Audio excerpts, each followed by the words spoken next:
As the game merges with reality, the rules of the world are upended. Monsters run rampant, and humanity enters an era of universal class change. Lin Ling awakens an extraordinary god-tier talent by naming his spells after popular song titles. All his magic transforms into forbidden spells. Summon skeleton. Randomly summon a skeletal creature to fight by your side. Name. All things live. Naming successful. The summoned skeleton automatically upgrades to all things live. And upon using the skill, all deceased beings within a 100-mile radius are temporarily revived for your command. Name. Meteor Shower. Naming successful. Fireball automatically advances to the fire type forbidden spell Meteor Shower, unleashing 10,000 fiery meteors across a 10,000-meter area. Name. Snow Dragon Song. Name. Fireworks in the World.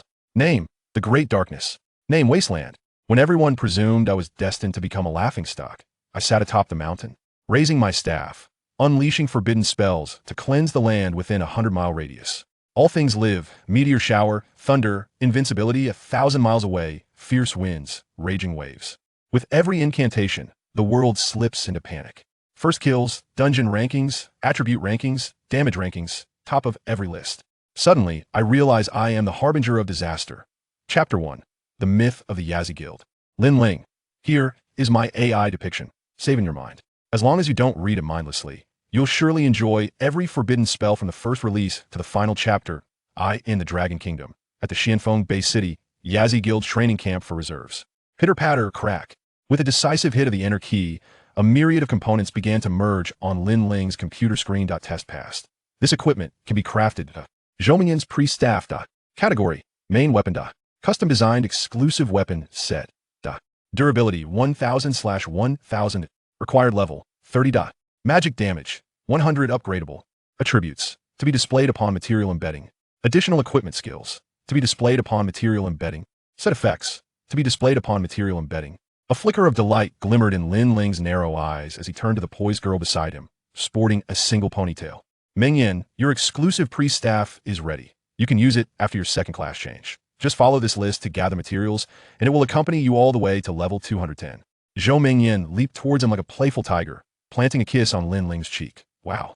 Mengyan, I want a kiss too. No way. You can't just flaunt your affection in public like that. Laughter erupted, and a rosy hue spread across Zhou Mengyan's face. Yao Yao, I'm ignoring you. I was just a bit too excited to thank Lin Ling. Lin Ling, somewhat disdainful, wiped away the drool on his face, earning another round of chuckles. Yet he appeared unfazed. His long fingers resumed their rhythmic dance over the keyboard. Soon, various main weapon model parameters appeared on the computer screen. Pre-staff, mage staff, longsword, shield, longsword, spear, longbow. Every profession's main weapon had its own crafting parameters. This was Lin Ling's utmost effort to prepare for the impending crisis. As he gazed at the coveted equipment, the dozen or so youths behind him revealed expressions of eager anticipation, exclaiming, "Amazing! It's still our Lin God." While others in different guilds design exclusive weapons for themselves, Lin God designs them for the entire team. Lin Bro, you're wasting your talent by not awakening as a blacksmith. Shut up. A mage is Lin God's true calling. He is destined to become the unrivaled mage god of the Dragon Kingdom and the world. Lin God is truly formidable. 12 national simulations in 3 years. Ever since Lin God became captain, we've always come in first. Indeed, Lin Bro has become the myth of the Yazi reserve team, a 12-time champion, unmatched in history. Lin God's reputation has spread across the nation, hasn't it?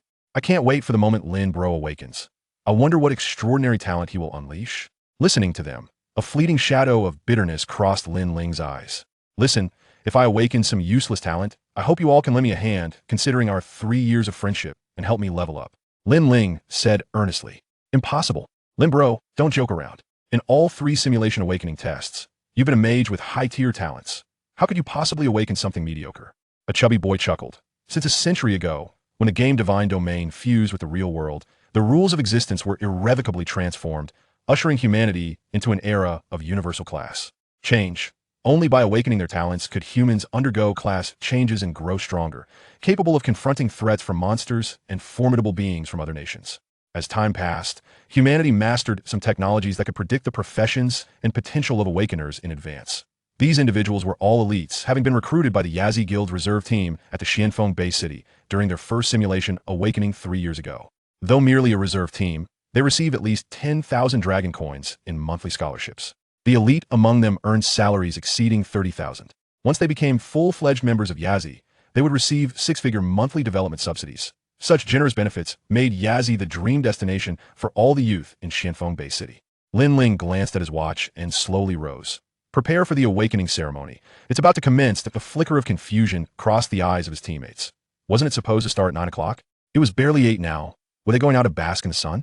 Yet before they could voice their thoughts, the door behind them swung open, revealing a middle-aged man at the threshold. Kids, we just received notice that the awakening ceremony has been moved up. Assemble the team now. Everyone slowly turned to Lin Ling, their gaze is akin to that of worshippers beholding a deity. In the central plaza, before the awakening monument in the central plaza, neat rows stood assembled.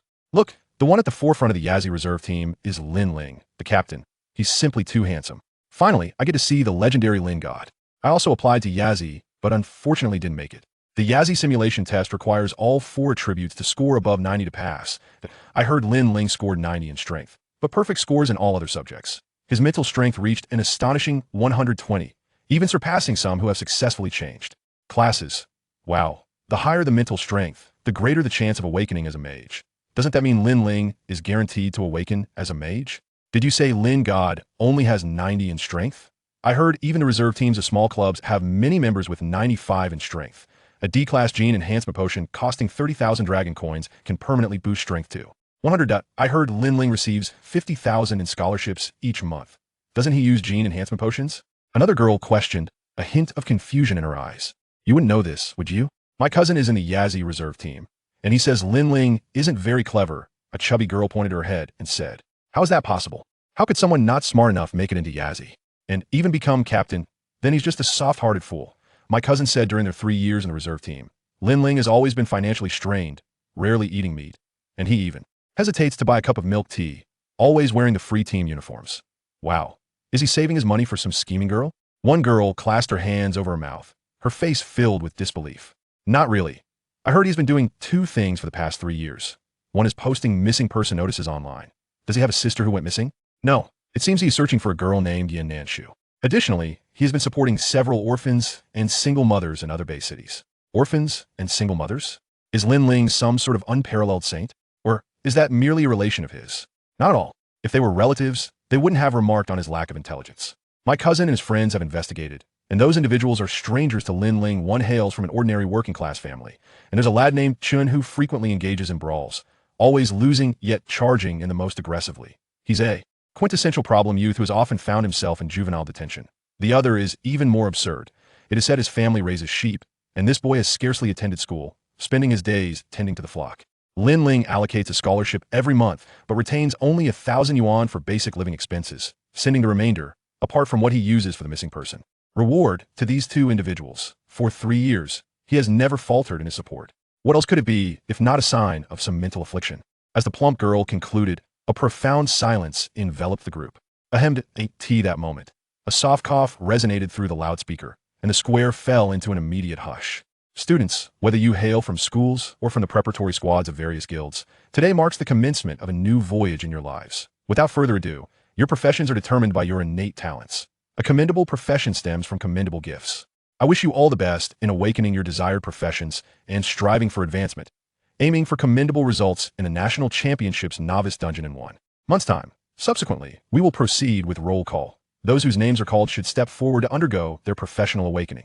Place your hand upon the awakening stone, and the AI will announce your talents and first-tier professions live. Chapter 2. The Awakening begins, the most resplendent profession of mages.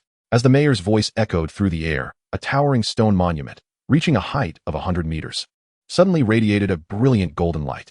In that moment, every student's gaze was imbued with anticipation. One by one, the students approached the monument in an orderly fashion, embarking on their journey of class transition.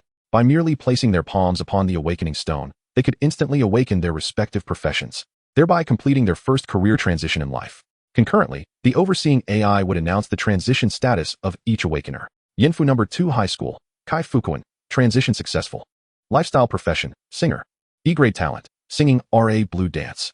Yinfu number 5 High School, Zhonghuahua, transition successful, lifestyle profession, farmer. D-grade talent, nature's mover. Tangmen Guild Reserve Team, Tangshan, transition successful, lifestyle profession, blacksmith. B-grade talent, hammer entanglement. Yazi Reserve Team, Li Jingliang, transition successful, combat profession, warrior. A-grade talent, heavy strike. A wave of astonished gasps rippled through the crowd. At last, a combat profession had emerged. A warrior was commendable. Li Jingliang was exceedingly handsome, a lad who relished boxing, possessing a natural strength of 103 points without the aid of genetic enhancement. No wonder he could transition into a warrior. The A-grade talent, Heavy Strike, was a formidable skill in the early stages, guaranteeing a critical hit every 10 regular attacks. What is so great about warriors? Archers and mages are undoubtedly stronger. They occupy the true center stage. Come on, archers are acceptable, but you know how challenging it is to awaken as a mage. Last year, only 5 mages awakened from that cohort. If only I could transition into a mage. At the mere mention of mages, deep yearning glimmered in everyone's eyes. Combat professions were the pinnacle among all professions, yet mages were the apex of combat professions. It is said that among the 10 saint-level powerhouses of the Dragon Kingdom, 3 were mages. Without their existence, the Dragon Kingdom could hardly have brought back such an abundance of resources from the Divine Domain dungeons. Shinfeng Club Reserve Team, Suatu. Transition successful, combat profession, archer, A-grade talent, Hui's blessing. Just then, the AI's voice swiftly drew everyone's attention back to the Awakening Stone. The Shinfeng Club? The one competing with the Yazi Guild for the title of the best in Yanfu? Hui's blessing? That A-grade talent which grants a permanent 50 increase in firing speed? Someone exclaimed. A flicker of envy flashed through many eyes. At that moment, the temperature in the square surged significantly, and wisps of fiery clouds began to emerge in the sky. Instantly, all gazes turned towards the Awakening Stone. An extraordinary phenomenon accompanied by awakening could only occur with talents of S-grade or above. The higher the level, the stronger the talent. Yazi Reserve Team, Xiaoyan, transition successful. Combat profession, Fire Element Mage, S-grade talent, blessing of the Fire God. The AI's announcement reverberated once more, igniting excitement throughout the square. A tall, charismatic figure stood before the Awakening Stone, becoming a dazzling star. A mage had emerged, and with an S-grade talent no less. In the past decade, fewer than 5 individuals with S-grade talents had emerged in Yanfu.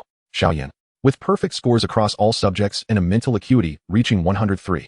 It was no surprise he was so impressive.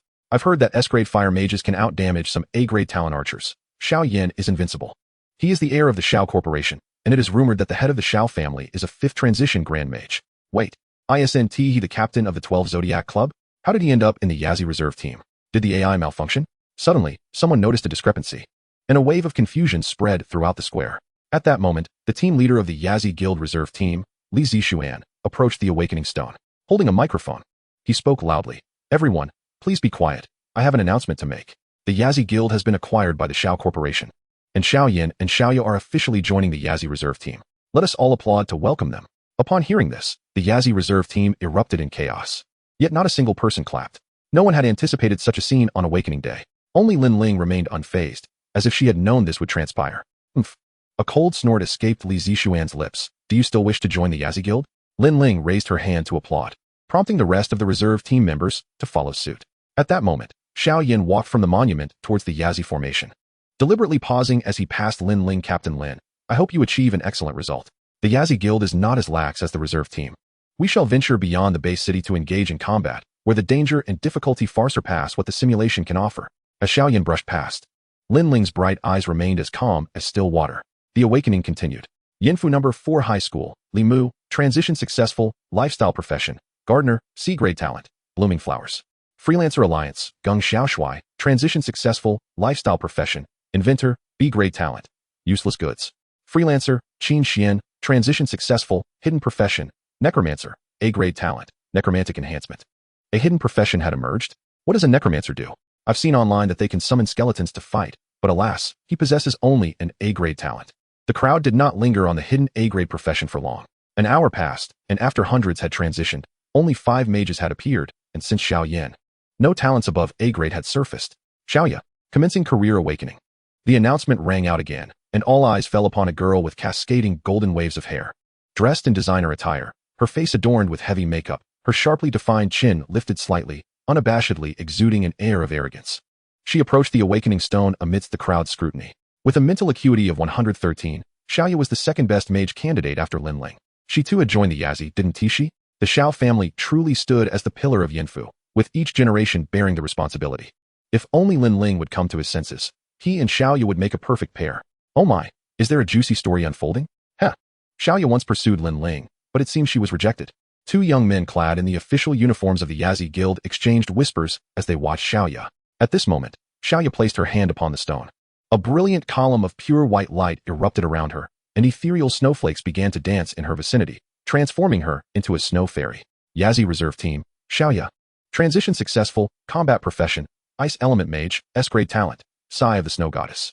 Xiaoya's prowess is astounding, achieving an S-grade talent. The Sigh of the Snow Goddess ranks 73rd globally among talents. Lin Ling must be regretting this moment immensely. Cheers erupted from Xiaoya's entourage.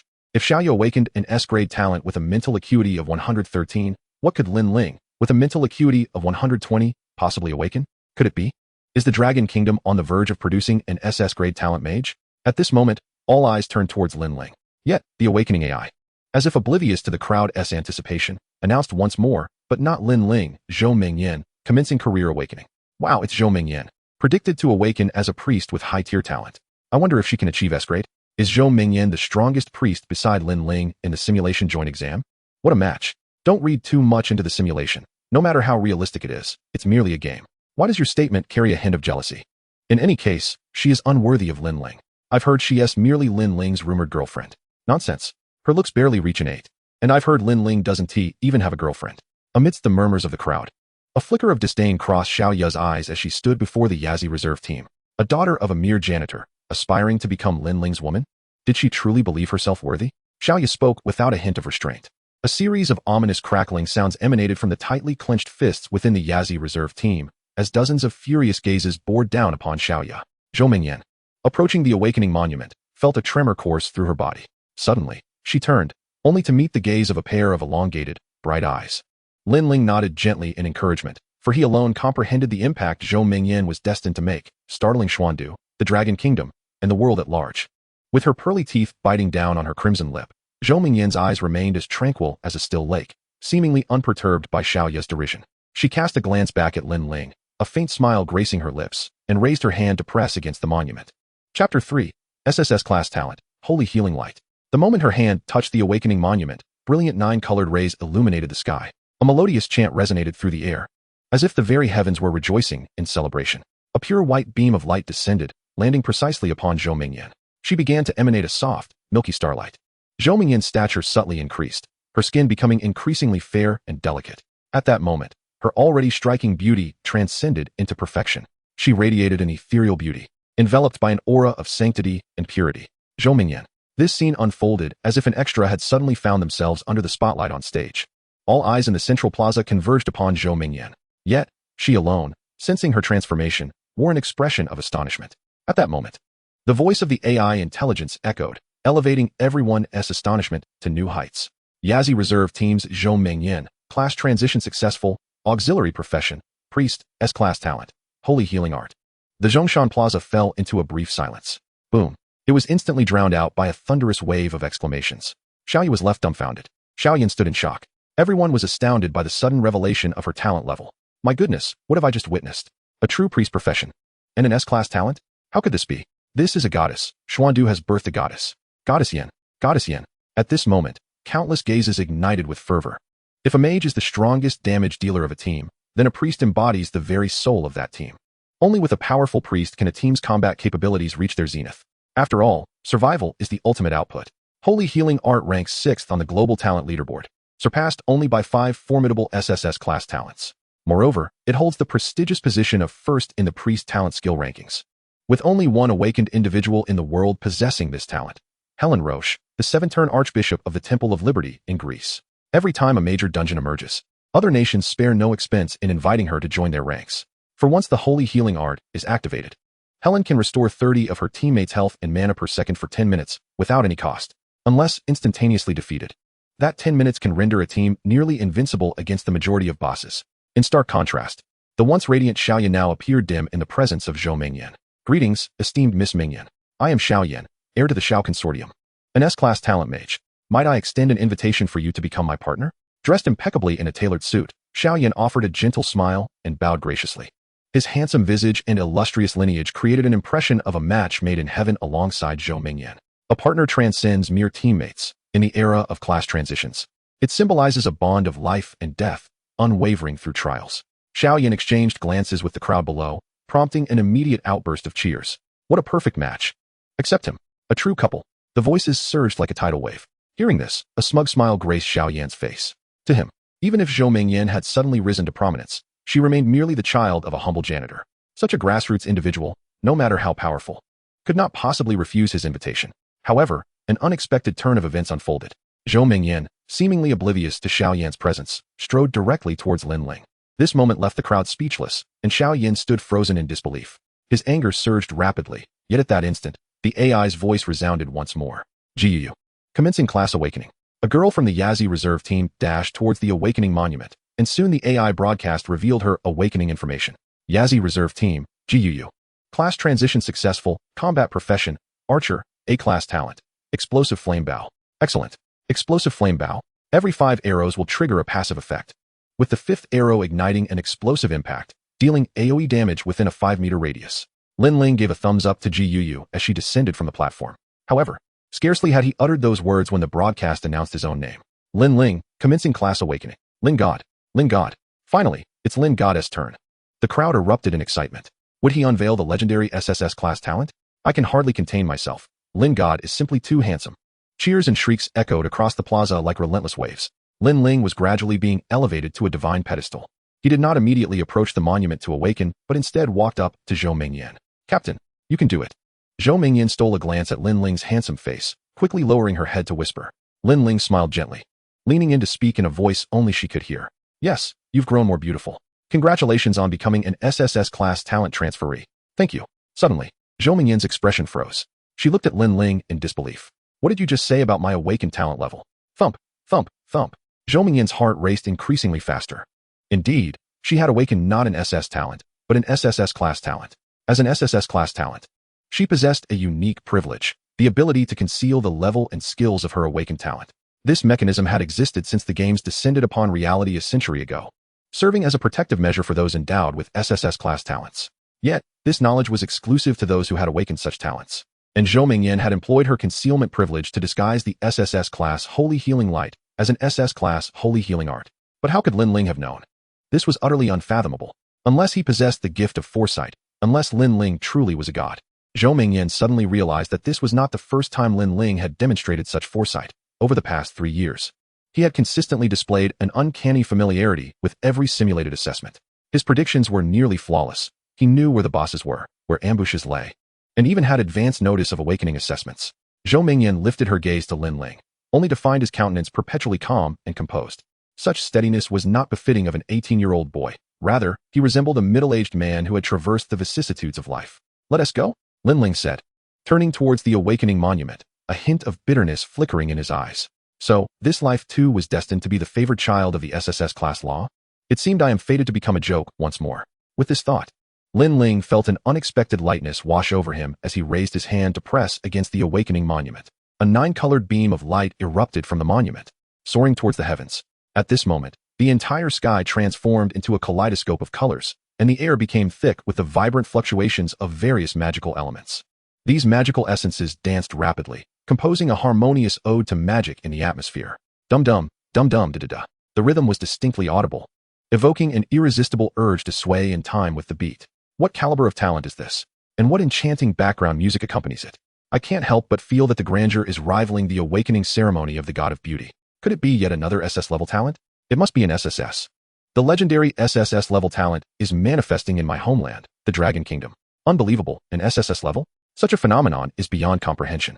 The existence of an SSS-level talent, often referred to as a divine talent, would grant me tales to boast about for a lifetime. Witnessing such a remarkable scene, all gazes were filled with astonishment. Chapter 4. Past Lives and Present, the Super Divine Hidden Profession, Forbidden Spellnamer. Amidst the multitude's attention, the typically composed Lin Ling could not help but feel a surge of anxiety. Soon, a system panel materialized before his eyes, visible only to him. Congratulations. You have acquired SSS-level talent, Child of the Laws. Congratulations, you have obtained the exclusive passive skill for SSS talent, Elemental Guardian, allowing you to release a skill every 2 hours without cooldown or mana consumption, and to cast high-level magic instantaneously without incantation. Name, Lin Ling. Talent level, SSS. Talent name, Child of the Laws. Combat profession, All-Element Mage, Full-Time Mage. Level, 1000. Health, 1000. Mana, 600. Physical damage, 450. Magical damage, 600. Vitality, 100. Strength, 90. Intelligence, 120. Agility, 100. Lin Ling gazed at the familiar system panel, feeling a whirlwind of emotions. Aside from not having reached 100 in strength, all other attributes mirrored those of his past life. Lin Ling hailed from Earth in 2024, where he had been a master mage in the game King of Glory, with his hero, Jiao Chan, prompting the developers to weaken her due to his prowess. The sound of his ultimate ability would strike terror into the hearts of his foes. However, an unexpected twist of fate had transported him to the parallel world of Blue Star. In this realm, where gaming intertwined with reality, he was fortunate enough to join the Yazi Reserve team. After 3 years of dedicated effort, he successfully awakened the SSS level talent, Child of the Laws, and obtained the unique profession of All-Element Mage, Full-Time Mage. This profession granted him access to 16 different mage classes, enabling him to wield any mage skill. Although it appeared to be an unbeatable talent, the experience required to level up was 16 times longer than that of others. Moreover, he needed to elevate all 16 classes to the same level before he could advance further. This seemingly invincible talent demanded 256 times the effort compared to others. Dubbed the supreme talent of uselessness, despite successfully joining the Yazi Guild, he found himself relegated to training newcomers and conducting data analysis. Nevertheless, he still earned a handsome remuneration. Yet, the Lin Ling who once dominated the Rift could not bear to remain anonymous in this world where gaming and reality merged. He worked for the Yazi Guild while diligently training to level up. If he could achieve his second-class transfer before the age of 25 and secure a position in the National Newcomer Championship dungeon, he might gain national attention and acquire the resources needed for advancement.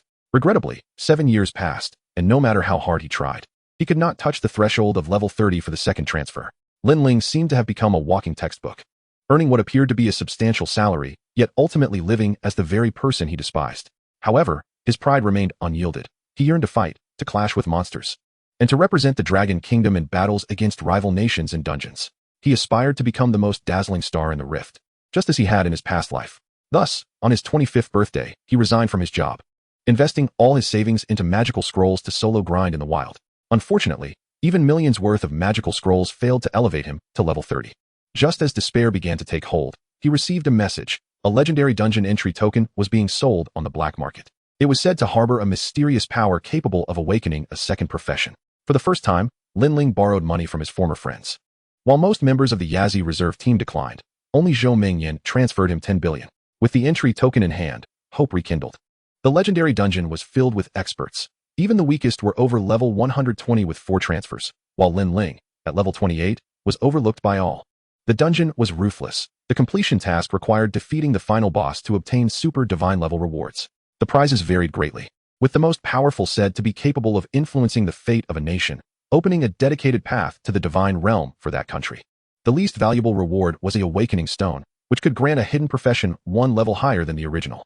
However, using the awakening stone would reset the user's original level to 0. This negative effect made many powerful individuals shake their heads at the prospect, relegating it to a mere means of nurturing backups. Yet for Lin Ling, it was a pressing solution. The allure of the divine realm sparked imminent war. The Alliance organization launched a surprise attack on the Dragon Nest, led by the Dragon Kingdom. Except for the strong from the Dragon Kingdom and the White Bear Kingdom, all other small nations' elites were swept away by the enemy, just as the Alliance planned to eradicate the Dragon Nest in one fell swoop. 3 Dragon Kingdom experts concealed in the Eagle Sauce country, East Island country, and the Sun Never Sets country suddenly struck. The 3 7th-tier powerhouses unleashed a devastating counterattack, dramatically turning the tide of battle. However, as human experts and the boss of the dungeon engaged in a stalemate, the boss unleashed a devastating attack on all strong individuals. Lin Ling was severely injured by the magical aftermath of the boss's attack. Though he remained alive, he was left with a flicker of life. Stuck in a deadlock, both the human experts and the boss were immobilized. In a final act, the Dragon Kingdom's elites combined their powers to perform a sacrificial skill, bestowing all their strength upon the gravely wounded yet free Lin Ling. This not only healed Lin Ling's injuries, but also granted him the power of a 7th-tier archmage in a short span. Lin Ling successfully defeated the boss and claimed all the rewards, yet those who sacrificed their lives for him were left on the brink of death. With their last breaths, they entrusted Lin Ling with the protection of the Dragon Kingdom, while the 3 hidden heroes, who had spent their lives in obscurity, entrusted him with the care of their children. Yet, no one anticipated that after acquiring the super divine level awakening stone, the dungeon would be forcibly opened, and a blonde-haired, blue-eyed man would appear, resurrecting the fallen powerhouses under his control. In a desperate struggle, Lin Ling ultimately found himself outnumbered. A 7th-tier knight from the Dragon Kingdom, under the command of the blonde man, slowly drove his sword into Lin Ling's heart. In his final moments, Lin Ling glimpsed the information of the blonde man, Garen Pushkin, an 8th-tier undead knight from the Eagle Sauce country. He initially believed everything was over. Yet, when he awoke again, he found himself back on the day he joined the Yazi Reserve team. Everything felt like a dream. Yet he vividly remembered all he had experienced in his past life. Lin Ling was someone who detested owing debts to others. Given the chance to live again, while he might not be able to protect the Dragon Kingdom, he wished to do everything in his power to care for the descendants of those three undercover heroes. Heroes might endure grievances, but they must not trample on his cherished Chelsea. They had concealed their identities and infiltrated foreign lands, with the country safeguarding all information about their families. Since Lin Ling had been granted a second chance, he resolved to care for their Chelsea for a lifetime. He began searching online for information regarding the children left behind by the three undercover heroes. Under the relentless pressure of financial incentives, two individuals were swiftly located. However, the third, a girl named Yen Nanshu, remained elusive. In an effort to compensate for this shortcoming, Lin Ling dedicated himself to his 3-year journey in the reserve team with remarkable diligence. Drawing upon the wealth of experiences from his 2 lifetimes, he led the Yazi reserve team to countless achievements and accolades. Lin Ling firmly believed that even if he awakened as a favored child of the laws, the glories he had amassed would ensure that the Yazi guild treated him with respect. When the time came, with the support of his teammates during their training, his theoretical knowledge indicated that a fully elemental mage could rival the might of a 5th transition once they attained the 3rd transition. After all, while others faced cooldowns after unleashing their ultimate abilities, he, provided he had sufficient mana, could theoretically transition through 16 different class states, executing 16 ultimate abilities in rapid succession. In that moment, he would transform into a humanoid magic Katusha, compensating for lack of quantity with sheer quality, having no limit on his ultimate abilities. At the very least, achieving the 2nd transition within a month would qualify him for the newcomer championship. A standout performance in this tournament could attract national attention and garner the support of governmental resources. The attitude of the Dragon Kingdom towards newcomers has always been one of survival of the fittest. Basic protection is afforded only until the 2nd transition, with significant training commencing post-championship. Just as Lin Ling was lost in thought, a voice abruptly pulled him back to reality. Detection of your prior acquisition of the God-level Awakening Stone has automatically unlocked the hidden God-level profession, Forbidden Spell Namer, unique. Would you like to simultaneously possess a 2nd profession? Yes, no. Chapter 5, The Prophesied Child. Upon seeing the text on the panel, Lin Ling's pupils constricted sharply. Yes. Without a moment's hesitation, he spoke. Selection successful. God-level profession unlocking in progress. In that instant, even with his 2 lifetimes of experience, Lin Ling's breath quickened. Yet soon after, several dark lines appeared on his forehead, as the panel before him seemed to stall like a computer experiencing a crash, remaining in the unlocking phase. Moments later, it seemed the system could no longer maintain its facade and finally displayed a new message box. Due to your status as a dual profession awakener, the SSS level talent hidden privilege has been revoked, and your God level talent has been automatically concealed.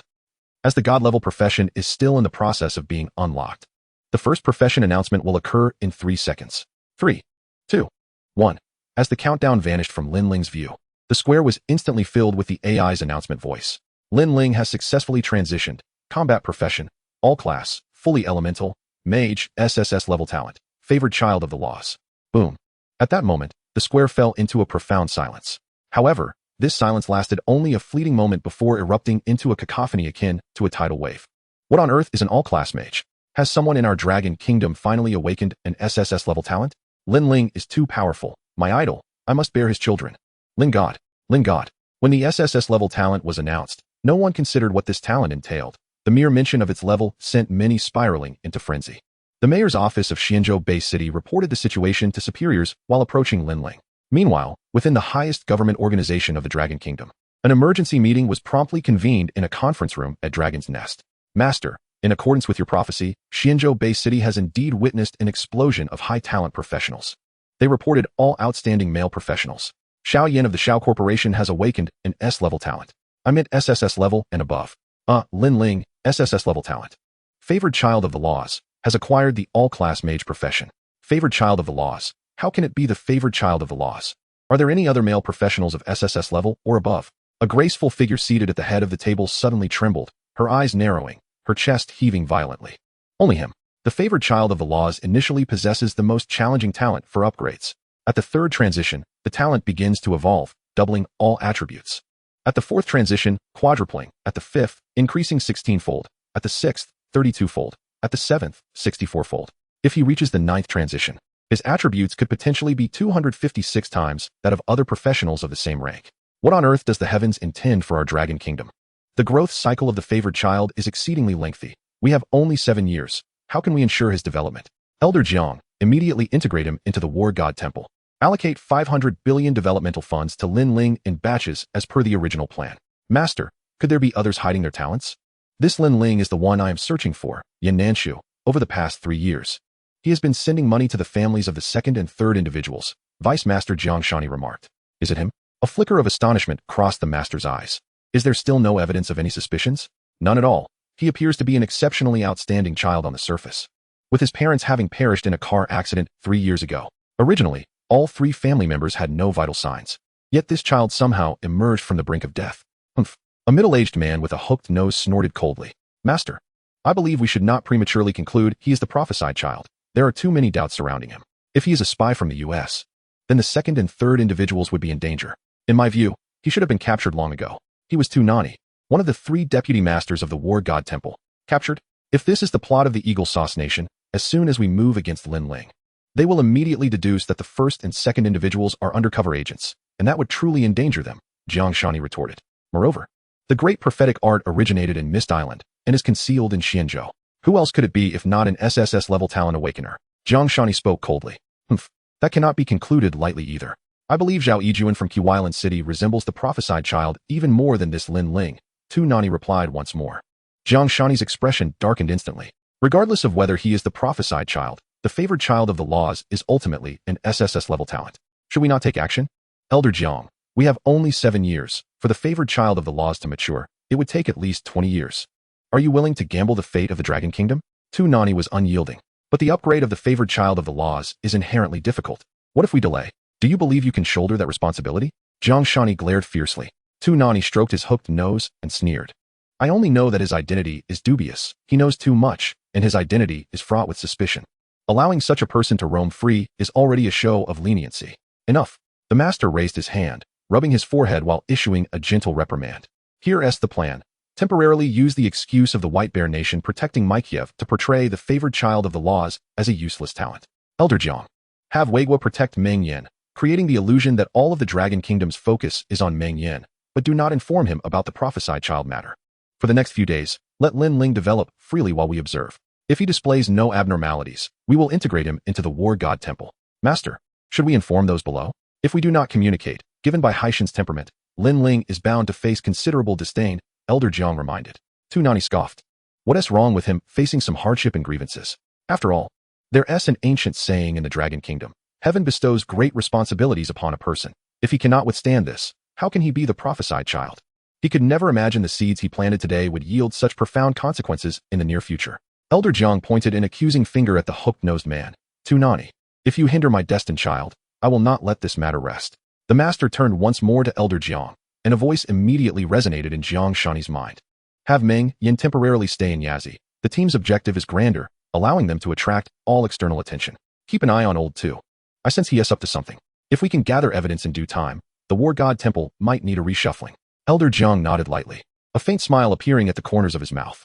Xianzhou Bay Square. Amidst the envious gazes of all, a balding middle-aged man approached Lin Ling. His name is Bai Haishan, a 4th-tier archer and the mayor of the Xuanfu Bay City. Lin Ling, my dear fellow, haha, truly a striking talent. No wonder you have awakened an SSS-level talent. Splendid, splendid. Young man, I have great expectations for you. At this moment, Mayor Bai Haishan is grinning widely, increasingly finding Lin Ling to his liking. Were it not for the fact that his daughter already has 2 children, he would certainly seek to play matchmaker. A subtle smile crept across Lin Ling's face, a scene he had encountered in his previous life. Moreover, he knew that within a minute, the mayor would receive a call from above. Lin Ling, what reward do you desire? As long as it is within my power, I shall fulfill it on the spot. Bai Haishan asked, patting his chest with a hearty laugh. At this moment, all eyes turned toward Lin Ling with envy. Xiao Yan, on the other hand, clenched his teeth in frustration. He was clearly the most dazzling one. It was Lin Ling who had overshadowed him, a once promising S-level talent now unnoticed. Humph. No matter how strong you are, you're merely a captain of the Yazi Guild, while I, Xiao Yan, am destined to become the heir of the guild. With this thought, Xiao Yan's expression softened somewhat. Meanwhile, a series of figures swiftly approached the awakening stone tablet. The awakened individuals below gasped in astonishment at the sight of these newcomers. That is Lei Zhantian, the president of the Zhantian Guild, a 4th-tier advanced archer. Over there is Yi Tianming, the warrior from the Zhang AI Guild, also a 4th-tier fighter. And look, the president of the War God Alliance, Chen Xiao, has arrived. He is already at the 5th tier, one of the only 2 knights in Xuanfu Bay City. These individuals were all prominent figures in Xuanfu Bay City, and their hurried arrival left the newly awakened first-tier Karamis in awe. Lin Ling, would you be interested in joining the Gentian Guild? The guild offers a monthly developmental fund of 50,000 dragon coins. Lin Ling, join us in the Zong AI Guild. We can provide you with 80,000 a month. Lin Ling, the War God Alliance will always keep its doors open for you, offering all equipment and skill books for free. One by one, influential figures approached Lin Ling with beaming smiles. Witnessing this scene, Xiao Yan's expression darkened. Although he envied Lin Ling, he was by no means a fool. Being the heir of the Xiao family already indicated his extraordinary intelligence. Lin Ling's SSS-level talent could bring infinite brilliance to the guild and the Xiao family. He could not let it slip away. Uncles, is this display not a tad undignified? Xiao Yan remarked coldly. Young Master Xiao, haha, everyone has their aspirations. What if Lin Ling prefers not to remain in the Yazi? The president of the Gentian Guild chuckled. However, at that moment, the mayor's secretary's phone suddenly rang. Soon, the secretary's expression turned peculiar. What is it? Bai Haishan furrowed his brow and inquired. The secretary glanced at Lin Ling, then at the mayor, before stating, the higher-ups have issued a directive. The SSS-level talent, the chosen of the law, is too difficult to define as a waste talent. The entire square erupted into a frenzy. This news was simply too explosive, too difficult to accept. All eyes were fixed on the mayor's secretary. Feeling the weight of their gazes, Secretary Wang wiped the sweat from his brow and continued. The higher-ups mentioned that there has been a precedent for the SSS-level talent. 30 years ago, someone named Mike Yef from the White Bear Kingdom awakened this talent. The entire nation invested in his cultivation, and after 10 years, he barely reached the 3rd tier. Now, 30 years later, reports from the White Bear Kingdom indicate that Mike Yef still has not reached the 4th tier, having consumed hundreds of billions in resources, only to remain invincible in low-level dungeons. Upon hearing this, Bai Haishan's face instantly darkened, the sense of loss akin to having gained something only to lose it again, causing a sharp pain in his chest. Alas, the chosen of the law is a full-time mage. The difficulty of upgrading is over 200 times that of other professions. Lin Ling, what a pity. Let the others continue to awaken. Bai Yunshan shook his head, his face filled with regret as he led the way to the VIP seats. At this moment, Lin Ling gazed at the system prompt still in the process of activating the super divine profession before him, his heart as tranquil as a still pond. How could a super divine level profession be a failure? The title of Forbidden Spell Namer alone hints at its grandeur. A strange smile slowly appeared at the corners of Lin Ling's mouth. When you mocked me during my awakening, wait until I rise and remind you of who you are. Chapter 6, Lin Ling's Choice. Impossible. How could this be? How could an SSS-level talent be deemed a waste? Lin Ling is invincible. It cannot be a waste talent. You must be mistaken. A chorus of doubt erupted from the crowd below. Silence. This information is from our ally, the White Bear Kingdom. How could it be wrong? We are just as regrettable, but we must face reality. Mayor Bai Haishan's expression turned icy as he addressed the awakened individuals awaiting assessment below. The crowd's faces flushed crimson. Yet they fell silent. However, Lin Ling's expression remained unchanged. He glanced with keen interest at those who had invited him to join their factions and asked, "Do your invitations still stand?" This question made everyone's expressions turn peculiar. I just remembered, the guild has some matters to attend to. Everyone, you should take Lin Ling. After all, he possesses an SSS-level talent. Lei Zhantian, the president of the Zhantian Guild, said with an awkward smile, and without another word, he hurriedly departed. Lin Ling. I also just recalled that our guild is facing financial difficulties. I will definitely invite you to join the Zong AI Guild next time. Yi Tianming, president of the Zong AI Guild, said with a troubled look, casting a glance at the equally pale-faced president of the War God Alliance before striding out of the square. Humph, what are you pretending for? Lin Ling, the War God Alliance does not accept waste. You, a great deity, should seek higher grounds. The president of the War God Alliance, a straightforward individual, stated directly as he saw Lin Ling's talent branded as waste, and with that, he turned to leave without another glance. Ha ha ha, the strongest waste talent. Lin Ling, you truly are a waste. Thankfully, you did not agree before, or you would have become a stain on my Xiaoya's life. Xiaoya said coldly, her gaze devoid of any lingering affection. Lin Ling, considering your past contributions and your talent in crafting specialized weapons, I represent the Yazi Guild in offering you an opportunity. You may either leave Yazi entirely or stay in the Yazi Reserve team as a team leader, responsible for crafting specialized weapons for all official members of the Yazi Guild. With a monthly salary of 10,000 dragon coins, Xiao Yan sneered, his tone dripping with condescension. Outsiders were unaware of Lin Ling's prowess in specialized weapon crafting. As the heir of the Xiao family, he received this information promptly. A qualified specialized weapon design blueprint in the market costs at least 100,000 dragon coins, and those designs in the market are utterly inferior compared to Lin Ling's creations. At this moment, with all major guilds rejecting Lin Ling, he had no choice left. Though they lost an SSS-level unparalleled powerhouse, offering Lin Ling a symbolic salary of 10,000 dragon coins was like gaining a golden goose that lays golden eggs. It was an incredibly advantageous deal. Xiao Yan, are you speaking as a human? How much honor has Lin brought to Yazi in these 3 years? A salary of 10,000 is akin to dismissing a beggar. Li Jingliang, a warrior from the Yazi reserve team, shouted angrily. Indeed, this is akin to burning bridges. So what if it is a waste talent? Did the mayor's secretary not say that at the very least, he could be invincible in the early stages? How could such a remarkable individual like Lin Ling be relegated to a reserve team leader? Let him become a formal member. We will help Lin Ling level up. Zhou Mingyan, her eyes red with fury, glared at Xiao Yin, advocating for Lin Ling. Right. Let Lin Gu become a formal member. We will train with him. One after another, members of the Yazi reserve team voiced their support for Lin Ling. Hearing their clamoring, Xiao Yan's expression gradually darkened. Silence. If anyone speaks in his favor again, all of you are to leave Yazi. Upon the Xia family's consortium assuming leadership of the Eyeball Guild, the inaugural decree issued by Xia Yan was a substantial increase in the salaries of all full-fledged members. Their monthly remuneration surged from 100,000 to 200,000 dragon coins, accompanied by guaranteed entry into the Dragon's Nest. Those unwilling to join the Eyeball Guild were promptly encouraged to depart. Xia Yan's thunderous proclamation left the reserve team members momentarily speechless. 200,000 dragon coins represented the annual income of members from other guilds and in the Dragon Kingdom. Only those who excelled in the newcomer tournament were entitled to national subsidies. The Dragon's Nest, a sanctuary dreamt of by all practitioners, rendered them mute, even amidst their grievances for Lin Ling. Ah, precisely. Lin Ling, make your choice, to stay or to leave. Give it some thought and refrain from acting impulsively. Although your talent may no longer secure a place in the Dragon's Nest, remaining here as a mere laborer will still afford you an annual salary of 100,000. Xia Yin remarked with a smile, as if he had already secured Lin Ling's decision. I choose to leave, Lin Ling replied, his expression as calm as a still pond. Brother Lin, Team Lin. A chorus of voices from the Eyeball Reserve team erupted, yet fell silent under Xia Yan's piercing glare. Humph, Lin Ling.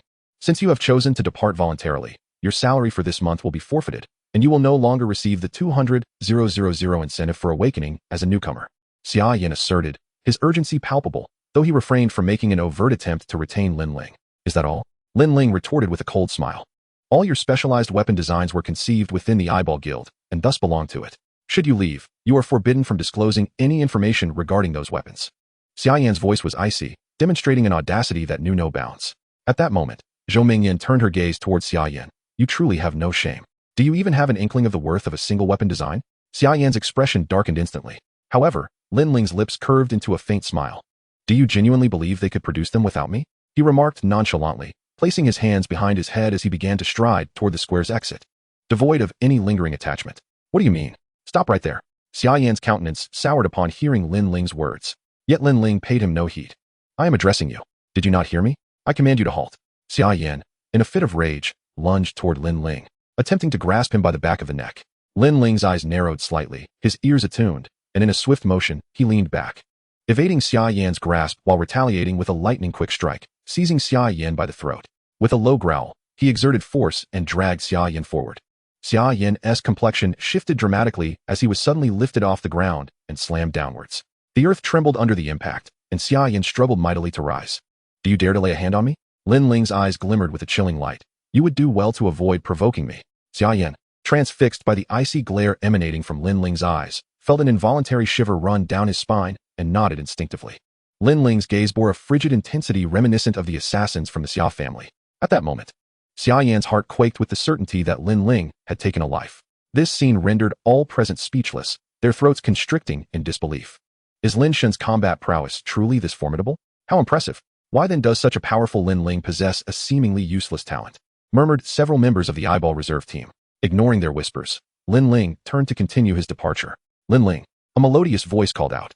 Upon recognizing the voice, Lin Ling paused momentarily but did not turn back, well aware that it belonged to Zhou Mingyan. Lin Ling, please do not act rashly. Stay, trust me. I have a way to ensure your place in the corps. Zhou Mingyan urged anxiously, despite the absence of a romantic relationship between them. She remained Lin Ling's closest ally within the Eyeball Guild. She understood that Lin Ling had no savings, and leaving the eyeball would plunge him into dire straits. There's no need. I am Lin Shun, destined to become the god of law, Lin Ling replied with a serene smile. Zhou Mingyan clenched her fists tightly. Lin Ling had reiterated this sentiment on numerous occasions.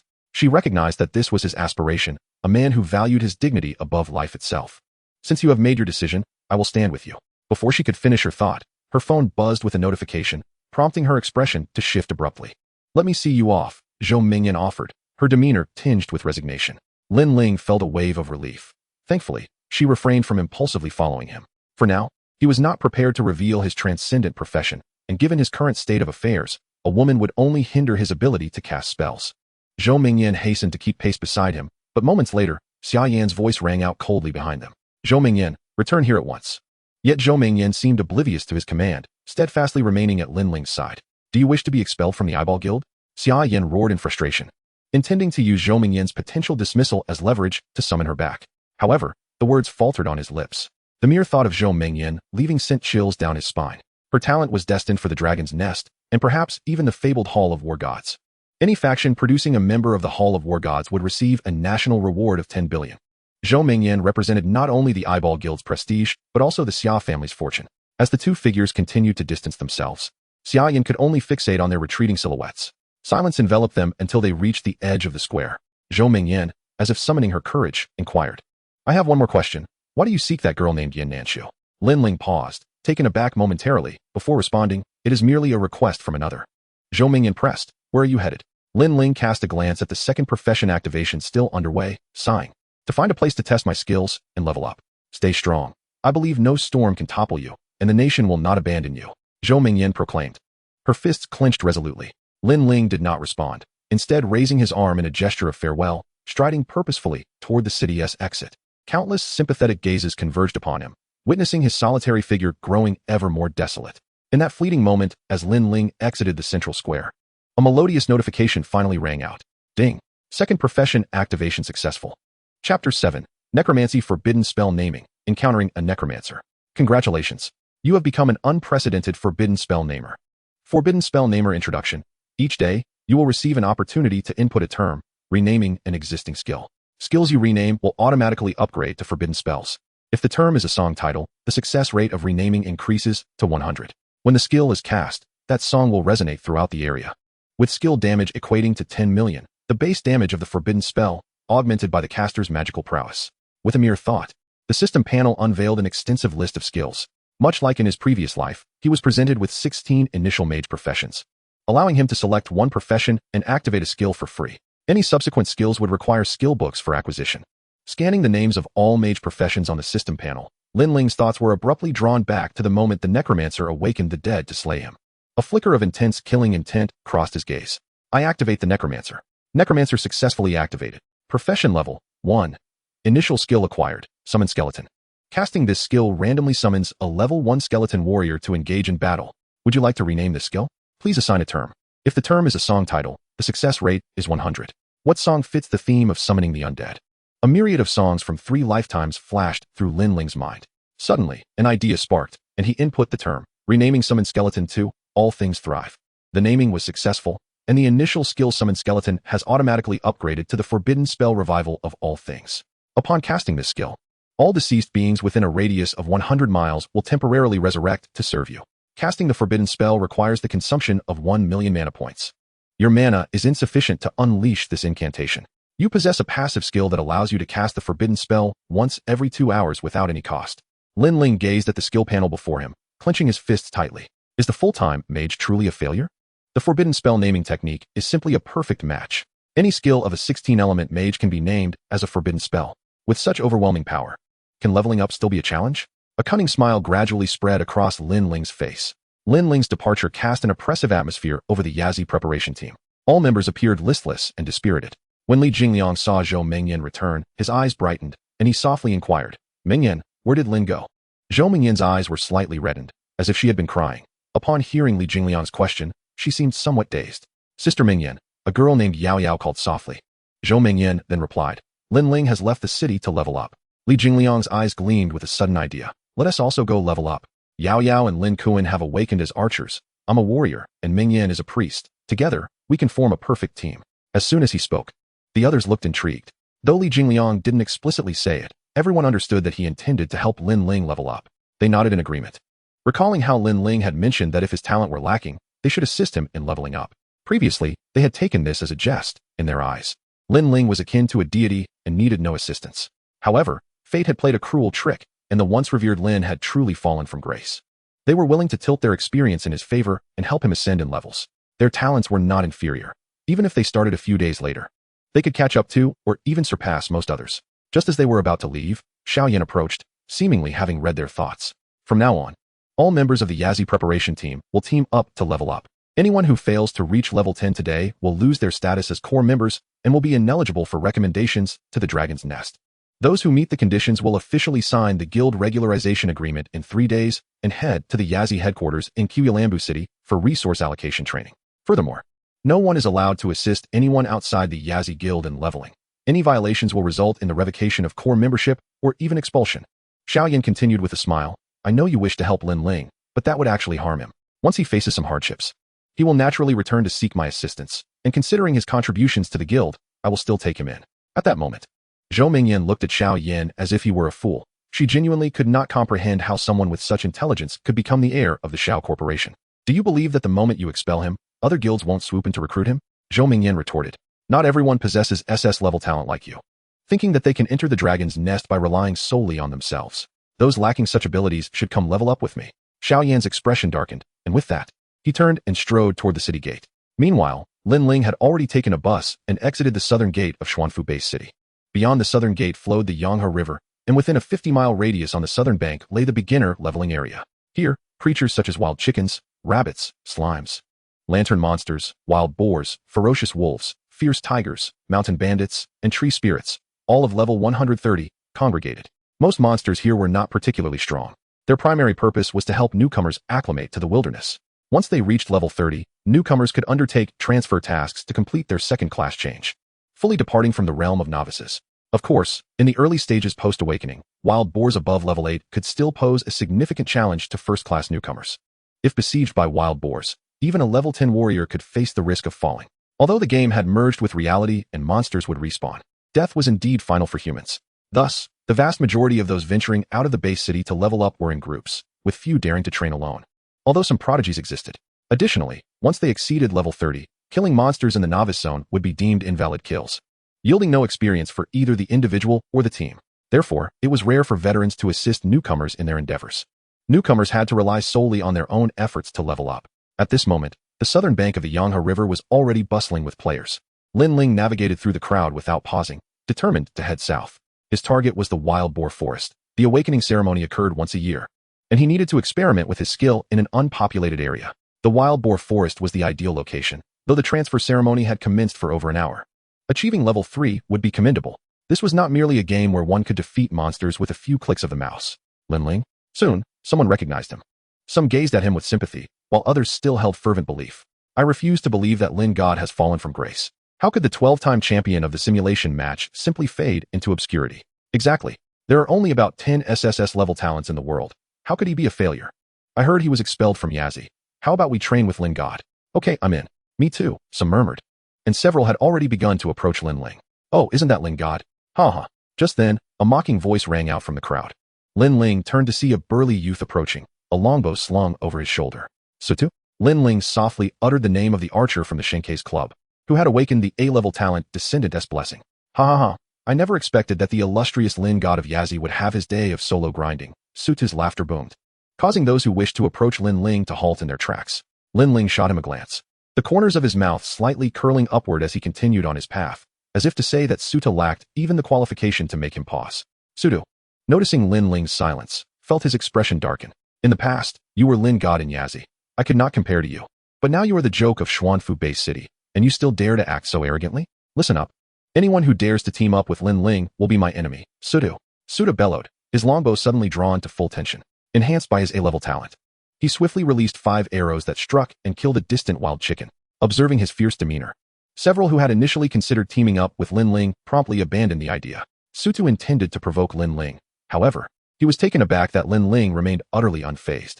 Humph, a full-time mage grinding alone? You'll be stuck at level 10 until next year, Sutu sneered coldly.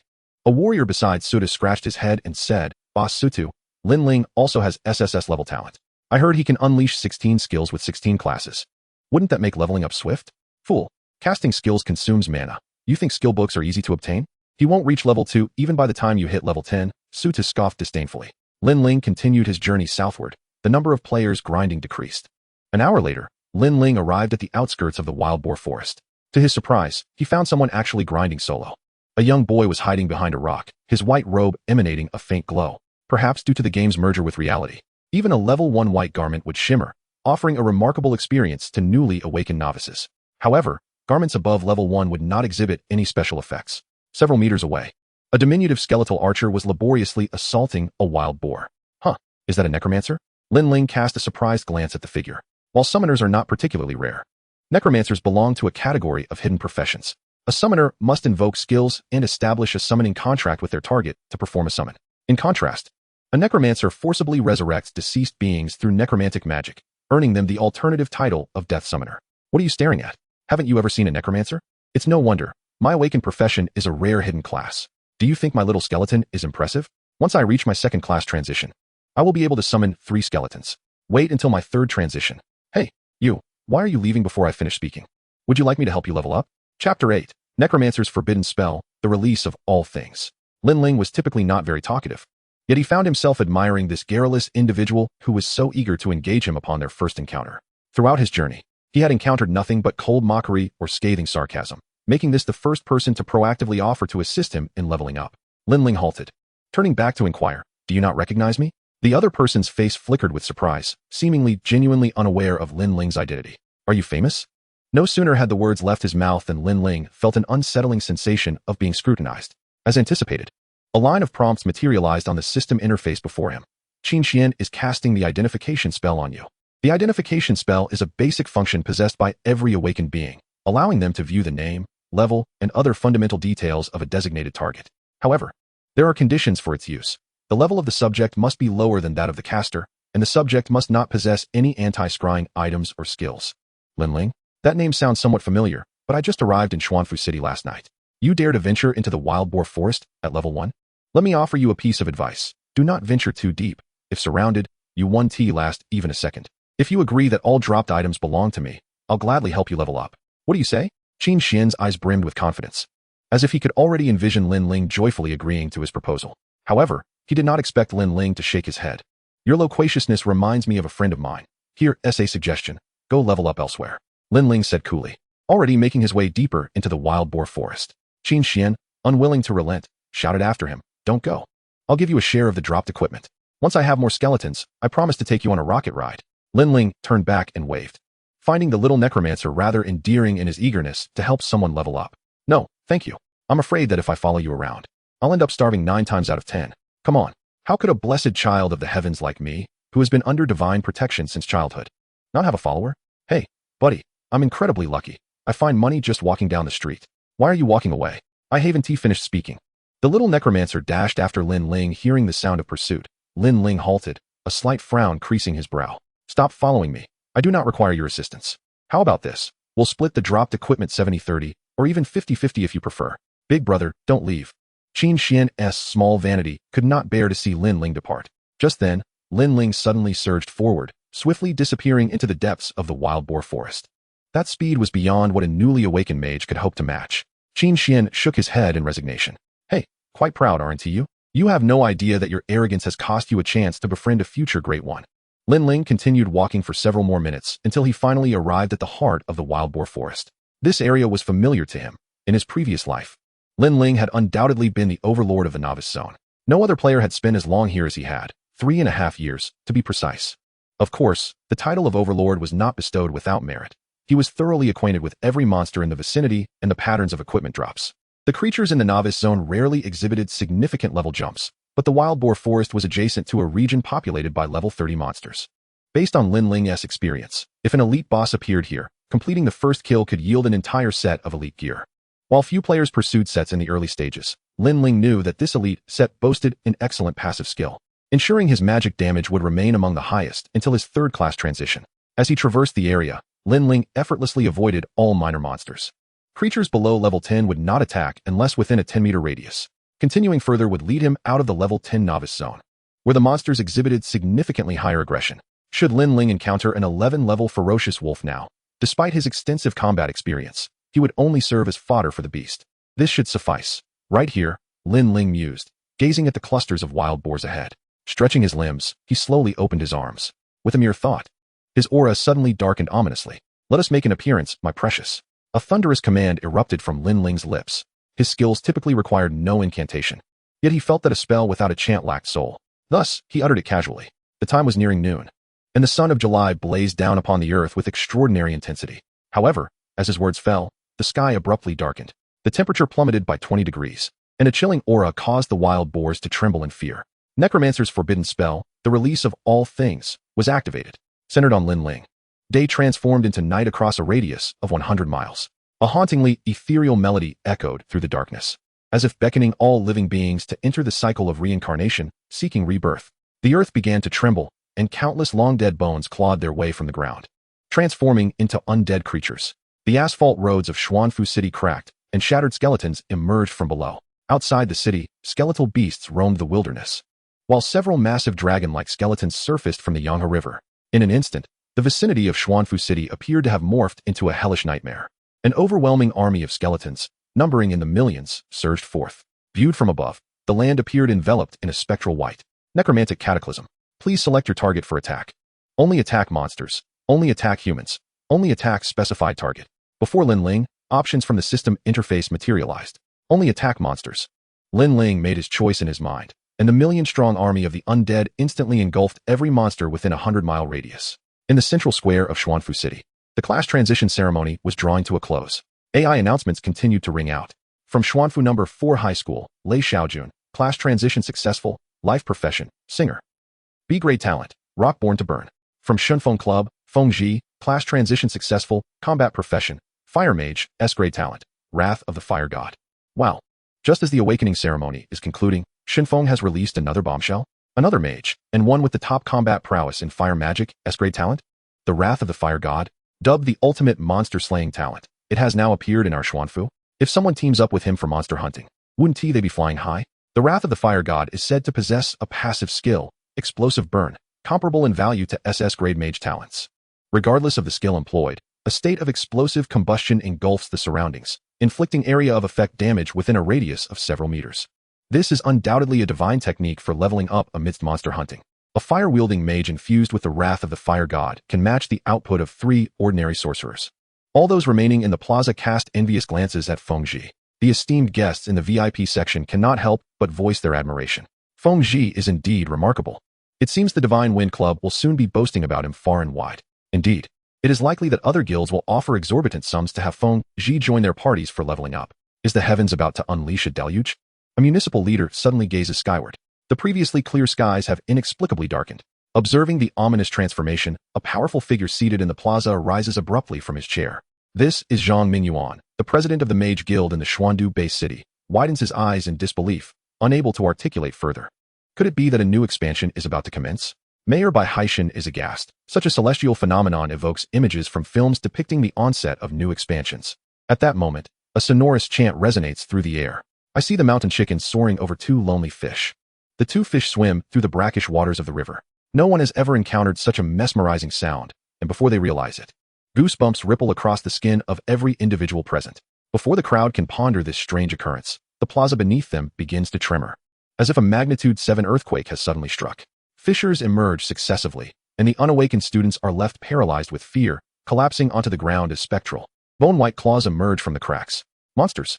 These are undead creatures, multitudes of them. How is this possible? The base city is a safe zone. How could monsters appear here?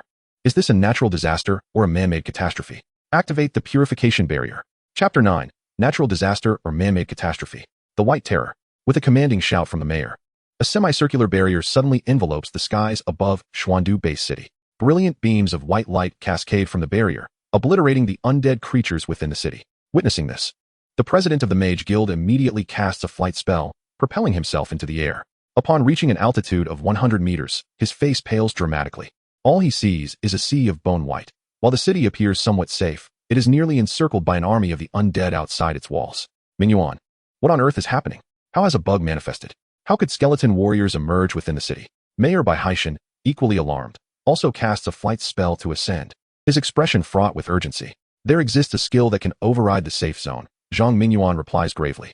Bai Haishan seems to suddenly recall a terrifying possibility, incredulously asking, Mingyuan, are you suggesting it is a forbidden curse? Zhang Mingyuan nods, directing his gaze towards the novice zone outside the city. It must be a forbidden spell. There are no holy sorcerers specializing in the undead within the country. It is likely the Empire is behind this. Are you saying this attack is aimed at the newcomers awakening today? Mayor Bai Haishan swiftly comprehends, realizing that Zhou Mingyan must have leaked her SS talent, and that unscrupulous factions are at play. His complexion shifts dramatically as he pulls out his phone to contact the Dragon Nest, the most formidable combat organization in the Dragon Kingdom. He then issues a mayoral decree for all 4th tier and above warriors to leave the city to rescue people, while the aerial forces of Xuandu Base City scramble their aircraft to search for enemy positions. Zhou Mingyan must not come to harm. In an instant, figures and aircraft surge into the skies above Xuandu Base City, racing towards the outskirts. Meanwhile, the Yazi reserve team is diligently battling level 5 novice monsters, slimes. It must be noted that the elites truly live up to their title. Within just over an hour, every member of the Yazi reserve team has reached level 5. This places them at the forefront among contemporaneous awakers. As for monster hunting strategies, Lin Ling has already delineated multiple plans for them. The Yazi reserve team requires no adjustment period. They emerge from the city and proceed directly to the designated monster hunting spots according to Lin Ling's pre-established strategies. Where do mobs congregate? Where can they be lured? What is the respawn timer? How can they engage the monsters seamlessly without waiting? All these have been meticulously arranged by Lin Ling, and they simply need to follow the plan. The only deviation from expectations is that the orchestrator of these plans, the Divine Lin, is absent from their ranks. Li Jingliang is undoubtedly a competent warrior, skillfully drawing monsters with precise bursts of energy. As soon as his teammates eliminate a wave of monsters, he leads another group of slimes back. Xiao Yin raises his hand, casting a fireball imbued with the blessings of the fire god directly upon one of the slimes. The 75 damage increase instantly annihilates the level 5 slime. Ding! A piece of blue equipment drops to the ground, instantly capturing the attention of all. Quality magic ring, blue. Category, jewelry. Required level, 7. Durability, 100. Intelligence, 3 mana, 80. Additional effects, none. Xiao Yin steps forward and dons the ring, his expression one of unabashed pride. However, at that moment, the earth quakes, and the sonorous chant echoes as countless monster corpses and skeletons claw their way out. The previously jubilant monster hunting team stands frozen in place. Anyone encircled by thousands of skeletons could very well be paralyzed with fear. Captain, what is happening? Li Jingliang gulps and looks to Xiao Yin for answers. This guy has already appointed himself as captain, skewing the distribution of experience in his favor, and has reached level 8 first. Xiao Yin, utterly dumbfounded, may consider himself exceptional, but a scion of a consortium has never encountered such a scene. Thousands of skeletal warriors could turn them into minced meat with a single strike. Brother, didn't you bring a magic scroll? Xiao Yi shouts urgently, and Xiao Yin jolts, hurriedly retrieving a parchment from his storage space. Since the game has manifested in reality, every human who completes their class transition receives a personal storage space. Initially, it holds 10 cubic meters, increasing by 1 cubic meter with each level gained. High-level magic, fire resistance circle. With a resounding declaration from Xiao Yin, a fiery circle erupts from the parchment, sweeping outward. In an instant, thousands of undead are reduced to shattered bones by the flames. Ha ha ha, rest assured. With me, Xiao Yin, here, there is nothing to fear. If it weren't for the meager density of wild monsters in the novice zone, we could have easily spammed magic scrolls to reach level 10 in no time. Xiao Yin exclaims with laughter. However, scarcely has he finished speaking when his eyes widen in astonishment. The skeletal army, previously obliterated, inexplicably reassembles, instantaneously transforming back into skeletal warriors. Moreover, this time they brandish weapons, clearly poised for an assault. What the hell, they're back. Xiao Yin's heart races as he hastily retrieves another magic scroll to hurl at the skeletal army. The scroll lands and instantly transforms into a whirlwind, sweeping the skeletons away. Yet soon, more skeletal warriors emerge from the ground. Xiao Yin continuously throws magic scrolls, and before long, all of them, over a dozen, are exhausted. Each scroll valued at millions of dragon coins. Even Xiao Yin feels a pang of anguish. Yet the skeletal warriors seem endless, once again surging forth from the earth. Weapons raised, ready to strike. A chill runs down Xiao Yin's spine. Witnessing the infinite resurrection of the undead army, he feels a cold dread enveloping him. If only Team Lin were here, surely he would have a way for us to escape alive. Lin, where are you? Come save us, sob sob sob. Lin go. At this moment, the image of a figure surfaces in everyone's minds, one that instills a profound sense of security. Zhou Mingyan tightly grips her staff, her gaze resolute. If that person were here, he would undoubtedly not abandon them. A soft, pearly light emanates from the staff she holds. As long as the undead army advances, she will ensure the safety of each teammate before her mana is depleted. However, at that moment, the skeleton soldiers suddenly sprang into action. What no one anticipated was that the target of the undead army's assault would be the slimes. This same scene unfolded in every corner within a 100-mile radius. The faint white glow of the monster's demise, coupled with the stark whiteness of the skeletons, transformed the entire landscape into a canvas of white. Before long, The million-strong undead army vanished abruptly, leaving no living monsters in the leveling area. Everyone found themselves in a state of bewilderment. Only deep within the wild boar forest, a figure was surrounded by an incessant flash of white light. The deluge of data nearly caused Lin Ling's system panel to crash. Over several 100,000 messages rendered his vision a blinding white. Congratulations, you have successfully slain a level 1 wild chicken, earning 2 experience points. Congratulations, you have successfully slain a level 3 rabbit, earning 3 experience points. Congratulations, you have successfully slain a level 5 slime, earning 5 experience points. Congratulations, your fire mage class has advanced to level 2. Congratulations, you have successfully slain a level 8 lantern monster, earning 10 experience points. Congratulations, you have successfully slain a level 10 elite wild boar, earning 100 experience points. Congratulations, your earth mage class has advanced to level 2. Congratulations, your necromancer class has advanced to level 10. Chapter 10, all classes at level 10, equipment is the core competitive edge. Congratulations, you have successfully slain a level 11 ferocious wolf, earning 300 experience points. Congratulations, you have successfully slain a mutated northeast tiger, blue, at level 15, earning 800 experience points. Congratulations, you have successfully slain an infected mountain bandit at level 25, blue, earning 2,000 experience points. Congratulations, you have successfully slain a level 30 mountain bandit chief, elite boss, earning 1 experience point. Congratulations, your wind mage class has advanced to level 10. Friendly reminder, due to your possession of a super divine class, all mage classes have now advanced to level 10 and must be manually unsealed before further leveling can proceed. Unsealing occurs every 10 levels, lasting until the 5th transition. Each unsealing grants access to 10 levels of the super experience pool. Experience pool, a reservoir for overflow experience when reaching the threshold for class transition. Upon completion of the 5th transition quest, you will receive a super experience pool. The accumulation of experience in other classes cannot exceed that of level 10. While your super experience pool's capacity is at least 100 times that of a standard experience pool. Materials required for unsealing: 10 wild boar tusks, 10 slime saliva, and 1 red agate or from the warring states period. Lin Ling stared at the notifications on the panel, his facial muscles twitching with excitement. Despite having mentally prepared himself, his heart raced uncontrollably upon witnessing the elevation of one of his skills from level 1 to level 10. In his previous life, reaching level 10 had taken him over half a year. Yet now, merely by casting a single skill, he had attained level 10. And all because of encountering the level 10 seal. Otherwise, he might have already reached level 30 or beyond. However, it seemed the impact was negligible, as there were hardly enough monsters to allow for infinite spellcasting.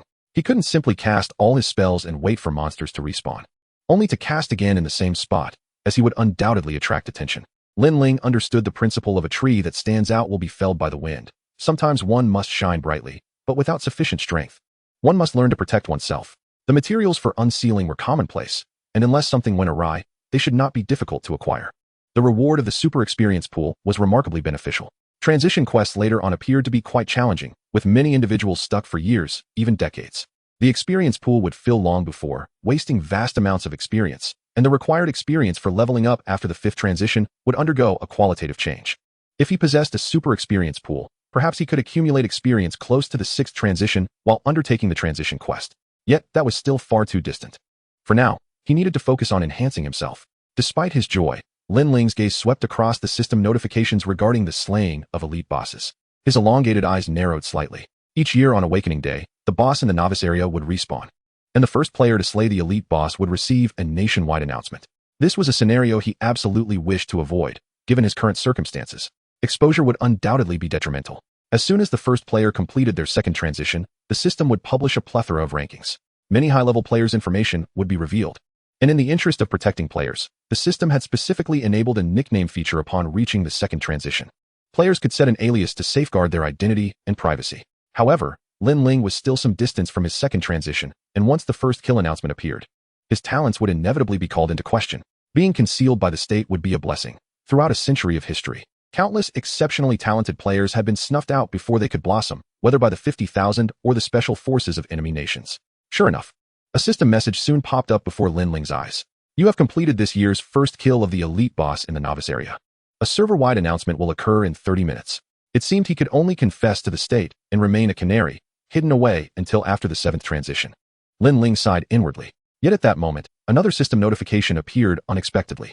As you are an awakened being of a super divine special class, the system rewards you with an identity protection nickname card, allowing you to modify all publicly displayed name attributes in advance. Would you like to use the protection card now? Yes, no. A faint smile gradually crept upon Lin Ling's lips. Wouldn't this be immediately exposed in a party? What use was it?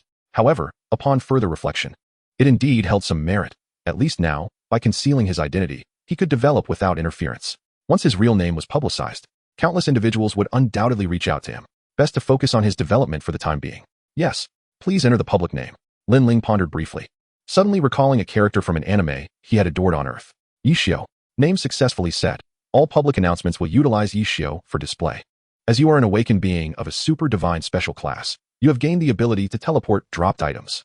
Would you like to teleport the items dropped from slain monsters to your location? Yes, no. Another delightful surprise arrived, and without a moment's hesitation, Lin Ling made his decision. Yes. Upon his confirmation, a radiant white light suddenly illuminated before him. A plethora of equipment cascaded from above. At that moment, Lin Ling's eyes were fixated on the ever-increasing gear. He was searching for the perfect set that the level 30 elite boss had dropped. The quality of standard equipment was categorized into 7 tiers. Common equipment, white. Superior equipment, blue. Rare equipment, purple. Perfect equipment, gold. Legendary equipment, orange. Epic equipment, red. And divine equipment, white light. In his previous life, he had inadvertently overheard a 4th transition veteran mention that the novice area concealed a perfect set of level 10 equipment. Only by achieving the first kill of the level 30 elite boss could one have the chance to obtain it, and if obtained, it would undoubtedly be a complete set. Although it could be worn at level 10, its attributes would surpass those of rare sets within the 3rd transition. Finally, a golden light shone forth. Lin Ling clearly saw a golden piece of equipment being instantly buried under a deluge of white gear. He frowned slightly, based on his experience. Others' first kills of bosses had always dropped complete sets, and it was improbable that he would only receive one piece. Yet, several seconds passed without a second golden item appearing. Just as doubts began to creep into Lin Ling's mind, a series of white lights, far more radiant than the other white items, suddenly flared up one after another. Lin Ling's eyes widened in astonishment, yet the sheer abundance of white gear before him was overwhelming. Before he could even discern the details, the equipment was already piled high in front of him. This was the first time he had encountered such dazzling white gear, and a bold conjecture quietly surfaced in his mind. As the gear continued to materialize, a small mountain had formed before him, leaving him little time to validate his suspicions. Although the drop rate for beginner gear was somewhat elevated, it remained below 1. This indicated that defeating 100 monsters did not guarantee the acquisition of a single item. However, gazing at the vast array of equipment, Lin Ling's lips involuntarily curled into a grin once more. Just how many monsters had been slain to yield such an abundance of gear? Moments later, the influx of equipment ceased, prompting him to swiftly approach and sift through the pile. He automatically disregarded the white gear and merely glanced at the blue items. Quality staff, blue. Category, main weapon. Level requirement, level 5. Durability, 100/100. Intelligence, 5. Mana, 100. Additional effects, none. In his previous life, it took him 2 months to wield a blue weapon of this caliber. Shaking his head, he carelessly discarded the blue weapon. Rare priests and staff, purple. Category, main weapon. Level requirement, level 10. Durability, 200/200. Intelligence, 10. Agility, 10. Mana, 200. Additional effects, none. Equipment has always been a crucial factor in determining whether a player can become a true powerhouse. A barebones level 5 mage could scarcely compete with a mid-level mage clad in a perfect set of gear. Naturally, no level 5 player would willingly expose themselves to be slain. The only means of compensating for such disparities in equipment is through forbidden spells. However, only players of level 7 and above can invoke these spells, each class possessing the power to wreak havoc on a grand scale. Those below level 7 find it exceedingly difficult to withstand the onslaught of forbidden spells. Yet, such spells are rarely unleashed unless absolutely necessary, as the million mana required for casting often leaves high-level players depleted. Thus, equipment remains the foremost core competency for any player. In general, white gear offers a single attribute. Blue gear provides 2, purple gear 3, gold gear 4, orange gear 5 passive skills, and red gear 6 passive skills. As for the legendary sacred gear, it is said to bestow 8 attribute bonuses along with both active and passive skills. Moreover, if a complete set is assembled, additional set-specific bonuses are granted. In the eyes of the majority, the sacred set is regarded as the pinnacle of equipment. Had he not been reborn, Lin Ling would have been among those who believed this. However, at this moment, he was acutely aware that there existed equipment even more formidable than the sacred set. That would be the top-tier custom-made weapon set. A player equipped with such elite weaponry can instill despair in their peers of the same tier. A fully personalized top-tier weapon set could drive the entire world into a frenzy. Chapter 11, Radiant Sacred Set. Awakened players undergo a job change every 30 levels, and upon successful transition, they can access higher-level maps or dungeons. There, defeating monsters yields equipment corresponding to their level, a consensus shared by all. However, after reaching level 7, leveling up becomes exceedingly arduous. Neither bosses nor quests yield equipment above level 210. This signifies that once players reach level 7, their equipment attributes become relatively uniform, significantly balancing human combat power. This state persisted for decades until 2 years later, when a legendary figure from the Eagle Nation wielded a level 240 custom weapon to slay an 8th-tier Holy Knight from the Indian Nation, awakening other countries to the fact that self-made equipment could surpass the 210-level equipment cap. During that period, all nations publicly shared their research findings regarding custom weapons, hoping that their own country would produce talents capable of advancing weapon designs beyond level 210. Unfortunately, by that time, it was far too late. Creating a sustainably upgradable custom weapon necessitates extensive design iterations, alongside enabling the weapon to evolve with its user from low to high levels. For nations, gathering the materials required for custom weapons is relatively straightforward, but elevating an individual from level 30 to 240 is not achievable in a short span. That Eagle powerhouse, leveraging his weaponry advantage, nearly swept the globe. Yet now, Lin Ling's rebirth was destined to shatter this monopoly held by the Eagle Nation. In his previous life, he had delved into the core documentation regarding custom weapons made public by the state. Following his rebirth, he dedicated 3 additional years to design a weapon set capable of upgrading continuously from level 30. Moreover, he had kept this information under wraps, with the schematics for the Prelude Squad limited to upgrades only up to level 120. This was Lin Ling's contingency plan, a retreat he had secured for himself. Of course, Lin Ling's primary objective at present remained the Newcomer Championship dungeon, as it harbored the essential materials for crafting his custom weapons. As he continued to examine the items strewn across the ground, a flicker of unexpected delight flashed in his eyes. Among the heap of equipment lay numerous scrolls.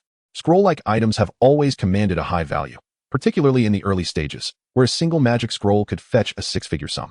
Magic scrolls and teleportation scrolls were relatively common, the former allowing instant access to spells one did not possess, while the latter could transport the user to designated or random locations.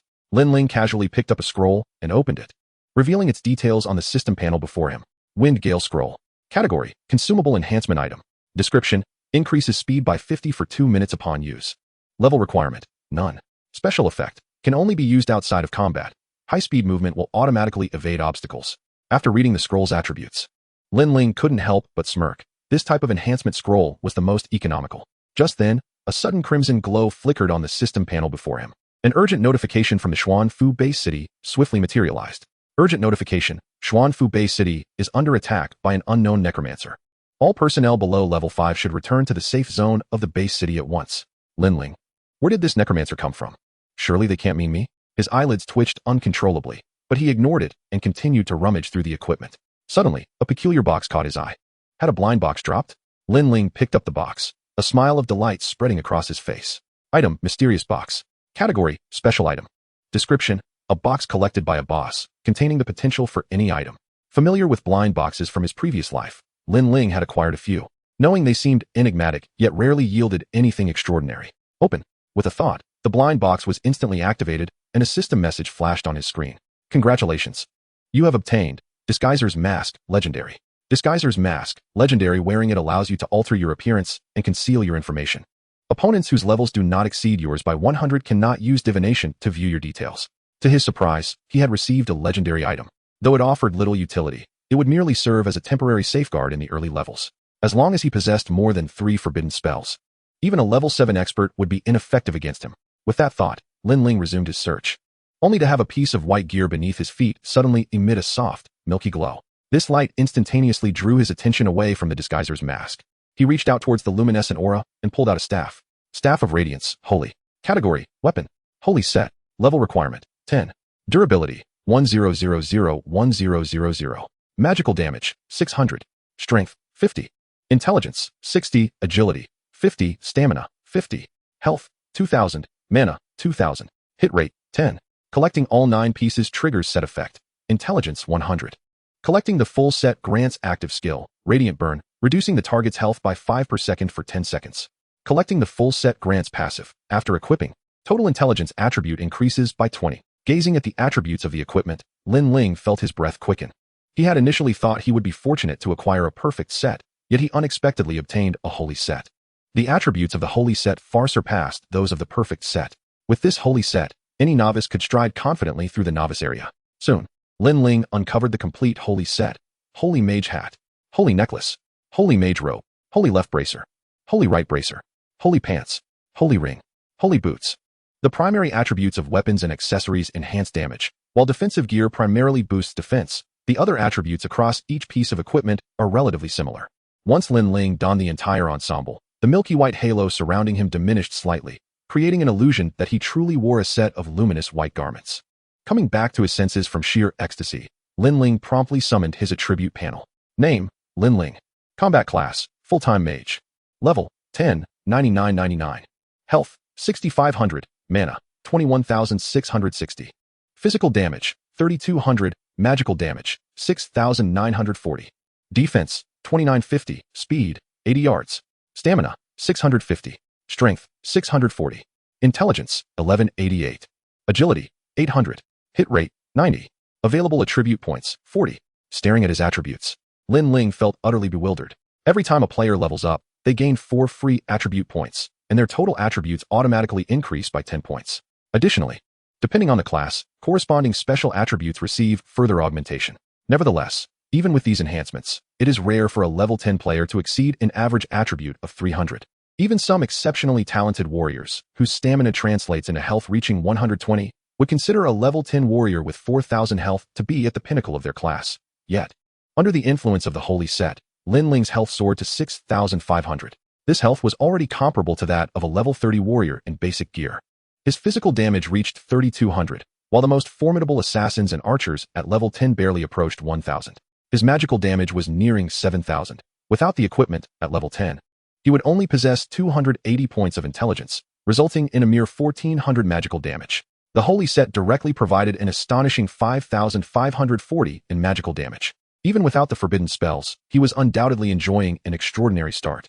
Lin Ling's mana, boosted by the set, exceeded 20,000. However, he was still a long way from the 1,000,000 mana needed to unleash forbidden spells. I possess forbidden magic, yet what I lack most is mana. Once my mana surpasses 1,000,000, I shall truly become a forbidden mage, Lin Ling contemplated, immediately allocating all 40 attribute points to intelligence. Just then, a black triangular aircraft suddenly swooped across the distant sky, seemingly searching for something. Lin Ling's expression shifted, and he hastily gathered the equipment scattered on the ground. Chapter 12.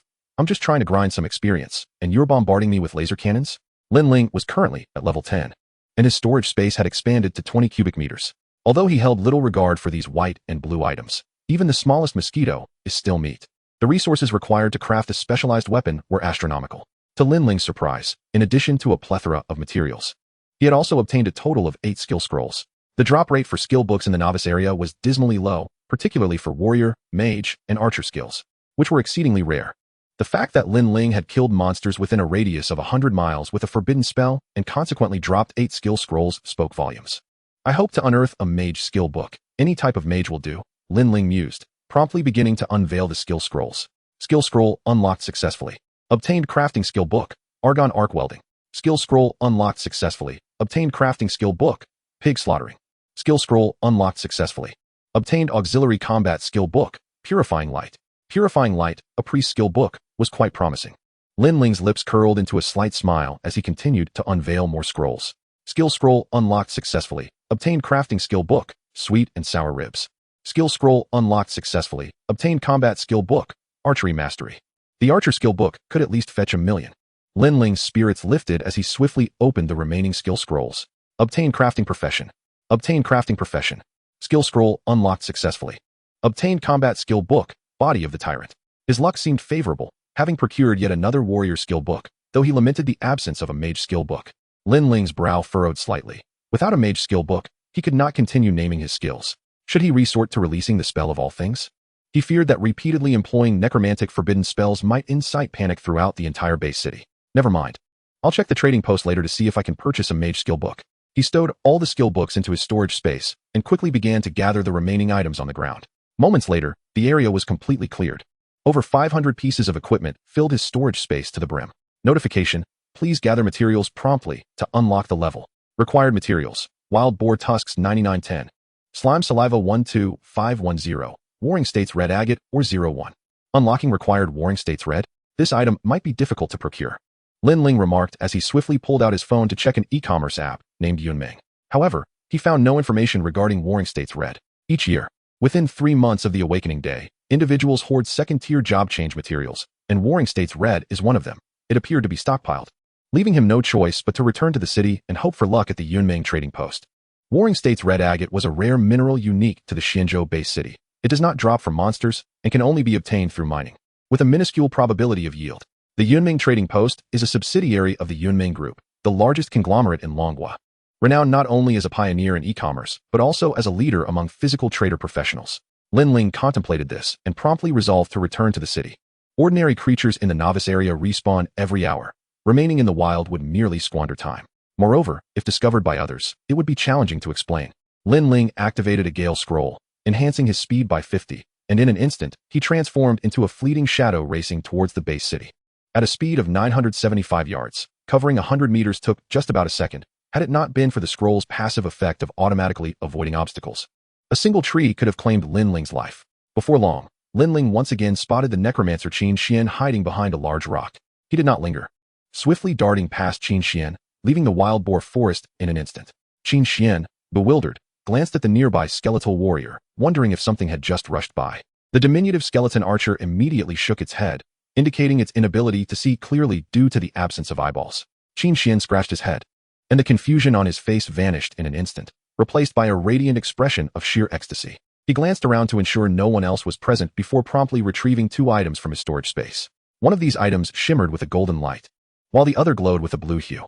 Qin Xian's gaze fell upon the golden object, which was a roll of yellowed parchment wrapped in several loops of black thread. Directional teleportation scroll. Category: one-time teleportation item. Item details: randomly teleports in a specified direction. Distance varies. Level requirement: none. Thank the heavens. This is undoubtedly a remarkable find. If memory serves, I once saw someone offering 100,000 dragon coins for such an item. It's truly a life-saving artifact. As Qin Xian spoke, his attention shifted to the blue glowing boots. High-quality mage boots, blue. Category: apparel. Level requirement: 10. Durability: 100. Intelligence: 5. Hit rate: 2. Additional effects: none. An exquisite item indeed. I knew I was destined for greatness. This is undoubtedly the favor of the divine.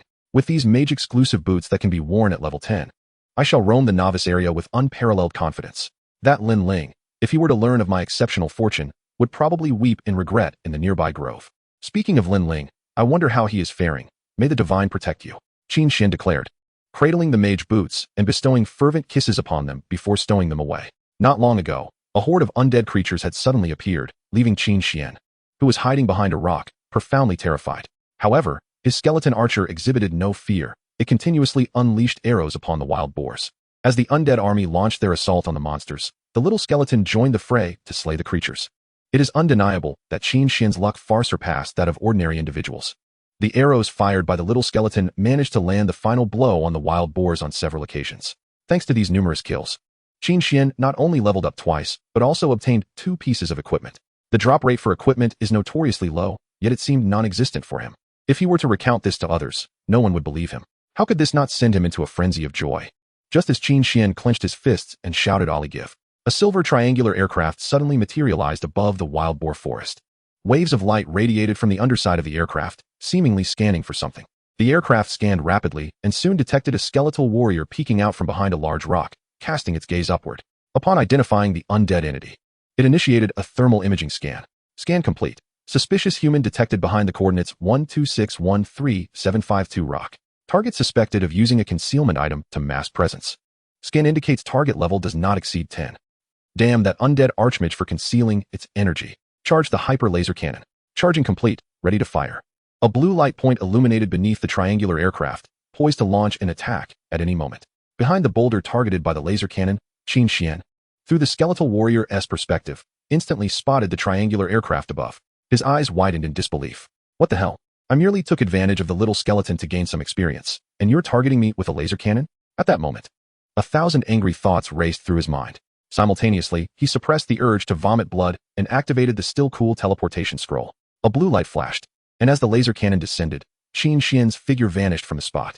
On board the triangular aircraft, detected spatial teleportation fluctuations. Target has escaped. Upon hearing the report from the aircraft's intelligence, all the officers aboard breathed a sigh of relief. Indeed, teleportation was a hallmark of the Archmage. Base City. This is the thunderstorm. Enemy undead Archmage detected. The opponent has teleported away. Base acknowledged. Soon, All the residents of Xuandu Bay City received a notification message simultaneously. Notice, danger averted, all novice area leveling teams await monster respawn. Lin Ling, who was hurrying along, glanced at the notification that appeared before him and instinctively touched his nose. He never expected someone would take the heat for him, nearly getting obliterated by a laser cannon in the process. Chapter 13 Lin Ling, if you have the capability, let us engage in a magical duel. Lantern Monster Leveling Zone. Kamikaze Club Leveling Grounds. Long, what just happened? How would I know? Didn't the officials state that there might be an enemy nation's undead archmage appearing? Did the archmage sneak in from the United States? Why didn't the undead army attack us? It is indeed rather strange. However, it was genuinely perilous back there. Those numerous skeleton soldiers nearly scared me out of my wits. Who could witness such a scene and remain unfazed? Even Boss Feng Ji was left stunned. A leveling team huddled in a ditch, conversing in hushed tones. All of these individuals had reached at least level 4, while 2 nearby youths had even attained level 6. One wielded a blue longbow, and the other held a blue staff. They were none other than the Wind God Guild's archer Sotu and the fire mage Feng Ji. Under the collaboration of Feng Ji and Sotu, their team's leveling efficiency was akin to cheating. Feng Ji's talent, Fury of the Fire God, granted all his skills AoE effects. His area damage combined with Sotu's rapid firing had allowed them to reach level 6 in just over an hour. Moreover, they were quite fortunate, having acquired 3 blue weapons, including a longbow and staff, with the last being a pure body blue shield designated for a warrior named Shang Biao in their party. With the enhancement of blue equipment, Shang Biao could attract 5 monsters at once, further amplifying Sotu and Feng Ji's monster-slaying speed. Had it not been for the sudden appearance of the undead army, they might have already achieved level 7. Old Feng, I encountered Lin Ling earlier. He was still flaunting an arrogant demeanor. I declared that anyone daring to team up with him would be opposing me. Sotu, the once formidable Lin God, is now relegated to solo grinding in the wild. As Sotu spoke, a smirk crept across his face. Feng Ji shook his head, giving a thumbs up. Impressive. It's all thanks to you, Sotu. Lin God has fallen. The once great deity will inevitably become a laughingstock. Their Kamikaze Club reserve team and the Yazi Guild reserve team had undergone countless simulated skirmishes, yet each time, they had been decisively crushed by Lin Ling, to the extent that the entire Kamikaze Club reserve team had grown wary of him over the past half-year. Now that Lin Ling had fallen from grace, it felt as though a mountain that had blocked their path had collapsed. However, as soon as their words left their lips, they suddenly spotted a figure emerging from the woods ahead. The person stood atop a large rock, seemingly gazing at the triangular aircraft soaring above. Upon recognizing the individual's face, both Sotu and Feng Ji instinctively rose from the ditch, gripping their weapons tightly, their eyes reflecting a flicker of apprehension. But soon, the two exchanged knowing smiles, their tension transforming into profound disdain. Oh, isn't this Lin God? How many wild chickens did you have to slay to don a full set of level 1 white gear? Not to mention, that level 1 white gear's effects are quite impressive. Ha ha ha. Sotu burst into laughter, instantly attracting the attention of all nearby leveling teams. Feng Ji stepped out of the ditch and immediately cast a probing spell at Lin Ling. Target cannot be probed. A system message promptly popped up before Feng Ji's eyes. He was momentarily taken aback. The inability to probe indicated either the target had the capacity to conceal themselves or that the target was of a higher level. He would never believe that Lin Ling could possibly be of a higher level than him. The kid seems to have had some good fortune. It appears he has obtained a passive skill book that conceals detection. Feng Ji expressed a flicker of regret in his eyes, for he perceived Lin Ling's attempts to shield himself from scrutiny as a mere act of self-deception. After all, the divine Lin had ultimately descended from his pedestal. Brother Feng, Lin Ling possesses an SSS talent. Is it possible he harbors abilities unknown to the average person? Perhaps his level has surpassed ours, murmured a member of the Divine Wind Guild. Impossible. Did you not hear the mayor's secretary? The White Bear Kingdom has already deemed that talent worthless. We must trust in authority, another practitioner sneered. Upon hearing this, a smirk involuntarily graced Feng Ji's face. He raised his blue glowing staff and declared, Lin Ling, should you wish to become my subordinate, I might take you under my wing and help you level up when I'm in a good mood. Ha ha. Brother Feng is indeed impressive. The mighty Lin God willing to be your underling? What a remarkable sight. Suwa Tu chuckled, casting a glance at Lin Ling. Lin Ling, you should accept. Our brother Feng's skills deliver AoE damage. This is a rare opportunity you want to miss. The generosity of Brother Feng is commendable. If it were me, I wouldn't waste time on him. Several members of the Divine Wind Guild chimed in agreement. Hearing their words, Feng Ji proudly lifted his chin and proclaimed, Lin Ling, do you see this? This is a level 5 blue weapon.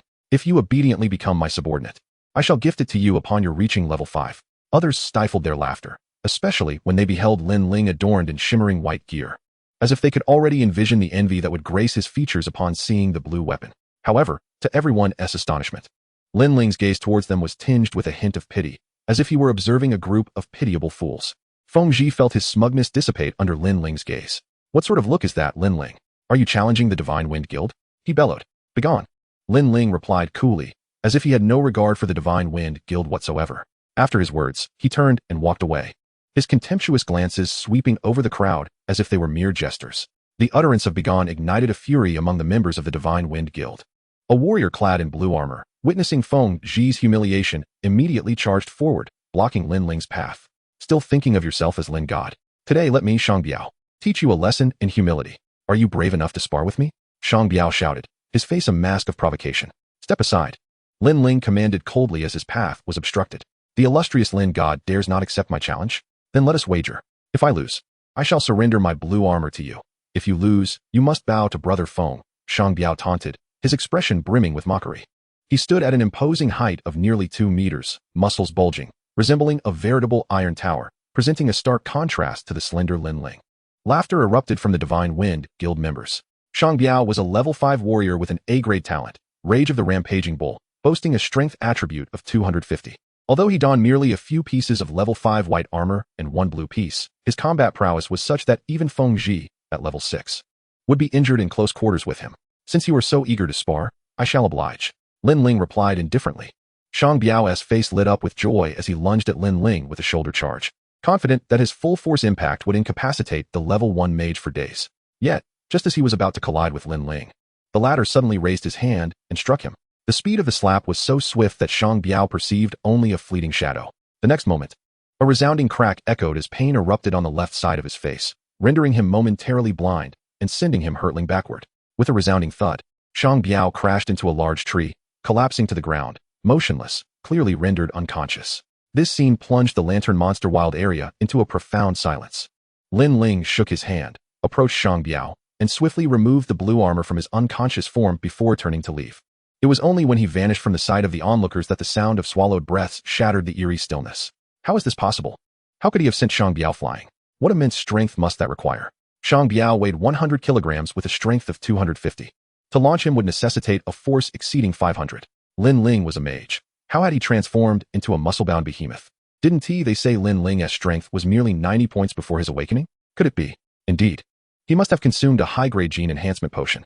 I heard that an A-grade gene potion costing 300,000 can elevate strength to 500. The members of the Divine Wind Guild began speculating. Quite the clever fellow, opting for a muscle enhancement route, since mages face challenges in leveling up. Does he aspire to become a powerhouse mage? Suatu's initial shock gradually ebbed, replaced by a renewed air of derision. A mage focusing solely on brute strength would only serve to dominate low-level monsters. In his eyes, this is but a farce. Feng Zhi bellowed towards the direction Lin Ling had vanished. Lin Ling, if you have the capability, come and compete with me in magic. Let us unleash our skills against one another. Should you triumph, I shall become your follower. Chapter 14. The Raucous Lin Ling, Guard Against Fire, Theft, and Lin Ling. In the Slime Marsh leveling zone, members of the Eye of Wrath preparatory team watched the undead army burrowing back underground, swallowing their breaths. Their expressions were a complex tapestry of emotions, a mingling of joy and terror. At this moment, Xiao Yan had reached level 9, Xiaoyu was at level 8. Zhou Mingyan was level 8, while Li Jingliang and an archer named Yu had both attained level 7. The other squads within the Eye of Wrath preparatory team had also reached level 6. Though Xiao Yan's intelligence might not be remarkably high, he possessed a degree of cunning. As the undead army commenced its slaughter of the slimes, he sensed something amiss. He promptly instructed Li Jingliang to attempt several times to contest with the skeleton soldiers for kills, discovering that not only did they incur no attacks, but they also gained experience. Upon realizing this, Xiao Yan immediately ordered everyone to begin contesting kills with the undead army. Despite their perpetual anxiety over the undead army potentially turning on them, this maneuver yielded a surge in experience, with numerous pieces of equipment dropping. Xiao Yan now possessed 3 pieces of blue gear, while the others boasted at least 1 or 2 pieces of white gear. Fortune favors the bold, Li Jingliang remarked. Clutching a level 7 white shield, though the memory of the densely packed skeleton army still made his legs tremble. Where did that necromancer come from? Xiao Yan's face turned pale. When the undead army first appeared, he genuinely feared he would meet his end in this novice zone. Who could have known that they would attack practitioners? Otherwise, we would have surely perished, Xiaoyu remarked, glancing at her brother with lingering trepidation. Fortunately, it was a false alarm. Let us seize the time to level up. Our pace is undoubtedly at a T0 standard. Initially, we planned to reach level 10 in 3 days, but now it seems 1 day will suffice. Xiao Yan managed to smile as he surveyed his comrades. Li Jingliang glanced around the empty surroundings. Where are all the monsters? Team leader, the damned monsters have been wiped out. Should we wait for them to respawn or relocate? He said, his eyelids twitching. Brother, let us head north to the city. Though the monsters in the eastern mountain range are all above level 10, we possess the strength to handle them now. I just saw someone in the public channel mention that the area north of the city hasn't been covered by the necromancer's curse, Xiaoya suggested. Her heart still heavy with the shadows cast by the skeletal soldiers. She had no desire to linger in this place any longer. Only by leaving could she concentrate on defeating monsters. Xiaoya nodded. All right, I'll call for a helicopter now. Everyone prepare to relocate. The eastern mountain range has ghoul monsters. Lin's team mentioned that ghoul's corpse poison is quite troublesome, so any priests must possess purification skills. Yu quietly reminded them. Captain Lin, there is no Captain Lin here, and Lin Ling is merely a novice. His information is gathered from the internet and may not be reliable. Even if he has miraculously guessed correctly, we can have Meng Yin return to the city in the evening to acquire a purification skill. We shall depart now, as I have no desire to hear any more nonsense. As Xiao Yan's words faded, everyone began to move towards the marsh's edge, save for Zhou Meng Yin, who gazed vacantly at the desolate slime marsh. The others looked toward her, fully aware that she was undoubtedly troubled about Lin Ling. Yu, returning gently, grasped Zhou Meng Yan's arm and whispered, Sister Meng Yin, let us go. Captain Lin will be fine. Zhou Meng Yin forced a faint smile. That fellow will undoubtedly be all right. He is destined to become a god of magic. With that, Zhou Meng Yin and Yu made their way outward from the marsh. At that moment, a blue citywide message suddenly popped up on the system screen before them, quickly inundating the entire message area. These blue messages represent public announcements made by players within their respective base city. Shameless scoundrel Lin Ling has consumed an A-grade genetic potion. His strength has reached 500. He deceived our Shenkong club warrior, Shang Biao, into a strength comparison, ambushed him, knocked him unconscious, and stole a blue item. The illustrious Lin has descended to the level of a thug, engaging in deceit, ambush, and robbery, devoid of martial ethics. Everyone take heed and steer clear of such scoundrels. Thug Lin Ling, beware of fire, theft, and Lin Ling. All present were left in utter disbelief as the continuous barrage of messages flooded the screen. It was inconceivable. They must be slandering Lin Ling. He could not possibly deceive them, let alone rob them of their equipment. Zhou Meng Yan's face contorted with anger as she prepared to retort against the Shinkong Club on the public screen. Meng Yan, enough of this disgrace. Flies do not buzz around a seamless egg. Just inquire with him. One must not judge a book by its cover, Xiaoyu scoffed. Feeling fortunate that Lin Ling had declined her advances previously, Zhou Meng Yan took out her phone and promptly dialed Lin Ling. Is what's on the public screen true? She questioned, unable to believe that Lin Ling would resort to deceit for a blue item. There was a pause on the other end before Lin Ling's voice came through slowly. Do you believe what they say? I do not believe it. I only believe you. All right then, Manager Li, how much can the blue item fetch? Be cautious. Zhou Meng Yan ended the call, pressing the phone to her cheek, the busy signal filling her with sweetness. I knew Lin Ling would never steal from others. Even if he did, it merely signifies his strength. The law of survival is indeed the strong preying on the weak. Reluctantly, she set her phone down, her gaze still imbued with tenderness. Humph. Xiao Yan's cold snort suddenly pierced the air. Zhou Meng Yan, you ought to cease your infatuation with Lin Ling. He is not someone of your ilk. Zhou Meng Yan shot a defiant look at Xiao Yan, her bright eyes brimming with stubbornness. Xiao Yan, however, grinned widely, saying, I can inform you now that my family has sent word. Once you formally sign a contract with the Yazi Club, my Xiao Corporation will grant you a monthly remuneration in the 7 figures. Moreover, as long as you obediently comply, I assure you will be able to join the War God Hall. The heights you will reach are realms Lin Ling could only dream of. He is but a societal miscreant, hardly worth your concern. Such actions of his are likely a desperate attempt to draw my attention and return to Yazi.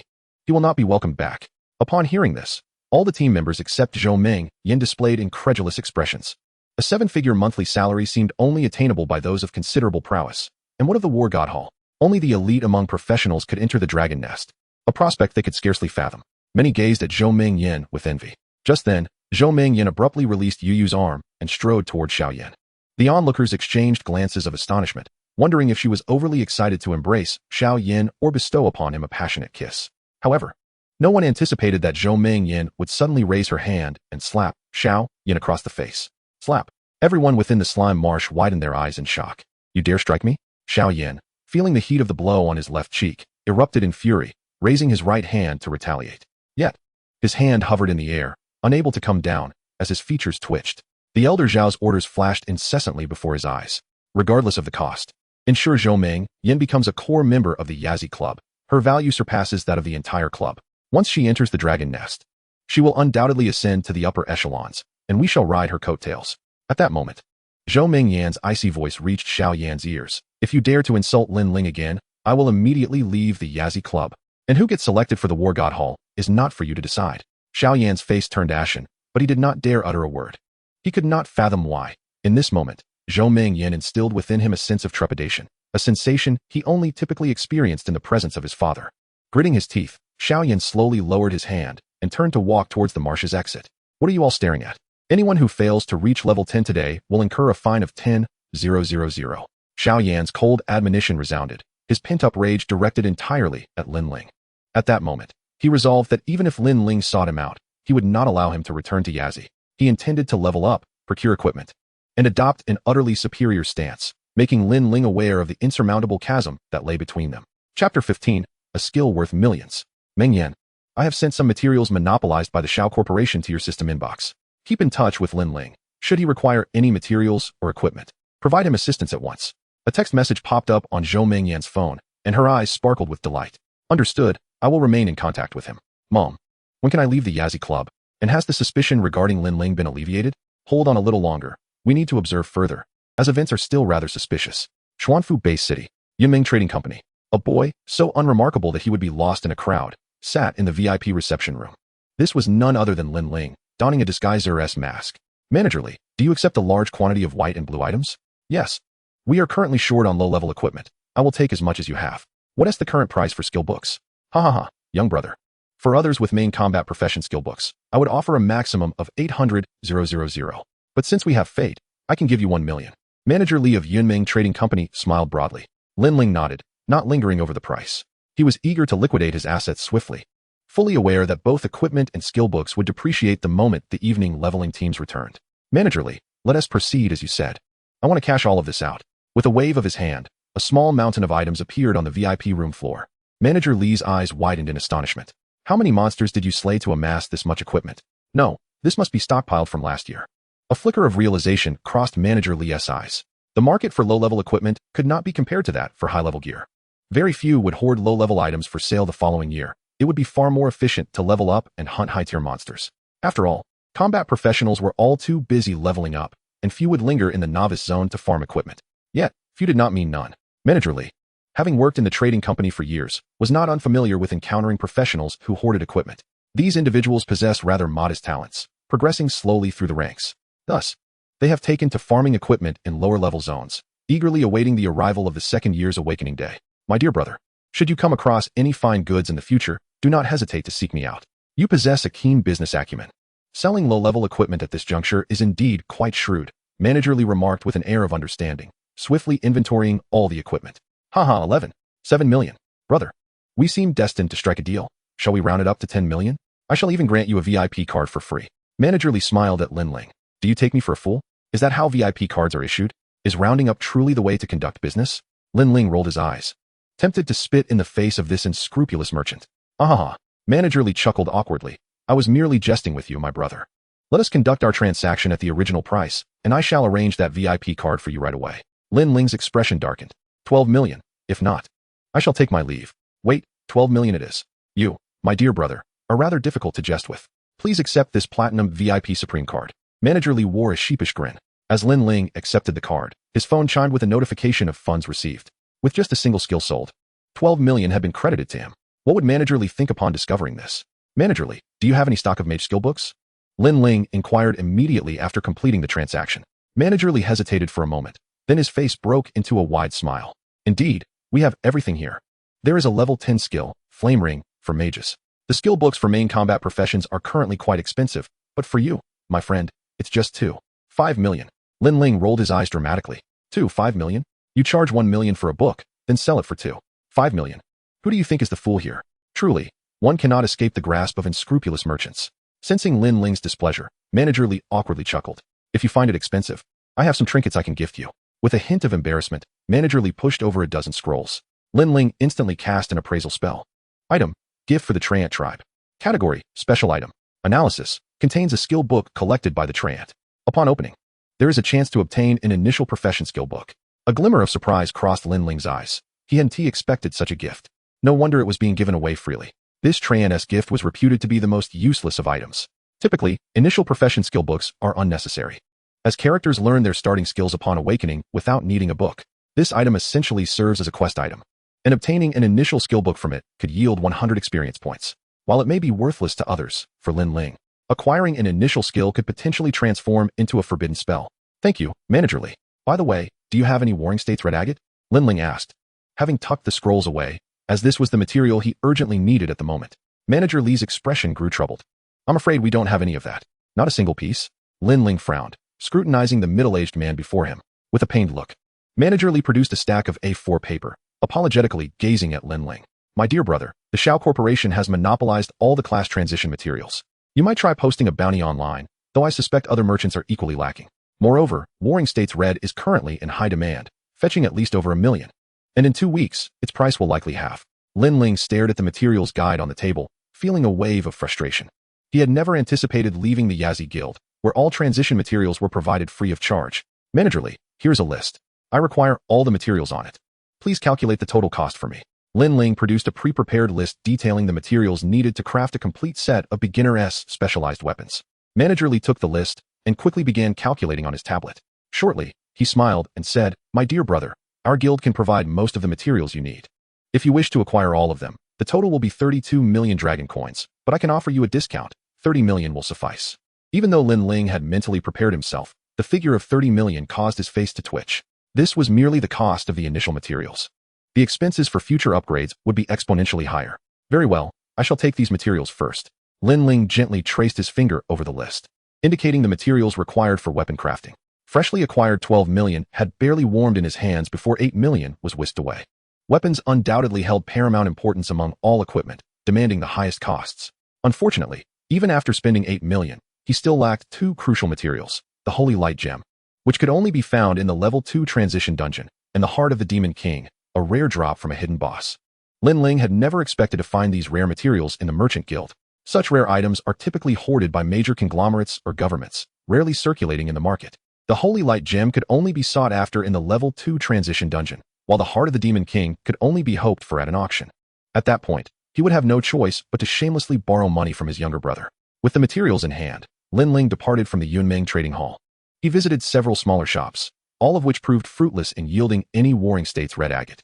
Pulling out his phone, Lin Ling murmured, I suppose I'll have to post a bounty online.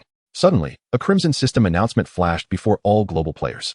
Congratulations to the newcomer Yi Xiao from Xuangu Bay City for achieving the first kill of a wild elite boss in the Novice Zone, earning a fragment of the dungeon entry ticket.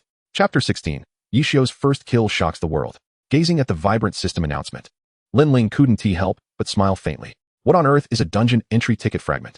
As he looked at the black iron piece that had appeared in his storage space, a glimmer of confusion crossed his mind. In his previous life, he had slain numerous bosses but had never once claimed a first kill. Though he had seen the system announcements numerous times, he had never paid them any heed, only knowing that they were highly valuable. He recalled seeing someone offering 10 million for one in his past life. With a thought, the black iron fragment materialized in his palm. Item, Dungeon Entry Ticket Fragment. Item analysis. Collecting 10 fragments automatically synthesizes a complete entry ticket, granting access to the dungeon. The dungeon is a global instance designed for high-level professionals, where one can significantly enhance their mental prowess.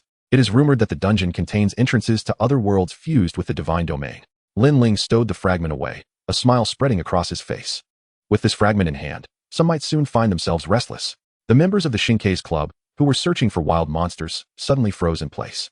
Feng Ji turned abruptly to Sodu, only to find Soda gazing back at him, both astonished by the shock reflected in each other's eyes. Who is so formidable? If I recall correctly, a first kill of an elite boss requires at least level 30, right? This can't be right. Has someone really slain a boss within half a day since the awakening ceremony? We barely survived an encounter with a level 15 blue monster. How on earth did they manage to defeat a level 30 boss? Are they cheating? The Yazi reserve team had just located a monster-free zone outside the north gate, beginning their hunt. The sudden emergence of a system announcement left Xiao Yan utterly astounded, his mouth agape in disbelief as he glanced around at his fellow teammates. Yi Xiao? Where did this extraordinary individual come from? To defeat a boss so swiftly? Brother, this must be a hidden master. You must leverage your family connections to locate him. Such a prominent figure deserves to be my Xiaoya's partner. I am utterly in awe. Aside from my Lin Gu, I now have another to revere in my lifetime. Meanwhile, the mayor's office in Xuanfu Bay City was in complete disarray. A cadre of influential figures stared at the system announcement with eyes ablaze. Heaven has chosen to bless our dragon country. In just over 2 hours since the awakening began, someone has achieved the first kill of an elite boss. This individual's talent must be at least SS level, and their profession is undoubtedly a hidden one. Bai Haishan's breath quickened slightly. In that moment, the gloom brought forth by the enigmatic necromancer was instantly dispelled. Mayor, the ability to conceal one's talent leads me to suspect that this person may possess an SSS-level talent. Could it be that Lin Ling? Is it possible he has a second profession?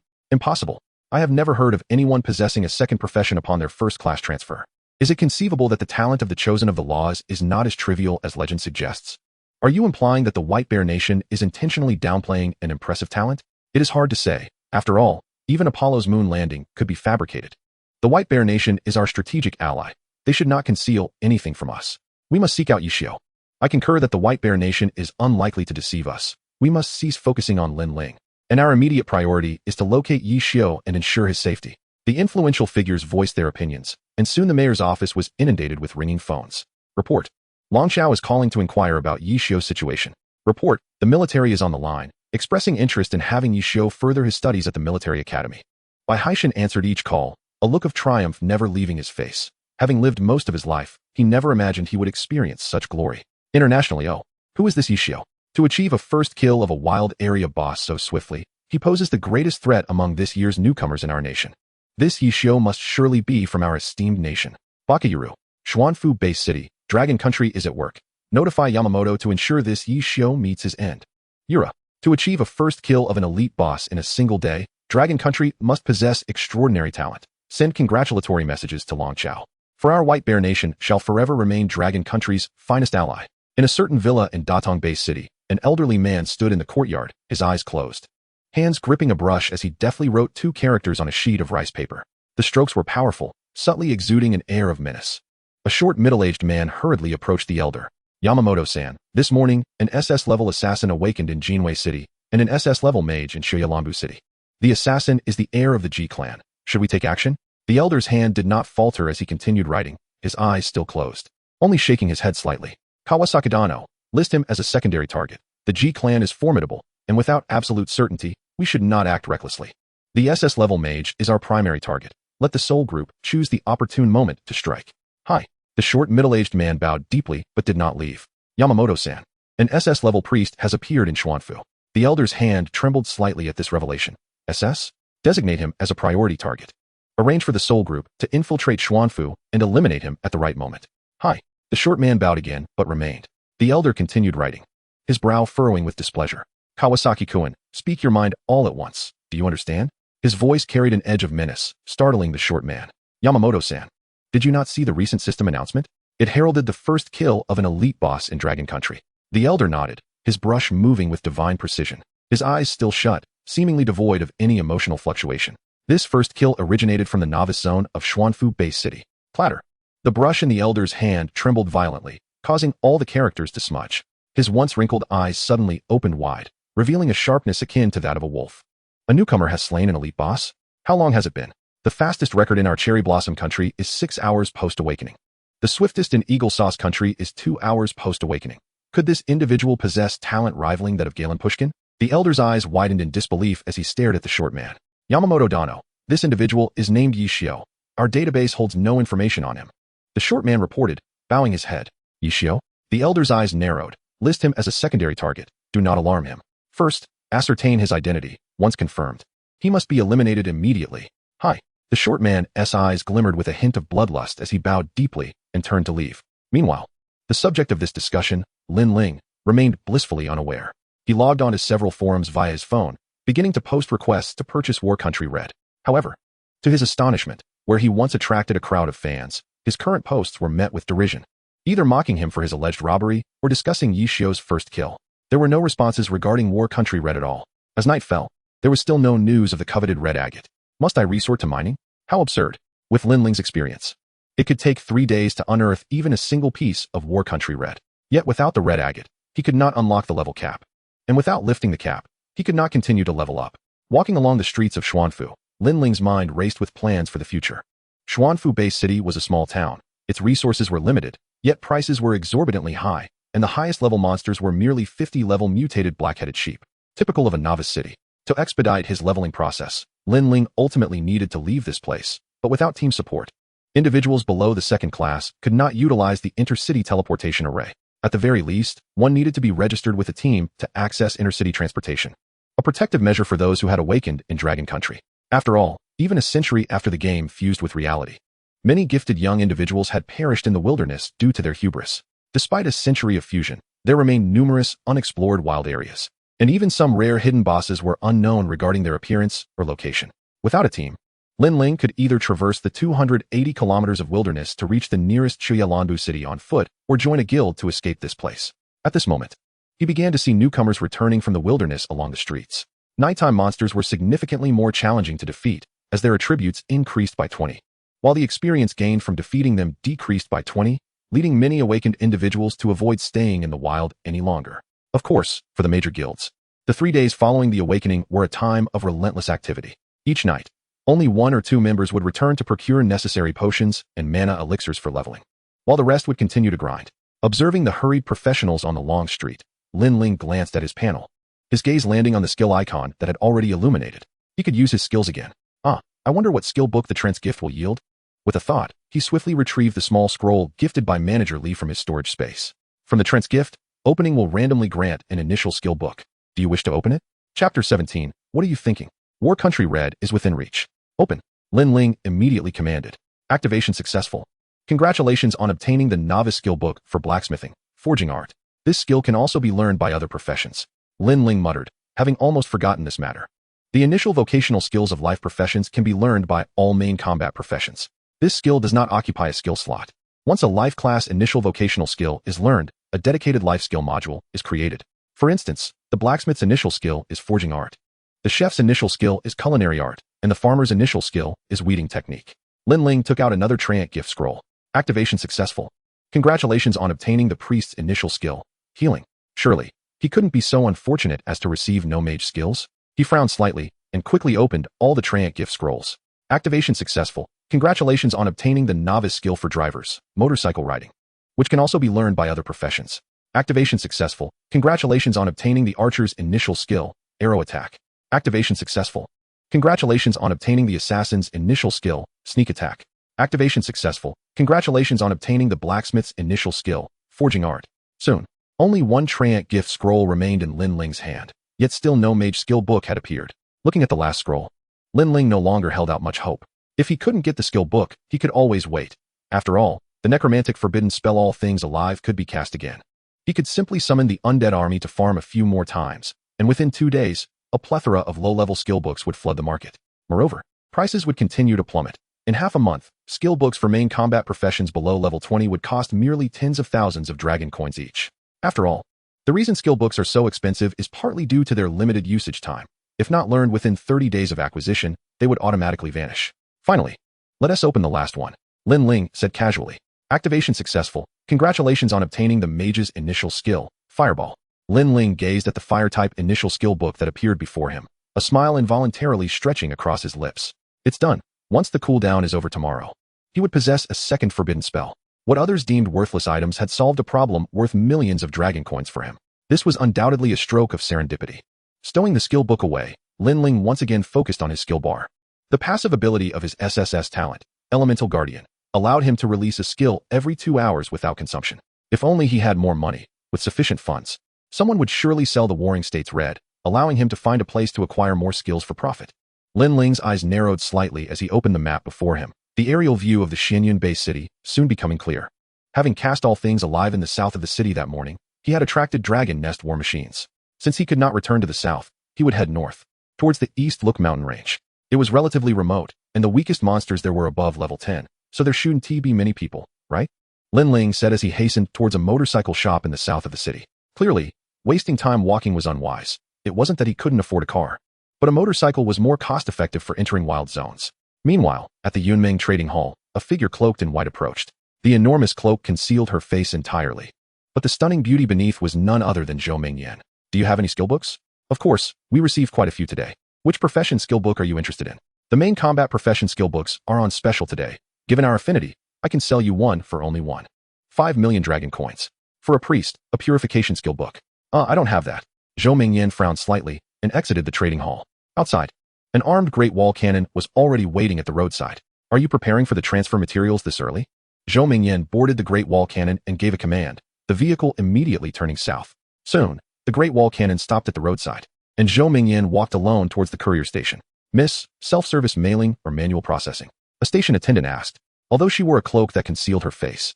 It was evident she was a woman. I'll handle it myself, Zhou Mingyan replied, skillfully operating the mailing platform. This mailing service was a feature integrated after the fusion of the Divine Realm. By completing certain tasks, practitioner factions could obtain the right to use spatial laws. Through the mailing system of the faction, items could be sent directly to the designated practitioner's personal space within minutes. The recipient must accept the item. If they refuse, it would be immediately returned. Naturally, the sender could set an amount, and the recipient would need to pay the corresponding currency to successfully receive it. Soon, Zhou Mingyan completed the mailing, carefully concealing her operations. The attendant behind her watched with immense curiosity, but saw nothing. Acting so mysteriously, does she think she's the awakened SS talent goddess Mingyan? She mused, but Zhou Mingyan had already finished her task and was heading out. The attendant made a face at her retreating figure and promptly checked the delivery records. I'm a staff member. I want to see how much you can hide. The attendant thought smugly, but the next moment, the pride on her face instantly froze. This delivery is encrypted. You do not have viewing permissions. Attendant. Lin Ling had just spent 50,000 dragon coins to purchase an off-road motorcycle. Just as he intended to head north out of the city, he suddenly saw a message appear on the regional public screen, and the sender was none other than Zhou Mingyan. Zhou Mingyan, offering a high price to purchase a skill book for enhancing purification for priests. Lin Ling couldn't help but smirk as he took out his phone and dialed Zhou Mingyan. I saw your message on the public screen about needing an enhanced purification skill book. I just happened to find one by the roadside. Are you going to gift it to me? You must be dreaming. The friendship price is 1 million. If you want it, I can mail it to you. Zhou Mingyan fell silent for a moment, and a series of gritted teeth sounds came from the phone. Fine, just send it over, you heartless guy. Lin Ling hung up the phone and looked towards the roadside, where a courier station was conveniently located. Just then, an armed Great Wall cannon roared to life and sped northward. Lin Ling frowned slightly, watching the departing pickup truck shake his head helplessly. The emblem of the Yazi Guild on that pickup was both familiar and foreign to him. Sir, self-service mailing or manual processing? The station attendant asked dully. Lin Ling smiled politely at her. I'll handle it myself. He swiftly approached a mailing machine, quickly entering Zhou Mingyan's account ID and placing the skill book in the drop-off area. Recipient, Zhou Mingyan. Scanning item. Scan successful. Item name, Light of Purification. Category, skill book. Learning requirements, priest. Level requirement, level 5. Skill analysis. Can purify all negative states from allies when used on oneself. Can prevent the target from casting any negative status attacks for 30 seconds when used against enemies. Collection method, 1 million dragon coins. Sender, anonymous. The attendant beside him widened her eyes in astonishment upon seeing the description on the delivery device. Main profession skill book, 1 million. Such good fortune. Am I a lucky star? She had also seen Zhou Mingyan's public message seeking skill books. Little did she expect that someone would strike gold so quickly. The attendant, both envious and curious, tentatively asked, Little brother, how did you get so lucky? Did you really find a main combat profession skill book? Found a few. Lin Ling nodded. As soon as the words left his mouth, the entire express delivery station was instantly inundated with the tangy scent of lemons. A few packages? Damn it. Just a few? That would mean a profit of several million. Who on earth is this fortunate soul? This must be a child of destiny. The earlier frustration stemming from the lack of visibility regarding Zhou Mingyan's mailing contents was completely swept away. Little brother, do you need friends? No. Do you lack charms to hang on your thigh? The lady approached Lin Ling, her eyes brimming with hope. Lin Ling raised a hand to touch his nose, silently declining the lady's kind offer. Would you like to send the mail now? Confirm within 120 seconds. The mail will be delivered and cannot be retrieved. Please operate cautiously after confirming the recipient's information. Confirm. Cancel. Confirm. Lin Ling spoke slowly. Just as his words fell, a notification suddenly popped up on the system panel before him. You have received a mail. Would you like to accept it? You may choose to return it. What is happening? Did it get returned to me? A flicker of confusion crossed Lin Ling's eyes, yet he chose to accept the mail. You have received an express mail, War Country Red Agate 10, which has been stored in your storage space. This mail is sent free of charge. No fees are required. All materials have been collected. Would you like to unlock the level seal? Chapter 18, Grain Season, Black Dog MO. Naming of Fire Forbidden Spells. Upon seeing the system prompt, Lin Ling's eyes narrowed suddenly. He turned sharply towards the direction where the Great Wall Cannon had departed, and Zhou Mingyan's figure instantly materialized in his mind. Doing good deeds without seeking recognition, in this world, apart from myself. It seems you are the only one capable of such. A smile reappeared on Lin Ling's face as he turned to the station lady. Could you assist me in identifying the sender of the anonymous mail? The lady's face instantly revealed a look of concern. I'm afraid this sister cannot help you.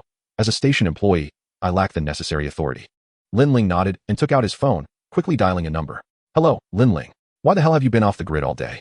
I thought you might have done something drastic. Do you have any idea how worried I've been? We've known each other for over 3 years in our 18-year lives. If you just left like that, A torrent of frantic shouting erupted from the other end of the line. Stop, stop, stop! Lin Ling raised a hand, rubbing his temples, hastily interrupting the other party. He knew that if he didn't cut in, this person could easily ramble on for 2 minutes straight. I need something from you. Someone sent me an anonymous package. Help me find out the sender's information. Lin Ling hastily continued before the other could respond. Bro. My dear brother, is this the reason you sought me out? I knew you wouldn't come to me for anything good. Where are you now? I already heard about your transition to an SSS level talent. Don't be disheartened. Don't be sad. As the great eagle rises with the wind, soaring upwards. Lin Ling held the phone away from his ear, a look of disdain plastered across his face. Enough. Lao Mo, if you keep flapping your gums, I'm hanging up. Lin Ling stated. Don't. I haven't finished yet. My man, I awakened an SS talent. Are you in Xuanfu? I'll have my dad arrange a green card for me. I'll fly over right now to find you. I'm invincible now. Tonight. I'll help you level up. I guarantee you'll reach level 2 tonight. Lingo, you haven't even asked what profession I awakened, have you? Speak, come on. Say something. Aren't you curious?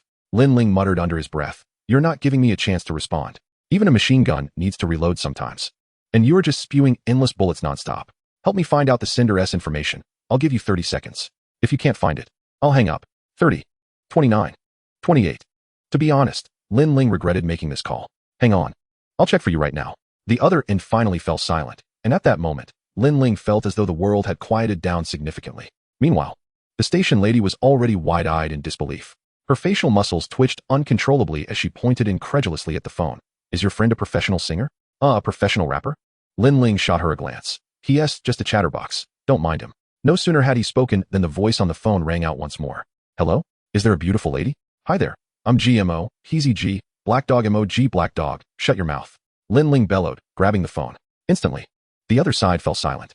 The station lady's facial muscles began to tremble even more rapidly. She looked at Lin Ling's phone with wide eyes of disbelief. Which GMO? Could it be? It's him, the second young master of the G family, monopolizing the express delivery industry in Longhua, GMO, G Black Dog. Lin Ling covered his face as he spoke. 3 years ago, during the first national joint examination, Lin Ling's team faced GMO's team from the Jinhai base city. A mage versus an assassin. Everyone believed Lin Ling would undoubtedly lose. Yet, using the shadow positioning technique he had created in his previous life, he managed to evade the assassin's grasp. Ultimately, the undefeated GMO was thoroughly defeated by Lin Ling. After the examination, GMO secretly flew to Xuanfu on a private jet. That night, Lin Ling was summoned to the Yazi Club by him. Initially, Lin Ling thought GMO sought revenge, but GMO merely wanted to challenge him to 3 more rounds. Lin Ling did not refuse, and as expected, GMO was once again soundly defeated. After emerging from the simulation chamber, GMO hugged Lin Ling's thigh, weeping and pleading to be recognized as his elder brother. His sole aim was to learn Lin Ling's shadow positioning technique, a skill of little intrinsic value, merely utilizing shadows to obscure one's form while launching attacks. However, such skills could only be grasped by the most basic combat-oriented awakened ones in the face of life and death. To Lin Ling's surprise, after teaching GMO, he truly regarded Lin Ling as an elder brother, calling him 3 times a day for 3 years without fail. Of course, this was a private matter, known only to the two of them. After several seconds, GMO's serious voice finally came through the phone. Lingo, I found it. Don't get too excited. You absolutely won't guess who sent you the package. Don't move. Wait for me for half an hour, 20 minutes, 10 minutes. I'll arrive in Xuanfu in 10 minutes. A man keeps his word, and tonight, I'll help you level up. I'm telling you, I'm invincible now. I can one-shot level 15 monsters. When I get there, you'll see what it means to have an overpowered skill. Beep, beep, beep. GMO unexpectedly hung up the phone. Should I slip away before he arrives? If I take him along to level up, how will I use the forbidden spell? Doesn't that mean the whole world will know? Lin Ling pondered, but his eyes suddenly caught sight of the still uncertain dialogue box on his system panel. Confirm. Congratulations. The unsealing was successful, and you have obtained a super experience pool progress of 10. The next seal will trigger at level 20. Please level up promptly. Congratulations on unlocking the experience value seal. You have been granted a super divine level profession special reward. Super divine blessing. Super divine blessing, a one-time blessing state. Health and mana are fully restored, all cooldowns cleared, and each unsealing automatically grants this blessing. Lin Ling gazed at his fully restored health and mana, and his expression darkened. This is utterly useless. I was already at full health and mana. I have never seen such a lackluster super divine reward. The cooldown for the forbidden spell naming technique has also been eliminated? If I suddenly unlock the seal during a battle with others. Suddenly, a divine light ignited in Lin Ling's eyes. This reward was far from trivial. If utilized correctly, it could indeed become a formidable weapon. Detected that the cooldown for the forbidden spell has completed. Please learn the new skill promptly and rename it. A system notification appeared, and a faint smile graced Lin Ling's lips. He immediately retrieved the skill book for Fireball. Successfully learned Fireball. Would you like to rename this skill? Yes. Please enter a term. Naming it after a song will increase the success rate to 100. He named the Fireball spell Meteor Shower. Naming successful. The fire skill Fireball has automatically upgraded to the forbidden spell Meteor Shower.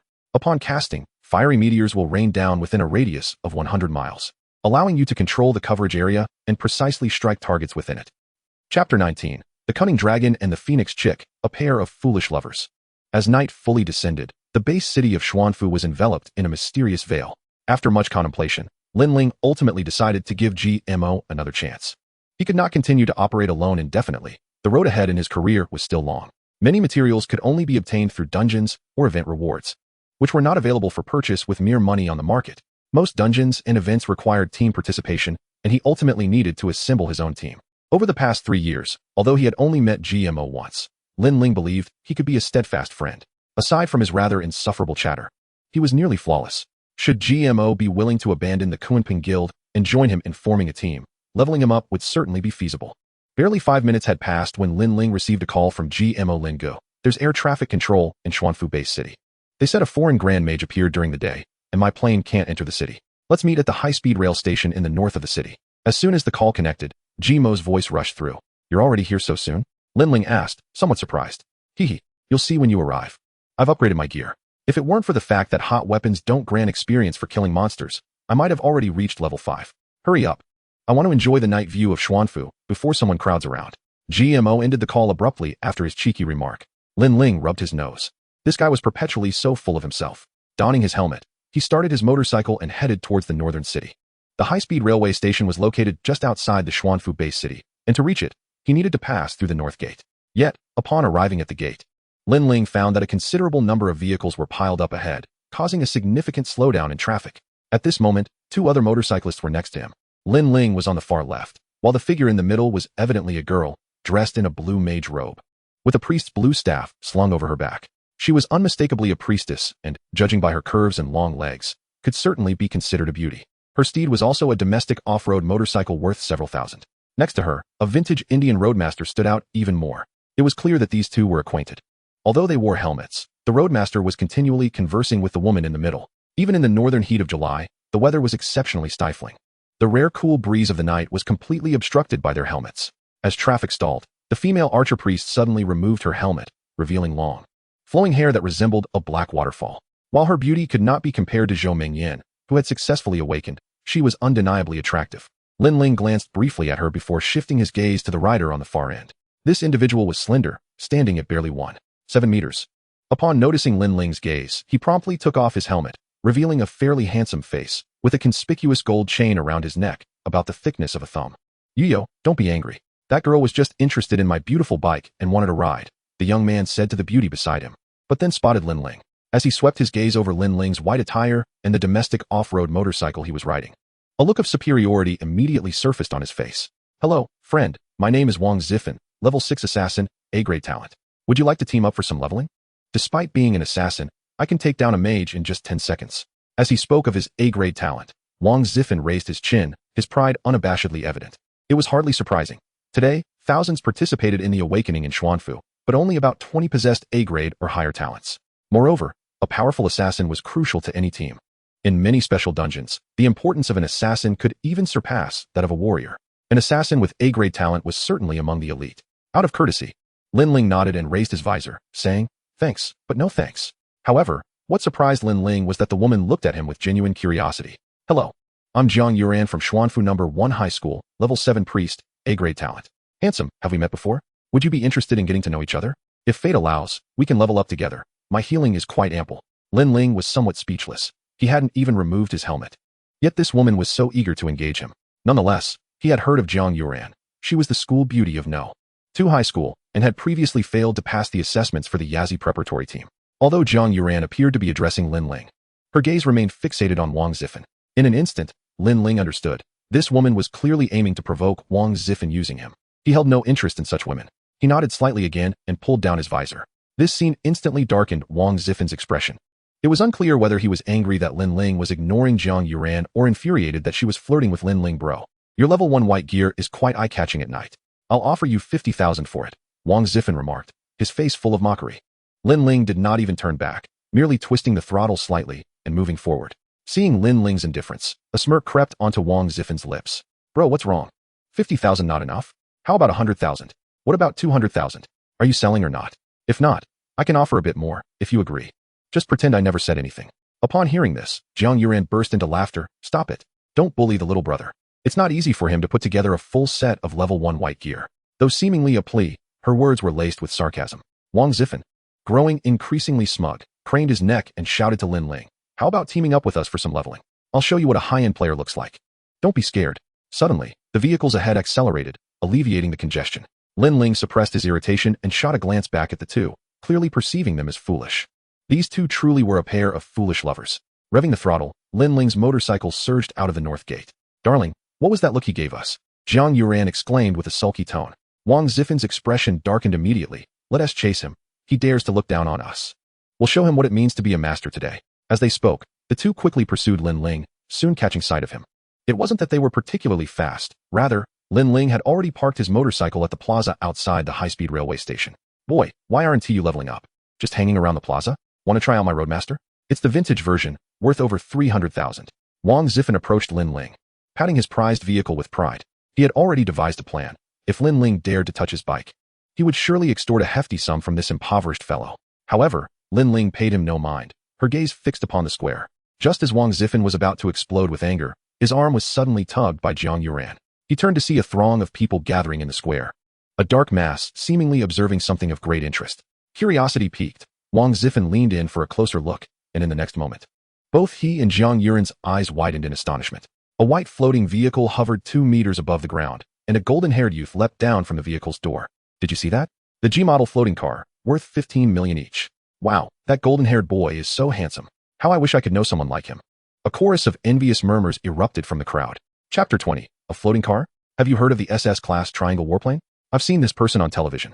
He seems to be a formal member of the Yazzie Guild, if I'm not mistaken, a third-tier powerhouse. Whispers filled the air, with many girls casting infatuated glances at the golden-haired boy. He wore a slight smirk, exuding an air of pride and nonchalance, seemingly unfazed by the surrounding attention. Suddenly, Wang Zifan's eyes widened, and he drew a blue glowing dagger, swinging it with fervor. Joseon cousin. His shout instantly captured the golden-haired youth's attention.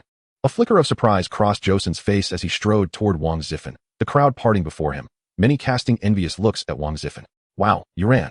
This is my cousin Joseon. His father manages the Yazzie Guild, and he has now joined the Shao Corporation. Cousin, this is my girlfriend, Jiang Yuran, Wang Zifan declared, a look of pride upon his face. What brings you here, Zifan?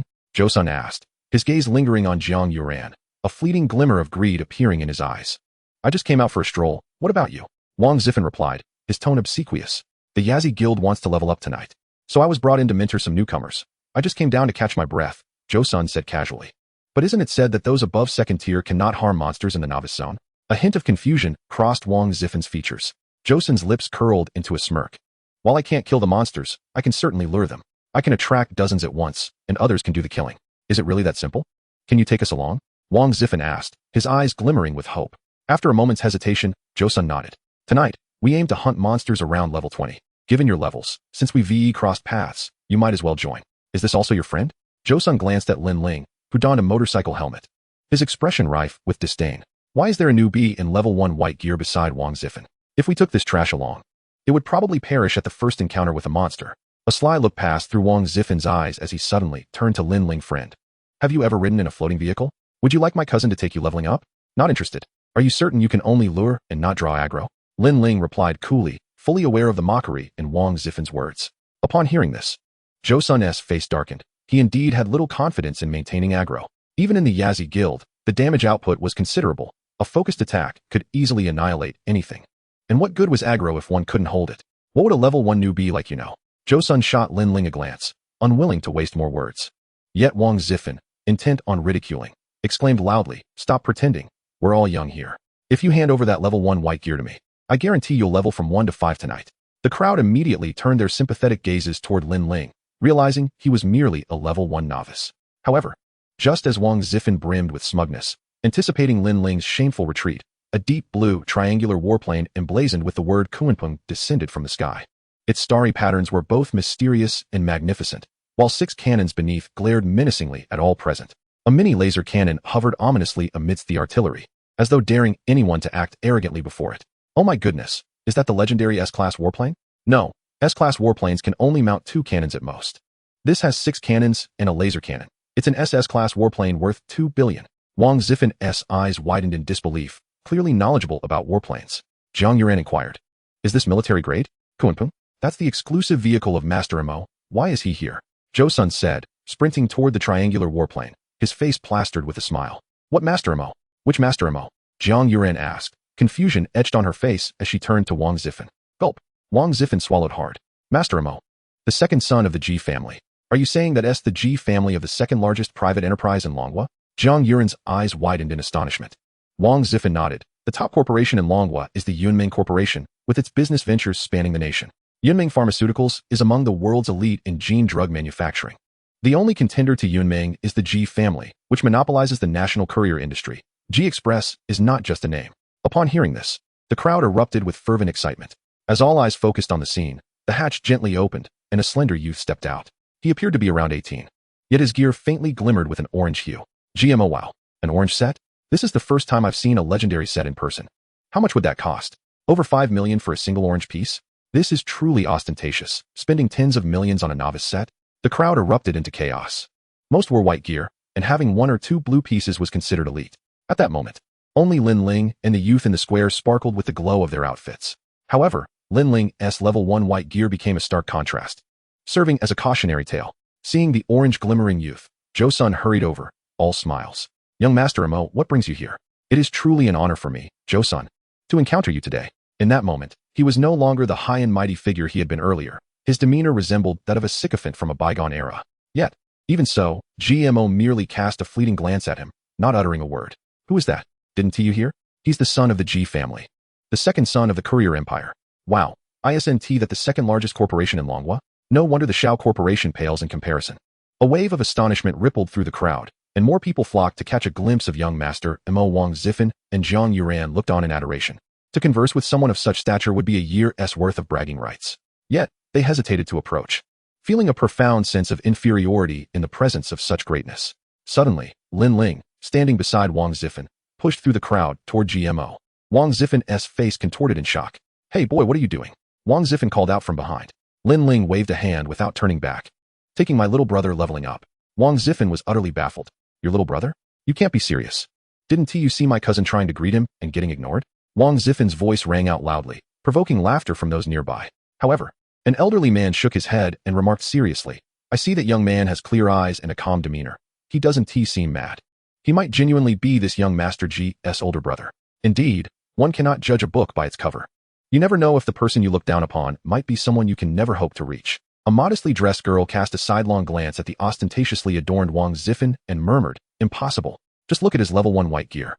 If he truly knew the heir of the G family, would he be clad in such worthless attire? If he does know him, I shall perform a handstand and wash my hair with urine in public. Wang Zifan, with an expression akin to having swallowed a fly, retorted sharply. Upon hearing his words, the elderly man scratched his head in contemplation. Indeed, how could a dragon possibly consort with insects? In our Xuanfu Bay city, the only person who might converse with this gentleman is likely the newly arrived heir of the Shao family.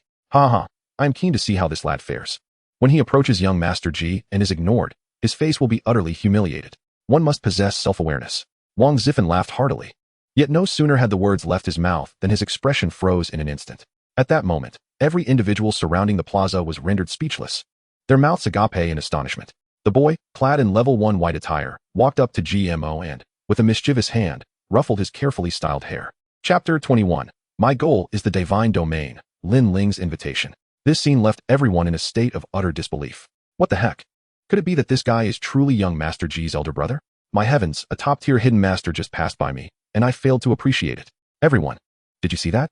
A hidden master in level 1 gear just ruffled the head of young Master G. Remember to follow along, don't get lost. A wave of commotion erupted from the crowd, and Wang Zifan felt utterly disoriented. Who would have thought that an unassuming individual would dare to ruffle GMO's hair? Just then, GMO suddenly took several steps back. A look of bewilderment plastered across his face as he gazed at Lin Ling. Who are you?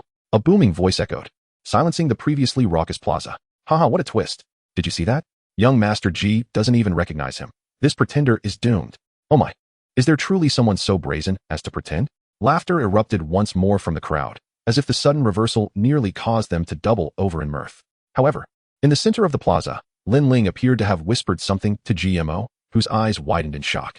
In the next moment, everyone witnessed GMO enveloping Lin Ling, who, with a face full of disdain, pushed him away, only to be eagerly pulled toward the triangular fighter jet. For a brief moment, the entire plaza fell into a stunned silence. Following that, a cacophony of excitement surged forth. No way, is he really young Master G's elder brother? This is unbelievable. Everyone who understands. What? Your mother asks me why I'm live streaming on my knees. Who is this person? This is incredible. What happened to the brother who claimed he would perform a handstand and wash his hair? Wang Zifen muttered in disbelief, unable to accept that Lin Ling could be connected to such a prominent figure. Yet, as soon as he finished speaking, he saw the impressive SS-class triangular fighter jet take off from its position, instantly transforming into a streak of light soaring toward the northern part of the city. The gust of wind created by the aircraft caused everyone to sway, yet many still screamed in exhilaration, shouting with all their might. In that moment, only Wang Zifen found himself utterly bewildered amidst the chaos. Inside the fighter jet, GMO exclaimed, "Boss, this mask is so entertaining. Where did you get it? Awesome. Take it off. Let me try it." "No way. TSK, it looks just like the real thing. Let me touch it." "Not happening." "Boss, are you selling it? I'll give you 3 million for it. With this mask, I could change my identity every day." "Not for sale." GMO bore an uncanny resemblance to a pea shooter from Plants vs. Zombies. 5 million. "Not for sale." Oh. Once Lin Ling boarded the aircraft, GMO's chatter reached an incessant level, punctuated by his energetic banter. Observing the 3 dark lines forming on Lin Ling's forehead, GMO finally relented. "Can you tone down your need to show off?" Lin Ling replied with a hint of annoyance. Not really. I just occasionally like to flaunt a bit." GMO scratched his head, then suddenly his eyes brightened. "Bro, and what about you? Isn't your level 1 white gear just as much a display?" TSK. Don't say that the effects of this level 1 white gear are any less impressive than my orange gear. Want to swap? I'll let you try mine. This is a radiant set, a legendary level. Only those who achieve the first kill of elite bosses in the novice area have a chance to obtain it. In previous years, anyone who managed to get a perfect, purple, set would be considered fortunate. Bro, this is legendary. I ask you, are you surprised, intrigued, or envious? GMO brandished a dagger, draping an arm around Lin Ling's shoulder. "Once I help you level up, this set is yours. Though I lack a staff, its overall attributes would definitely surpass any level 10 set. What do you say? Bro, come join the Kunping Guild with me." Lin Ling glanced at the dagger in GMO's hand, and information about the dagger immediately appeared on the system panel before him. Radiant Dagger, Legendary. Category, Weapon, Legendary Set. Level Requirement, 5. Durability, 300. Physical Damage, 50. Strength, 35. Agility, 30. Stamina, 30. Attack Speed, 5. Hit Rate, 5. Collecting all 9 pieces triggers the set effect, 100 Strength. Passive, Total Strength attribute increases by 5 when equipped by an assassin. Had Lin Ling not possessed the holy set, this equipment could easily outshine any staff for the majority of mages. Sensing Lin Ling's scrutiny, GMO's face brightened with anticipation. "So, were you astonished? This is the allure of orange gear. Hehe, I'm not worried about you being uninterested. Stop pretending. Show me your envious little eyes." However, as GMO continued to ramble on, Lin Ling merely cast him a sidelong glance before redirecting his gaze. "Not trading. Only a fool would trade with you," Lin Ling stated. GMO froze. "Bro, this is a legendary radiant set." Seeing that GMO was about to continue his incessant bragging, Lin Ling rubbed his nose in exasperation. "I already have gear. You should keep this legendary radiant set for yourself. By the way, I intend to form my own team. Are you interested in joining me?" Lin Ling retrieved the radiant staff from his storage space and offered it to GMO while posing a counter-question. GMO, filled with curiosity, raised his hand to accept it. "What does this mean? Let me see." Lin Ling nodded. GMO, still puzzled, tossed a probing glance at the staff radiating a pearlescent glow. "What is so special about level 1 white gear? Mine is." Yet, in the next moment, his eyes widened in shock. "What the heck? Is this for real? The holy radiant set?" He gazed at Lin Ling in disbelief, nearly popping his eyes out. Lin Ling snatched the staff back, a slight smile gracing his lips.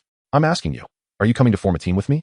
GMO's eyelids twitched as he turned to Lin Ling. "Bro, are you serious?" Lin Ling remained silent, simply nodding in affirmation. "Bro, the Kunping Guild is already stabilizing in the national top 5. If you join Kunping, we might have a chance to compete for second place with Yunming in next year's National Elite Awaken competition.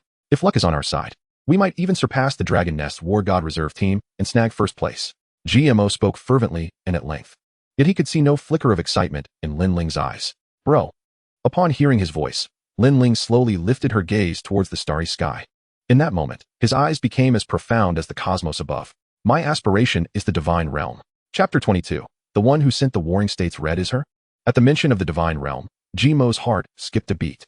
The divine realm is a place of utmost reverence for any awakened individual, yet for many, it remains a taboo. It is not a domain of Earth, but rather a mysterious region that appeared above the Pacific during the Great Convergence. Its denizens are far superior to those native to Earth, and it harbors countless opportunities, including rare minerals and artifacts that Earth has never possessed. However, only a limited number of awakened beings can enter each year. The United Nations has established specific regulations for the prosperity and decline of all humanity. Only awakened individuals of 7th transition or higher from each nation are permitted entry into the Divine Realm. Additionally, the Divine Realm Championship was created to offer exceptionally gifted younger practitioners a chance to undergo trials in the Divine Realm. Only those who reach the 4th transition before the age of 20 can qualify for participation in the Divine Realm Championship, and only the top 20 in the competition may enter the Divine Realm for trials. Awakening at 18 and achieving the 4th transition before 20 creates a barrier that keeps 99 of awakened individuals globally at bay. This is far more stringent than the upcoming Newcomer Championship. Thud. The Divine Realm? Brother, are you certain you're not jesting? GMO swallowed hard and inquired again. Lin Ling met his gaze, solemnly nodding. Bloodshot gradually filled GMO's eyes. Brother, how confident are you? At that moment, his voice trembled slightly. Observing GMO's anxious demeanor, Lin Ling suddenly smiled. He embraced GMO, declaring, 10 out of 10. Boom. GMO felt a thunderous resonance in his mind. What a ludicrous response. Anyone else would mock Lin Ling for dreaming in broad daylight. Yet, in that instant, GMO felt his blood ignite. And he could not fathom why he chose to believe Lin Ling. If pressed for a reason, it was simply because the speaker was Lin Ling, the man who aspired to become the law god, the one who had trampled upon him time and again. Brother, I have a question. Ask away. Are you Yishio? Lin Ling's eyes narrowed suddenly, and a subtle smile, reminiscent of a 45-degree angle, formed at the corners of his mouth. Yes. Damn. I'm in. As GMO's declaration echoed, Lin Ling's smile grew even brighter, and a burden that had weighed heavily upon his heart finally lifted. No agreements were necessary, nor any contracts, between brothers. Often all that is required is a promise. All right, with your inclusion, I shall not feel lonely in the Divine Realm, Lin Ling stated. As the two raised their hands to strike a pact, Captain, may I borrow that little mask of yours to play with? GMO rubbed his hands together. Raising his eyebrows as he looked at Lin Ling shook his head, removing the disguiser mask from his face and handing it over. Use it until you reach level 30, then return it to me. Ha ha, level 30 can keep me entertained for several days. Splendid. GMO exclaimed, tossing a probing spell. Oh my, oh my, oh my. It turned out to be a legendary disguiser mask. Brother, how do you possess so many fine items? GMO said, putting the mask on his face and instantly transforming into Lin Ling's likeness. Lin Ling furrowed his brow slightly as GMO morphed into his father's form and then into an ordinary person's visage. Watching this young man fool around, Lin Ling rubbed his temples in exasperation. Is this what it means to be 18? His mentality seems no older than 8. You truly are my brother. I'm going back now to withdraw from Kuimping. GMO said earnestly. No need. Let us level up first. What level are you now? Lin Ling replied. Too lazy to employ the probing technique. Brother, I'm level 8 now. Tonight, I'll take you and strive to get you to at least level 5. Here. I've made ample preparations. GMO declared, producing one magic scroll after another. In the blink of an eye, dozens of ancient scrolls appeared before Lin Ling. Lin Ling picked up 2 scrolls to examine. Advanced Wind Magic Scroll. Level requirement, none. Item description, upon use, it releases the Advanced Magic Tornado, inflicting 5,000 points of magical damage to targets within a 50-meter radius. Advanced Fire Magic Scroll. Level requirement, none. Item description, upon use. It unleashes the Advanced Fire Magic Sea of Flames, dealing 5,000 points of magical damage to targets within a 50-meter radius. Lin Ling's expression twitched. Advanced magic scrolls are restrictive items for ordinary individuals. Even a 5th transition professional would sustain injuries from a single scroll. Only major powers could possibly acquire such items. Moreover, advanced magic scrolls have always been exorbitantly priced. Purchasing one in the market would cost 2 to 3 million. Now, GMO has produced over 30 in one go, and it was evident that this was not all. How astonishingly wealthy. Is this what it means to be affluent?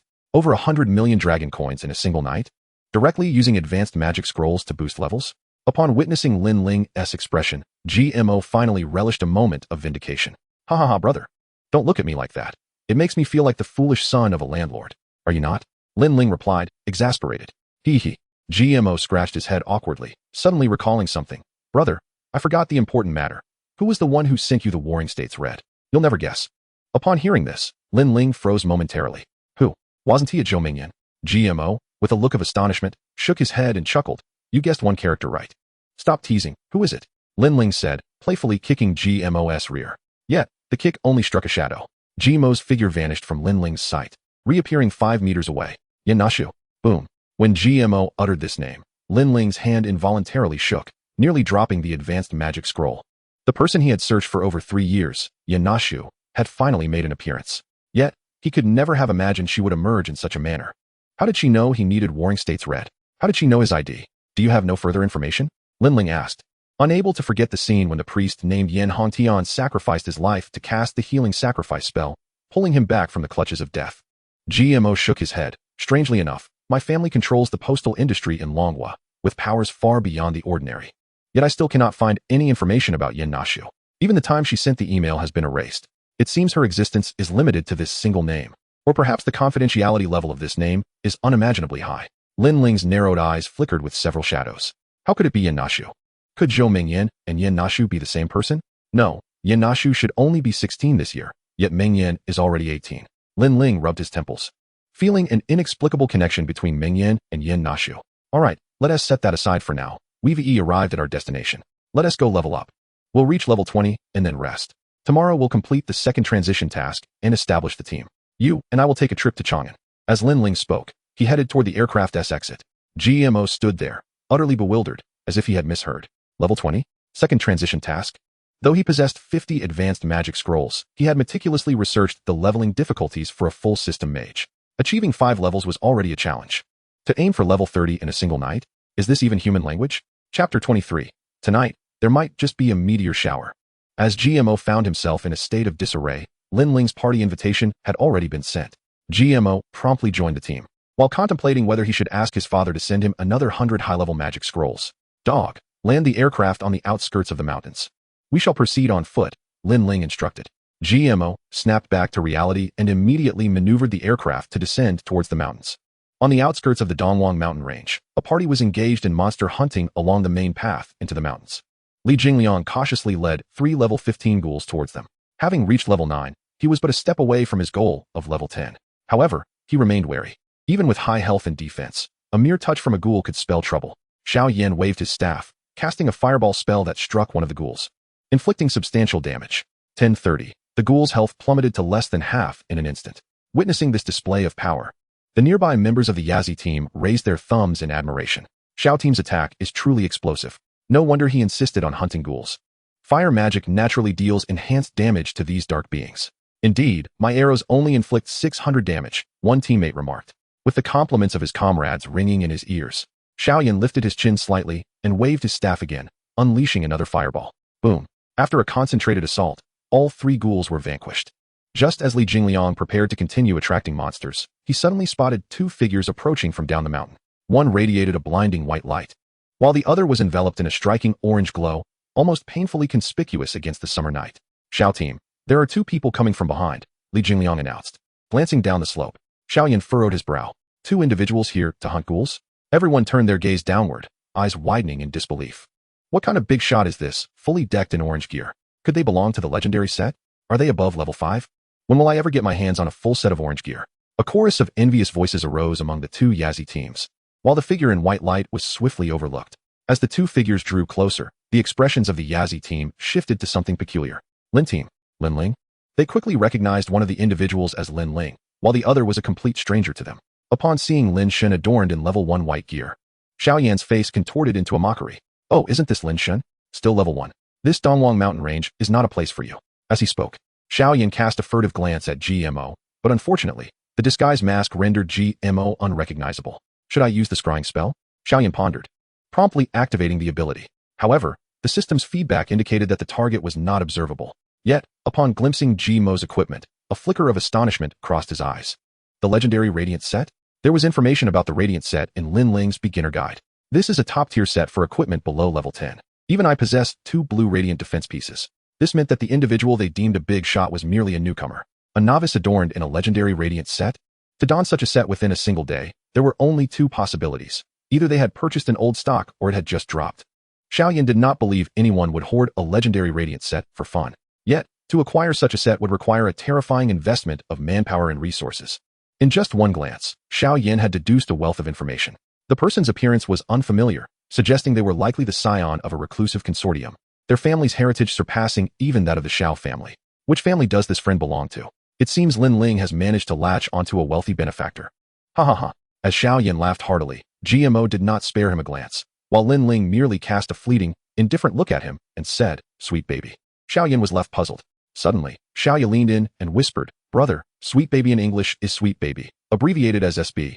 Xiao Yin, insulted by being called SB, erupted in fury. "What do you mean? What do you mean?" Gmo's narrow eyes narrowed sharply, locking onto Xiao Yin. Instantly, Xiao Yin raised his staff. But the thought of confronting an opponent clad in orange gear, while he himself wore only one purple weapon and all blue gear, made a cold sweat bead on his forehead. He promptly silenced himself. Lin Ling Zhou Yin called softly as she approached Lin Ling, her gaze darting to GMO. "Thank you for your purification light." Lin Ling nodded gently. He was always generous toward friends, but would never give without reciprocity. That would not be friendship, but rather servitude. "And thank you for your warring states, Red. Considering it, I seem to have come out ahead, and I will repay you in the future." As he uttered this, his eyes locked onto Zhou Yin's. Yet, he soon noticed her pupils remained unchanged, her only emotion being one of confusion. "What warring states, Red?" Zhou Yin tilted her head in perplexity. "Wasn't it you? Someone anonymously sent me 3 pieces of warring states red agate, and I thought you had mailed them to me." Lin Ling replied, a mysterious smile playing on his lips. Zhou Yin stared at Lin Ling in bewilderment and retrieved 5 scrolls from her storage space, offering them to him. "I know you're short on resources. Take these 5 intermediate magic scrolls for monster hunting. With your skills, you should be able to attract a few more monsters without issue. But still, you shouldn't level up here in the Dongwang mountain range. It's too dangerous."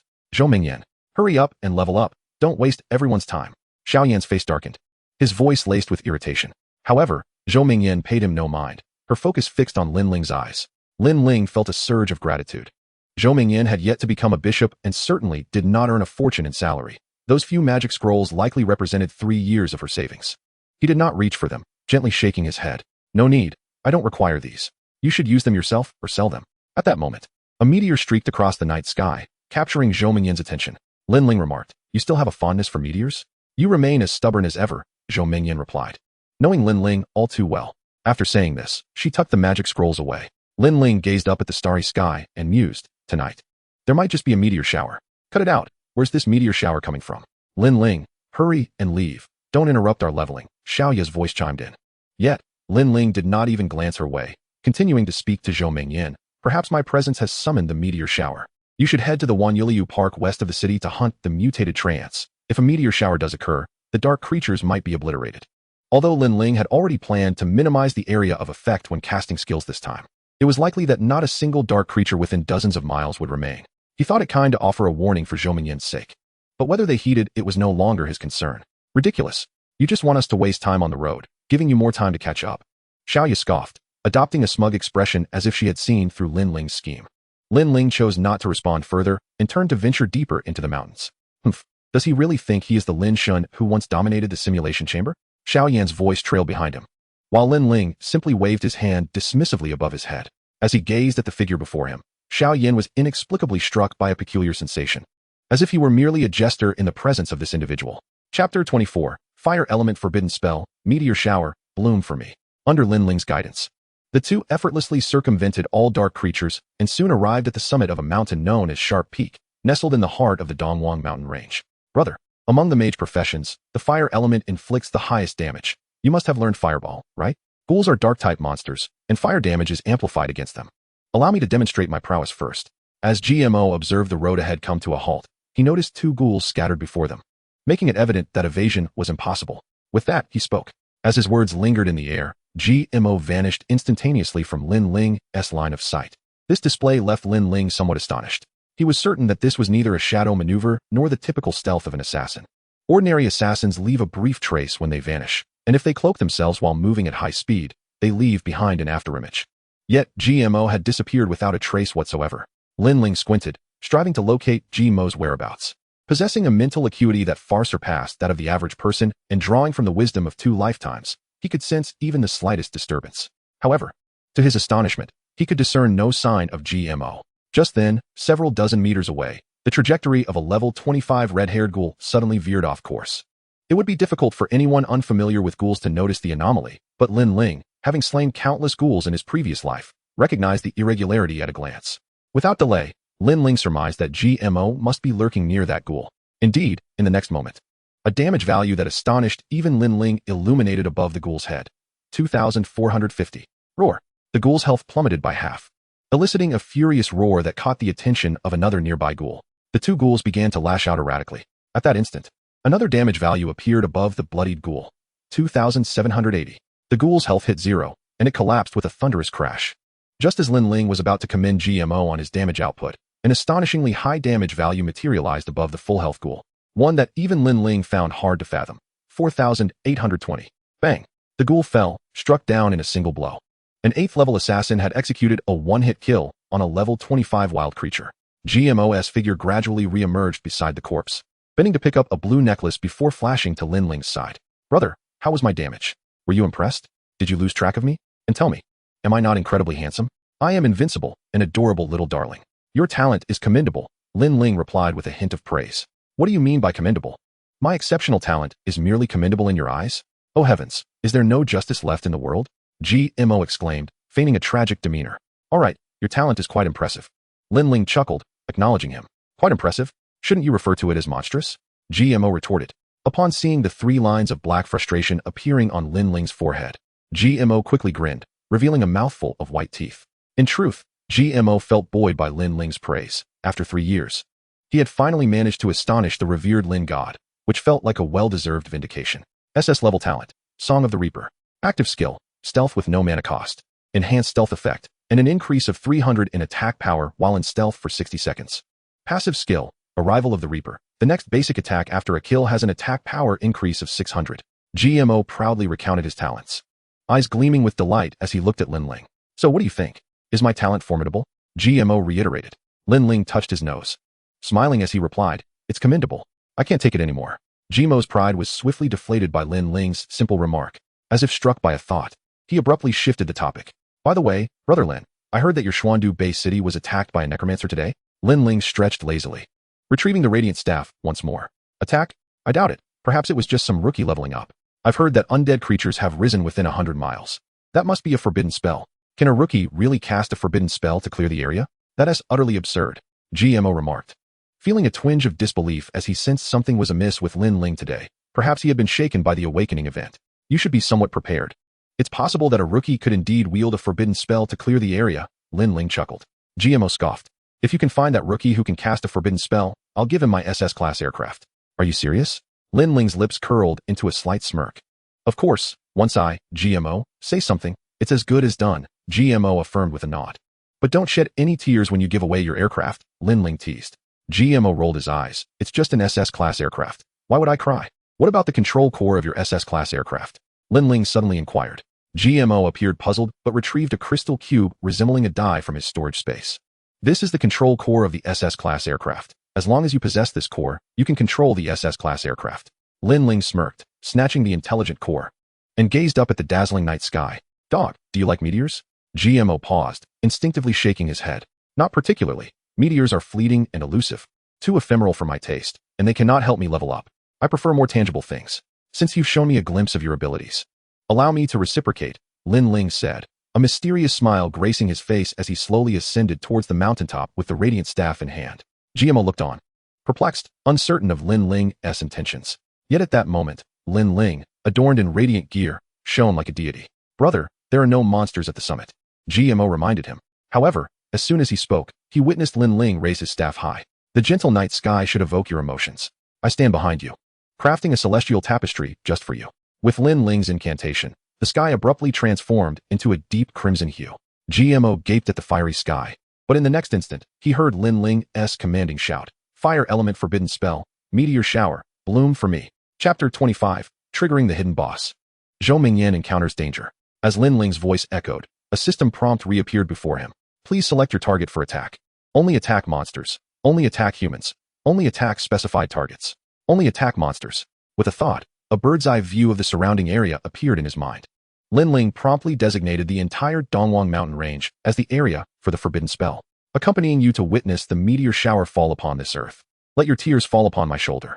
The melodious song resonated throughout the Dongwang mountain range, while countless fire meteors cascaded from the night sky, transforming the landscape into a vivid crimson. In that moment, the Dongwang mountain range seemed to be engulfed in an apocalyptic scenario, as the firestorm of meteors enveloped the area within dozens of kilometers. Boom. The ground was consumed by flames amidst a cacophony of wails. On the outskirts of the Dongwang mountain range, after Lin Ling and GMO had departed, Li Jingliang charged back into the valley, quickly leading 3 ghouls out once more. Under the concentrated fire of Xiao Yin and others, the leveling process, though not exceptionally swift, remained relatively orderly. Before long, a hovering vehicle descended directly above the leveling squad of the Yazi Guild. As Xiao Yin and his companions gazed at the floating craft, a flicker of unrestrained joy illuminated their eyes. They have arrived. The official members sent by the guild have come, Xiao Yin exclaimed with a smile. Soon, the vehicle landed, and 3 figures emerged from within. After a brief exchange of pleasantries, Xiao Yin expressed his displeasure at Josen bringing along 2 burdens, yet did not voice his grievances. Considering the other's elite status within the Yazi, Josen then dashed into the depths of the mountains, returning shortly with a dozen ghouls in tow. Quick! Everyone unleash your full power, Xiao Yin bellowed, prompting all to engage the swarm of monsters with fervor. In no time, the ghouls lay defeated, and the experience bars of the group surged slightly. Among the team, Wang Zifan and Jiang Yuran were on the brink of leveling up. This is incredible. The speed of leveling is akin to riding a rocket. With just one more wave, I'll reach level 8, Jiang Yuran expressed. Her eyes filled with envy as she observed the overwhelming firepower of the Yazi members. Wang Zifan, brimming with pride, added, "It's all thanks to my cousin. Who else would dare to attract so many monsters at once? Ha ha ha, Josen, well done. Truly deserving of being an elite of the Yazi. Next time, attract even more monsters." Xiao Yin praised, having honed the art of winning hearts from a young age in a wealthy family. Receiving the commendation from the young master, Josen plunged back into the valley, this time leading 30 to 40 ghouls, including several level 20 advanced ghouls. The horde surged toward Xiao Yin and his companions like a tidal wave. Most of the team wore expressions of sheer elation, save for Zhou Mingyan, whose brows knitted in concern. There are too many monsters. If they spiral out of control, the consequences could be catastrophic, she warned. Mingyan, as the saying goes, fortune favors the bold while the timid starve. My output is so high that I can dispatch these dozens of monsters in mere minutes. Besides, I've prepared several high-level magic scrolls. Just watch, Xiao Yin declared, continuing to unleash fireballs with fervent intensity. Boom. A fireball exploded, delivering a critical hit to a level 25 red-haired ghoul. 2702 roar. The ghoul's health plummeted by half, causing its aggro to shift from Josen to Xiao Yin. Oh no, it's gone out of control. Xiao Yin gasped, turning to flee. At that moment, a cascade of system messages sprang up before each Yazi member. LV-25 red-haired ghoul mutated after being attacked, evolving into LV-35 Ghoul Dance King. Defeating the Ghoul Dance King will yield a dungeon entry ticket fragment and the chance to obtain a legendary piece of equipment. This boss is the first hidden boss in this year's novice area. A successful kill will issue a global first kill announcement. Due to this being a hidden boss, attacks from awakened players of level 2 or above will be ineffective, and magical items will also have no effect. Please exercise caution. Thunder rumbled as the system notifications appeared, and the aggroed red-haired ghoul suddenly contorted its body, transforming into a Ghoul Dance King clad in suspenders. It sang and danced while dribbling a skull beneath its legs. The ground trembled as over 10 level 25 trainee ghouls emerged from the earth, immediately unleashing streams of green toxic mist upon the awakened players. In that instant, the expressions of all shifted to alarm. The risk of defeating monsters of a higher level was already significant, and aggro loss could spell doom for the entire team, let alone facing such a mutated creature. A group of novices around level 10 had no hope of overcoming a level 35 Ghoul Dance King. Most critically, the system restrictions rendered Josen's attacks against this newly emerged boss ineffective. Without the ability to regain aggro, only Xiao Yin and the other novices could confront this boss. Xiao Yin, get to the hovering vehicle. We're abandoning this boss, Josen shouted, charging forward with a skill that carved a path through the ghouls to reach the hovering vehicle. Xiao Yin, panicking, heard Josen's words and immediately grabbed Xiaoya, racing towards the craft. He had a hovering vehicle at home as well, which could accommodate a maximum of 4 people. He had to bring his sister aboard. Boom.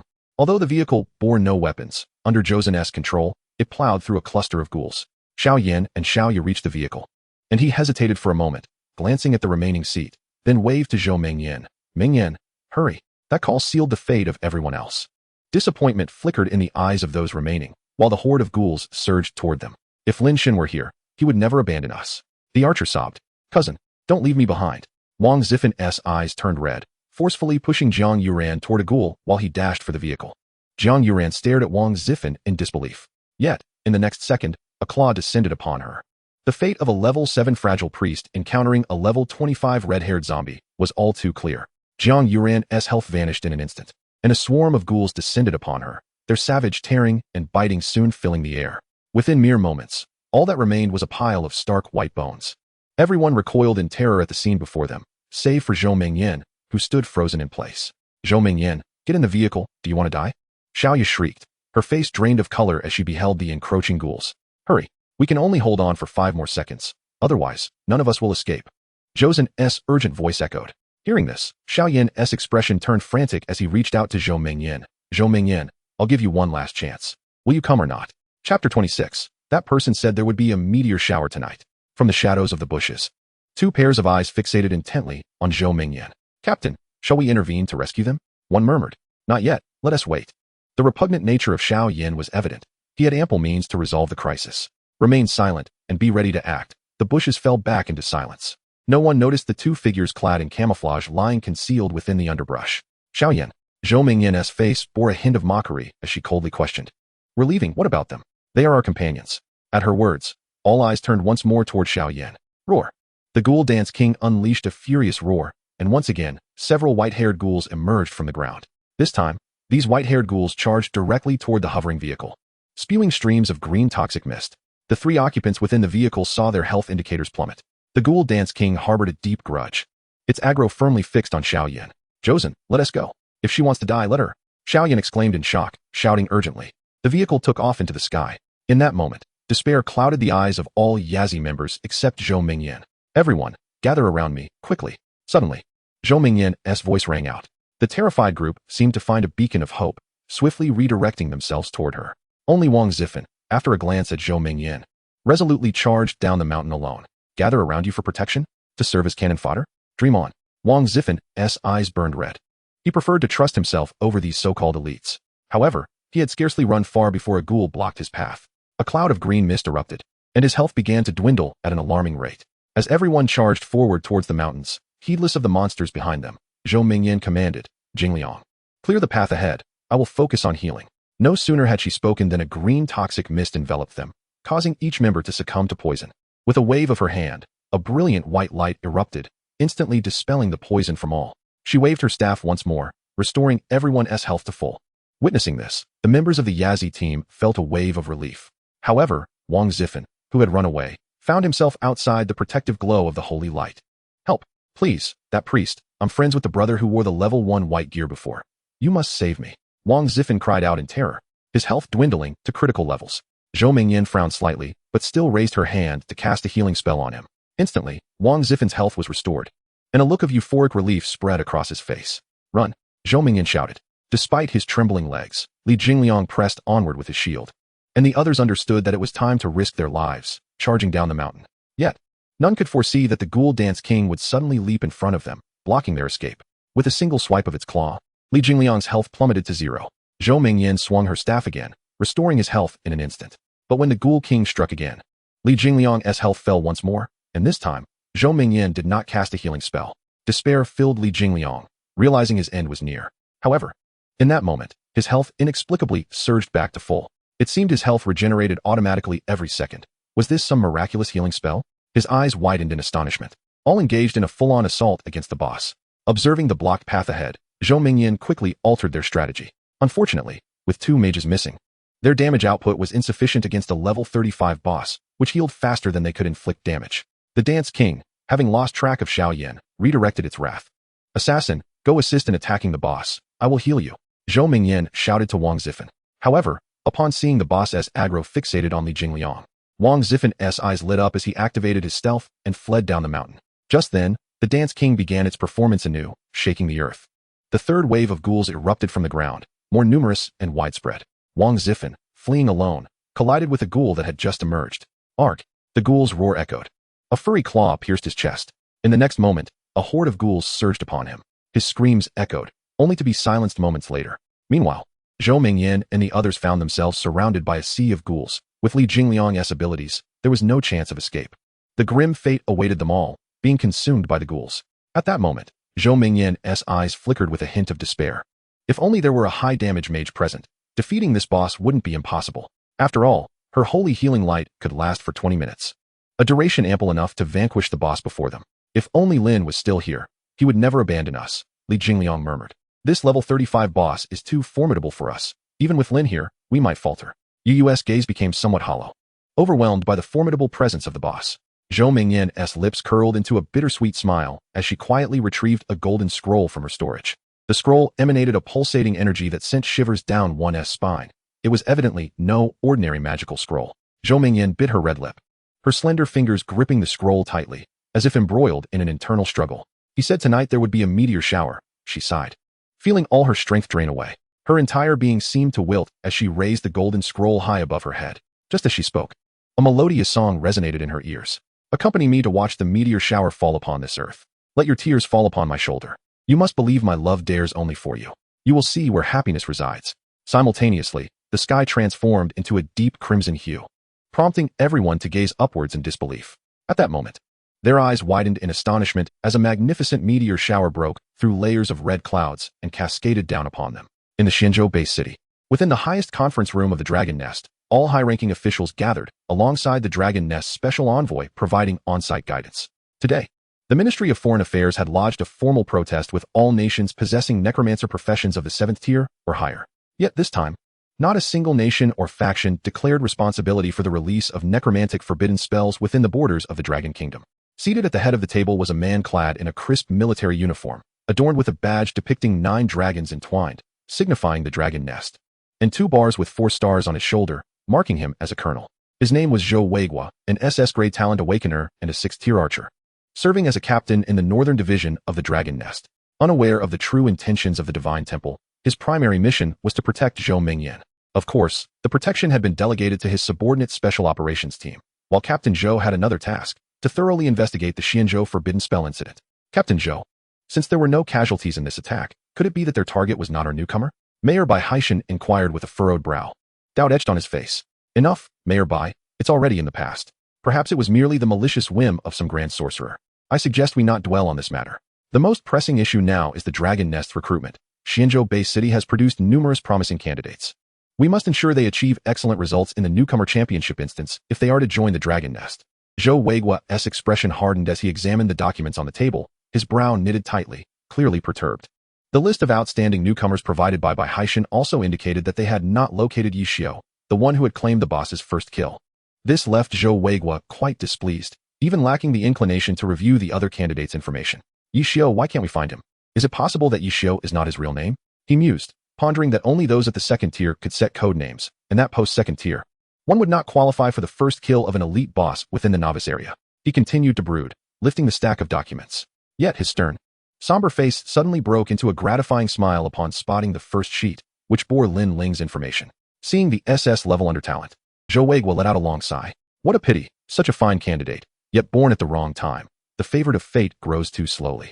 He placed Lin Ling's information at the bottom of the pile and shifted his gaze back to the first page. The second position prominently featured Zhou Mingyan. Although her SS talent did not shine as brightly as Lin Ling's SSS, a smile gradually appeared on Zhou Weiguo's face. Once cultivated, a priest with SS talent like Mingyan will significantly elevate the overall combat power of the Dragon Kingdom. He mused, relieved that Mingyan had not disappointed him. With her and Zhao Yijuan in this year's championship instance, the Northern Front was assured. Yet, the thought of Zhao Yijuan brought him a headache. Zhao Yijuan was the most outstanding practitioner from Qi City this year, an SS-grade talent known as the Son of Thunder, a Thunder Mage. At first glance, everything seems satisfactory. However, this young man possesses a deplorable character. Emerging from a prestigious family, he is a bully who preys on the weak, exhibiting a fierce and violent demeanor. With a history of heinous acts, including the violation of young girls. If it weren't for his remarkable talent and complex background, he would still be serving time in prison. Just then, a sudden alarm blared in the conference room, and a red warning light began to flash wildly. What could be happening? Could it be that someone has launched a forbidden spell against the Xuanfu Base City again? Chapter 27. The Return of Calamity, Levels Soaring. Everyone's expression changed drastically. The red alert indicates that the base city is under attack by a spell of forbidden level. What has transpired? Has that necromancer reappeared? Zhou Weiguo abruptly turned towards the nearby guard. Meanwhile, Mayor Bai Haishan was in a state of panic, hastily pressing a button on the conference table. Instantly, the wall transformed into a massive screen. A multitude of fire meteors streaked across the night sky, hurtling towards the Xuanfu base city. Zhou Weiguo's pupils constricted, his expression grave as he gazed at the heavens. This is bad. It's a fire-type forbidden spell. Activate the base city's protective barrier immediately. No sooner had he spoken than a blue energy dome illuminated the skies above Xuanfu Bay City in the holographic projection. However, the next moment, everyone widened their eyes in shock. Not a single fire meteor struck the defensive barrier. The earth trembled, and the meteors all plummeted towards the northern region of Xuanfu Bay City. Huh, did the enemy misfire? How could that be? You know well the immense power of a grand mage's mental strength. How could they miss? Could it be that their focus was not on Xuanfu Bay City? Several high-ranking officials voiced their confusion. Upon seeing that the meteor shower had not impacted the city proper, Zhou Weiguo initially breathed a sigh of relief, only to quickly realize the core issue.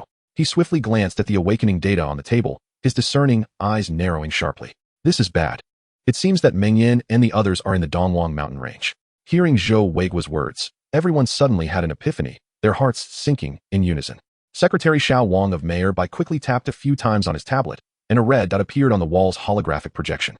Above the red dot, a profile of Zhou Mengyan gradually emerged, confirming that the red dot was indeed enveloped by the fire-type forbidden spell. With a collective gasp, everyone sprang from their seats. This is disastrous. Damn it, they are indeed targeting Zhou Mengyan. Broadcast a citywide alert. All newcomers evacuate the wild zones. Everyone, follow me. We must leave the city immediately to rescue her. With Zhou Weiguo's command, figures shot up into the sky, racing towards the Dongwang mountain range. A multitude of aircraft took off behind them, medical teams and clergy following closely. Outside the Dongwang mountain range, numerous guilds were engaged in nighttime grinding. Yet most lacked the courage to venture into the mountains. Watching the meteors incessantly strike the Dongwang mountain range, everyone was left in disbelief. The psychological trauma inflicted by the necromancer's army during the day had yet to heal, and now they were witnessing such an apocalyptic spectacle at night. The newly awakened first-turn newcomers began to question their resolve. Many directly abandoned their night training, rushing towards the urban area of the base city. Xuanfu Bay City was undoubtedly under scrutiny. A day of necromancer's forbidden spells, followed by a night of fire-type forbidden spells. I dare not level up any longer. Bossawatu, many have fled. Should we continue leveling? Leveling? That meteor just fell less than 2 meters in front of me. If it weren't for my good fortune, I would have been seriously injured or worse. I'm going back to sleep. Tomorrow I will apply to leave Xuanfu Bay City. This is terrifying. Our guild, the Battle Heaven Guild, will also apply to leave and never return. Emergency notification. The Dongwang mountain range leveling area of Xuanfu Bay City is under attack by an unknown fire-type, Grand Mage's forbidden spell. All personnel below the 5th transition must return to the base city's safe zone as quickly as possible. An urgent notification from the Xuanfu Bay City's official channels suddenly popped up on every AwakenX system panel. Damn it, this is sinister. Why is it happening again? Is it so impressive to unleash forbidden spells? Are we not allowed to level up anymore?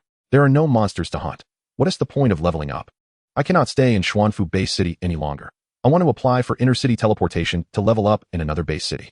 An increasing number of individuals sent transfer requests to the municipal government, as the once tranquil Xuanfu town now filled them with dread. Even those awakening professionals resting within the city suddenly felt that Xuanfu Base City was no longer safe, as if it were a monstrous entity with its jaws wide open, ready to devour them at any moment. Meanwhile, the orchestrator of this chaos stood at the core of the fire-type forbidden spell, relishing a delightful leveling journey. Rustling sounds erupted as beams of white light shone beneath Lin Ling and Mo's feet. The system panels before them were inundated with notifications. Holy cow, bro. I'm level 20. Oh my god, bro, I'm level 25. What the heck, bro, I'm level 30. Lin, my dear brother, I feel euphoric.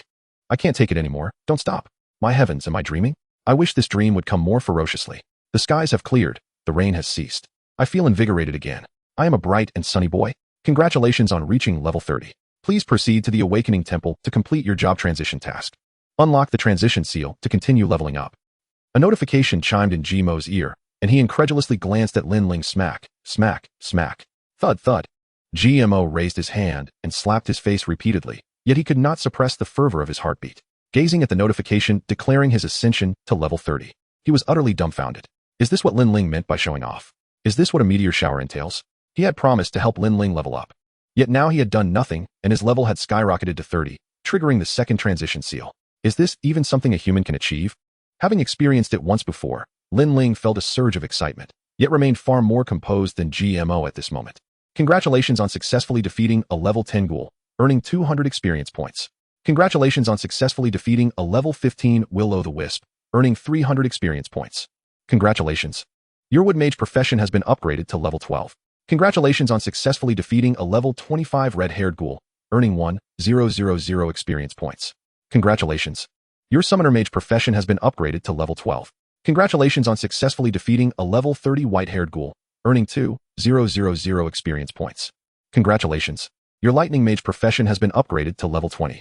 Congratulations on successfully defeating hidden boss, level 35 dance king ghoul, earning 10,010 experience points. Congratulations. Your light mage profession has been upgraded to level 20. Congratulations on defeating a level 30 valley zombie, earning 1 experience point. Warm reminder, as you are a multi-class mage, all your professions have been upgraded to level 20 and require manual unsealing to continue leveling. Materials required for unsealing: 20 ghoul fangs, 20 red-haired ghouls, 2 warring states red agate stones. No monsters within the skill release range. Skill automatically terminates. As you are the first profession to defeat a hidden boss this year, this kill will be announced globally in 30 minutes.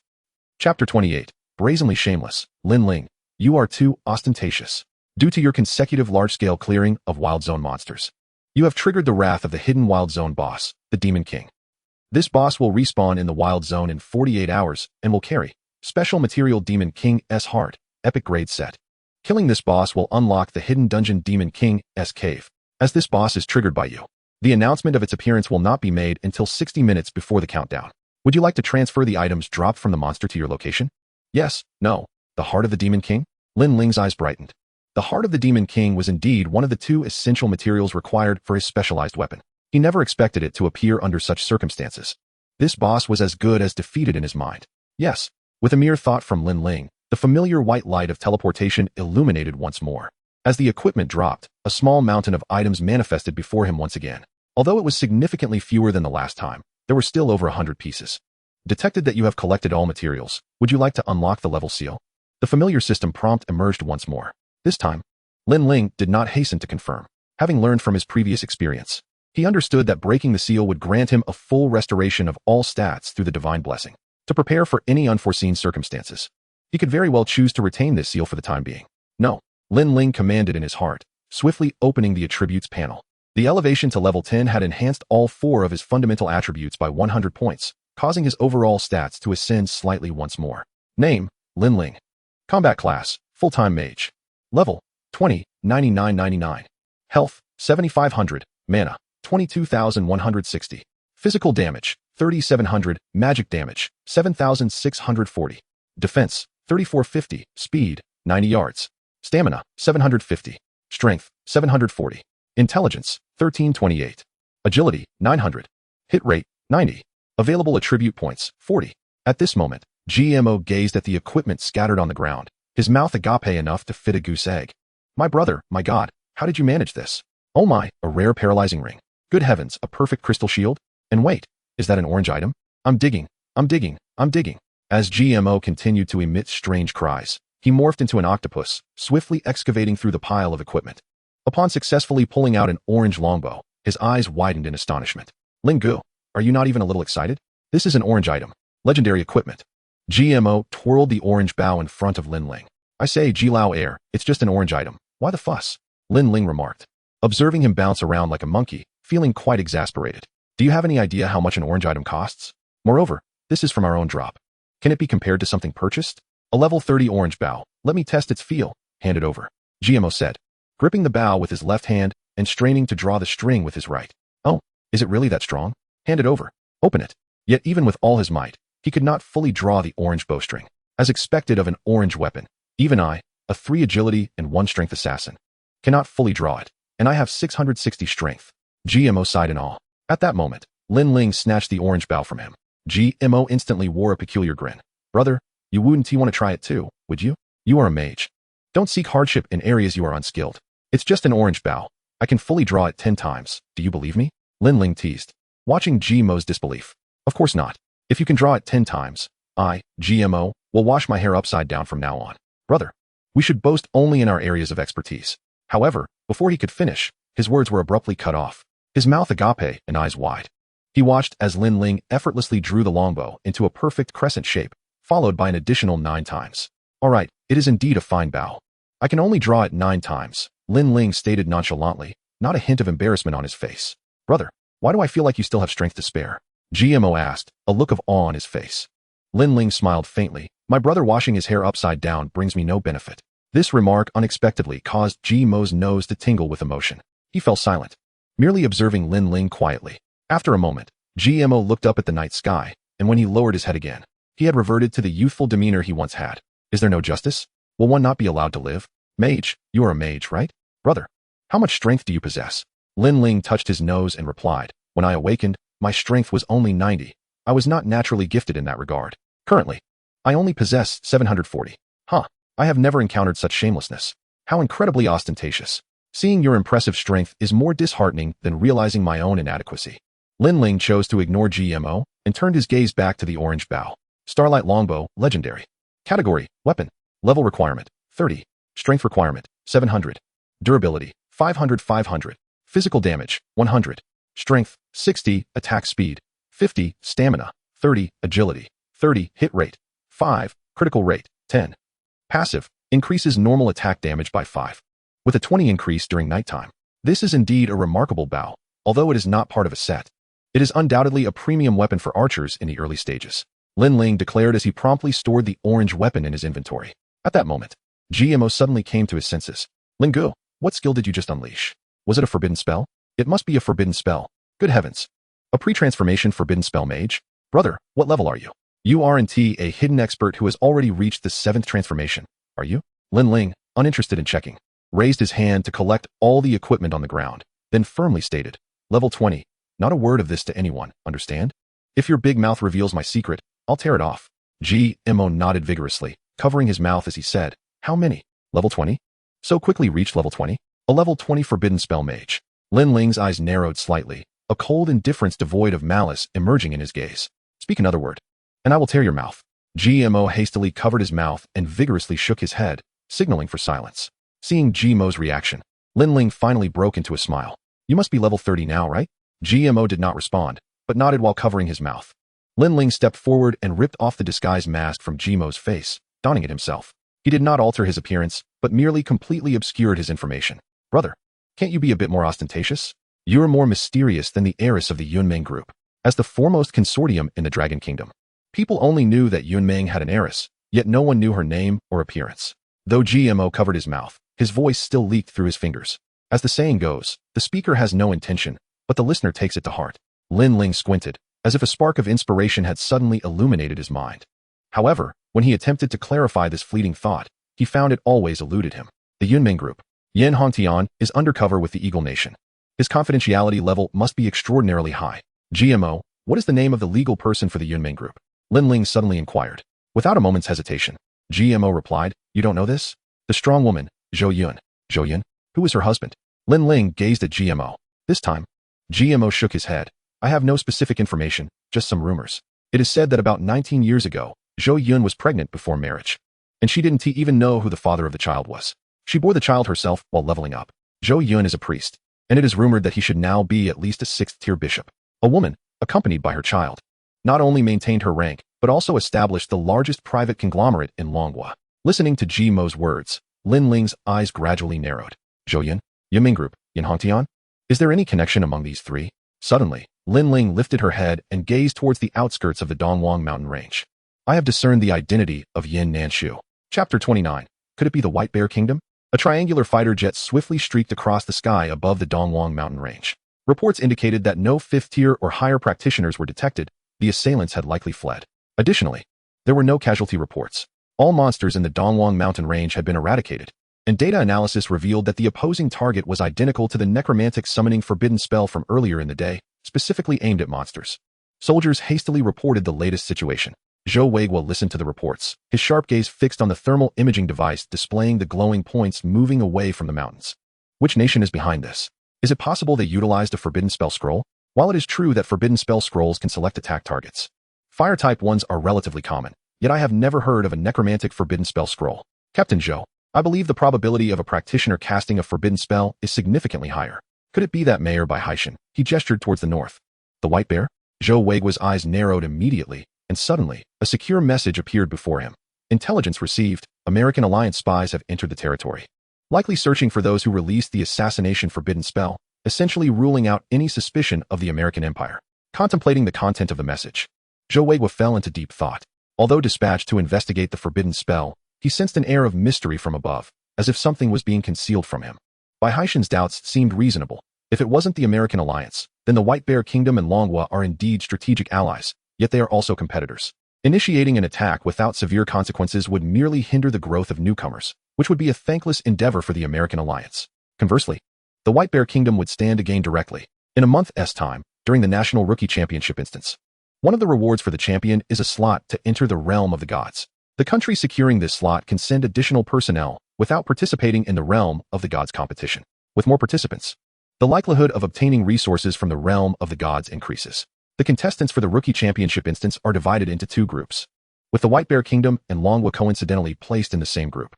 The top-tier strengths of the two allied nations are comparable, and whoever clinches the group championship in this tournament is likely to emerge as the true leader of the alliance.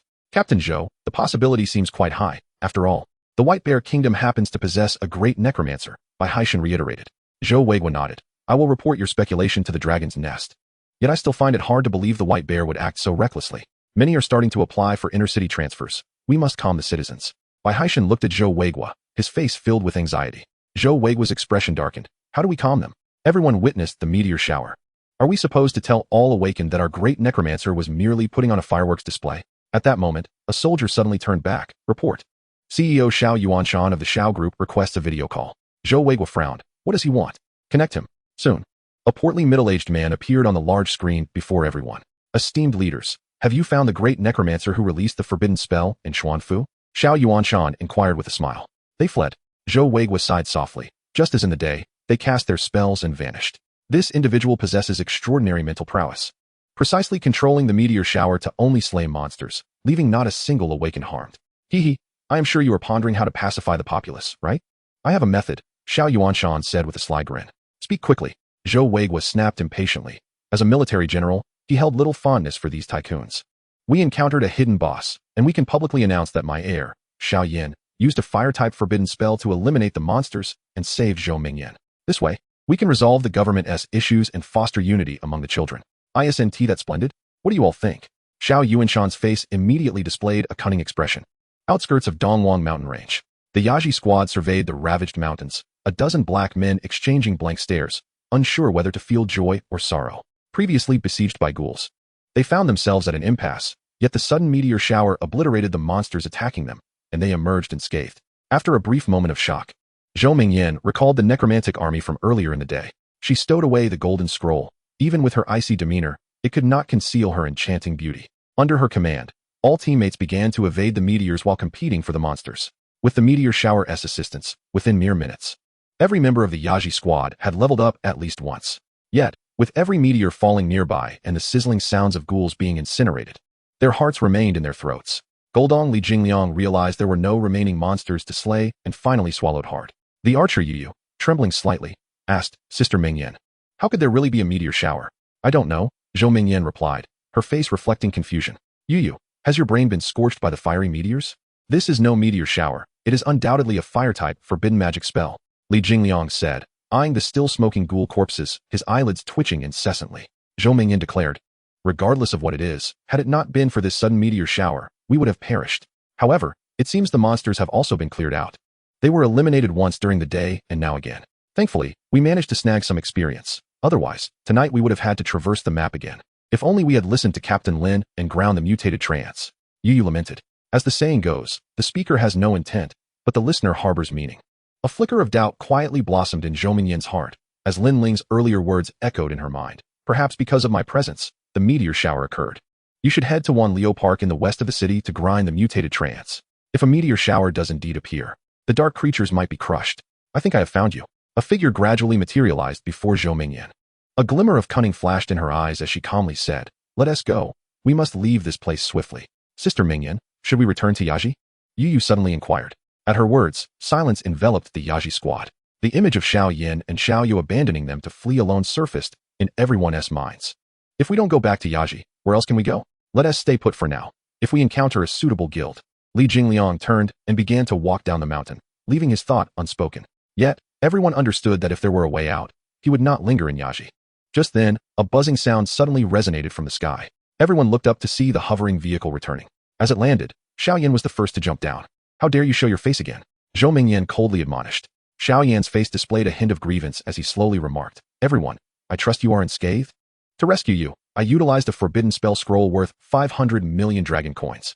Shouldn't you all thank my brother? Especially you, Zhou Mingyan. Had it not been for your presence in the team, my brother would not have deployed such a precious forbidden spell scroll. Xiaoya also expressed her concern. A smirk subtly appeared on Zhou Mingyan's face. If that forbidden spell scroll killed so many monsters, why hasn't your level increased? However, she chose not to expose them, instead watching the captivating performance of the brother and sister duo. Chapter 30, Duel with My Boss? Do you possess such strength? At this moment, all members of the Yazi reserve team, save for Zhou Mingyan, were enveloped in a profound sense of bewilderment.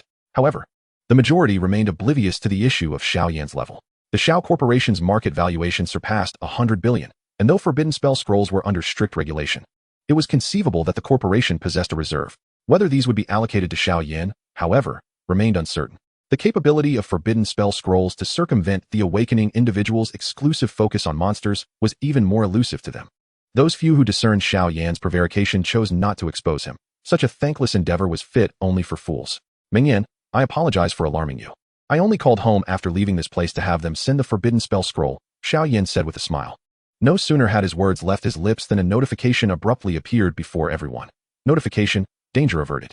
This was not an attack on our city's leveling zone by a grand sorcerer, but rather Xiaoyan of the Xiao Corporation employing a fire-based forbidden spell scroll to rescue his teammate, Zhou Mingyan. All awakeners may proceed with leveling without concern. Those worried about the safety of the leveling zone may leave the Xuanfu base city. The teleportation array will be open free of charge for one day. The announcement sparked an immediate uproar among the Yazi reserve team. Zhou Mingyan narrowed her eyes slightly, a hint of a smile flickering across her face. Her objective lay in the National Novice Tournament instance. She bore an essential mission, and in light of her task, all other factors paled in significance.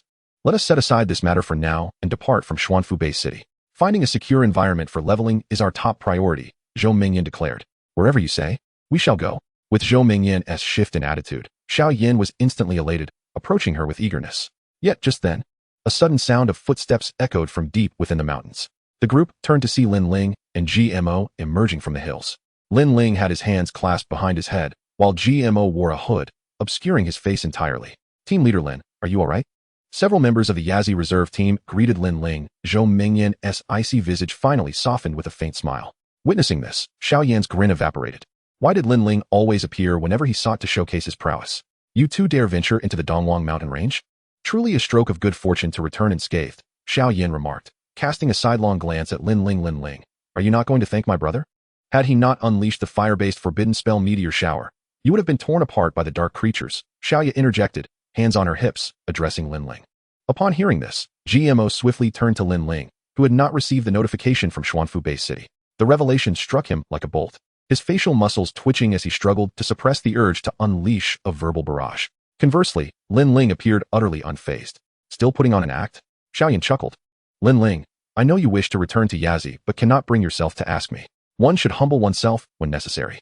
Relying on others is not as dependable as relying on oneself. His words were clearly a veiled jab at Lin Ling's lack of true capability to ally with powerful figures. However, Lin Ling remained impassive. You overestimate yourself and underestimate me. Calling you sweetheart was not an error. Xiaoyan's fury ignited. Lin Ling, I challenge you to a duel. Do you dare? If you are still a man, step forward. Do not think that posturing will allow you to rejoin Yazi. We do not accept the worthless. Xiaoyan's thunderous shout echoed. As the heir of the Xiao family, he had never been insulted so, and certainly not twice in a single day. Yet, as soon as his words fell, he felt a chilling sensation at his neck. His body trembled as he slowly turned his head to discover a cloaked figure had silently appeared beside him. A pitch-black dagger poised at his throat, threatening to sever it with the slightest movement. Who are you? Xiaoyan stammered, his voice quaking. Duel with my boss. Do you possess the strength for such a challenge?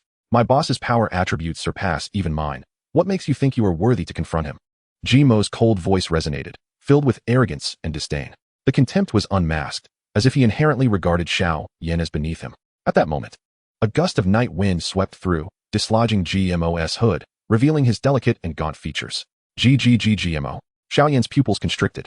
GMO's reputation resonated throughout their circles. How could he not recognize the esteemed young Master G? The Xiao Corporation was the leading force in Xuanfu base city. Yet the G family ranked among the top 3 in the nation, with assets numbering in the hundreds of billions. The Xiao family's 100 billion was but a trivial sum in comparison. Young Master G, how silence? Speak another word, and I shall end you. GMO interrupted Xiaoyan, increasing the pressure of the dagger against his neck. Xiaoyan felt a sharp pain and promptly ceased speaking. Humph. GMO scoffed, gradually retracting the dagger. His figure vanished in an instant, reappearing beside Lin Ling. A flicker of malice crossed Xiao Yan's gaze. All his frustrations were directed at Lin Ling. No wonder this brat was so audacious. He had clearly enchanted the second son of the Ji family. What of having consumed an A-grade gene serum? An increase of 500 in power attributes amounted to a mere 600 strength in Xiao Yan's eyes. Many ordinary individuals were unaware that an awakener could only consume a gene serum once in a lifetime. Those with some wealth would never resort to low-tier gene serums before their third transition. An S-grade gene serum, valued at 30 million dragon coins, granted a permanent increase of 1,000 points to strength attributes. Rumor had it that the Eagle Empire had developed SS-grade gene serums, priced at 1 billion each, which could permanently augment strength attributes by 2,000 points upon consumption. In the eyes of the offspring of these prominent families, only a fool would consume low-tier gene serums before their third transition. Humph.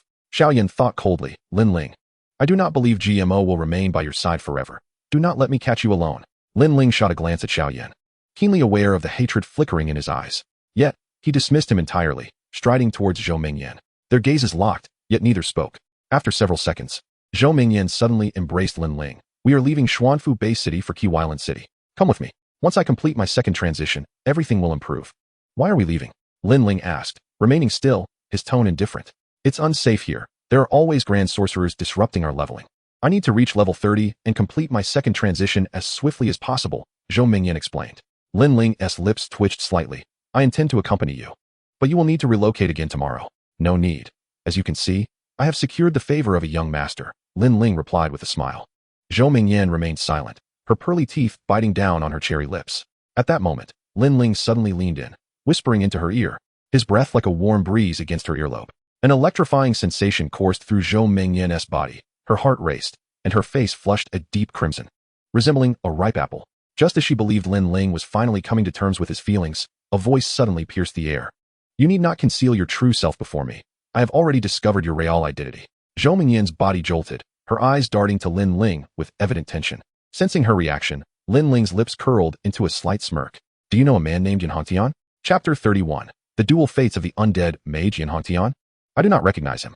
Zhou Mingyan was momentarily taken aback, her eyes betraying a flicker of confusion. Such an instinctive reaction could only be genuine if one had undergone specialized training. Lin Ling observed Zhou Mingyan's response, a multitude of questions blossoming in his mind. Could it be that he had misjudged? Mingyan, what is your father's surname? Lin Ling inquired. A soft smile graced Zhou Mingyan's face as she replied, of course. My father's surname is Zhou. Lin Ling raised a hand to gently rub his temples. Something was amiss. There had to be an inconsistency. Even if Zhou Mingyan was not Yin Nanshu, the heiress of the Yunming group could very well be. The husband of Zhou Yun was shrouded in mystery. Much like the heiress of the Yunming group herself, both enveloped in an enigmatic fog, though there was no direct evidence. Lin Ling remained convinced that locating this heiress might unravel the secrets surrounding Yin Nanshu. At that moment, a streak of light rapidly approached from the distant sky. The dark purple glow instantly captured everyone's attention. It was a triangular fighter jet, the emblem of the dragon's nest prominently emblazoned on its fuselage. I must leave now. We shall discuss this later, Lin Ling declared, turning to look at GMO. GMO nodded slightly, and not far away in the valley, an SS-class triangular fighter jet appeared. As the dragon's nest fighter descended, Zhou Weigua exhaled in relief upon seeing Zhou Mingyan unscathed. The group of professional practitioners did not recognize Zhou Weigua, yet Zhou Mingyan clearly did. Uncle Zhou, she called softly, a look of comfort spreading across Zhou Weigua's face. What was that plane just now? Zhou Weigua asked, pointing at the departing aircraft. It was the young master GMO from the G family. I'm not quite sure how he got involved, but it seems GMO was helping him level up with a magic scroll, Xiaoyan sheepishly replied. A grin plastered on his face. Humph, Zhou Weigua scoffed. Magic scrolls are merely external tools. To become a true powerhouse, one must possess inner strength. Captain Zhou imparts wise counsel, Xiaoyan said with a smile. Zhou Weigua did not even glance at him. Instead, he turned to Zhou Mingyan and asked, Mingyan, where do you plan to level up? Zhou Mingyan gazed northwestward. I intend to go to Qiwailan City. The Goblin Prairie and the Green Forest in the Baiying region are notoriously teeming with monsters. The northernmost part of the Dongwang Mountains lay silent, having been cleansed by the Meteor Shower. Suddenly, a small skeletal archer crawled out from a pile of rubble. It furtively glanced around, soon revealing a ragged boy peeking out. Congratulations, you have successfully slain an elite ghoul, Blue, earning 5,000 experience points. Congratulations, your necromancer class has reached level 6. Upon seeing the system notification, the boy was overcome with ecstasy. Oh ho ho, by the grace of the gods, it is finally over. I am level 6. This boy was none other than the necromancer Qin Xian. Today, it was uncertain whether luck or misfortune had befallen him. Earlier, he had nearly been obliterated by a laser cannon while using skeletal soldiers to farm some experience.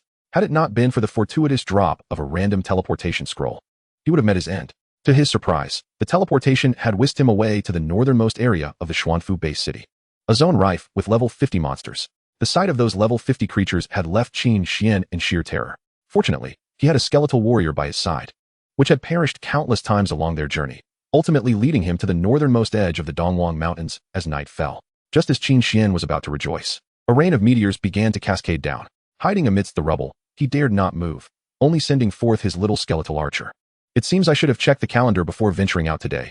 It is clearly an inauspicious day. Thank goodness for my little bone. Otherwise, I might not have even reached level 5 today, Qin Xian murmured, gazing skyward to ascertain that no meteors were falling, before cautiously emerging from behind the rocks. Before long, a series of clattering sounds reached his ears. Turning, Qin Xian beheld the little skeletal archer returning, clutching several pieces of equipment. Ha ha ha, truly the favor of the gods. I have indeed found more gear. The little skeleton dropped a total of 5 or 6 pieces of equipment at Qin Xian's feet. What? Why are they all white items? A blue item would suffice, he exclaimed. A skill book? This is a fortune. It contains a skill book. Qin Xian was on the verge of losing his composure as he picked up the skill book from the ground and immediately cast an appraisal. Skill book, explosive flame arrow. Class requirement, archer. Level requirement, 20. Skill description, increases all arrow damage by 30 and adds an explosive burning effect for 10 seconds. With explosive burn damage increased by 100. Skill cooldown, 360 seconds. This main class skill book should be worth at least $1 million, right? I, Qin Xian, am about to become wealthy. Just then, Qin Xian noticed something peculiar among the remaining white items. A blind box. It actually dropped a blind box. Item, mysterious box. Category, special item. Analysis, a box collected by a boss, containing any possible item inside. After a moment's hesitation, Qin Xian decided to open the box. This item could only be worth a few thousand. Whether it yielded something good was purely a matter of luck. Congratulations, you have obtained Insight Scroll X1.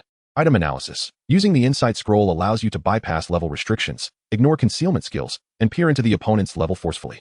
Qin Xian's mouth twitched in dismay. 3,000 down the drain. While this item is rare, hardly anyone would want to buy it. He shook his head helplessly and gathered all his belongings. Selling these pieces of equipment and the skill book should allow him to acquire a full set of level 5 blue gear, right? I shall set off now.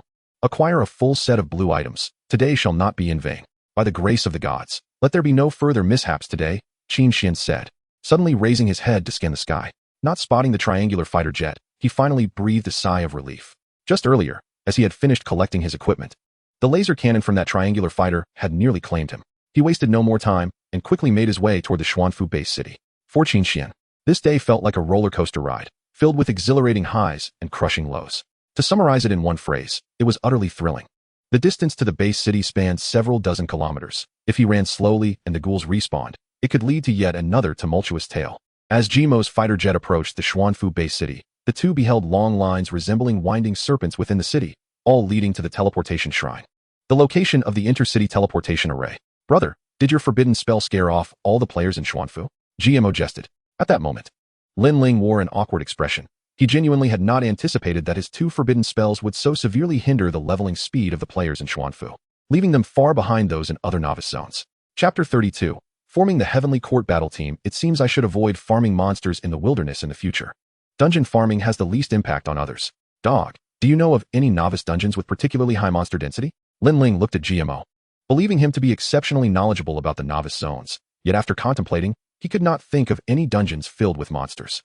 His forbidden spell skills rendered the sparse monsters insufficient for his needs. GMO pondered briefly before shaking his head. Brother, there are hardly any dungeons with numerous monsters before the second job change. They typically feature a single boss accompanied by dozens of minions. Even selecting the nightmare difficulty for a job change dungeon yields only a few hundred monsters. Let us proceed step by step.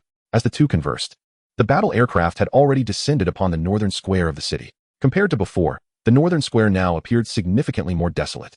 The meteor shower that had recently occurred had indeed frightened the populace. The once bustling northern square was now devoid of a single soul. Let us apply for a battle team, Lin Ling stated, striding purposefully towards the motorcycles parked along the roadside. 2 mountain motorcycles and 1 Indian roadmaster were parked side by side in the motorcycle lot. At this moment, even Lin Ling was unaware that the owners of the other 2 motorcycles would never return. Of course, this was of no concern to Lin Ling. The two soon arrived at the registration hall of the Team Management Bureau. Since the game had manifested in reality, any establishment related to professional players operated around the clock, boasting remarkably high efficiency. Unlike ordinary games, organizations could not be established through the system panel. Teams were categorized into 3 structures: battle teams, clubs, and guilds.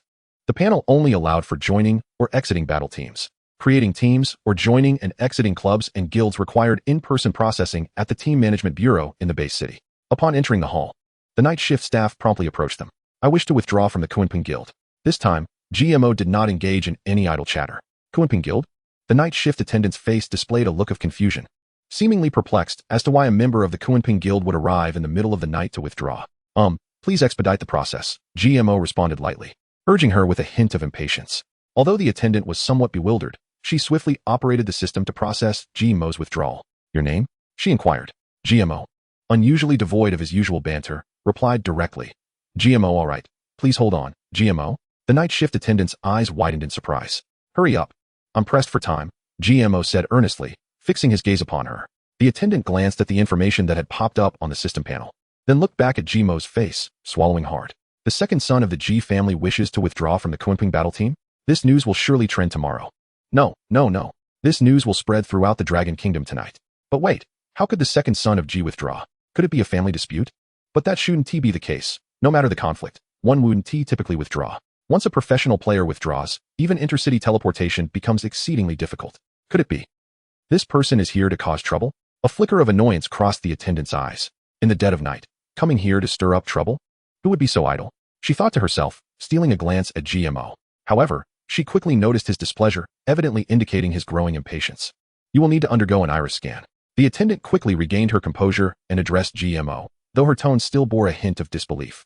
Yet it mattered not. Whether GMO was indeed the real deal would soon be revealed. GMO wasted no time, stepping forward for the iris verification, and soon, a voice announcing the successful verification echoed through the hall. "Professional player, GMO, has successfully withdrawn from the Kuenping Guild." The night shift attendant stood frozen, utterly astonished. It truly was the second son of the G family. "Brother, it's your turn now," GMO said, turning with anticipation towards Lin Ling. "Brother? GMO's brother? The eldest son of the G Corporation, Gmao? The first heir to the G Corporation? The undisputed national darling of the Dragon Kingdom?" The attendant pondered, eyeing Lin Ling with a newfound curiosity. "Wow, so handsome. Are you also from the Kuenping Guild? Are you here to withdraw as well? You look somewhat familiar." "You are." As the attendant looked at Lin Ling, her eyes widened in sudden realization, and she gasped. "You are Lin Ling, the 12-time champion of the Yazi reserve team? But weren't you expelled from Yazi?" The respect in her voice evaporated instantly, replaced by a fleeting indifference. Yet, it was evident that the attendant possessed good manners. That moment of indifference was brief, as her professional smile returned. However, Lin Ling captured it all with clarity.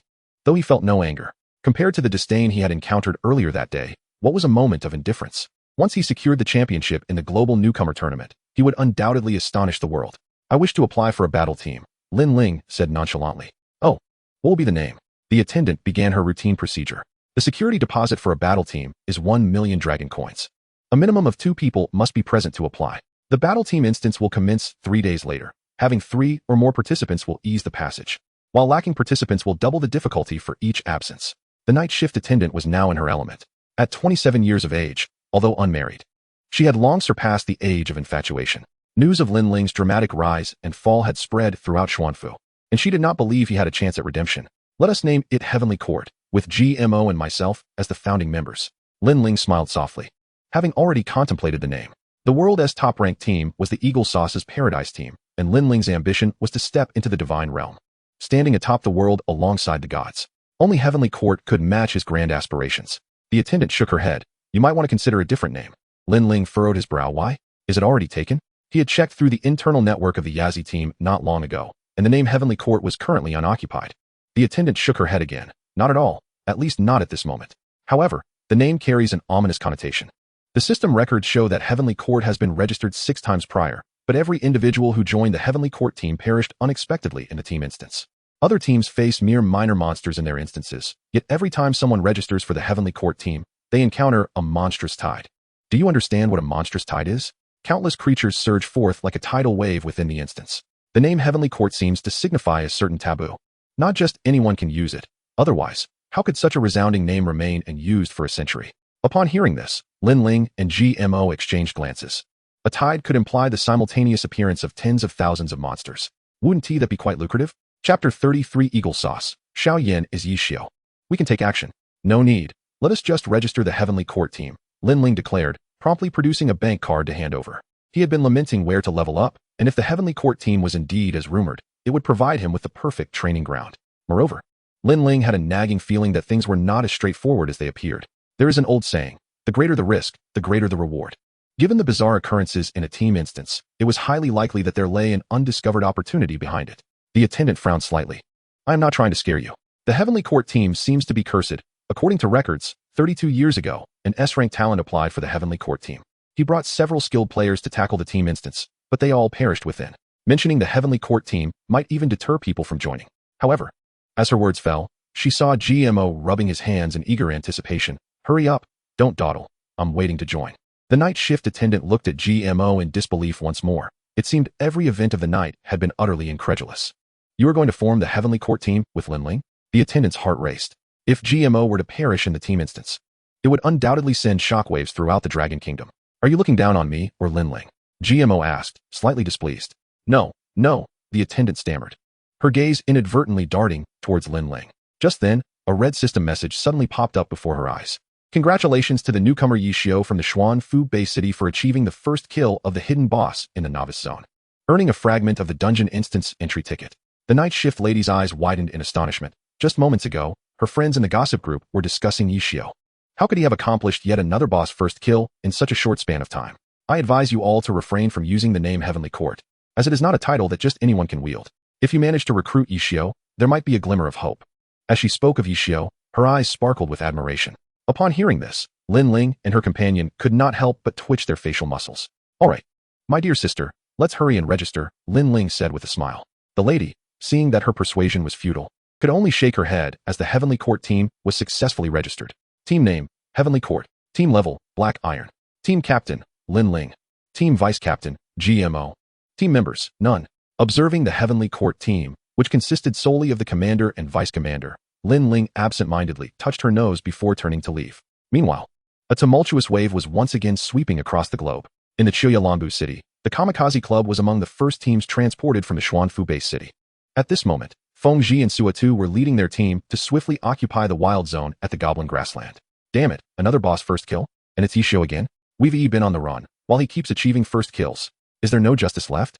Let us go, brothers. We must reach level 10 tonight. Captain Foam, Ji exclaimed. Captain Foam, can we also kill a boss at level 10? Perhaps we could snag a first kill and catch up to Yixio. You must be dreaming.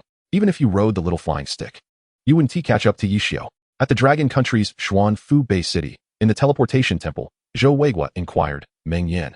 Which base city do you plan to go to? Aunt Zhou, we intend to head to Chuyalambu City, Zhou Mengyan responded. Without waiting for her to finish, Xiao Yin interjected with a face full of flattery. Zhou Weiguo frowned slightly. Go ahead, level up quickly, and do not let this first kill announcement distract you. Zhou Mengyan nodded, but a flicker of doubt crossed her eyes. Captain Zhou, it seems that the hidden boss was triggered by us, but it was defeated by Meteor Fire Ring. Zhou Weiguo suddenly turned to Zhou Mengyan, a flash of insight illuminating his mind as if he were on the brink of a revelation. The first occurrence of the undead forbidden spell.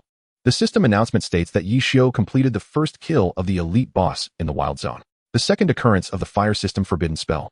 The system announces that Yixio achieved the first kill of the hidden boss. Is this mere coincidence? Are you suggesting that the one who unleashed the forbidden spell is Yixio? Upon hearing this, many cast puzzled glances towards Xiao Yan. Wasn't the forbidden spell released by Xiao Yan's scroll? Cough, cough, cough. Due to certain reasons, my codename cannot be revealed. I will change it after my class advancement. Xiao Yan responded awkwardly, hastily stepping into the teleportation array and vanishing from sight. Zhou Weiguo and Zhou Mengyan exchanged glances, both filled with disdain. Does he not realize that he is akin to Yixio? Amidst the crowd waiting in line, a boy with triangular eyes suddenly glimmered with brilliance. In the Eagle Sauce Kingdom, in the new sheep-based city, within the class change temple, a shadowy aura enveloped a tall young man with golden hair and blue eyes. His name was Garen Pushkin, a 19-year-old, SSS-grade talent favored by the god of death, possessing the rare hidden profession of undead knight. Hailed as the strongest prodigy of the young generation in the Eagle Sauce Kingdom for a century. Congratulations, Garen. From now on, you shall be a 4th-tier undead Grand Knight. Your rate of growth far exceeds my expectations. Reaching the 5th tier within a month is not an issue, and with your talent, you may well transcend to the 8th tier within 5 years, an elder clad in a purple tulip mage robe remarked with a smile. A mage's hat badge adorned with 8 dazzling stars gleamed upon his chest.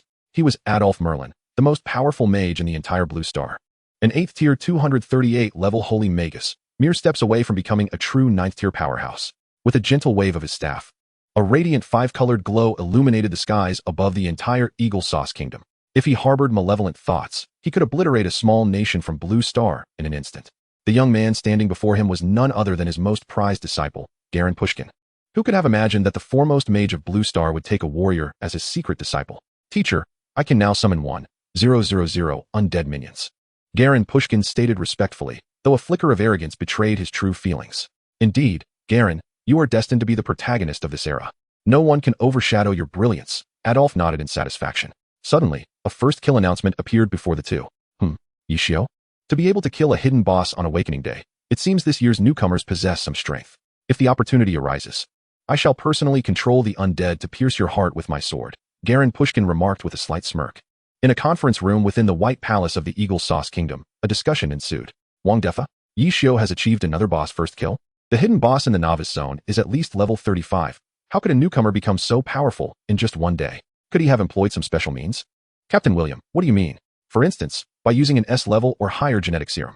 William, has your intelligence been consumed by a dog? Attempting to use an S level or higher genetic serum before the 3rd class advancement is akin to courting death. Is it possible that the Dragon Country has also mastered the technology for X genetic serum? Impossible. The core technology of X genetic serum was classified as a top secret after being obtained from a level 3 civilization. It could not have leaked.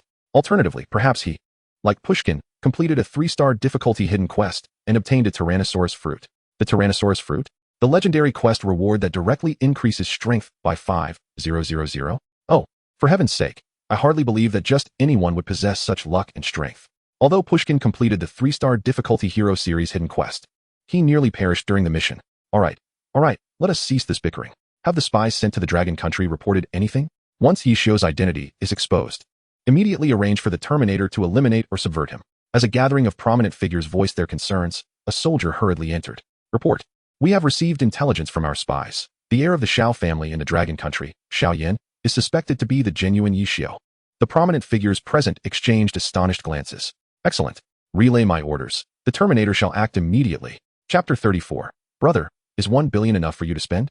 In the Dragon Country's base city, at Lin Ling's home, with a wave of her hand, 4 or 5 skill books materialized in her grasp. These were the spoils from the Meteor Shower. Lin Ling had no intention of sharing the blue and purple equipment with GMO, as he showed no interest in such items. Lin Ling then produced an orange bow and a golden staff. Buddy, do you want this bow and staff? She inquired. GMO shook his head repeatedly, smiling awkwardly. To be honest, I haven't contributed any strength, so I have no use for these. However, this bow could certainly serve as a bragging piece. Oh, this staff has some interesting features. Upon hearing this, Lin Ling turned her gaze towards the staff. Although it was a golden item, it was black and gold in color, lacking any carved magical inscriptions, and instead adorned with several skulls. Such a design was indeed rare. Lin Ling focused her thoughts and examined the staff's attributes. Azura staff, perfect. Category, weapon. Azura set. Level requirement, 10. Durability, 100. Magic damage, 100. Intelligence, 30. Agility, 30. Passive equipment ability, undead or dark system mage equipment. Damage increased by 300. With each additional piece of the Shura set donned, the equipment level automatically ascends by 10 levels. Such a remarkable attribute for a perfect piece of gear.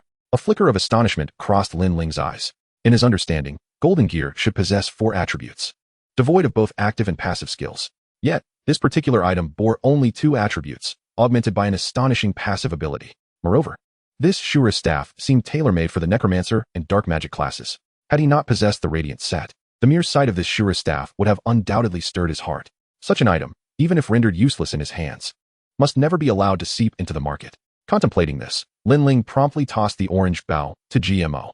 He then carefully stored the Shura staff back into his inventory. Bro, an orange item worth tens of millions, and you just give it to me? GMO inquired, astonished as he examined the bow in his hands. Enough with the chit-chat. This Shadow Clone skill book is also quite splendid. I'll give it to you, Lin Ling declared, tossing a level 15 assassin skill book in GMO's direction. GMO caught the skill book, his eyes immediately lighting up with elation. Skill book, Shadow Clone. Class requirement, Assassin. Level requirement, 15. Skill description. Casting this skill creates a shadow clone that possesses 100 of the caster's attributes. The clone remains a shadow of the body when not attacking and can engage in combat for 5 minutes without perishing. Skill cooldown, 360 seconds. This skill book was perfectly suited for GMO. Without hesitation, He began learning Shadow Clone. In the next moment, his shadow seemed to animate, separating from his body and advancing forward.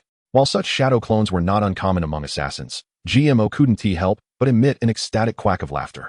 Lin Ling shook his head, turning his attention to the remaining skill books. Although he had hastily gathered all the dropped items previously, he vaguely recalled spotting a mage skill book among them. Warrior rock armor, intermediate chef cutting, tinkerer patching, mage rock body. Lin Ling's eyes brightened. Earth type skills. Skill book, rock body.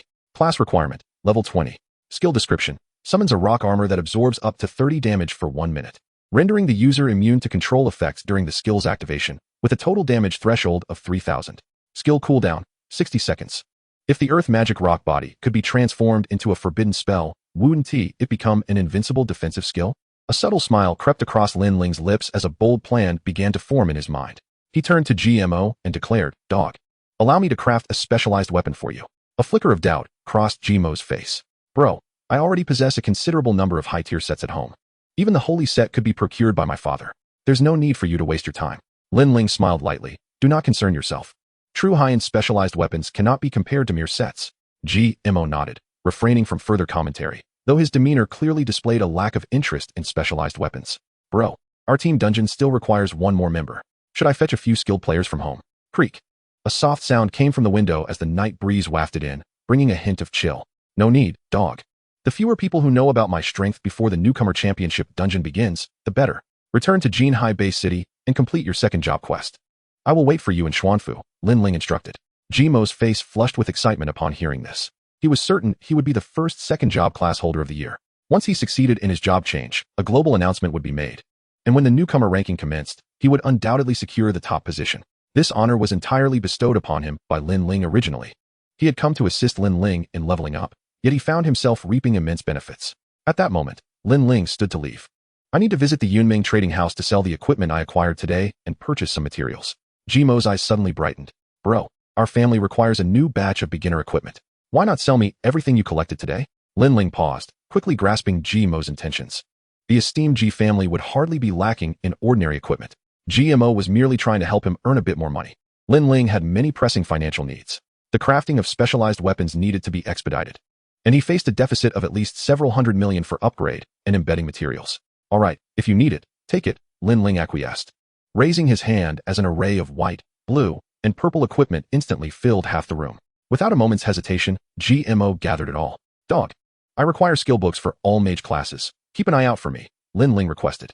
GMO perked up at this, understanding that neither he nor Lin Ling enjoyed taking advantage of others, especially not their friends. However, he still lacked a complete understanding of Lin Ling. Lin Ling was quite fond of profiting, albeit not at the expense of his friends. There was a significant distinction between the two. GMO feared that Lin Ling might be too selfless, but now that Lin Ling had voiced a need, he finally had a purpose. "Bro, rest assured. I will alert them to watch for mage skill books. We should receive news shortly. By the way, take these skill scrolls. Your talents must remain concealed. In urgent situations, these advanced magic scrolls can serve as a disguise. Bro, I transferred 1 billion to your account. Is that sufficient? If not, I can send more. Consider it my contribution to the team. Henceforth, your level progression is entrusted to me." Lin Ling furrowed his brow slightly. "That's too much. Bro, with your abilities. If word spread that you were offering leveling services at 20 million per person for a rapid second job change, you can only imagine how many would line up. Forget about 1 billion. You could earn dozens or even hundreds of billions. I'm merely enjoying a one-on-one level up experience in advance. Eventually, when you can no longer conceal your capabilities, you'll undoubtedly dive into power leveling. No one can resist such temptation. And what about my aircraft?" As Lin Ling observed GMO preparing to speak further, he quickly interjected, all right, I will accept the money, and you can keep the aircraft for now. We can discuss it later." At that moment, Lin Ling's phone chimed with a notification of a bank transfer. Account ending in 8895 has received 1,000,000,000 yuan. Account balance, 10,040,031, 202 yuan. Gazing at the long string of zeros representing the 1 billion, Lin Ling felt a wave of gratitude. He knew this sum might not hold significant weight for GMO, but for him, it could alleviate immediate financial burdens. Many plans he had previously only dared to dream about could soon be realized with this newfound capital. "Bro, I'm off. Let us keep in touch," GMO said. Preparing to leave, Lin Ling said nothing further, trailing behind him as they made their way outside. By now it was midnight.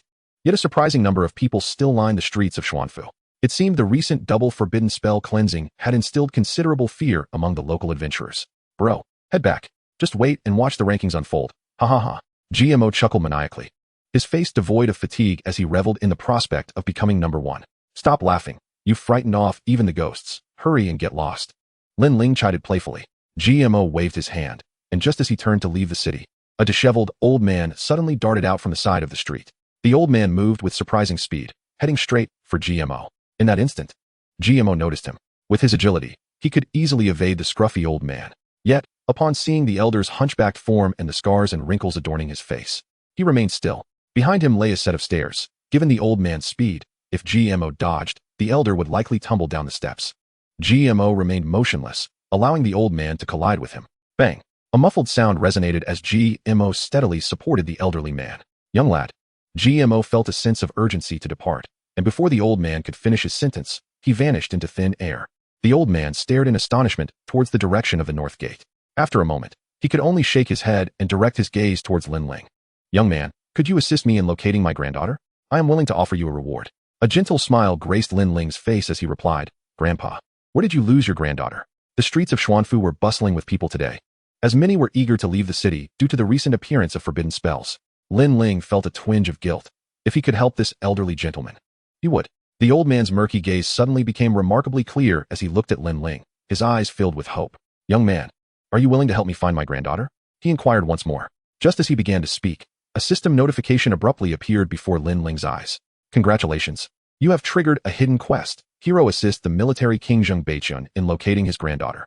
Chapter 35, 5-star hidden quest. Congratulations. You have triggered a hidden quest. Hero assists the military king Zheng Beichun in locating his granddaughter. Quest difficulty. 5-star completion rewards. Mysterious fruit X1. Hero badge X1. Quality undetermined. Failure penalty. Unable to leave the current base city for 100 days and required to remain by Zheng Beichun's side. Reward 1. Mysterious fruit. Reputedly a powerful essence derived from a divine beast's blood. Consuming it will grant a permanent enhancement to one's attributes, with a possibility of acquiring a rare buff that reduces mana consumption. Reward 2. Hero badge. Grants special abilities when worn. Quest duration. 2 days. Will you accept the quest? Upon viewing the task notification, Lin Ling's face lit up with excitement. He had encountered hidden quests in his previous life, but never one from the Hero series. Hidden quests only receive star ratings in the Hero series, with higher stars indicating greater completion difficulty rather than danger. If he accepted the task and failed, he would be confined to Xuanfu Base City for 100 days. Lin Ling licked his parched lips, contemplating that there was no challenge a forbidden spell couldn't resolve. If one forbidden spell wasn't sufficient, then 2 would suffice. If offensive spells proved ineffective, then he could rely on protective spells. With enough forbidden spells at his disposal, all quests would merely be a means of obtaining rewards. Moreover, the rewards from this quest aligned perfectly with Lin Ling's needs. Both attribute enhancement and skill cooldown reduction were of paramount importance to him. Accept quest. Quest accepted successfully.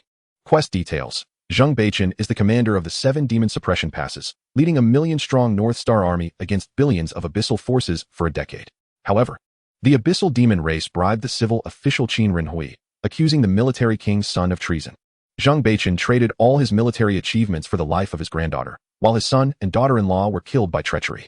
Zheng Beichun was stripped of his military rank and returned to his hometown, only to discover that his granddaughter Nuan had been abducted by the demon king and transformed into a beast.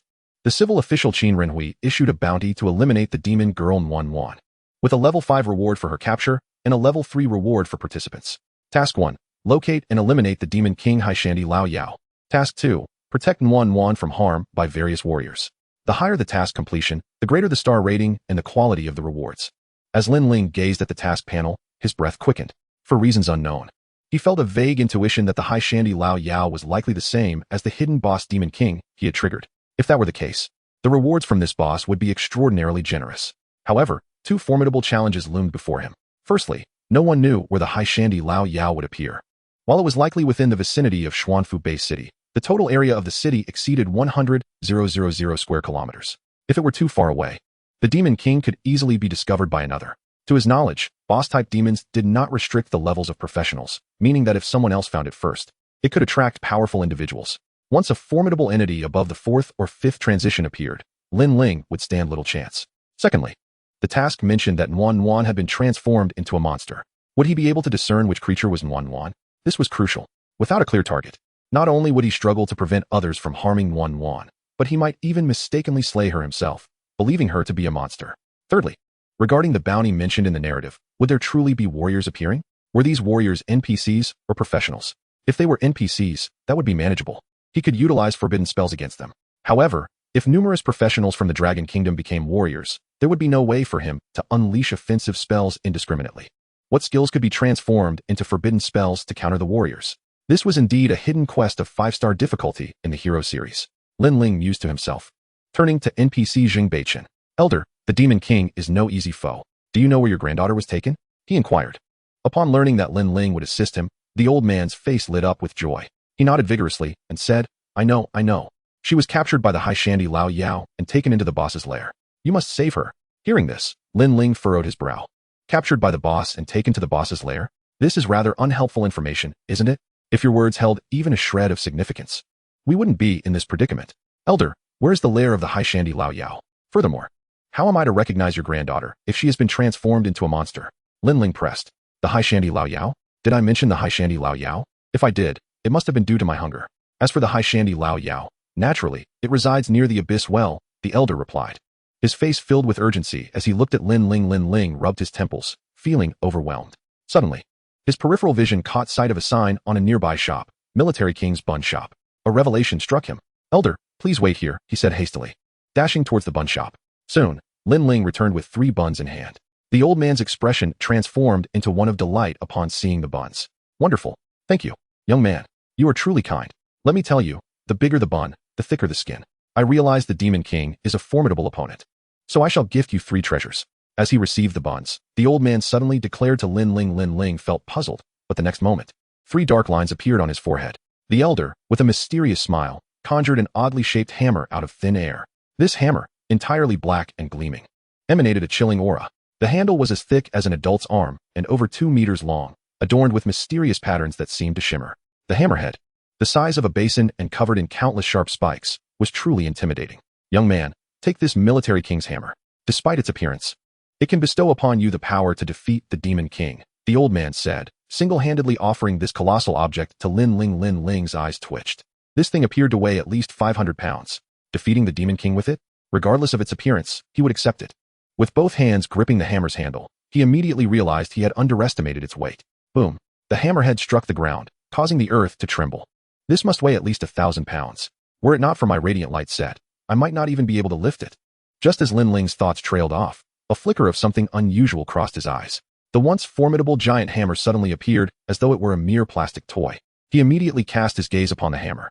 Item, Cursed Hammer of the Warrior King. Special item, not class restricted. Strength, 3000. Durability, 100,001,0000. The Warrior King's hammer is cursed by the Demon King. It cannot be stored in the inventory until the Demon King of the Black Mountain is slain.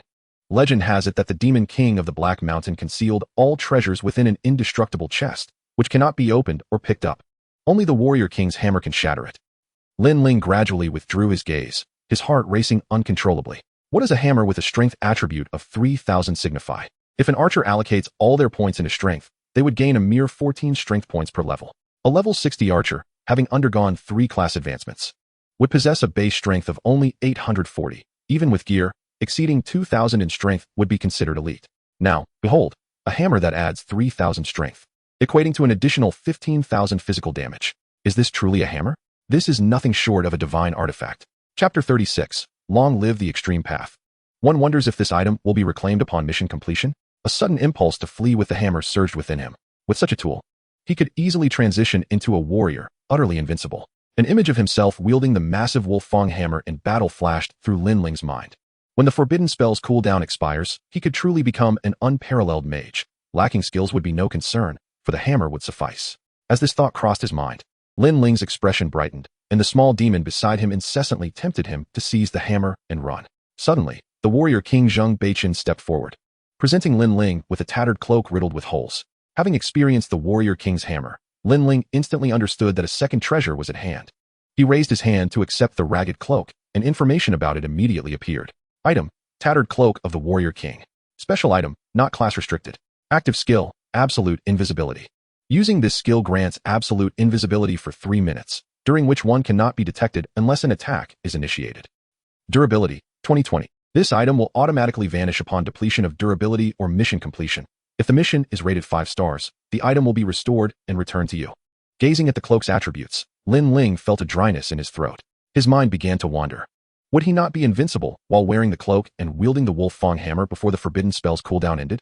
With the hammer's strength amplification, even a level 60 warrior would likely succumb to a single blow. Was he truly destined to follow the path of an extreme mage? Young man, this cloak will aid you in approaching the Demon King of the Black Mountain, and this seal will help you find Yang Yang, Zhang Beichen stated. Producing a seal and pressing it onto Lin Ling's hand. Instantly, an unusual eye symbol appeared on the back of Lin Ling's hand. This is. Just as Lin Ling was about to inquire, a notification popped up on the system panel. Congratulations. You have acquired the skill Hero's Eye 2 days. Capable of identifying most rare items, including but not limited to professions, items, and monsters. Completing this task with a 5-star rating will grant you the Hero's Badge, permanently bestowing this skill. Young man, I can only offer you this much assistance. The rest is up to you, the old man chuckled. Congratulations. You have gained 20 favor points from the Warrior King, current favorability, 20. A notification suddenly appeared, causing Lin Ling's eyes to brighten. Although he was uncertain of the significance of this favorability, it surely could not be detrimental. As he read the message and listened to the elder's words, a smile crept across Lin Ling's face. This was undoubtedly an unexpected boon. With these 3 items, the mission seemed far less daunting. Just as he intended to express his gratitude to the elder, the old man spoke again. Young man, please escort this old man home. Once you've rescued Yang Yang, just bring me back. Perhaps returning him home would yield additional favorability. Lin Ling thought cheerfully as he followed Zhang Beichen down an alleyway. Meanwhile, the Yazi squad, having just arrived at Qiwailan City, was preparing to head to the Goblin Grasslands. To ensure Zhou Mingyan's safety, the Dragon's Nest dispatched an elite team to accompany the Yazi squad. At this moment, Xiao Yan was brimming with vigor. The reason? His father had sent him 2 pieces of purple gear, one a staff, the other a robe. As he exchanged his old weapon for a new one, Xiao Yan stood out conspicuously among the crowd. Just as they were about to depart, Xiao Yan's phone suddenly rang. Frowning slightly, he answered the call with displeasure. Hello. What is it? Don't you know I'm leveling up tonight? Young master, the second son of the Ji family has already piloted an SS-class aircraft away from Xuanfu Base City. Lin Ling is currently wandering the streets alone. At this news, a cunning and ruthless glint flashed in Xiao Yan's eyes. Lin Ling, oh Lin Ling, your support has abandoned you. Let's see how arrogant you remain. He thought to himself. Turning to Zhou Mingyan and the others, he declared, I suddenly have an urgent matter to attend to in Xuanfu. You all head to the Goblin Grasslands, and I will return shortly. Without waiting for the confused reactions from the others, Xiao Yan dashed into the teleportation temple. Unbeknownst to Lin Ling, who was currently following the elder to a dilapidated neighborhood, he felt a pang of sympathy upon seeing the old man's drafty abode. This was indeed an NPC.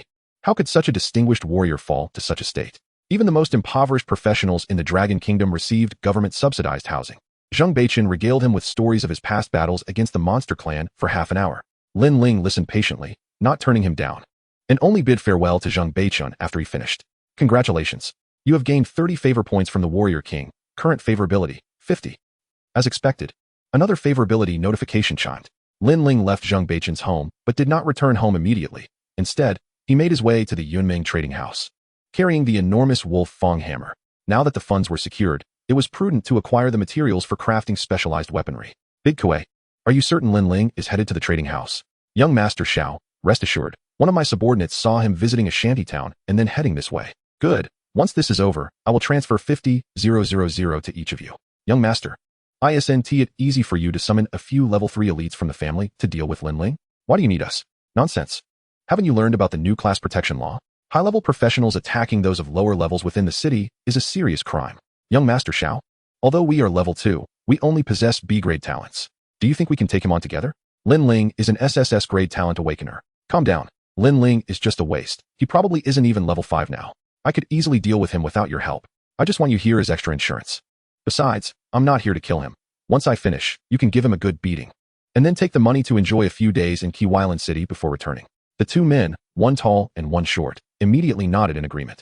500 meters outside the Yunming trading house, 3 masked figures clad in black were intently watching the long street, which was the only route from the shantytown. Not far from them lay a blue staff discarded on the road. These 3 were Xiao Yan and the 2 thugs he had recruited. Clearly, they were laying a trap. As the 3 conversed, a figure suddenly emerged from around the street corner. The individual was tall and slightly lean, with one hand in their pocket and the other hoisting an unusual Wolf Fang hammer. He's here. With a sharp reprimand, Xiao Yan's gaze fixated intently upon Lin Ling. As Lin Ling approached the azure staff, he indeed came to a halt. Oh, can one truly stumble upon a blue item while merely walking? A level 5 quality wooden staff, valued at 80,000 dragon coins. Lin Ling murmured to himself, yet a sense of wariness began to stir within him. This staff, gleaming with a blue luminescence, was particularly conspicuous in the night, and he could hardly believe that others would fail to notice it. Or was it possible that this staff had been deliberately placed here for him to claim? He commenced a thorough survey of his surroundings. Suddenly, a flicker of flame ignited around a nearby corner. A fiery serpent surged forth in an instant. Heading straight for Lin Ling was that an 8th level fire skill. Blazing Fire Serpent? A low damage, high control technique. Boom. The fire serpent enveloped Lin Ling with remarkable speed, although the flames were not searing. They still produced a deafening roar. The 3 individuals lurking in the shadows immediately sprang forth, surrounding Lin Ling from all sides. You little brat, dare you steal our blue weapon? Today, we'll teach you a lesson. The tall man, evidently a warrior, donned blue armor and wielded a broadsword. He shouted loudly. But before he could finish his words, he was frozen in place.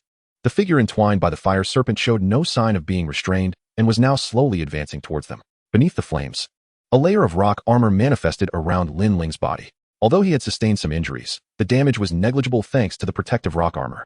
In that moment, he resembled a deity emerging from the inferno of hell. You intend to teach me a lesson? Lin Ling's icy voice resonated. Chapter 37. A reunion with the scapegoat. The undead mage. The warrior involuntarily shivered, completely forgetting Xiao Yan's admonitions, and thrust his sword towards Lin Ling's chest. He sensed that if he did not eliminate this boy before him, he would meet a gruesome fate. As a seasoned rogue, he had already taken numerous lives. His ability to eliminate threats was what allowed him to navigate the treacherous underbelly of society. However, just as he lunged forward, he saw the wolf-toothed hammer raised high. The flames and wind intertwined in the air, and the hammer rapidly enlarged in the rogue's eyes. Boom! The tall warrior's skull exploded in an instant, his health bar plummeting to 0. This was the first life he had taken in this lifetime. Just a single strike. A flawless execution. As the night breeze passed, the long street fell into an eerie silence. You have successfully killed the professional Lu Dakawei. The kill notification flashed before Lin Ling's eyes. Such a bizarre scene left Xiao Yan and the other rogue utterly astonished. Why you killed Dakawei? You're a warrior? The short rogue stammered, completely intimidated by Lin Ling's strength. He too was a warrior, yet he knew full well that even as a second-tier warrior, he could never wield that wolf-toothed hammer. The foul stench of urine trickled from beneath the two, prompting Lin Ling to furrow his brow. Xiao Yan, on the other hand, could scarcely believe what he was witnessing. How is this possible? You dare to kill? Xiao Yan trembled as he spoke, a scroll of skills already appearing in his hand. Was that you attacking me with magic just now? Lin Ling's chilling voice rang out, his eyes brimming with murderous intent. Although he sensed no malice from the two, they had witnessed him take a life, and thus they could not be spared. Utilizing his hero's eye, the information of the two appeared before him. Upon discovering that one of them was Xiao Yan, a flicker of amusement crossed Lin Ling's gaze. The esteemed young master Xiao had actually brought 2 thugs to ambush him. Truly, when one does not tread the path to heaven, they instead force their way into hell. Xiao Yan trembled, his mind racing. He suddenly pointed at Dakawei's corpse on the ground and exclaimed, "We are merely underlings, sent by the boss to commit robbery. Please spare us." As he spoke, Xiao Yan dropped to his knees, casting a desperate glance at the short rogue. Though initially dazed, the short rogue soon grasped Xiao Yan's intent. Mimicking his actions, he hurriedly knelt and pleaded, "Yes, it was Dakawei who made us do it. Please let us go." Watching the two perform their dramatic act, Lin Ling could not help but smirk slightly. Gripping the wolf-toothed hammer tightly, his eyes narrowed. I wonder if you've heard this saying, cut the grass, but do not remove the roots. The spring breeze will revive it. No sooner had Lin Ling uttered these words than he swung the wolf-toothed hammer, sweeping it towards the two before him. Bang! With a surge of 3,000 power. The rogue's skull shattered instantaneously, yet the hammer showed no sign of stopping as it headed straight for Xiao Yan's head. Xiao Yan's pupils constricted, but he had no time to evade. Another resounding bang echoed. Red and white splattered across the long street. You have successfully killed the professional Zhao Shi. Due to the professional Xiao Yan using the rare item loyalty tribute, you did not kill him. Loyalty tribute cannot transfer the equipment on his person. Gazing at the system notification before him, Lin Ling furrowed his brows slightly. Loyalty tribute. He had heard of this in his previous life. It was an exceedingly rare item. One that many super conglomerates coveted, worth more than 1 billion dragon coins. He had not expected the Xiao family to possess such an item. This thing could only be obtained from blind boxes. Loyalty tribute consisted of 2 scrolls, one for the master and the other for the servant. If the master were to face a life-threatening danger, the item would activate, and at the moment of death, the servant and master would automatically swap bodies, regardless of the distance between them. Keeping Xiao Yan alive would forever pose a threat. As Lin Ling swiftly collected the equipment from the 3 corpses, he withdrew a magic scroll. Boom! A blaze engulfed the corpses on the ground. In an instant, the flames dissipated, leaving no trace of ash behind. After erasing the evidence, Lin Ling still bore a trace of worry. My combat power is sufficient to contend with most enemies in the short term. Yet my defense remains a glaring weakness. Had it been a high-damage mage of the 3rd tier or above attacking me today instead of Xiao Yan, the consequences could have been dire. Had Xiao Yan not immediately deployed the Earth Magic Rock Body, his Fire Serpent Bind would have rendered him passive for a time. The notion of evolving Rock Body into a forbidden spell surged within him with unprecedented intensity. Meanwhile, at a Xiao family stronghold in Xuandu City, Xiao Yan was gasping for breath, his pants thoroughly soaked, his eyes wide with shock. Everyone had underestimated Lin Ling. The gene serum he consumed was far from A-grade. It must be GMO. I've heard there's a semi-finished variant gene serum on the market that can boost strength by 1,000 points. Lin Ling, just you wait. One day, I will reclaim this 100-fold. Xiao Yan muttered under his breath as he hurriedly made his way towards the teleportation shrine. Lin Ling strode swiftly towards the Yunmeng trading hall. Upon entering, the receptionist greeted him with a radiant smile. However, upon noticing the massive wolf-toothed hammer resting on his shoulder, her expression contorted in shock. Lin Ling brandished his supreme VIP card, prompting the receptionist to regain her composure, her face returning to a charming professional smile. Hello. May I ask if you have an appointment? She inquired sweetly. I am looking for Manager Li, Lin Ling replied with a smile. Manager Li is currently with a client, but as a VIP guest, you may proceed directly inside. Manager Li will prioritize your visit, the receptionist said cheerfully, pulling open a frosted glass door for Lin Ling. Lin Ling's eyes immediately spotted Manager Li, who was engaged in conversation with a disheveled young man clad in tattered robes. The boy held a blue staff and was fervently negotiating, while Manager Li appeared increasingly impatient. I want this complete set of blue gear. Can you offer me a discount? At Yunmeng, our products are guaranteed to be fair and of high quality.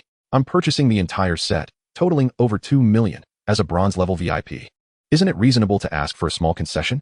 Upon hearing the sound of the door opening, Manager Li and the young man simultaneously turned their gazes. The three exchanged looks, each displaying a hint of astonishment. The youth, Lin Ling, recognized the figure before him. It was none other than the necromancer Qin Xian, whom he had encountered earlier that day in the wild boar forest. However, Lin Ling could not fathom why, when he had departed from the forest, this lad had appeared relatively unscathed, yet now resembled a pitiful wretch. Instinctively, Lin Ling utilized his hero's eye to scrutinize Qin Xian. Name, Qin Xian. Occupation, necromancer. Talent, A class. Necromantic enhancement. Level, 6, 1322. Health, 1800. Mana, 1145. Physical damage, 750. Magical damage, 1245. Stamina, 180. Strength, 150. Intelligence, 229. Agility, 160. Combat rating, mediocre. Potential estimation, subdivine level. Comprehensive evaluation, benevolent reaper, potential for talent evolution post-third transition. Gazing at Qin Xian's combat assessment, Lin Ling unconsciously touched his nose. Yet upon observing the potential evaluation, even the most composed Lin Ling felt his pupils constrict sharply. Why would a special vocation with an A-class talent possess such a high potential estimation? A benevolent reaper, indeed. Since Lin Ling had not altered his appearance, Qin Xian similarly recognized him. The young man's eyes widened at the sight of the mighty warhammer resting on Lin Ling's shoulder. How could this fellow be in such a dreadful state? Clad in the tattered white garments of a level 1 mage, Qin Xian, too, attempted to employ the tracing technique, but was met with a notification stating that the target could not be perceived. Unable to perceive? What sorcery is this? Could it be that his level surpasses mine? Impossible. This fellow must possess a cloaking item. Should I use an insight scroll to ascertain his level? No, best not to waste the scroll. Qin Xian glanced down at his own ragged robe and promptly donned the newly selected blue attire beside him. As the adage goes, one is judged by their attire. And with this change, Qin Xian felt a renewed sense of confidence. This blue outfit seemed tailor-made for him, fitting him perfectly. He turned to Lin Ling, raising an eyebrow in a rather self-satisfied manner. Isn't this the brother from the wild boar forest? I once offered to take this lad for leveling, and he foolishly turned me down. Now look at him, dumbfounded. I'm already at level 6, while he's still wearing level 1 gear, likely at most level 2. Seeing Lin Ling in his level 1 white outfit, Qin Xian strutted like a peacock, subtly swaying to display his blue attire to Lin Ling simultaneously. His previously gloomy demeanor lightened considerably. You might want to consider whether to buy, though discounts are out of the question. At that moment, Manager Li unexpectedly thrust a bank card back into Qin Xian's hand, approaching Lin Ling with a broad smile. Qin Xian was momentarily taken aback. I say, Manager Li, I arrived first. According to the rules of Yunmeng, since I haven't completed my transaction, you cannot attend to anyone else. Qin Xian expressed his displeasure. After all, he was a valued customer intending to spend over 2 million on blue gear. How could Manager Li simply abandon him for a newcomer? Such treatment would surely undermine his standing. Manager Li hesitated, responding, You are a bronze. Surely you jest? Are you implying that his VIP status exceeds mine? I am a major customer with a 2 million expenditure. Upon completion, I will achieve silver VIP status. Qin Xian protested, his mind racing with speculation. The lowest VIP tier at Yunming Trading Post was indeed silver, requiring a transaction of 2 million, while gold VIP required 5 million. Could Lin Ling be wealthy? Once I can summon a dozen skeletal warriors, leveling will be a breeze, and I'll easily amass assets exceeding 10 million. Manager Li chose to ignore Qin Xian's grievances and approached Lin Ling with a beaming smile. Young brother, out here so late at the trading post? You could sell your gear online. That hammer of yours is quite impressive, large, long, and spiked. Lin Ling's expression darkened at these words. What kind of brazen flattery was this? Chapter 38. The Fawning Dogs. Are there no limits? Do big shots lack leg hair? I want all the remaining materials on this list, and I require these specific materials upgraded to the top tier. Additionally, I need time crystals, tears of bottle, and starry cold iron. Lin Ling presented the list he had prepared earlier. Not far away, Qin Xian craned his neck, eager to see what Lin Ling intended to purchase. Could it possibly be a set of blue gear? Would his expenditure exceed 5 million in one go? Perhaps affluent individuals might indeed splurge that much. Qin Xian mused, feeling a twinge of envy. Unfortunately, poverty severely limited his imagination. At that moment, he felt akin to a shepherd wielding a whip made of gold. Meanwhile, Manager Li's eyes gleamed with excitement. Young brother, upgrading these materials to the top tier will exceed 50 million. As for those 3 rare materials, we do have them at Yunming, but they are quite costly. Are you certain you wish to proceed? Manager Li respectfully inquired, his heart fluttering with anticipation. 50 million. Qin Xian, eavesdropping, widened his eyes in disbelief. Is this a joke? Over 50 million for gear? Couldn't he possibly afford it? He must be jesting with the manager. Qin Xian's face registered shock, while Manager Li maintained his cheerful demeanor. Only Lin Ling remained unperturbed, his expression as calm as a tranquil lake. Quote me a price. Manager Li's throat bobbed as he replied, for all 3, I can offer a discount. Cut the nonsense.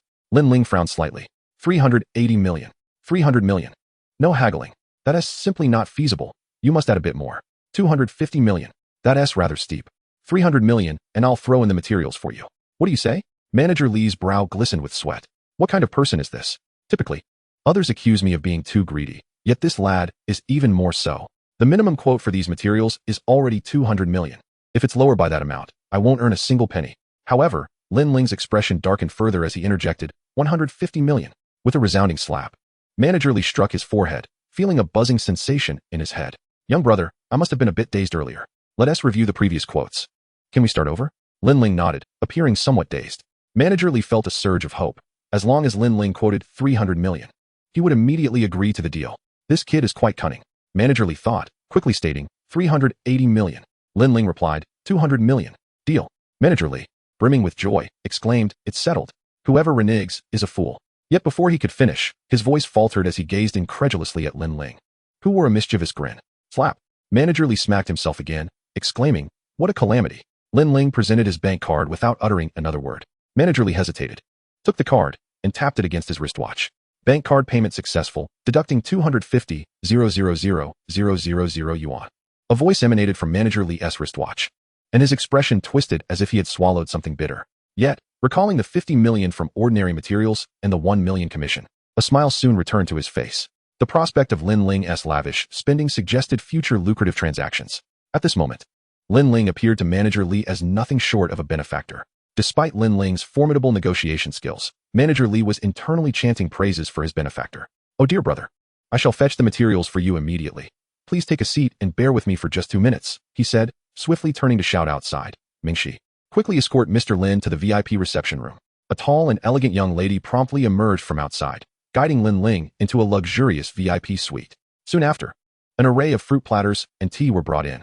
Meanwhile, Qin Xian was left utterly astounded, the AI's electronic voice echoing incessantly in his ears, announcing a deduction of 250 million. He felt a slight gulp in his throat. Those sycophants, they're all nothing but bootlickers. I would never stoop so low as to be a sycophant myself. Humph, is wealth truly that impressive? He seethed with envy towards Lin Ling. I am a VIP too. I wish to go to the VIP room as well, he said, his face tinged with jealousy as he addressed the busy young lady. Her professional smile remained unwavering. You are merely a bronze level. As Manager Li prepared all the necessary materials, he hurriedly made his way to the VIP suite where Lin Ling awaited. As he passed by Qin Xian, he distinctly noticed that Manager Li was holding a 12-diamond VIP card. Haha, little brother, all the materials are ready, and your VIP card has been upgraded to the full diamond level. If you have any requests, come find me. I will give you a 10 discount. Manager Li's voice rang out. Hearing Manager Li's obsequious tone, Qin Xian could no longer maintain his composure. Is he even speaking in human language? Why does he get to live so freely? Why do you all show him such respect? 30 years in the East, 30 years in the West. Just then, the door to the VIP room swung open, and Lin Ling, followed by Manager Li, stepped out. Manager Li caught a glimpse of the defiance in Qin Xian's eyes, and a sudden pang of nostalgia struck him. In that moment, he saw the reflection of his younger self, filled with ambition. Stay true to your aspirations. Never bow to capital. Only then can you strive for a lifetime, he mused, recalling his own struggles. Lin Ling, glancing at Qin Xian, wore a nonchalant smile, seemingly unbothered by him. Do not squander your time haggling. Focus on leveling up. Envying others is futile. Better yourself instead, he advised, already making his way out. Boom. Qin Xian felt as if a thunderclap had resonated in his mind. Those words were eerily familiar, echoing as if he had heard them countless times before. He slowly turned to Lin Ling, his expression turning dazed. Suddenly jolted, Qin Xian retrieved the unsold insight scroll. Would you like to use the insight scroll to view the target's name and level? His gaze sharpened. Yes. Insight scroll used successfully. Target, Lin Ling. Level, 20. Level 20? You. Before Qin Xian could finish his thought, he saw Lin Ling casually raise his right hand and wave it a few times before swiftly vanishing into the night. Staring at the retreating figure, Qin Xian felt as if he had been struck by lightning. Young man, you have spirit, Manager Li remarked, observing Qin Xian's slender silhouette. But he was taken aback when he suddenly saw Qin Xian dash towards the trading hall. Lin, don't go. Do you have room for someone like me? I could be a mere ornament on your leg. Manager Li was left dumbfounded by the scene. The tall young lady rushed towards him and whispered urgently, Manager. At that moment, tears streamed down Manager Li's face. You don't need to comfort me. If I had this awareness back then, I could have saved myself at least 20 years of struggle. The young lady, increasingly anxious, urged, Manager, please stop. Saying more will only bring tears. Manager Li wore a look of desolation, yet the young lady would not relent, continuing to call out, Manager, I've said to stop. He snapped. That young man took the gear and left without paying, she revealed. Why didn't you mention this sooner? He exclaimed. Chapter 39, Qin Xian. An opportunity has been presented to you. I hope you can seize it. Dressed in tattered gear, Qin Xian doggedly trailed Lin Ling, maintaining a distance of about 3 meters. The blue gear he had worn was forcibly reclaimed by the pursuing Manager Li. Big shot. Just take me in. I'll work for any salary you deem fit. I am diligent and can do anything. Just accept me, and I promise to help you level up. Qin Xian's voice echoed behind him. As they approached Lin Ling's residence, Lin Ling raised a hand to rub his temples, exasperated. I do not require an entourage. A caretaker would suffice. I can cook and clean. I do not need a caretaker. Perhaps a hunting companion? You fight monsters, and I can gather the loot. My little skeleton can assist as well. Are you in dire need of money, or do you have other motives? Lin Ling suddenly halted, fixing Qin Xian with a penetrating gaze. To him, a hidden class, regardless of its talents, should not resort to such desperation. There must be something amiss. Under Lin Ling's intense scrutiny, Qin Xian found himself unable to meet his gaze, but reluctantly nodded. I am indeed in need of money. Can you take me in? Finding a guild for a necromancer should not be difficult. Lin Ling narrowed his eyes. Qin Xian squirmed under his increasingly sharp scrutiny. To speak candidly, your back was reminiscent of my benefactors, Qin Xian stated. I will give you 30 seconds to convince me. Do not fabricate stories. If you cannot persuade me, leave my sight and focus on leveling up or working. Do not follow me, or I will end you. Lin Ling's voice grew icy, his gaze turning lethal. Qin Xian shuddered at the palpable threat. A chilling realization struck him. Lin Ling might truly kill him. My name is Qin Xian, from the Taiyuan base city. 10 years ago, the Fen Second Reservoir's Hidden Dragon secret realm suddenly opened. The Soul Group from Sakura Country somehow obtained advance information about this event. They, a party of over 30 fifth transformation experts, aimed to breach the secret realm first and claim the boss kill. I was returning to my ancestral home with my parents when I encountered the Soul Group. To prevent leaks, they murdered my parents, and just as they intended to take my life, a celestial being clad in silver armor descended from the heavens. The silver-armored celestial annihilated the Soul Group without mercy, and as he departed, he imparted the wisdom. Envying others is futile. Better yourself instead. His gesture of raising his hand and waving was strikingly similar to what you just did. As he recounted this, Qin Xian clenched his fists tightly, his breathing becoming rapid. Lin Ling's face broke into a faint smile. Are you implying that I am the silver-armored celestial? Qin Xian's face flushed. I merely thought you resembled him, which is why I wish to follow you. I'm afraid your reasoning does not sway me. However, we are of similar age. I am no silver-armored celestial. You should leave and focus on leveling up, Lin Ling asserted, turning away toward his home. Yet, after only a few steps, the smile faded from his face. He sensed that Qin Xian was still trailing behind him. A flicker of murderous intent emerged in Lin Ling's eyes.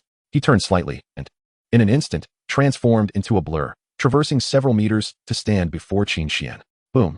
Lin Ling's hand tightened around Qin Xian's neck, pinning him against the wall. The sound of bone grinding echoed ominously in the stillness of the night. I said, if you cannot convince me, leave or face death. At that moment, Lin Ling's voice resonated with a chilling finality, reminiscent of a confrontation with death in a past life. Qin Xian's heart raced uncontrollably, and in that moment, he acutely felt the chilling call of death. The suffocating sensation, due to lack of oxygen, caused his face to gradually turn a shade of purple, while his small eyes widened in terror. Was he about to die? Perhaps death would be a form of liberation. Embracing the grim invitation of the Reaper, a faint yet relieved smile crept onto Qin Xian's lips. At that very instant, Lin Ling suddenly loosened his grip. Qin Xian collapsed onto the ground, gasping for breath. Lin Ling, wielding the wolf-tooth hammer, turned to depart, his cold voice reverberating through the alley. Leave, and if you follow me again, I shall not grant you another chance. Gazing at Lin Ling's retreating figure, Qin Xian erupted into a desperate cry. All my loved ones are gone. For the past decade, I have been driven by two motivations to survive. One is to annihilate the Sakura Soul Group to avenge my parents. The other is to find the silver-armored celestial. Until I locate the silver-armored celestial, could you allow me to accompany you? I fear that I may falter, lose myself, and never find my way again. Lin Ling's pupils constricted sharply, the murderous intent in his eyes gradually fading. Once, he too felt such profound confusion and lacked direction. Had he encountered this wandering little mage in his previous life, perhaps they would have become the best of companions, the closest of brothers.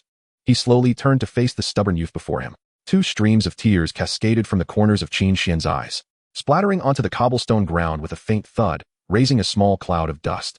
Lin Ling stepped back towards Qin Xian, a mischievous grin adorning his face. I offer you the chance to be my subordinate, but first, transfer 2 million to me. Qin Xian's lower eyelid twitched violently, followed by an overwhelming wave of joy. Without a moment's hesitation, he swiftly retrieved his phone from his spatial storage, requested Lin Ling's bank account number, and transferred the 2 million without delay. Lin Ling was taken aback by the boy's promptness and nodded in satisfaction. I'll lend you this staff. If you can reach level 30 within 10 days, then you may seek me out to become my brother. If you fail, I will reclaim the staff. Qin Xian gazed at Lin Ling with eyes brimming with exhilaration. He was certain that Lin Ling harbored colossal secrets that transcended anyone's imagination. For a newcomer to ascend to level 20 in a single day, his talent must be extraordinary. Qin Xian felt an ethereal sensation, or perhaps it was an instinctive hunch, that this person was undoubtedly connected to the silver-armored celestial. I will succeed. I will succeed. Boss, my luck is truly remarkable. Perhaps one day, my talent will shift from A to S, and I will certainly pass your test. Lin Ling placed the staff on the ground, sighing inwardly. Kid, the opportunity is yours. I hope you can seize it and gather your strength. As he watched Lin Ling vanish into the depths of the alley, Qin Xian picked up the staff from the ground. Upon examining the attributes of the Shura staff, he stood frozen in disbelief. Upon returning home, Lin Ling immediately laid out the materials he had purchased. He retrieved a crafting skill book for blacksmithing that he had previously acquired. As he began to study, the crafting profession on his system panel was instantly illuminated. Simultaneously, an equipment editor appeared on his system interface. Lin Ling skillfully activated the equipment editor and extracted the time crystal, Potter's tear, and starry cold iron from his spatial storage. These three primary materials had cost him a staggering 200 million dragon coins. Taking a deep breath, he endeavored to calm his emotions. Soon, his eyes glimmered with determination. He commenced the equipment crafting process. This was a heart-shaped item resembling a badge, rather than the specialized weapon he had initially intended. The success of this item would determine whether Lin Ling could truly become an invincible powerhouse. With this item, he could potentially realize his dream of casting forbidden spells in an unending cycle. Chapter 40. Heart of Cooldown, a single-target defensive forbidden spell. He treaded cautiously, refusing to allow even the slightest error. The three primary materials had cost him 200 million dragon coins, and failure was not an option. 2 hours passed in the blink of an eye. Through Lin Ling's relentless efforts, a badge radiating a silver glow finally materialized in his hand. Success. Whether it is worth 200 million will depend on its attributes, and whether the rumors hold true. Lin Ling licked his lips and immediately scrutinized the equipment's properties. Heart of Cooldown, legendary grade. Category, self-crafted special item. Required level, below level 120.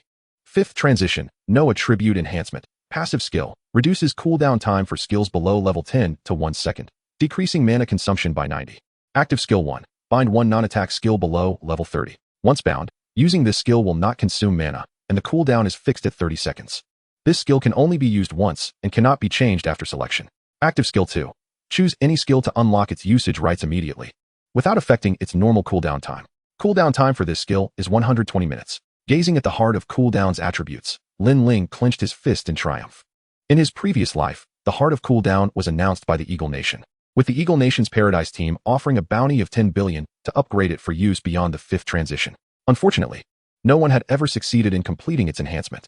Due to the limitations of the item's attributes, it was deemed too cumbersome for most powerful beings. Yet for Lin Ling, it would likely amplify his strength significantly. Although this item could not bind forbidden spells, he could directly bind a basic defensive skill to the Heart of Cooldown, naming it a forbidden spell. If successful, he would gain a defensive skill that required no mana and could be cast once every 30 seconds. Lin Ling swallowed hard, his excitement palpable. Bind the Earth-type skill, Rock Body. As he issued the command, the Heart of Cooldown illuminated. In the next moment, the level 20 Earth-type skill appeared in the skill box of the Heart of Cooldown. Skill Book, Rock Body. Class Requirement, Level 20. Skill Description, summons a rock armor that absorbs 30 of damage for 1 minute and reduces all negative effects. Total damage absorption value, 30,000. Mana cost, 0. Skill cooldown, 30 seconds. Use Skill 2 to select the Forbidden Spell naming technique. Upon giving the command, an icon for the Forbidden Spell naming technique immediately appeared beneath Skill 2 of the Heart of Cooldown, while the countdown for the main skill remained unaffected. Whether it succeeds or not hinges on this final step. He utilized the Forbidden Spell naming technique to rename Rock Body to Invincible. Skill, naming successful. The Earth-type magic skill Rock Body automatically upgrades to the defensive Forbidden Spell Invincible. Upon casting, you will gain diamond armor that can absorb 100 of damage for 5 minutes and is immune to all negative effects. Total damage absorption value, 10,000,000. Mana cost for this skill, 0. Cooldown time for this skill, 30 seconds. Lin Ling tightened his fists, exuberantly waving them in the air. At that moment, his composure shattered, and he felt as ecstatic as a boy who had just aced his college entrance exam. Let us test the skill. Activate Invincible. How lonely it is to be invincible. How empty it is to be invincible. A melody suddenly resonated, and a layer of armor, seemingly forged from diamonds, materialized around Lin Ling's body. He raised the wolf-tooth hammer and struck himself, producing a resounding thud. Lin Ling's health remained completely intact. This was practically an instant casting forbidden spell. After a good 10 minutes, Lin Ling finally managed to calm his emotions. However, he had no intention of resting just yet. He still had one more task for the day, the crafting of his specialized weapon set. He had spent 3 years researching in the realm of Yazi, but had never truly taken the plunge to create his own specialized weapon. This evening, he was determined to complete the initial crafting of his main weapon in one go. The Invincible Body Forbidden spell would be sufficient to keep him undefeated in the early stages, but the specialized weapon set was crucial for his later dominance. As he skillfully manipulated the materials, the form of a staff began to take shape before him. Time flew by. 2 more hours passed. Lin Ling stretched lazily. Although his eyes were bloodshot, the excitement in his gaze was undeniable. On the table before him, a bright silver staff adorned with the patterns of exotic beasts radiated a dazzling silver light. Each of these beastly patterns was composed of intricate magical runes. Lin Ling had inscribed every mythical creature from his past life and this life onto the staff: the azure dragon, the white tiger, the vermilion bird, and the black tortoise. The candle dragon, the kuanpung, the bai zhe, and the cheongqi. Under the resplendent silver glow, each divine beast appeared vividly lifelike. Silver weaponry, the distinctive hue of his self-crafted set. Item, Lin Ling's exclusive staff, initial form. Category, main weapon, custom specialized weapon set. Level requirement, 60. Durability, 1000. Magical damage, 1200. Strength, 100. Stamina, 100. Intelligence, 200. Agility, 100. Health, 5000. Mana, 5000. Cooldown reduction, 10. Skill consumption reduction, 10. Collecting the entire set of 9 pieces triggers set effects. Intelligence, 200. Collecting the full set grants the active skill, Holy Light Burn, burning 5 of the target's life every second, converting it into Lin Ling's health for 10 seconds. Collecting the full set grants the passive, a 30 total increase in intelligence for equipped mages. Inserting Holy Light Gem doubles all attributes. Inserting the Heart of the Demon King doubles all passive skill effects. Please name the exclusive set. Naming will unlock the upgrade function. Lin Ling's lips curled into a slight smile. I shall name it the Ling Tian set. Naming successful. Lin Ling's staff has been renamed Ling Tian Staff. The Ling Tian Staff can be upgraded by collecting the following materials, with each upgrade increasing its level by 10. After upgrading, all base attributes will receive corresponding enhancements. Lin Ling stored away the Ling Tian Staff and stretched once more. When he donned the complete silver weapon set, his cooldown reduction reached 90, and skill consumption was reduced by 90. Coupled with some other reduction items, he could essentially unleash instantaneous forbidden spells at will. He glanced at the time. It was 3 in the morning. The system public screen was bustling with discussions of players grinding monsters through the night. Sleep? Sleep? Grinding all night? Even a dog wouldn't he do that? After a refreshing wash, Lin Ling turned off his phone and snuggled up with his wolf-tooth hammer, slipping into a deep slumber. At that moment, a merchant convoy from the land of cherry blossoms quietly appeared in the teleportation array of Xuanfu Base City. Their group of 12 individuals had shifty eyes, As soon as they emerged from the teleportation array, they respectfully presented their credentials to the personnel guarding the teleportation point. Upon inspecting the credentials, the staff member's face revealed a deep disdain. Foot basin? The term foot basin is a phonetic pun on the name of the cherry blossom country in English. And within the Dragon Kingdom system, it is more commonly referred to as such, rather than the beautiful cherry blossoms. The name has indeed tarnished the reputation of such exquisite flowers. One middle-aged man from the Cherry Blossom Merchant Group immediately bowed at a 90-degree angle. Hi, we are merchants from Yamamoto Corporation. Pleased to make your acquaintance. The teleportation officer glanced at him, seemingly unimpressed, and said, You understand the rules, right? The head of the merchant group nodded vigorously, saying, I understand. Please rest assured, sir. With his words, he gestured to the crowd behind him. They immediately stood motionless at the side of the street. The teleportation officer nodded in satisfaction and turned away from them. However, as he turned his back, the head of the merchant group lowered his voice and instructed, Everyone pay attention to passing pedestrians. Be on the lookout for any young individuals who may be Yishio. If any suspicious persons are spotted, mark them immediately. All team members slightly bowed and replied in unison, Hi. Chapter 41. The Terminator Strikes, Yishio Captured. As Lin Ling slept soundly on his soft bed at home, in the goblin grasslands of Chobei Tianlu, in Aoki Blue Cloth City, teams of players were grinding monsters throughout the night. The early morning was the time when humans were most susceptible to fatigue. The body's organs had long begun to falter. The liver was enraged, and the spleen was in an uproar. At this moment, even with Zhou Mingyin's restorative abilities, the Yazi squad could still feel dizzy and nauseous. The deep circles under their eyes were testament to their fatigue nearing its limit. Xiao team, what good loot have you obtained from killing elite and hidden bosses? Why don't you show us? Li Jingliang teased as he turned to Xiao Yan. I've already said, let us not mention it anymore. I've handed everything over to the consortium. I only gained some experience, Xiao Yan replied solemnly. Throughout that night, Xiao Yan's expression had been grim. Ever since leaving Xuanfu Bay City, he had been in a daze. He understood better than anyone how precious the loyalty tribute was. A certain big shot from the Eagle Sauce country once offered 2 billion for it, and his father had refused to sell. Now it was all gone. As he battled monsters, his mind was plagued by the image of Lin Ling's godlike smile from above. Lin Ling had silently become a lingering demon in Xiao Yan's heart. Xiao team, is it really you, Yishio? Right now, the entire network is filled with your little fans. When we get back, you have to treat us to a meal, Li Jingliang said, somewhat begrudgingly. After 2 consecutive world announcements, Xiao Yan showed no reaction. Li Jingliang still felt uneasy about Xiao Yan's earlier departure, wanting to vent his frustration. Xiao Yan, weary but resolute, replied, All right, when we return to the city, I'll treat you all to a grand meal. Now, let us go attract some monsters. Deal. Let us head back to Xuanfu for the best hot pot at Qingyuan Tower. I've been craving it for ages, Li Jingliang exclaimed as he dashed into the grasslands. Soon drawing back over a dozen level 15 goblin rangers. Time flew by, and it was now 4 in the morning. Xiao team, should we take a break? Li Jingliang, drenched in sweat after defeating another wave of goblin rangers, finally couldn't hold back his question. Xiao Yan was in no better shape. A night of fierce combat left him feeling as if he might collapse at any moment. The dark circles under his eyes were nearly comical. And if it weren't for Zhou Mingyin's strong healing, he would have already fallen asleep on the grass. What frustrated him the most was that despite having the highest output, Zhou Mingyin quickly surpassed him in level after reaching level 10. The advantages of her high talent and experience boost were becoming increasingly evident. If I can just pull 2 more waves of monsters, I'll reach level 13. After that, we can sleep for an hour, Xiao Yan said, stifling a yawn. If he knew that Lin Ling was blissfully sleeping in air-conditioned comfort, already at level 20, the psychological impact would be enormous. All right, I'll pull another wave, Li Jingliang said as he charged once more into the depths of the grasslands.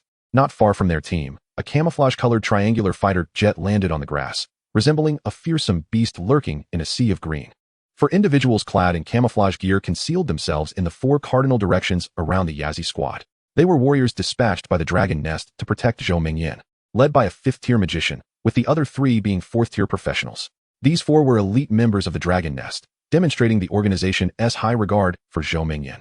Despite having gone without sleep for a night, these Dragon Kingdom soldiers stood straight, their sharp eyes vigilantly watching for any disturbances.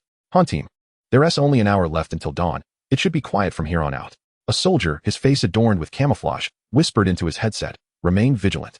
A serious voice resonated through the earpiece. Instantly, the young warrior straightened his posture. Yes. No sooner had he spoken than another voice crackled through the headset. Team Han, we have a situation. A mini-stealth drone has appeared at an altitude of 824 meters above our position. Upon hearing this, the 4 soldiers assigned to surveillance immediately readied themselves for combat. Owl, maximize the beta's power and scan a radius of 1 kilometer, commanded Team Han. Team Han, enemy sighted. 3 4th-order assassins are rapidly approaching, currently 700 meters from Zhou Mingyin. This is bad, They are moving quickly. 400 meters. 200 meters. Damn it. 3 fourth-order assassins dare to come here. Hawk, engage and eliminate them. With Team Han's orders, 3 Dragon Nest warriors promptly advanced towards the incoming trio, guided by the Beidou radar, while Team Han moved closer to Zhou Mingyan. The battle was on the verge of erupting. The 4th-order Dragon Nest warriors would encounter no surprises against the 3rd-order foreign assassins. However, no one anticipated that Owl's voice would suddenly echo through their headsets again. Captain, caution, there are more enemies. 10 meters to your left front. As his words fell, the expressions of the 4 warriors changed drastically, especially Captain Han Xiao, who almost reflexively unleashed a wind-based skill. Wind retraction. With a mighty shout, a tempest surged from his staff. Instantly, a wall of wind erupted, uprooting the wild grass to reveal a shadowy figure, pushed back several steps before finally halting. The figure's expression shifted, clearly taken aback that Han Xiao had detected him. Han Xiao swiftly positioned himself in front of Zhou Mingyan, his demeanor darkening. Advanced scrying technique. Target, Chaldea. Profession, Shadow Assassin. Level, 6th turn, 175. Danger assessment, high risk. The skill Han Xiao had just employed was a basic wind skill, wind retraction, a level 25 auxiliary ability that could repel targets within a 5-meter range by 10 meters. This commonplace magic among mages was revered as a divine technique for its life-saving potential in emergencies. Chaldea, the Terminator of the Eagle Sauce Nation. Han Xiao's voice was tinged with hoarseness, as the higher-ups had surmised that the U.S. would inevitably target Zhou Mingyan. Yet, they had not anticipated that they would dispatch a 6th-turn assassin. These assassins, known as Terminators, were the die-hard agents of the U.S. As long as they remained alive, they would pursue their target with relentless vigor, completing their mission only to take their own lives, leaving no evidence behind. The sudden appearance of the Terminator had left the recently qualified members of the Yazi team in shock. Even Zhou Mingyan's gaze turned grave, her hand once again producing the golden scroll, clearly prepared for the worst. If I use the forbidden spell scroll, I lose. It must not be employed unless absolutely necessary. Zhou Mingyan thought, yet she was ready to activate the forbidden spell at any moment, even if it meant losing everything. She could not bear to see the Dragon Nest warriors face peril because of her. At that moment, the other team members stood frozen, terrified that any movement might attract the attention of the shadowy assassin. Chaldea removed his mask, a cold smile creeping across his lips. In the next instant, his form vanished. Han Zhao's expression shifted, and he bellowed, "Wind resistance barrier." Dozens of azure tornadoes erupted, encircling Zhou Mingyan protectively, while Han Xiao remained poised to counter the shadow assassin's ambush. But then, an unexpected scene unfolded. The shadow assassin suddenly materialized before Xiao Yan, raising his hand to deliver a lethal strike to his neck. Bang! Xiao Yan's eyes widened in disbelief as darkness engulfed him, and he fell unconscious. The shadow assassin smirked again, seizing Xiao Yan by the neck, vanishing into the grasslands. A voice echoed from all directions, "Sorry, my target is Yishio." Chapter 42, The Eagle Sauce Conspiracy, Xiao Yan's Betrayal. The dawn's light pierced through the clouds, cascading freely over the goblin grasslands. A bucket of cold water splashed onto Xiao Yan, jolting him awake from his slumber. He suddenly realized he was surrounded by several burly men with golden hair and blue eyes. "Who are you? Do you know who I am?" Xiao Yan's expression changed dramatically as he instinctively tried to flee. But suddenly, a sharp pain shot through his rear, causing him to collapse back to the ground. He then discovered his disheveled state, with pain radiating from his backside. What have you done to me?" "Ha ha ha, little fellow, are you Yishio?" An elderly man with a wrinkled face and a hooked nose suddenly laughed at Xiao Yan. "You know I am Yishio, yet you still won't let me go?" Xiao Yan instinctively shouted, fear coursing through him. Just as he spoke, he realized something was amiss. These men were here to capture Yishio. Their target was not Zhou Mingyan or himself, but Yishio, whose consecutive first kills had drawn the ire of foreign forces. This is bad.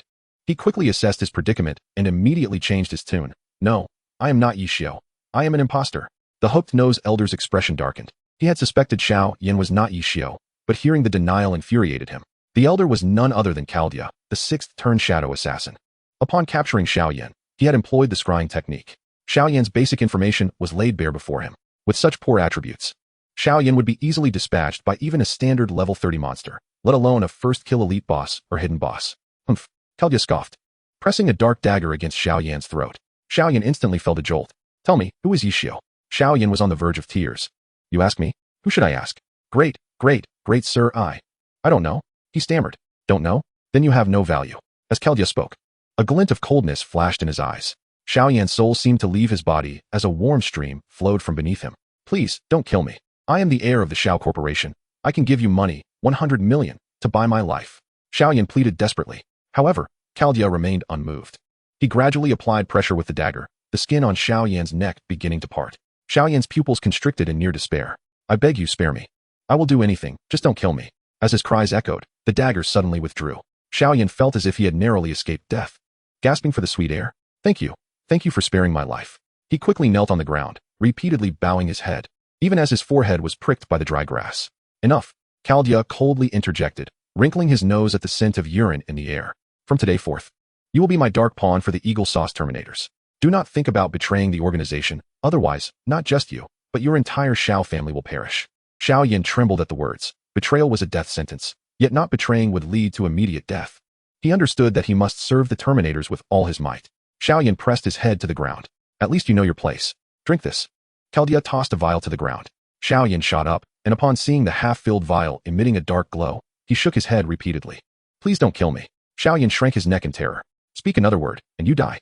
Chaldea revealed a cold smirk at the corner of his mouth, stating, "This is the latest gene serum developed by the Eagle Nation, capable of significantly enhancing the attributes of those below the third transition." Upon hearing this, Xiaoyan's eyes widened in disbelief. Significant enhancement of attributes? Trembling, he fixed his gaze intently on Cardia's eyes. Once he confirmed that the other party was not jesting, he cautiously uncorked the vial and gulped down the viscous black liquid. "You've done well. But I forgot to mention that this gene serum is still imperfect and has some side effects," Cardia said with a sinister laugh, leaving Xiaoyan frozen in place. He retched violently, desperately trying to expel the black liquid from his body. But before he could succeed, a multitude of black patterns suddenly appeared on his skin. In the next moment, an excruciating pain surged through him. His skin began to crack, yet no blood flowed forth. White bone spurs erupted from his body, causing him to swell grotesquely. In the blink of an eye, he transformed into a 3-meter-tall humanoid monster covered in spikes. "What have you done to me? I refuse to become a monster," he roared, his voice hoarse and terrifying. He could feel the explosive power coursing through him. Yet if such power came at the cost of his humanity, he would rather forego it. Suddenly, Cardia flicked a white pill into Xiaoyan's mouth. The pill dissolved instantly, and before Xiaoyan could react, his body underwent yet another transformation. The spikes retracted, and he shrank back to his original form.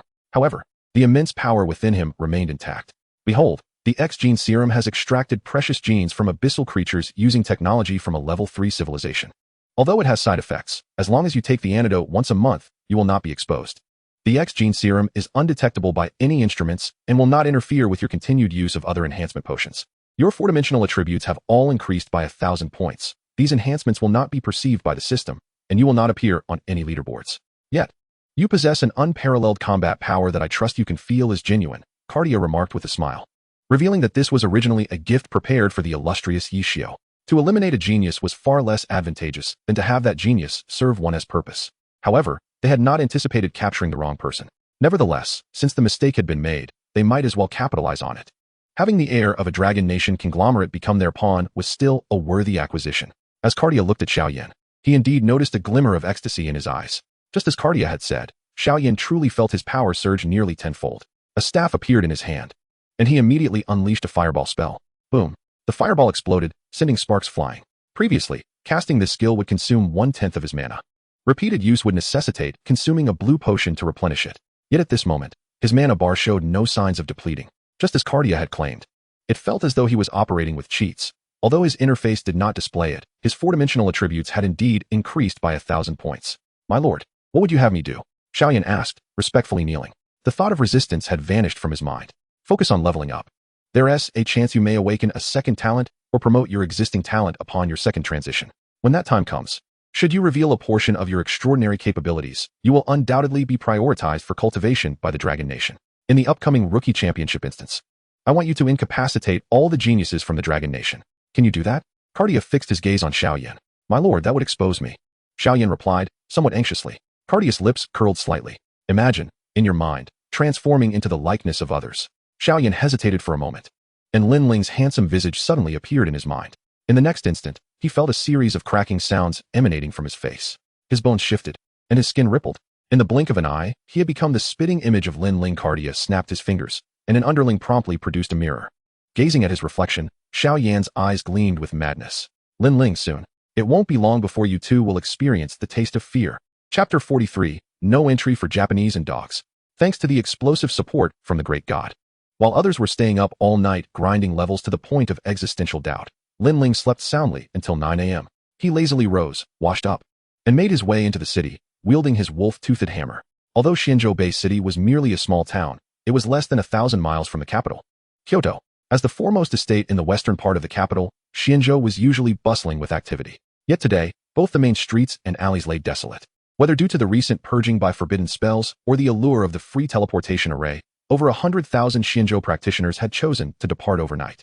Passing by the teleportation shrine, Lin Ling was somewhat taken aback to see a group of individuals standing beside it. These people were unmistakably from the Cherry Blossom Nation. Yet at this moment, they stood meekly on the roadside, bowing and scraping to the occasional Dragon Nation practitioners who passed by. Lin Ling was not surprised by this scene. Long ago, the Cherry Blossom Nation had been thoroughly intimidated by the Dragon Nation. 300 years prior, when the Dragon Nation reclaimed Taiwan Province, the Cherry Blossom Nation, incited by American forces, sent troops to interfere, only to be swiftly overwhelmed by the Dragon Nation in half a day. When 1,000,000 dragon soldiers surrounded the capital, the Cherry Blossom people were utterly terrified. After paying trillions of dragon coins in reparations, the Dragon Army finally withdrew. Since then, the Cherry Blossom Nation's economy had regressed by 300 years, and its people had developed an ingrained respect for Dragon Nation citizens, at least outwardly. Cherry Blossom merchants faced exorbitant taxes in the Dragon Nation, and post-integration, practitioners arriving in the Dragon Nation were required to stand outside the teleportation shrine for 6 hours before they could move freely. Moreover, they had to pay an environmental pollution fee of 3,000 dragon coins per minute to the locals. At that moment, seeing Lin Ling pass by, the group of Japanese merchants immediately bent at the waist in unison. Konnichiwa. Lin Ling shot them a cold glance, his expression filled with disdain. With a slight smirk, he withdrew his gaze. He could not understand their language. To be precise, he could only comprehend 3 phrases of their cultural essence: Bakayuru, Yash, and Yamit. With that, Lin Ling continued on his way, harboring no goodwill toward these Eastern foreigners. He would never forget the humiliation of his country. Not to mention humiliation. If he ever caught the opportunity, he would not hold back. After he left, a small man from the Cherry Blossom Nation glanced at his watch. A fierce glint flashed in his downturned triangular eyes. Bakayuru, this brat actually dared to look down on the great Kamayama Seiji. I'll remember him. I'll make him pay dearly. Kamayama, do not forget our mission. We have 5 minutes left of standing time before we must enter the wilds to search for Yi Xiao. Another round-faced man, wearing gold-rimmed glasses, coldly interjected. The small man clenched his fists, his eyes fixed intently on Lin Ling's retreating figure. Kamayama-kun, Kato-sama, we still Haven T, located Yi Xiao. I possess a shadow clone skill. Allow me to eliminate that brat. No one will ever discover it, a slight Cherry Blossom youth whispered. Named Inokuchi Kojiro, he was a ninja from the Cherry Blossom Nation, recently having reached the second transition. A flicker of malice crossed the gold-rimmed glasses man's eyes, and he nodded slightly. In the next moment, Inokuchi Kojiro's body stiffened, and a shadowy figure separated from him, darting toward Lin Ling, leaving behind only a mirror clone. As Lin Ling proceeded, he suddenly felt the sensation of being watched. He suddenly turned around but found no one behind him. Nevertheless, a faint sense of impending danger grew increasingly potent. This sensation had saved him countless times in his past life, and without his extraordinary mental acuity, it would have been difficult to perceive such a warning. He pressed forward for a while before veering into a deserted alleyway. Meanwhile, the concealed Kojiro in no way witnessed this scene and felt an overwhelming surge of delight in his heart. Perfect. This alley is just the right spot for a kill, he thought as he hastened to follow. However, as he entered the alley, Lin Ling's figure vanished from his sight. A flicker of confusion crossed Kojiro's eyes as he began to scrutinize the trash bins lining the street with caution. Soon, his invisibility spell wore off, and his figure became visible. Where did he go? Can he also turn invisible? Kojiro murmured to himself. Just then, a voice that seemed to emanate from the depths of hell reverberated above him. Are you looking for me? Kojiro Inoue's pupils constricted sharply, and he looked up in alarm. A spiked hammer, propelled by a fierce gust, came crashing down upon him. Boom. Everything transpired too swiftly. Kojiro had no time to react before his health was utterly depleted. You have successfully slain the Sakura Nation practitioner Kojiro Inoue. Lin Ling swiftly looted the corpse and darted out of the alley. He emerged from the alley and resumed his journey toward the teleportation temple. Upon reappearing within the sight of the Sakura Nation practitioners, he raised a middle finger in their direction before turning to leave. This act instantly provoked fury among all the Sakura Nation practitioners. Baka, that useless Inoue, Kamita exclaimed, glaring at the fading figure of Inoue and erupting with rage. Lord Kato, allow me to handle this. Inoue has likely been harmed by that brat. I will take care of him, rest assured, I will not expose myself. Kato Seiji adjusted his glasses and narrowed his eyes slightly. He wondered if Yeshio had departed from the Xianfang base city. Too many had left recently. Did you use the scrying technique? Kato turned to the others. The rest lowered their heads in silence. Kato realized they had not employed the scrying technique, feeling frustrated yet powerless. They were members of the Sakura Nation's soul group, specifically tasked with eliminating genius newcomers from rival nations. All members were second-turn elites, and Kato, as the captain, was a third-turn special profession on Myoji. before entering the Dragon Nation. They had undergone rigorous training, ensuring they would not casually use scrying techniques against Dragon Nation practitioners. Lord Kato, that brat appears to be wearing level 1 white gear. The wolf-toothed hammer he carries and his equipment clearly do not match. He must merely be a low-level occupational practitioner. Kamita said anxiously as he watched Lin Ling walk further away. Kato squinted, the image of Lin Ling as he passed through his mind resurfacing. He felt something was amiss, yet he could not pinpoint it. Kamita, follow that boy. If you get the chance, eliminate him. Anyone who dares insult the great Sakura Empire must die. Kato ordered. Hi. Kamita Shotaro bowed deeply, then fixed his gaze on his watch. As soon as the time arrived, he headed in the direction Lin Ling had taken. After Kamita left, Kato suddenly froze. The image of Lin Ling's equipment flashed before his eyes. A pearlescent light flickered subtly, and the seemingly simple robe he wore faintly revealed inscriptions. He felt a sense of familiarity with this equipment. Kato's eyes widened in realization. He recalled that at a recent high-level soul group meeting, he had the fortune of encountering a distinguished individual from the eastern capital. That individual was clad in armor that emitted similar white light, and the patterns on that armor bore a striking resemblance to what the young man wore. He had even heard a 7th-turn expert declare it as sacred armor. No, I understand now. That fellow is not wearing level 1 white gear. That is a sacred set. For someone so young to don a sacred set, he is very likely the infamous Yeshio. Everyone follow me. We must not let him escape. With Kato's command, a group of soul group practitioners disguised as merchants immediately pursued the direction Kamita Shotaro had taken. Meanwhile, Lin Ling ambled leisurely along, indifferent to the astonished gazes of passers-by fixated on the wolf-toothed hammer resting on his shoulder. Particularly striking was the juxtaposition of his gleaming mage robe against the fearsome, oversized wolf-toothed hammer, captivating all who beheld it. Unperturbed, Lin Ling soon arrived at an establishment named Chaoyang Lu. He lifted the door curtain and stepped inside. This scene was witnessed by a few practitioners who had just returned from outside the city after a night of grinding. They were instantly dumbfounded. What on earth? Have you seen Lin Ling? Yes, why? He looks well rested, as if he just woke up. We were grinding all night while he slept until 9. We barely had a bun for breakfast before resuming our leveling, and he's at Chaoyang Lu enjoying breakfast. How can there be such disparity between people? Come on. You've already reached level 8. Lin Shun has clearly fallen from grace. He must be completely slacking off. What's there to envy? If he is sleeping soundly and enjoying lamb offal soup while being at a higher level than me, that would really be infuriating. Hee. Saying that makes me feel more balanced. After a brief pause, the group of practitioners continued on their way. Meanwhile, Kamita Shotaro, who had stealthily followed Lin Ling, halted outside. Lin Ling? Oh, it's you, the practitioner with the most pathetic SSS level talent. A trace of derision flickered in Kamita's eyes as he muttered. Just then, a delicious aroma wafted from the restaurant, and Kamita's stomach began to gurgle happily. What a delightful smell. I'll keep an eye on this brat, and perhaps sample some lamb offal soup myself. He murmured to himself as he prepared to enter the restaurant. But as he lifted one foot, he found himself frozen in place. The reason was clear. A conspicuous sign was posted at the entrance. No Japanese or dogs allowed inside. Chapter 44, Permanent Attribute Enhancement Quest, Alice's Commission. Kamita gritted his teeth in frustration but dared not enter without permission. Violating the rules would not only result in expulsion but also hefty fines. Reluctantly, Kamita squatted on the opposite side of the road, waiting for Lin Ling to emerge. Lin Ling, oblivious to the situation outside, had frequented this place every morning for a steaming bowl of lamb offal soup since his time in Yazi. Upon stepping inside, an aunt approached him with a smile. Oh, isn't this team leader Lin? She said cheerfully. Lin Ling returned her smile, Aunt Zhang. The usual, one bowl of lamb offal soup, for dumplings, and a plate of pickled vegetables. Coming right up, the server replied, quickly bringing out the meal. As Lin Ling savored his delicious breakfast, he began browsing public screen messages. Soon, his eyes narrowed slightly as certain regional messages caught his attention. Zhang Haoren, have you all heard? Just before dawn, a murderer from the US attacked a leveling party of newcomers in Yazi. Li Zishuan, what? Who were they targeting? What were the casualties? Zhang Haoren, I heard it was aimed at Zhou Mengyan, the priest goddess who awakened in SS talent. Li Zishuan, I hope those bastards didn't hurt her. Upon reading this, a glimmer of murderous intent flashed in Lin Ling's eyes, and the chopsticks in his hand emitted a series of snapping sounds. After a brief wait, the public screen messages continued to roll in. Zhang Haoren, our dragon nest dispatched an elite team for protection. Goddess Mingyan is surely safe. Lu Bowen, what is the point of saying that? Zhang Haoren, don't interrupt. Just listen to me. Zhang Haoren, our Zong AI guild was also in Kiwilan City last night, and our monster grinding spot is less than 1,000 meters from Yazi.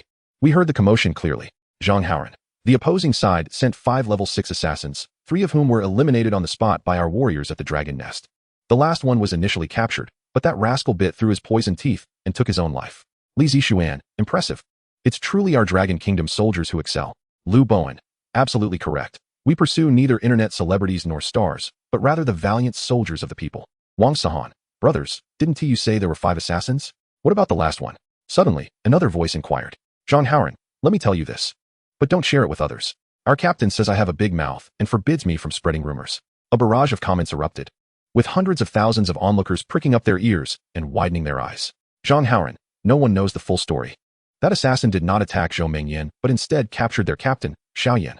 Li Zixuan. Wow, that is explosive news. Mysterious person, I heard that Xiaoyan is actually Yixiao.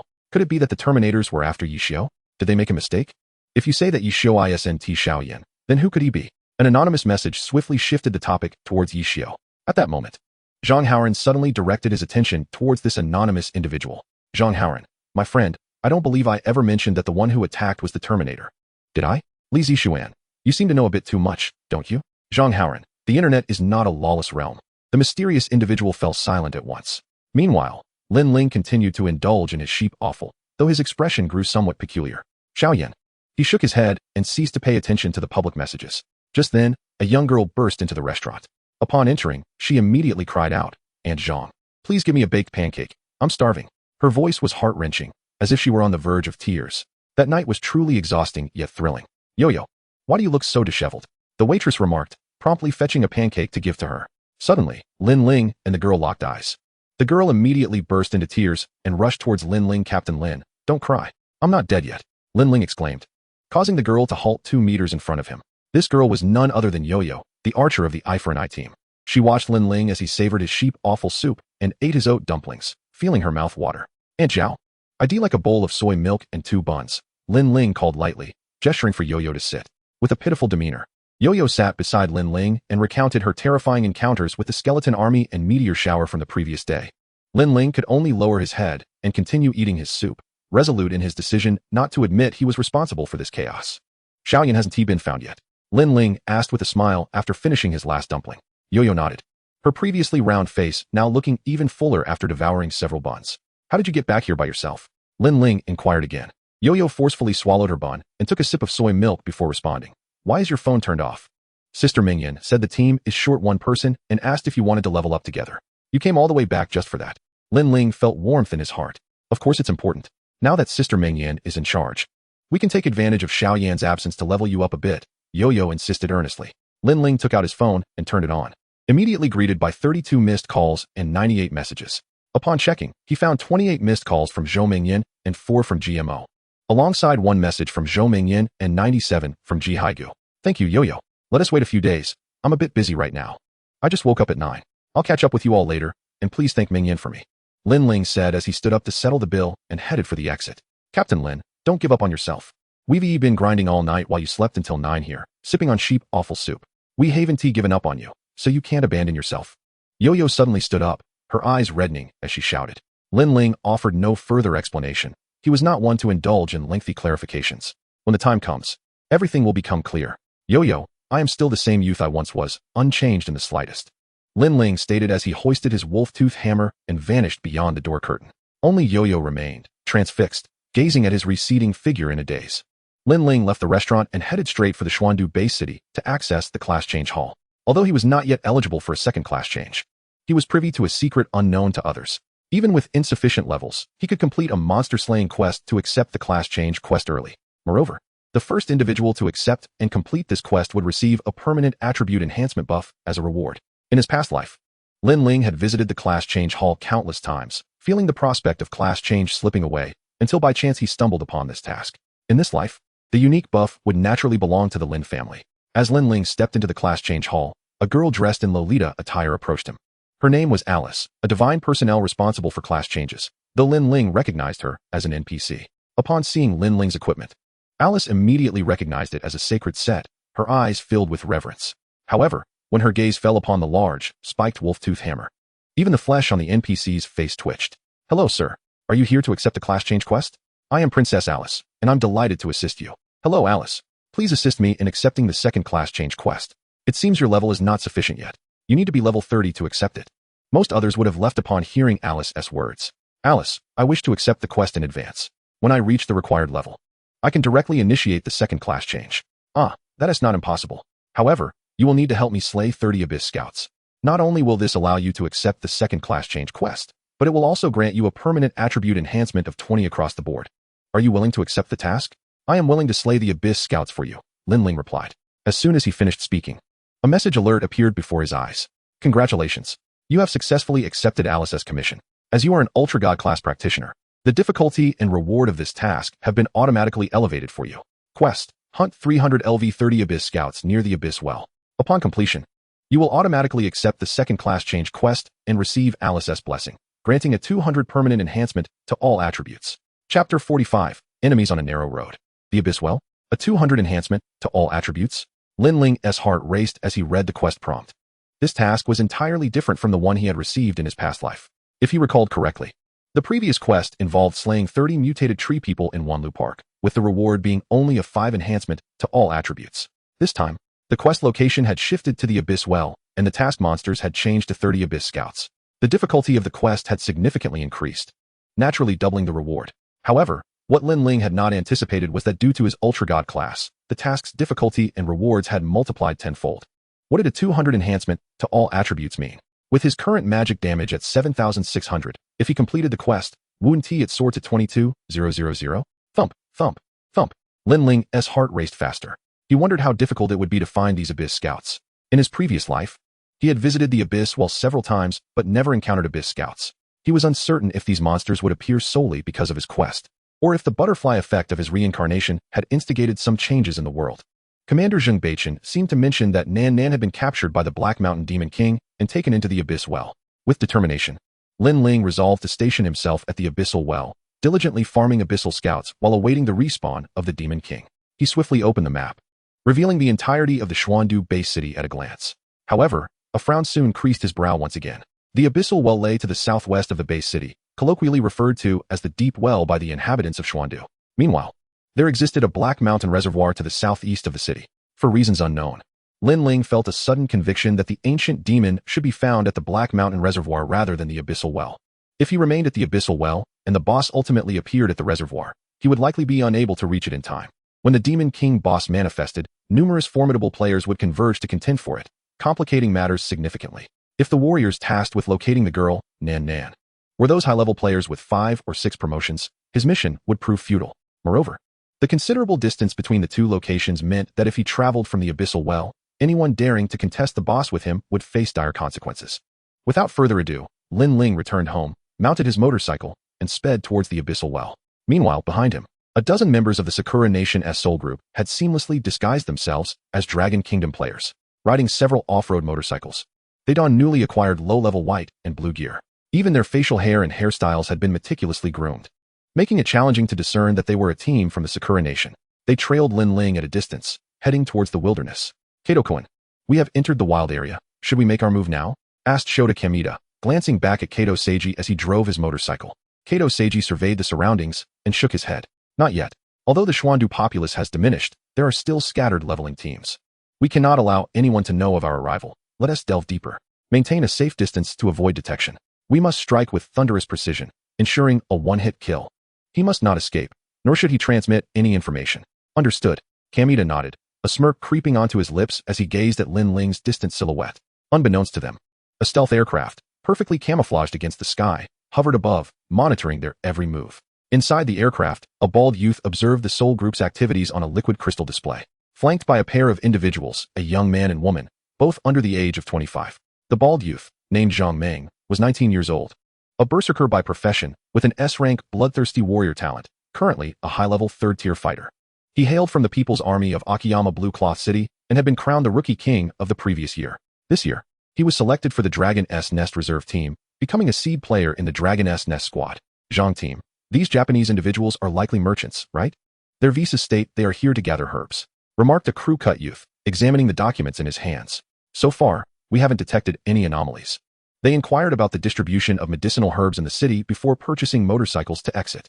Added a girl with a high ponytail, glancing at her tablet. Zhang Meng rubbed his bald head, his sharp eyes gleaming with a hint of coldness. Regardless of their intentions, keep a close watch. If they step out of line in the slightest, let them know they are unwelcome. I have no patience for these Japanese. Their outward flattery belies their treachery. As he spoke, Zhang Meng minimized the screen, revealing an aerial view of the surrounding area spanning several dozen kilometers. Huh, where are they headed? he queried, a flicker of curiosity crossing his face as he pointed at the screen. Yin Yin, pinpoint the coordinates of the professionals in this wild area. The girl with the ponytail immediately nodded, her long fingers rapidly tapping on the keyboard. Soon, the map displayed several glowing points, each representing the locations of newly awakened professionals in Xuandu Bay City. Zhang Ming directed his finger to the southwest corner of the map, noting that there were hardly any professionals visible, except for a cluster of 10 glowing points within a dense forest, suggesting 2 small teams were leveling there. It seems these Japanese are also targeting that forest area, conveniently where 2 teams are present. Keep a close watch. We might have an unexpected harvest today, Zhang Ming said. Zhang team, should we report this? According to protocol, any unusual situation needs to be promptly communicated to Captain Zhou, reminded the crew-cut youth beside him. Zhang Ming shook his head. These 10 or so Japanese, only the strongest among them is at the 3rd tier, the rest are 2nd tier. If anything happens, the 3 of us can handle it. Or do you wish to hand over the credit? A knowing smile spread across the crew-cut youth's face. Half an hour later, Lin Ling finally halted. Ahead lay the realm of the Abyssal Well. Even in his previous life, he seldom ventured into this wilderness. The monsters here were notoriously troublesome and sparse. Typically, no one would dare to journey this far to farm the vexatious Abyssal scouts. Yet, to Lin Ling's surprise, as he approached the vicinity of the Abyssal Well, he spotted several figures within the dark forest ahead. These individuals wielded shovels, seemingly searching for something. As he drew closer, he realized they were all familiar faces, members of the Kamikaze Club, led by Sotu. Truly, fate had conspired against him. At that moment, they too had upgraded their gear. Shang Biao wielded a massive purple shield, while Feng Ji and Sota brandished purple weapons. Hadn't they all gone to Akiyama Blue Cloth City yesterday? Why had they returned? Lin Ling opted not to draw nearer, instead employing the invisibility skill of the Soldier King's cloak to ascend a large tree, maintaining a distance of 20 meters. He needed to ascertain what these individuals were up to. Unbeknownst to Lin Ling, earlier that morning, Xiao Yan had been ambushed, sending Sotu and Feng Ji into a frenzy. After deliberating, they decided to return to the city to rest and sort through their spoils. While examining their findings, Feng Ji stumbled upon a blind box, which unexpectedly yielded a legendary treasure map. Such an item was exceedingly rare, requiring the bearer to excavate at a specified location according to the map. With good fortune, one could unearth rare grade, gold, equipment, or, in less favorable circumstances, encounter a hidden boss that would invariably drop a rare skill book for primary combat professions and a legendary grade, orange, main weapon. Thus, the Kamikaze Club made haste back to Xuandu, eventually locating the Abyssal Well. Just as Lin Ling ascended the tree, an exclamation suddenly erupted from the forest. Lin Ling turned to see Feng Ji thrusting his shovel into the ground, a plume of white smoke billowing upward. In the next instant, a creature enveloped in green skin, an abyssal entity, emerged. Indeed, a boss had materialized. Chapter 46. This boss belongs to me. Lin Ling's eyes narrowed as he activated the Eye of the Hero. Concealed outside the Abyssal Eye, Abyssal Scout. Quality, Hidden Elite Boss. Profession, Nature Mage. Level, LV 40. Health, 15,000. Magic damage, 1, 500. Defense, 1, 400. Defeating this boss grants a rare skill book for mages and a legendary grade, orange, main weapon. A faint smile played on Lin Ling's lips as he glanced at Sotu. Name, Sotu. Profession, Gale Archer. Talent, a rank, Protection of Hoi. Level, 10, 6721. Health, 1, 800. Mana, 1, 345. Physical damage, 1, 450. Magic damage, 945. Stamina, 360.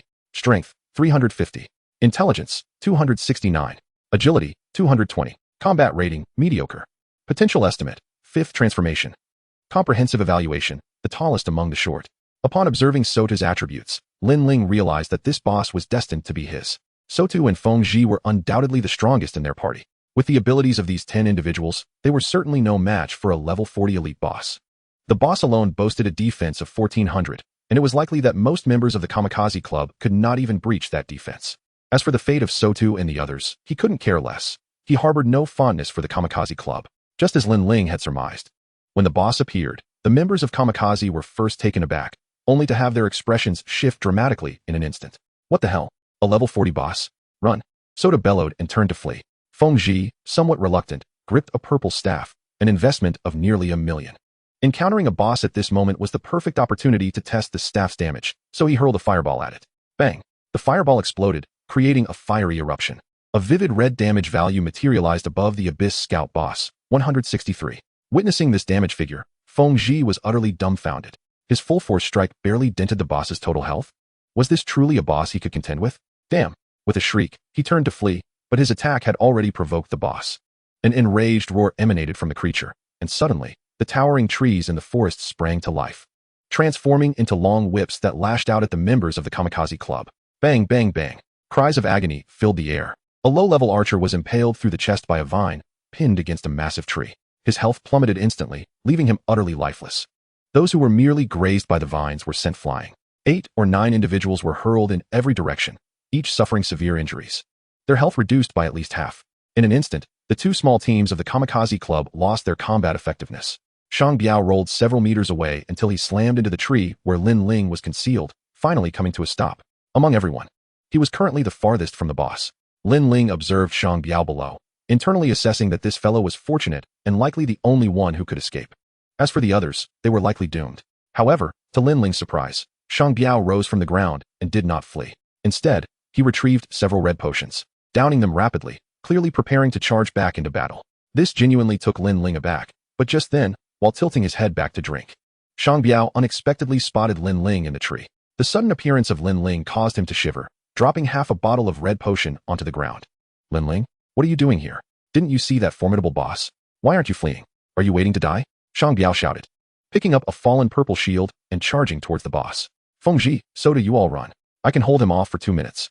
Shang Biao's voice echoed through the forest as he lunged towards the boss. The immobilizing effect took hold, causing the boss to freeze momentarily.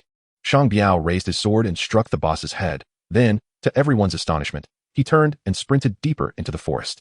Soda's eyes sparkled with wild joy at this scene, and he scrambled away toward the forest's edge. The others followed suit, desperately fleeing.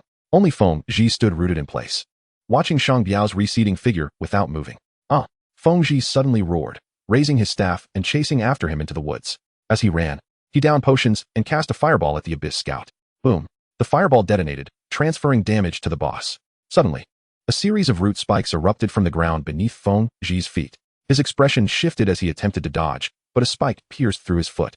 In that moment, Feng Ji was engulfed in despair, realizing he was likely doomed. Meanwhile, the Abyss Scout advanced towards him step by step. Behind the boss, Shang Biao was filled with urgency, charging at the creature once more. Unexpectedly, the boss retaliated, its sharp claws piercing through Shang Biao's chest. Blood instantly soaked Shang Biao's body. Biaozi, let him go. Come kill me, you filthy creature. I'm the one who dug you out. Come kill your father. Don't touch my brother. Feng Ji screamed, his voice hoarse and distorted, tinged with a hint of sobbing. At that moment, a red glow suddenly enveloped Shang Biao. His blood formed a protective armor around him, and his grievously wounded injury began to heal slightly. Inside the Dragon Nest battle aircraft, Yin Yin, the girl with a high ponytail, inquired, Captain Zhang, should we intervene?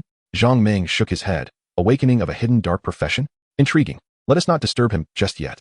I have a feeling that the lad in the tree will take action. Let him face some trials before we descend, and besides, the foot basin chickens are approaching. Captain, what is the awakening of a dark profession? A buzzcut boy asked curiously.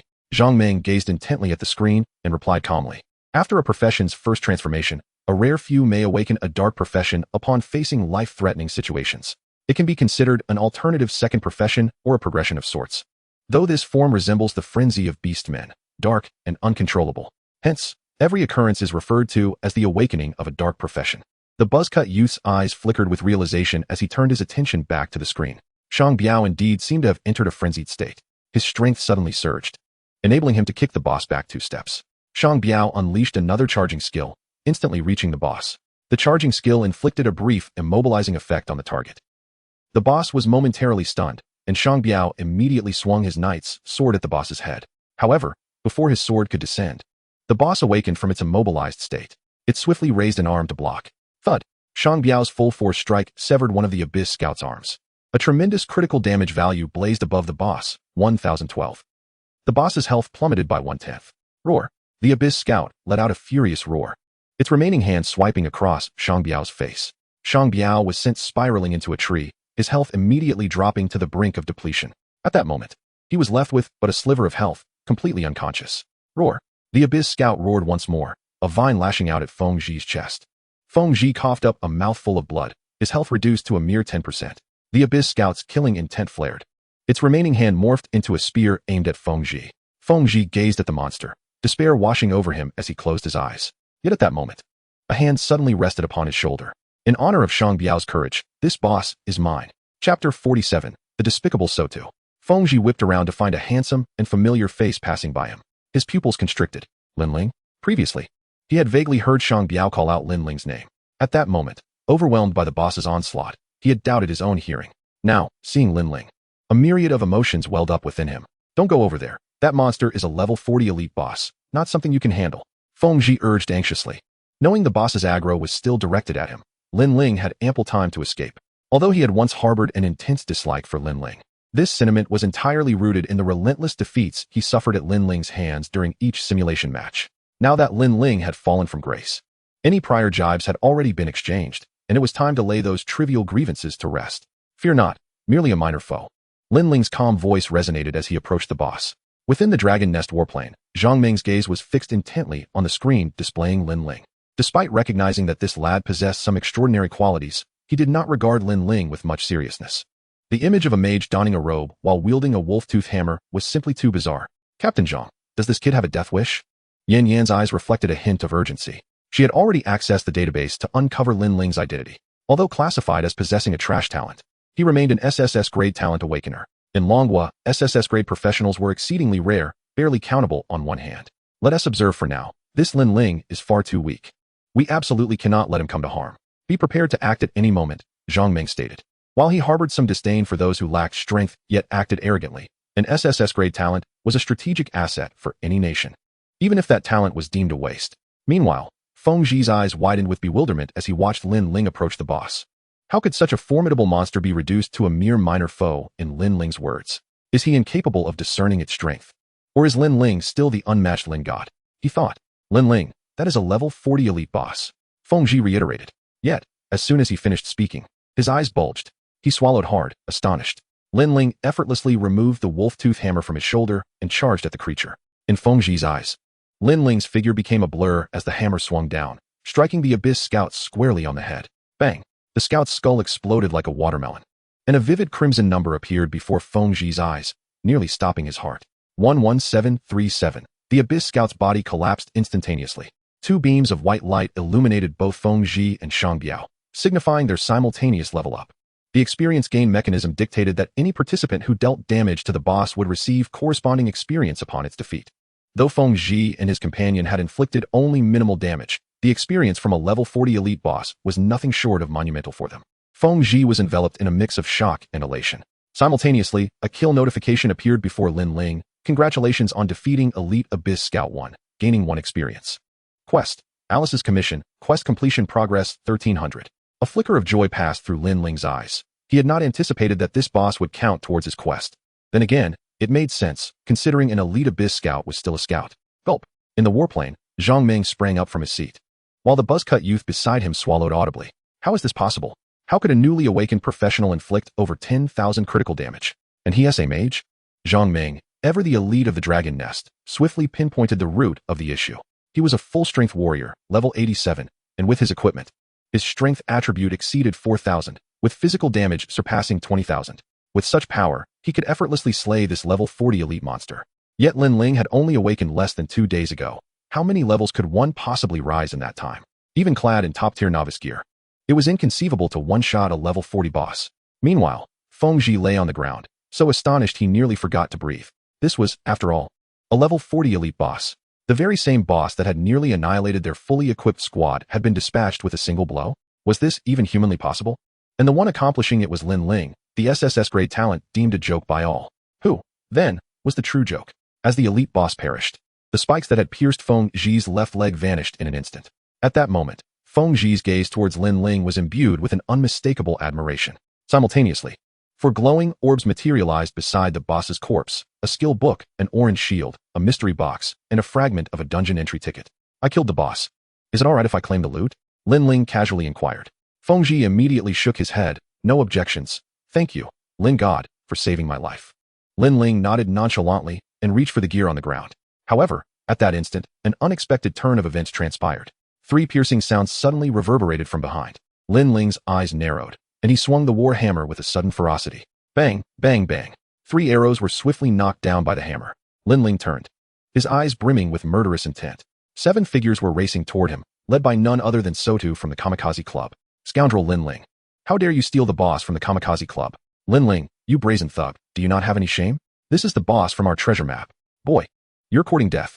The voices of the group echoed threateningly. In the blink of an eye, Sotu and his companions had closed the distance. They had previously escaped the forest but had not ventured far, purposefully waiting to restore their status before returning. Of course, it was not to rescue Shang Biao and Feng Ji, but rather because Feng Ji possessed a purple staff and several blue items. The purple shield in Shang Biao's possession was a rare high-defense shield. Combined, their gear was worth at least 1 to 2 million. Saving them was out of the question. But looting their corpses was certainly on the agenda. However, as they approached, they beheld the 4 glowing orbs beside the boss's corpse. Particularly upon seeing the orange orb, Sotu and his companions felt their breaths quicken. This boss was a level 40 elite monster. The gear it dropped would undoubtedly be around level 40. An orange item at that level would be worth millions, regardless of the profession. Initially, Sotu had hesitated, fearing the prowess of the players standing near the boss. After all, one capable of defeating a boss must be formidable.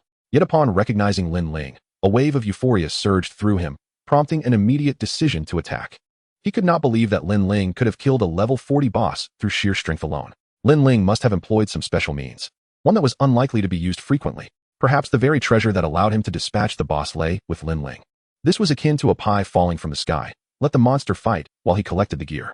Should you dare oppose, I will kill you without hesitation.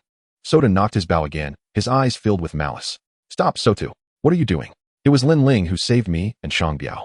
Feng Ji suddenly shouted, his eyes reddening. He had been grappling with how to express his gratitude to Lin Ling for saving his life. Yet now his teammates sought to put Lin Ling to death. Was this not repaying kindness with malice? Absolutely unacceptable. Feng Ji had always been a prodigy. With an ancestor who had been a martyr, although he did not consider himself a virtuous person, he would never engage in acts of ingratitude.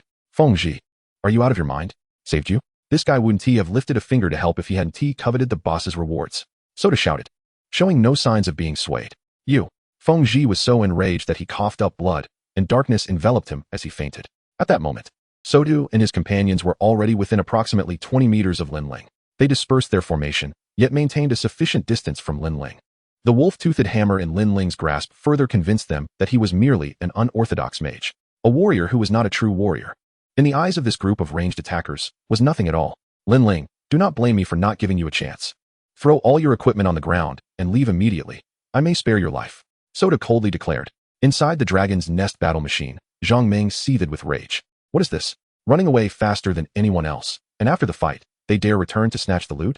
The veins on his neck bulged as he wished to leap down and teach Sotu a lesson for his arrogance. With just a single swing, Lin Ling could take their lives, yet he dared to seek his own demise. The buzz-cut young man, equally agitated, fixed his gaze on the screen. Captain Zhang, should we take action? I just gathered some information on Lin Ling. He seems to have strayed from the mage path, and is now pursuing a warrior-mage hybrid.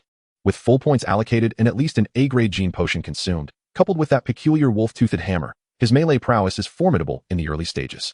However, the opposing team consists almost entirely of ranged attackers. Should they truly launch a coordinated assault against Lin Ling, he might not withstand their concentrated fire, Yin Yin expressed.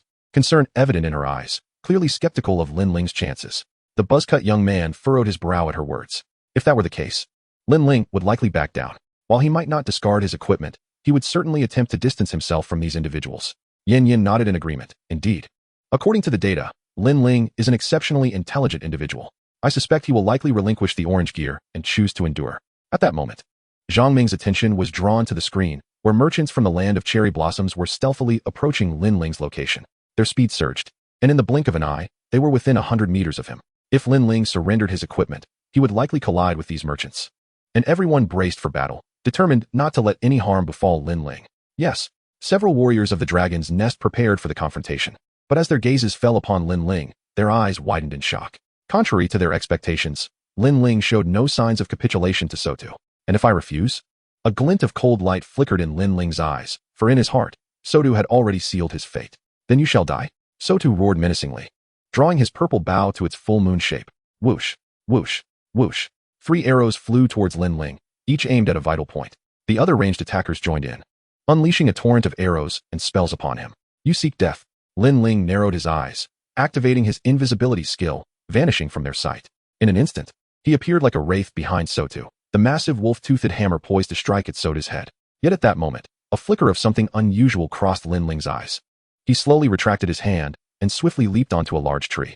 Suddenly, a rustling sound emanated from the forest's edge. In a heartbeat, the figures of several diminutive practitioners began to materialize. The foremost among them, Lin Ling recognized as a diminutive individual from outside the teleportation temple. Eye of the hero. Name, Kamida Shota. Codename, Divine Turtle King. Occupation, Ghost Samurai. Talent, A grade. Soul Refinement Technique. Level, 42, 5362. Health, 11800. Mana, 2545. Physical damage, 5650. Magical damage, 2436. Stamina, 1200. Strength, 742. Intelligence, 500. Agility, 790. Combat power rating, 1 star. Potential estimate, subpar practitioner. Overall evaluation, no threat.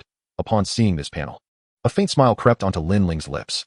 Who are you? Just then, Soda also noticed the newcomers, drawing his bow to aim at Kamida. Bakayuru. Where's Yishio? Kamida Shota sneered. Foot basin chicken? Soto exclaimed, bewildered. How would I know where Yishio is? Baka. Die. Kamida roared in fury. Upon being called foot basin chicken, Kamida charged directly at Soto. Soda loosed 3 arrows, yet not even penetrating the defenses of this second-tier, cherry blossom ghost samurai. At that moment, Kamida's katana was already upon Soto. Suddenly, a fierce wind descended from above. Kamida abruptly turned, only to see a spiked hammer crashing down upon him. Bang! Without even a cry of anguish, both Kamida and Soto had their skulls shattered. The dense forest fell into a profound silence, save for Lin Ling's voice echoing ominously.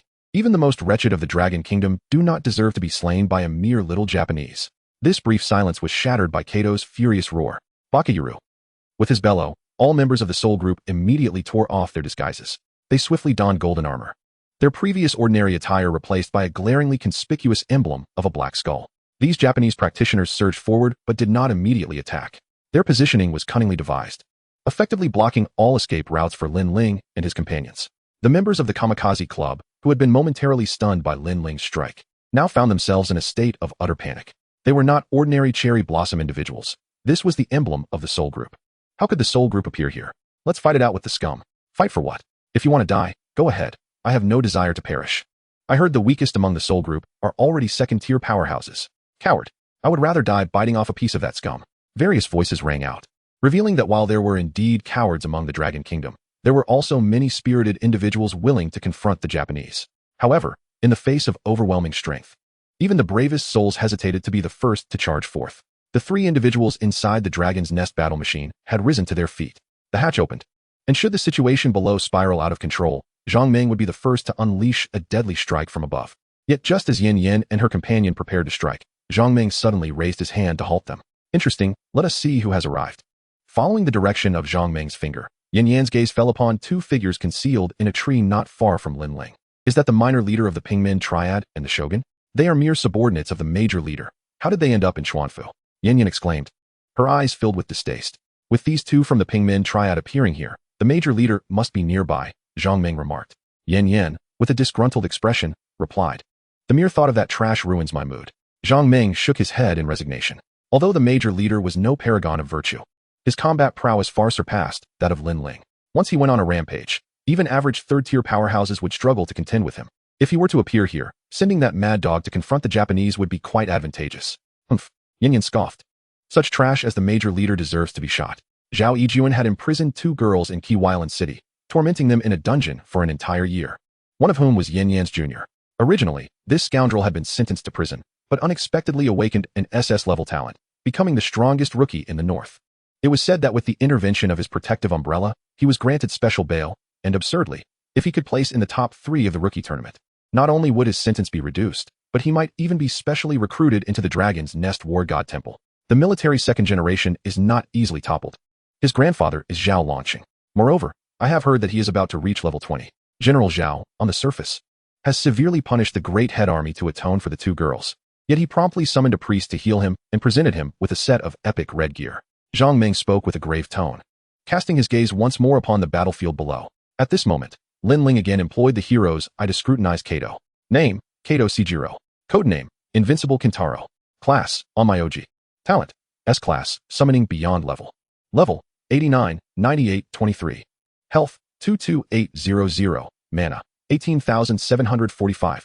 Physical damage, 4950. Magical damage, 32,636. Stamina, 1,600. Strength, 946. Intelligence, 4,360. Agility, 1092. Combat power rating, 3 stars.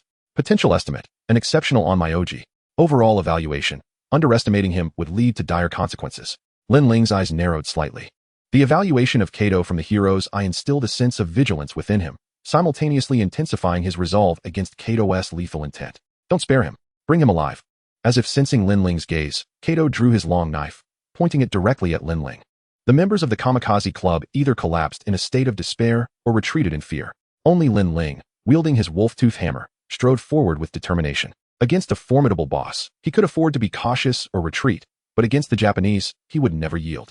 With 18,700 in physical damage, Lin Ling was confident in facing all second transformation elites. He held Kato in little regard as well. Leave them to me, Lin Ling declared calmly, prepared to expose his forbidden spell to ensure these Japanese would return from whence they came without success. However, at that moment, 3 figures suddenly shot forth from a large tree several meters away. In an instant, 2 silhouettes had already positioned themselves in front of Lin Ling. Kid, commendable courage. That hammer is your crutch, is it not? Your strength may rank among the finest in this humble Shinjo Bay city, but in my eyes, you are not but a trifle. Let me handle these foot-washing chickens. You can take your leave. A languid voice resounded. The speaker appeared to be in his 20s, with shifty eyes that immediately suggested he was not to be trusted. Beside him stood a shorter, yet muscular figure, clearly formidable. Both were clad in gleaming gold armor, brandishing orange daggers. Upon seeing these two, Lin Ling couldn't help but smile. They were indeed old acquaintances, the small head of the 3 armies from Akiyama Blue Cloth City and the Life Army. These two were notable figures as well. Both were assassins with A-class talents. After awakening for over a decade, they had stagnated at level 30, refusing to undertake their second transformation quests. They roamed between novice-based cities, engaging in murderous and thieving exploits. Their lives revolved around indulgence and acquiring exquisite gear, and it was said that these 2 first transformation peak assassins had health points reaching 10,000, physical damage of 5,000, and speed of 1,000. Such attributes made them formidable opponents even against second transformation professionals. And there were rumors on the streets of their having jointly taken down a 3rd transformation mage. In his previous life, Lin Ling would have avoided them, but in this life, such a scenario would not unfold. Although their gear was impressive, the soul group of Sakura country was not to be underestimated, especially Kato. At that moment, seeing Lin Ling remain unmoved, a flicker of anger ignited within the two. Hey you, did you not hear me telling you to step aside? Lin Ling shrugged and took a step back, though a subtle smirk played at the corners of his mouth. If you're capable, then come at me. As his words fell, his figure vanished from sight. Witnessing Lin Ling's disappearance, a glimmer of surprise crossed the eyes of the two, but it quickly transformed into sharp focus. Both figures simultaneously vanished, only to reappear behind the 2 soul group Oni warriors. With a swift motion, blood spewed forth as the 2 second transformation Oni warriors had their throats sliced open, their health bars instantly depleted. In an instant, the opposing side had lost 2 members. What the hell? Where did such a fierce individual come from? I recognize the short one. He's named Xingjun, a subordinate of the rookie king Zhao Yijuan from Akiyama Blue Cloth City. Zhao Yijuan. Which Zhao Yijuan? Have you heard of the Great Head Army? The Great Head Army? The one from the public screen last night. Indeed. Do you know what Military Brothers' talent is? Thunder God Possessed, amplifying all 4 attributes by 10 times within 3 minutes. Do you understand what that means? A 10-fold increase. 2,000 damage becomes 20,000. 5,000 health becomes 50,000. My heavens, that big shot is impressive. Is Military Brother still in need of subordinates? Zhao Yijuan. Could he be the grandson of General Zhao? So he is from the Great Head Army. No wonder he is so formidable. The 2 archers from the Kamikaze Club immediately spoke with reverence. As newcomers, witnessing the 2, who were also only first transformation, instantly slay second transformation professionals left them utterly astonished. Baka, an Oni warrior roared, suddenly enveloped in black smoke, charging towards the small head army. Yet, before he could reach, the figures of the second army from the Pingmen vanished once more. Uffed. The Oni warrior missed his target and, realizing the danger, felt a chill at his neck. The legendary dagger of the small head army had pierced through his throat. You little devils, once I finish you off, those perfect sets on you could fetch several billion, right? The small head army laughed heartily, his madness intensifying. However, at that moment, an unexpected turn of events occurred. A red mist suddenly enveloped the Oni warriors from Sakura country, their health bars visibly replenishing at a remarkable speed, escalating several times over. The small head army, sensing the danger, attempted to cloak himself, but a Sakura katana had already pierced through his heart. With a critical wound, the small head army's movements froze instantly, and his health bar was promptly emptied. Meanwhile, the remaining Oni warriors swiftly surrounded Xingjun. Strange runes illuminated beneath their feet, and a mysterious formation swiftly encircled Xingjun, rendering his invisibility ineffective. At the same time, Kato, who had remained passive, suddenly raised a hand and began murmuring incantations. A pitch-black ghostly claw emerged from beneath Xingjun's feet, seizing his legs and hurling him towards a sturdy tree. Not good. How can there be an onmyoji? Is this a shikigami? Shang Jun's expression drastically changed. A golden shield glimmered on his golden armor, but in the next moment, he collided violently with the thick trunk. Boom. The black claw swung several times, shattering Shang Jun's protective shield. Immediately, a damage value of 10,000 floated above his head. Chapter 50, Zhang Meng's Defeat. A crisis for all. Despite sustaining such severe damage, Shang Jun still retained a sliver of health, showcasing the exceptional quality of his gear. I curse your ancestors. Shadow escape. Shang Jun spat blood and roared, his body flickering as he successfully escaped. He swiftly moved while retrieving several red potions. In the blink of an eye, the potions had been consumed, restoring his health to full. A pendant appeared in his hand, which he promptly donned around his neck. The pendant instantaneously quintupled his health bar, propelling it from over 10,000 to nearly 60,000. Before the crowd could react in astonishment, Shang Jun produced an orange dagger, revealing just how affluent his resources from years of murder and thievery had been. He twisted his neck, producing a series of cracking sounds, and then transformed into a blur. Racing towards Kato. Just as he approached within 5 meters of Kato, a sudden change transpired. A colossal creature, towering over 5 meters in height, suddenly emerged from the depths of the earth. This beast sported 2 large crimson horns atop its head, and beneath its elongated scarlet eyes lay a gaping maw filled with jagged fangs. With a thunderous roar, the monster raised its hand and struck at Shang Jun. A resounding thud echoed as a staggering critical damage value of 48,925 materialized above Shang Jun's head. His body was sent hurtling away like a kite with its strings severed, crashing into a nearby tree with a resounding crash. As he slowly slid down, he succumbed to unconsciousness. The once fervent members of the Kamikaze Club stood frozen in disbelief, utterly unable to fathom how such a formidable warrior as Shang Jun could be vanquished by a mere monster. The only one who remained unfazed was Lin Ling, who perched atop a tree, a skill book in hand, a satisfied smile gracing his features. Skill book, Explosive Fireball. Class requirement, level 20. Skill description, instantly releases a fireball that detonates upon contact with an obstruction, dealing 200 spell damage to the target, with AoE damage extending in a 30-meter radius. Skill cooldown, 6 seconds. This skill is quite impressive, boasting such a brief cooldown. It is perfectly suited for moments when other skills are unavailable. With that thought, Lin Ling promptly learned the Explosive Fireball. The odds of obtaining something valuable from the mystery box are currently rather high, but he mused that he probably wouldn't find anything of worth this time. Without hesitation, he opened the mystery box. Congratulations. You have obtained Purification Potion X1. Usage level, none. This item allows the user to remove the poison state. What a trivial item indeed. Though he grumbled, Lin Ling still stowed the potion away.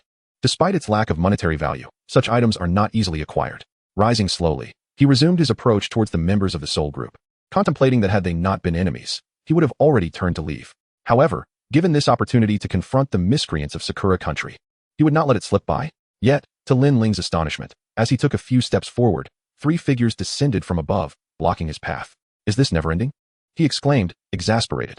Before him, a gleaming bald head slowly turned to regard him. Do not court death. This is a 3rd tier onmyoji. You cannot contend with him, Zhang Meng declared with a grin. Who are you? Lin Ling replied, bemused. Longxiao Zhang Meng said, tilting his chin slightly. Lin Ling's expression twitched at the mention of Zhang Meng. Zhang Meng wore a smug expression, reveling in the shock his name elicited. However, before his smile could fully form, Lin Ling retorted, never heard of you. Are you certain you can handle this? How audacious. Zhang Meng laughed. Watch closely, kid. Today, you shall witness what it means to be outclassed and to understand the vastness of the world and the prowess of true experts. Observing Zhang Meng's brash demeanor, Lin Ling activated his hero's eye. Name, Zhang Meng.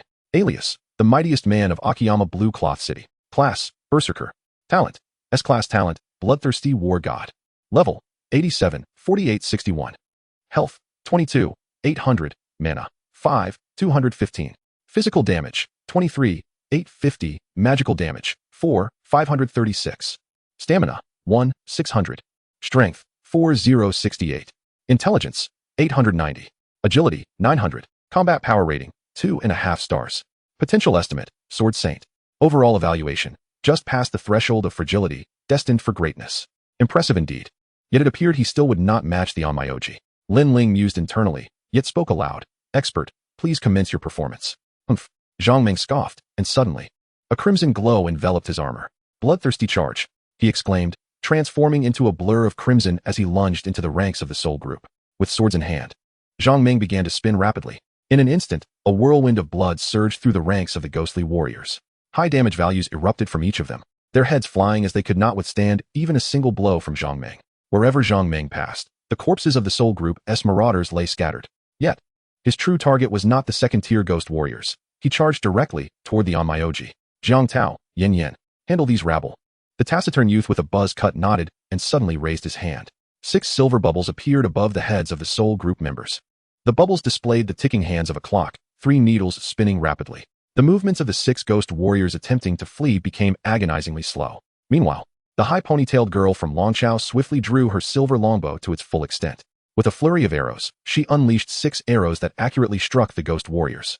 In an instant, sparks erupted from the 6 ghost warriors as their health bars plummeted to 0, obliterated in a single attack. Zhang Meng had now reached the Onmyoji. Thrusting his knight's sword directly towards the foe's vital point. Bang! The black Shikigami attempted to block Zhang Meng's strike, but failed to intercept the blade. The sword pierced through the Shikigami's charred claws, pinning it and the Onmyoji against a tree. The Onmyoji's health bar plummeted. The Onmyoji is nothing but this, Zhang Meng remarked disdainfully. Witnessing this scene, both Xiao Yijuan's lackeys and the Kamikaze Club's professionals were filled with fervor. Is this it? So powerful. Is this the strength of a Longchao elite professional? They marveled. How can one be so formidable? I initially thought Lin Ling was strong, but after witnessing Sheng Jun, I believed they were the true powerhouses. Now I see they pale in comparison to Longchao's elite. However, before their excitement could settle, they suddenly noticed the imposing Zhang Meng's expression shift to one of grave concern. Just as they puzzled over this, they caught sight of a peculiar smile creeping across the Onmyoji's lips. Boom! A tremendous roar erupted from below. The ground beneath them fractured, and smoke rings began to emerge from the earth. As these rings appeared, they spread outward, engulfing the forest in a thick haze. All were enveloped by the fog, and an overwhelming sensation of paralysis washed over them. Even Zhang Meng felt as if he had been struck by a high-voltage shock. The sensation of paralysis coursing through his body. Simultaneously, green tentacles adorned with sharp spines erupted from the ground, swiftly coiling around the professionals from Long Nation. The speed of these tentacles left no time for reaction. In an instant, every individual in the forest was ensnared by these appendages. Only Lin Ling, having activated his invisibility skill at the moment the ground split, vanished from the tree. At that moment, a notification of the poison state appeared above everyone's heads. Activate it, Zhang Meng bellowed, the crimson glow surrounding him intensifying. Yet, he soon discovered that his strength had diminished by a staggering 80. This green toxic mist not only paralyzed and depleted health, but also possessed a formidable weakening effect. This realization caused Zhang Meng's expression to change drastically. Chapter 51. The Defense Forbidden Spell Unleashed. How lonely is invincibility? With a rumble, the earth trembled, and a green, ghostly head towering over 10 meters broke through the surface. This creature bore an enormous head but lacked a body, with spiny tentacles sprouting from the severed neck. Its appearance was utterly bizarre. This is bad. Zhang Meng's pupils constricted as he immediately employed a detection technique. Shikigami, green ghost. Type, summon creature. Level, 110. Health, 500,000. Physical damage, 50,000. Magic damage, 50,000. Characteristics. This Shikigami boasts high health and damage with 0 defense. Zhang Meng, upon observing the attributes of the Shikigami, immediately retrieved the control core of the Dragon Nest War Machine from his storage. If he could commandeer the war machine, the laser cannon would certainly teach this Onmyoji and his Shikigami a lesson. However, at this moment, apart from his head still being somewhat responsive, his hands had nearly lost all sensation. As soon as he grasped the control core, it slipped from his fingers and fell to the ground. How could you possess such a formidable Shikigami? Zhang Meng bellowed in frustration. The Onmyoji is a unique hidden profession of Sakura country, akin to traditional necromancers and summoners. However, the summoned entities of an Onmyoji can only be the unique spirits and monsters of Sakura country. Generally, after the Great Fusion, these Shikigami are typically map bosses, and the Onmyoji has a minuscule chance of turning a defeated boss into their summoned beast. Typically, the level of a Shikigami does not exceed that of the Onmyoji. Yet at this moment, Kato had not even reached the 4th transformation, but possessed a 4th transformation Shikigami. Zhang Meng, at level 87, stood no chance against a level 110 boss, let alone anyone else. The terrifying damage of this boss could obliterate the vast majority of 3rd transformation practitioners in an instant. At this moment, everyone was left in shock. Faced with such a fearsome Shikigami, not a shred of hope emerged in their hearts. Even Zhang Meng, at this moment, was filled with regret. If he hadn't acted so arrogantly, help would have arrived by now. And now, even if he could send a distress signal, by the time assistance arrived, they would all be beyond salvation. Foolish Dragon Country people, did you not see this coming? Today is truly a bountiful harvest. Let me see what spoils I have obtained. This unconscious fellow possesses an S-grade talent in fire magic. You 3 are the seed candidates of the Dragon Nest team. I I shall have my Shikigami devour you one by one. Kato Seiji's voice echoed, his satisfaction evident as he surveyed the captives, akin to a butcher admiring his lambs ready for slaughter. Brother, I don't want to die. Is there anyone who can save me? Please, Taijun, spare us 3 brothers. We are willing to serve the great Sakura Empire. Just let us go, and we will do anything you desire, even join the Sakura nationality. A panicked archer from the Kamikaze Club shouted, with 2 similarly featured practitioners behind him nodding vigorously. However, as soon as his words fell, a spiked war hammer suddenly materialized. With a resounding thud, the archer's head imploded in an instant, leaving the 2 behind him utterly frozen in terror. Blood surged forth, staining half the sky. At that moment, all gazes turned towards the lifeless body. Lin Ling's figure slowly emerged. I detest traitors. Lin Ling, run. Get out of here. Report the situation on the public screen. We can die, but we absolutely cannot let that foot basin chicken escape. Zhang Meng's heart leaped with joy upon seeing Lin Ling, and he shouted loudly. But soon, a bitter smile crept onto his face. He himself could not escape the poisonous mist of the 4th transformation Shikigami. Could Lin Ling, a newcomer who had only awakened less than 2 days ago, possibly escape? Oh, where do you think you're running? Kato's mocking voice rang out. I thought you had fled, but here you are. As the old saying goes in your dragon country, finding something after a long search yields no effort at all. You probably don't know that Lin Ling is actually Yishio. This is perfect. I can catch them all except for Zhou Mingyan. Kato's maniacal laughter echoed. The surrounding green poisonous mist thickened, and he did not believe for a moment that Lin Ling had any chance of escape. At this moment, everyone looked at Lin Ling in disbelief. Yishio? The Yishio who achieved 2 boss first kills? Do we still have a chance? Yes, if Yishio can kill bosses, he must have powerful trump cards. Lin Ling is Yishio? What a joke. Xiaoyan is Yishio, okay? How could Lin Ling possibly be Yishio? Whether he was Yishio or not seemed irrelevant. Regardless of who he was destined to perish here along with them. The practitioners oscillated between a flicker of hope and a swift descent into despair. Yet at that moment, an astonishing scene unfolded before their eyes. A melody wafted through the air. How lonely it is to be invincible. How empty it is to be invincible. Alone at the peak, the cold wind continuously blows. As the song resonated, Lin Ling emerged step by step from the poisonous mist, wielding that peculiar warhammer. At that moment, he resembled an unmatched king. The single-target earth-based defensive spell, Invincible. For 5 minutes, it grants immunity to all damage and negative effects. The poisonous mist of the 4th transformation Shikigami was rendered ineffective against Lin Ling. Zhang Meng's eyes narrowed. Only then did he notice that outside Lin Ling's white robe, a crystalline armor akin to diamonds had appeared. Could he truly be Yishio? At that moment, Zhang Meng realized that whether Lin Ling was Yishio or not was inconsequential. Everyone had underestimated Lin Ling. He was certainly no joke from the Xinzhou-based city. This youth's strength far surpassed anyone's comprehension. Those who deemed Lin Ling worthless were the true jesters, while those newcomers believed Lin Ling was languishing in the basement. This lad had already ascended to the stratosphere. No wonder Lin Ling emanated an elusive aura.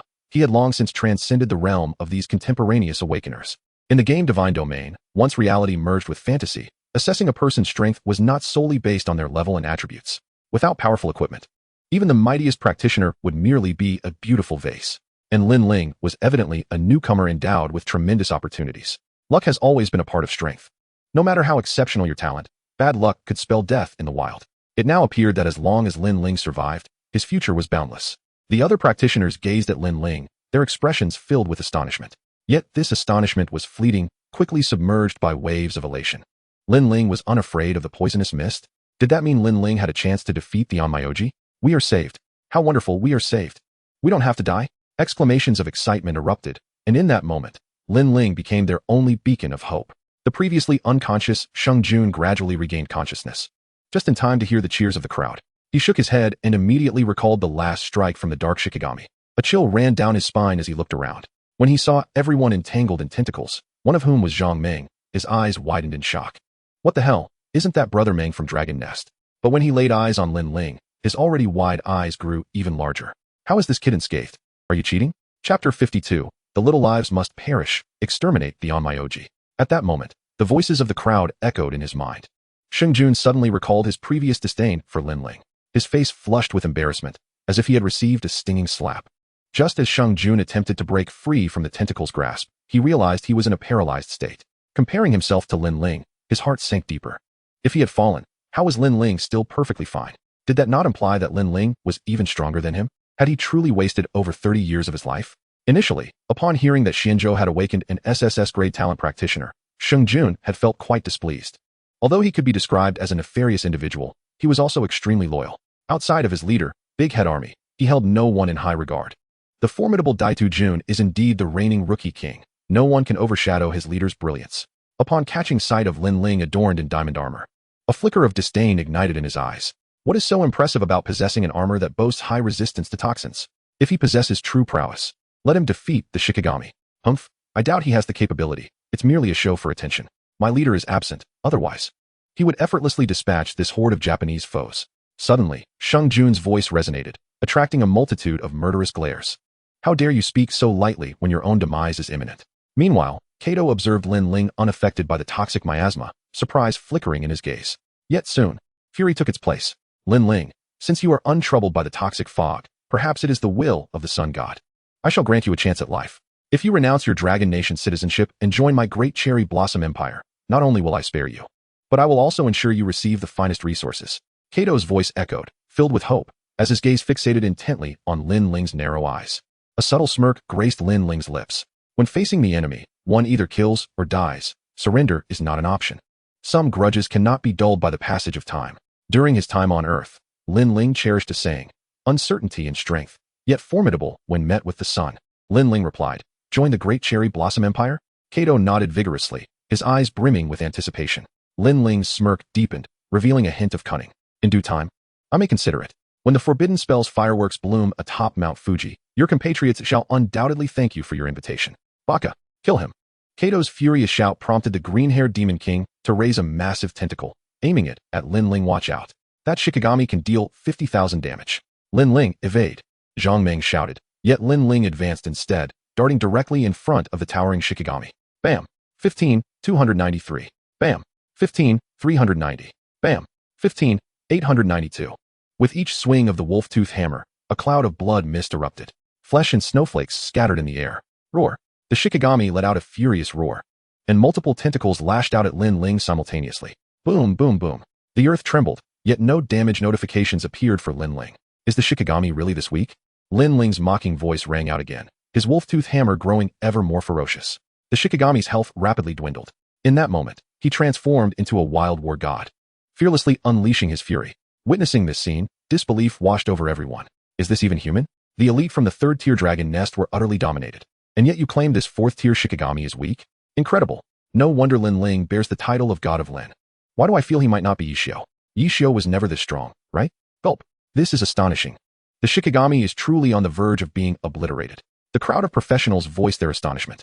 How can he be this powerful? I feel like my leader isn't even this formidable.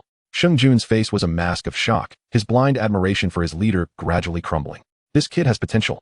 If he returns, I must recommend him to join Dragon Nest, Zhang Meng declared, his eyes filled with admiration. At that moment, Yin Yin, observing Lin Ling wielding the wolf-tooth hammer, couldn't help but ask, Captain, do you think that armor might not be equipment? It certainly doesn't resemble what low-tier gear should look like. Zhang Meng didn't respond immediately. A flicker of astonishment crossed his features as a seemingly implausible hypothesis surfaced in his mind. Are you suggesting this could be a high-level defensive skill? Zhang Meng pondered aloud. Hearing this, Sheng Jun's eyes gleamed with skepticism. Captain Zhang, how could that be possible? How could a newcomer possess advanced skills? In my opinion, he merely triggered a hidden quest and obtained an extraordinary piece of equipment. Without that, he is nothing.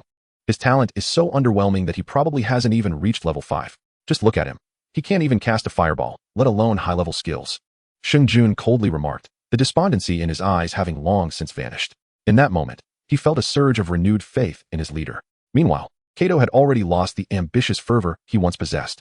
Lin Ling's immunity to toxins and overwhelming attack power spelled disaster for him. Should the Shikigami truly be destroyed, Kato knew he would face dire consequences. As an Onmyoji, he lacked offensive skills. Panic gripped Kato.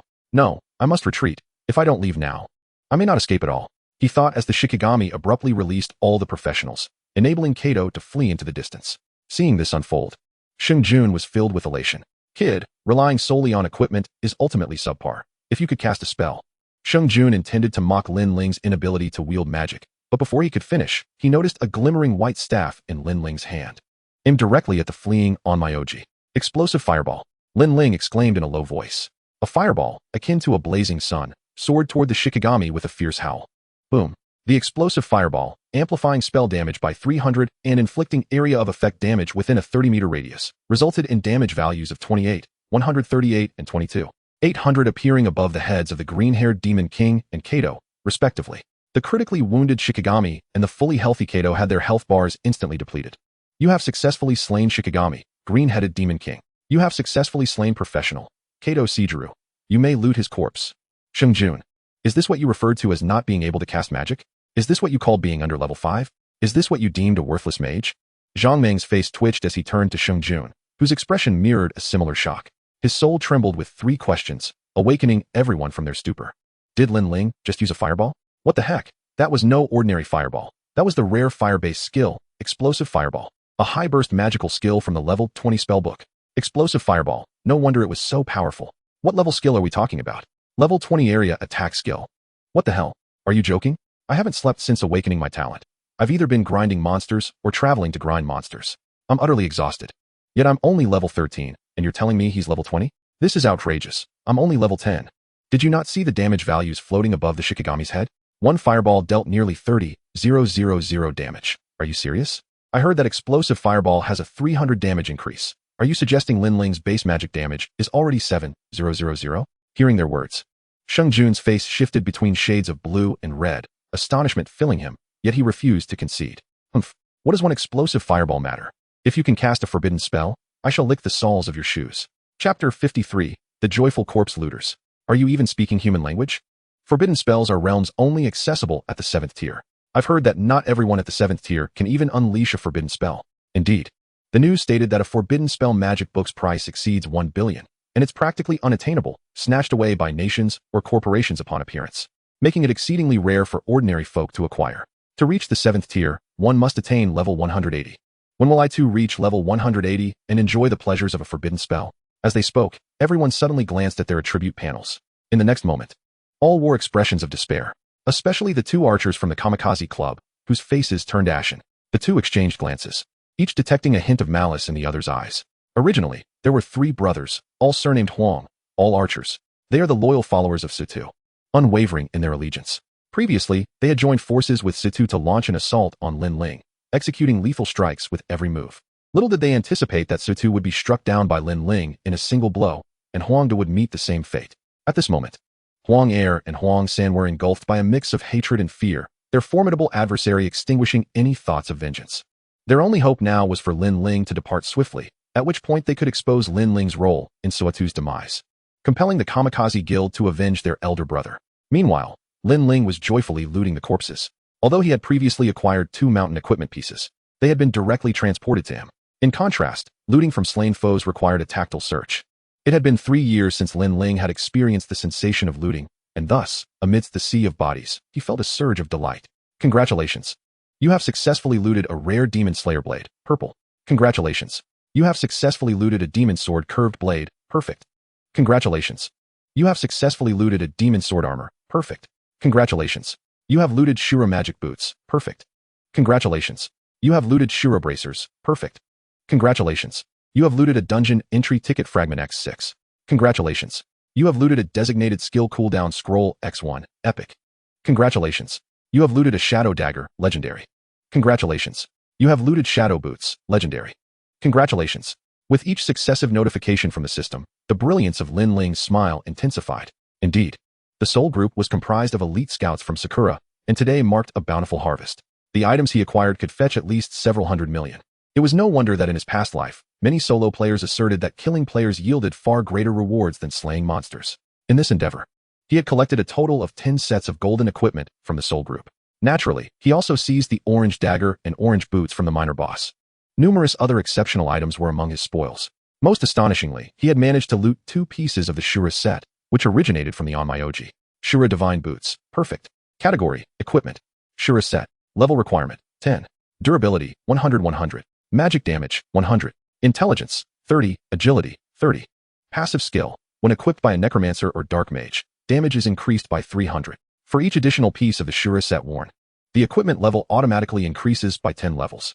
Although the Shura set was merely level 10, it represented the pinnacle of gear for necromancers and dark mages. There exists a category of exceptional gear that remains timeless, and undoubtedly, the Shura set epitomizes this for its respective class. In addition to the Shura set, the epic cooldown scroll was also a noteworthy find.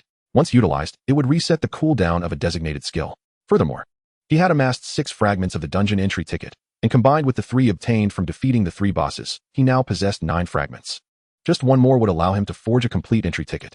As Lin Ling gathered his newfound treasures, his gaze gradually fell upon the weakened individuals nearby. Though they had regained their freedom, the lingering paralysis toxin still coursed through their veins, rendering them utterly defenseless. While Lin Ling was reluctant to reveal his identity as Yishio, and even more so to unveil his talent for forbidden spell naming, the current circumstances made it increasingly difficult to conceal. Nevertheless, he would take advantage of the situation to establish dominance, utilizing this opportunity as a cautionary example. Among the trio that had surrendered to Sakura, he had dispatched one, leaving 2 remaining. They would serve as an example. After all, it was clear to all that he wished to maintain his anonymity, and only the dead could keep a secret. As he surveyed the group, a palpable tension gripped them. Each individual felt the chilling aura of impending doom. Did he intend to eliminate me? Surely, it must relate to Yishio's identity. Indeed, as Lin Ling surmised, none were fools. They quickly recognized the gravity of their predicament. The power Lin Ling exhibited was sufficient to affirm his capability to extinguish their lives.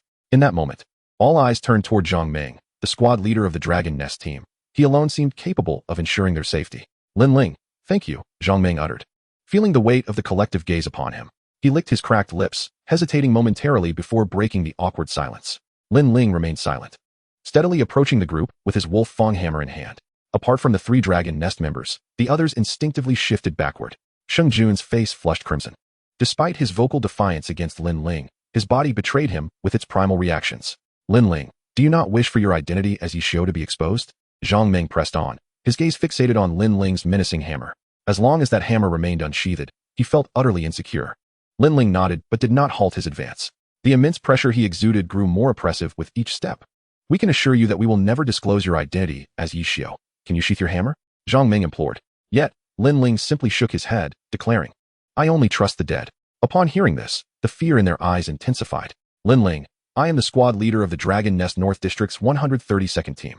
We have Dragon Nest aircraft above us, Zhang Meng asserted, raising the control center in his hand.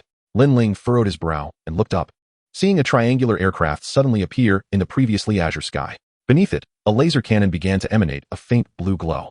Do you believe I can withstand the laser cannon's attack and eliminate you all? Lin Ling's lips curled into a sly smile.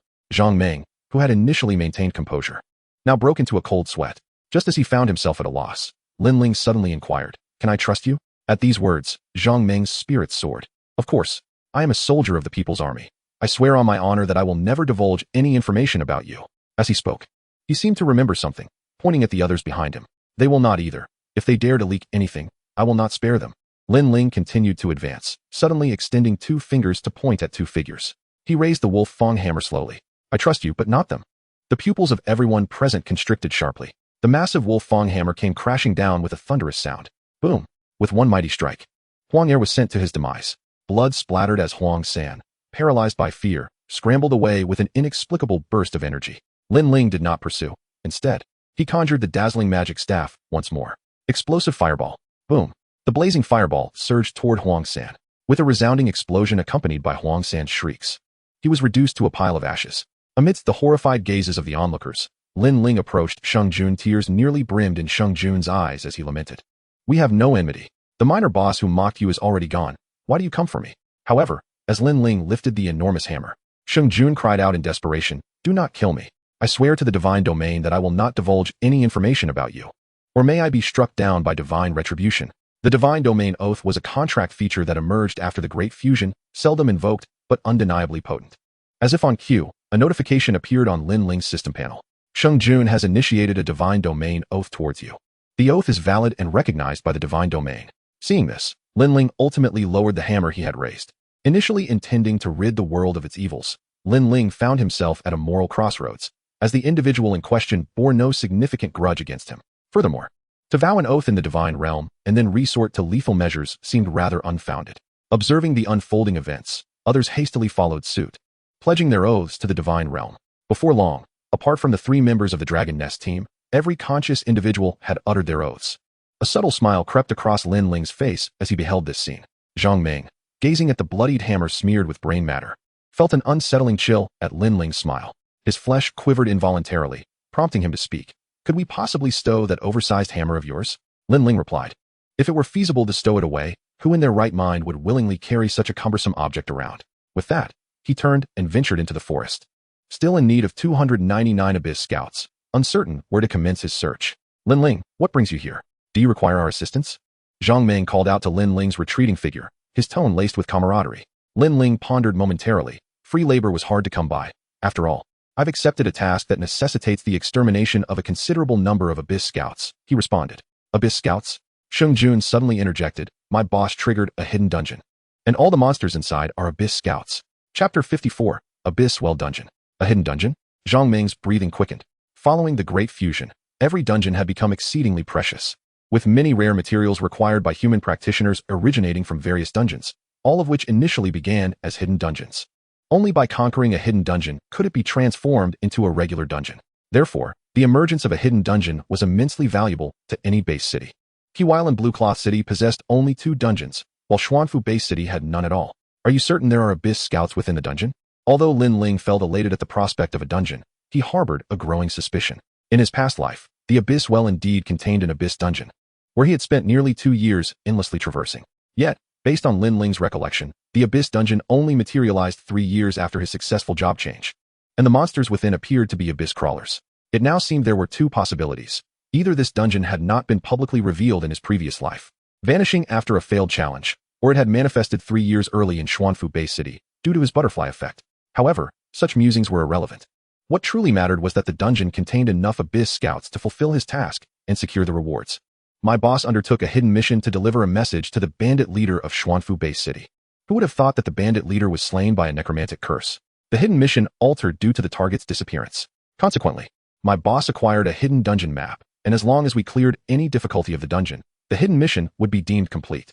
Following the map's guidance, we arrived here to commence the Abyss Well dungeon. Initially, the 3 of us teamed up to tackle it, but the greater our numbers, the more monsters we faced. There were 30 Abyss Scouts inside. We managed to slay over 20, yet ultimately still met failure. Later, my boss attempted it alone. Although he did not succeed, there were only 10 Abyss Scouts when he entered. During his 3rd attempt at the Abyss dungeon, we heard commotion nearby and came to investigate, only to discover that our little leader had fallen into the hands of the Japanese. It is likely that my boss will emerge soon. Sheng Jun recounted all relevant information regarding the dungeon. Lin Ling, upon hearing his account, became increasingly convinced that his actions had indeed precipitated the premature appearance of the Abyss dungeon, and that the monsters within had undergone some alterations. The cause of this change was likely linked to the hidden mission he accepted from Alice. However, as Lin Ling understood, the Abyss dungeon was not as straightforward as it appeared. He had even penned a dungeon strategy during his tenure at the Yaji Guild, albeit in a speculative manner, hypothesizing that the dungeon in question was the Abyss dungeon. This dungeon seemed to increase in difficulty with the number of participants. However, the optimal strategy for clearance was a 5-person team, necessitating the presence of a priest, who was crucial for overcoming the dungeon. Of course, if one possessed sufficient strength, one could bulldoze through, though Lin Ling lacked the capital for such an approach in his past life. As Lin Ling pondered, Zhang Meng's voice suddenly broke through his thoughts. Lin Ling, hidden dungeons exist for only 24 hours. If we cannot clear the dungeon within that time, it will vanish without a trace. The disappearance of the dungeon would spell irreparable loss for the base city and for the entire Dragon Nation. Thus, I must report this to Dragon Nest. Zhang Meng spoke with palpable excitement. Had it not been for the desire to curry favor with Lin Ling, he would have already contacted Dragon Nest. Each dungeon presented 3 levels of difficulty: normal, hard, and nightmare. Only by clearing all levels could one truly conquer the dungeon, a feat that demanded extensive time for strategizing. Very well, let's proceed to investigate this dungeon, and then you can report back, Lin Ling declared. Zhang Meng rejoiced, throwing an arm around Lin Ling's shoulders as they made their way into the forest. Onlookers might have mistaken them for longtime friends. Just then, a mournful cry erupted from a nearby distance, instantly capturing everyone's attention. Shang Biao is in dire straits. It seems he may not last much longer. Lin Ling turned to see Shang Biao's ashen face, his breathing shallow and labored. Previously rendered unconscious by the Abyss Scouts, he had subsequently succumbed to poison from a Shikigami's toxic mist. Although clad in warrior gear, his health had plummeted, and the rate of recovery from health potions was far outpaced by the rate of his health depleting. At this rate, if he remained poisoned for another minute, his last vestiges of vitality would wane. Where's the priest? Is there not a single priest among you? Zhang Meng shouted. A young man from the Shinfeng Club, his face etched with anxiety, turned to Zhang Meng and said, "My level is too low. My healing skills can merely sustain his life, but cannot purify the poison." His name was an E, the sole healer among the 2 leveling squads of the Shinfeng Club. Zhang Meng approached to assess Shang Biao's condition and shook his head, fearing it was too late. Shang Biao? I've heard of him. He's a ne'er-do-well from Xuanfu Base City, not much stronger than me. Using the words of you good citizens, we are but scum of society, Sheng Jun scoffed. That's not true. Brother Biao is truly a good person. He comes from a single-parent family and grew up alongside me and Fengji. He has always looked after us. Every time he fights, it's because we've been bullied. He merely pretends to be a bad person to avoid being victimized. You must not speak ill of him. The young priest and he shouted. Sorrow painted across his face as he directed his anger at Sheng Jun. It's just a life. Is it really that significant? When you live on the edge, you must eventually pay the price. Everyone dies eventually, whether early or late. Sheng Jun retorted with a mocking laugh, his tone dripping with sarcasm. Had it not been for his wariness of Lin Ling, he would have already taken action to reprimand this audacious young priest. Enough, Lin Ling suddenly barked, raising his hand to toss a yellow potion bottle. This is a purification potion, give it to him. The young priest caught the potion bottle, elation flooding his features. He hastily administered the purification potion to Shang Biao, and the toxic state enveloping him vanished in an instant. And he swiftly cast a healing spell, and Shang Biao's injuries began to mend, soon exhibiting signs of awakening. As health potions flowed into his mouth, both Shang Biao and Fengji regained consciousness in quick succession. Before long, their conditions returned to peak form. Upon learning of Lin Ling's prior actions from an E, both Shang Biao and Fengji were left speechless, especially Shang Biao, who, at that moment, grasped just how ludicrously outmatched he had been when comparing his strength to Lin Ling's. In that moment, a shared thought blossomed in the hearts of both individuals, the desire to remain by Lin Ling's side. There exists an old saying in the Dragon Kingdom, when one person ascends, even their chickens and dogs rise to the heavens.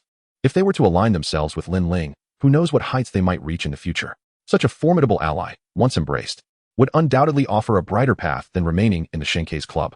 Seeing that they were unscathed, Lin Ling offered no further words and turned to depart.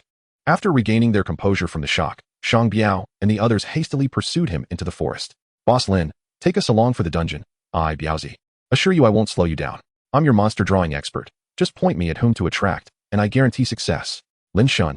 Not only are all my attacks area of effect, but I can also sing, dance, rap, and play basketball. If you fancy, I can even dress in women's clothing. Their voices echoed through the woods, eliciting a wave of laughter from the crowd. Do you happen to have any mage skill books? Lin Ling inquired. We truly don't. But if we manage to find one, we will promptly deliver it to you, Boss Lin. Fengji quickly replied, his mind racing. Lin Ling remained silent, still preoccupied with thoughts of the old demon beneath Black Mountain. Suddenly, a notification email popped up before him. Ji Haigu has procured a skill book for me. A surge of joy filled Lin Ling as he immediately opened the email system. You have received a delivery email. Mage skill book, Thunder Explosion Wind Retreat has been stored in your storage space. This email is a complimentary delivery. No fees are required. Chapter 55, Naming the Thunder Forbidden Spell.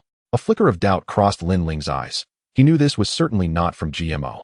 Given his understanding of GMO, he would never send an anonymous package. Could it be Yin Nanshu again? Without further contemplation, Lin Ling swiftly extracted the Thunder Explosion spell. Skill book, Thunder Explosion. Level requirement, level 20. Skill description, summons 3 bolts of lightning to attack the target upon striking. It generates a thunderstorm causing 200 AoE damage of the caster. Without hesitation, Lin Ling immediately learned the skill. However, as the skill icon illuminated, an insatiable eagerness surged within him. He longed to utilize the forbidden spell naming technique to transform this skill into a forbidden spell. Lin Ling had never been one to waver in indecision.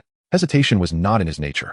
He retrieved the epic cooldown scroll of the designated skill he had previously found and promptly selected the forbidden spell naming technique. The cooldown reset instantly, and a faint smile curled at the corners of Lin Ling's mouth. He renamed the Thunder Explosion spell to Thunderclap. Naming successful. The initial skill Thunderfall automatically upgrades to the forbidden spell Thunderclap. Upon casting the skill, 1,000,000 bolts of heavenly thunder will strike within a 100-mile radius, launching a thunder-based attack on the target creature. Brother Lin, do you have confidence in clearing the dungeon? Zhang Meng, holding a bottle of water, asked with keen interest. Lin Ling snapped back to reality from the joy of successfully naming the forbidden spell, merely nodding in response without uttering a word. Zhang Meng's eyes brightened. How long do you estimate it will take to clear? 2 minutes, perhaps, Lin Ling replied nonchalantly. 2 minutes? That's just like you. But indeed, given your explosive damage output, clearing a simple level dungeon in 2 minutes should pose no significant challenge. Zhang Meng nodded in agreement. Recalling the immense damage Lin Ling had dealt with his hammer and the potency of his explosive fireball, his heart brimmed with envy. Such high damage would certainly make clearing a level 30 ordinary dungeon quite effortless. Zhang Meng tilted his head back to take a sip of water, only to discover that the plain water had transformed into a lemon-flavored drink. However, what he did not expect was Lin Ling shaking his head. Nonchalantly, he spoke again. I meant 2 minutes to clear a nightmare-level dungeon. Uffed. Zhang Meng immediately spewed the lemon water all over Sheng Jun's face. Sheng Jun, ooh. Several minutes later. The group ventured deeper into the forest. Sure enough, they soon spotted a figure beside a gigantic, deep well.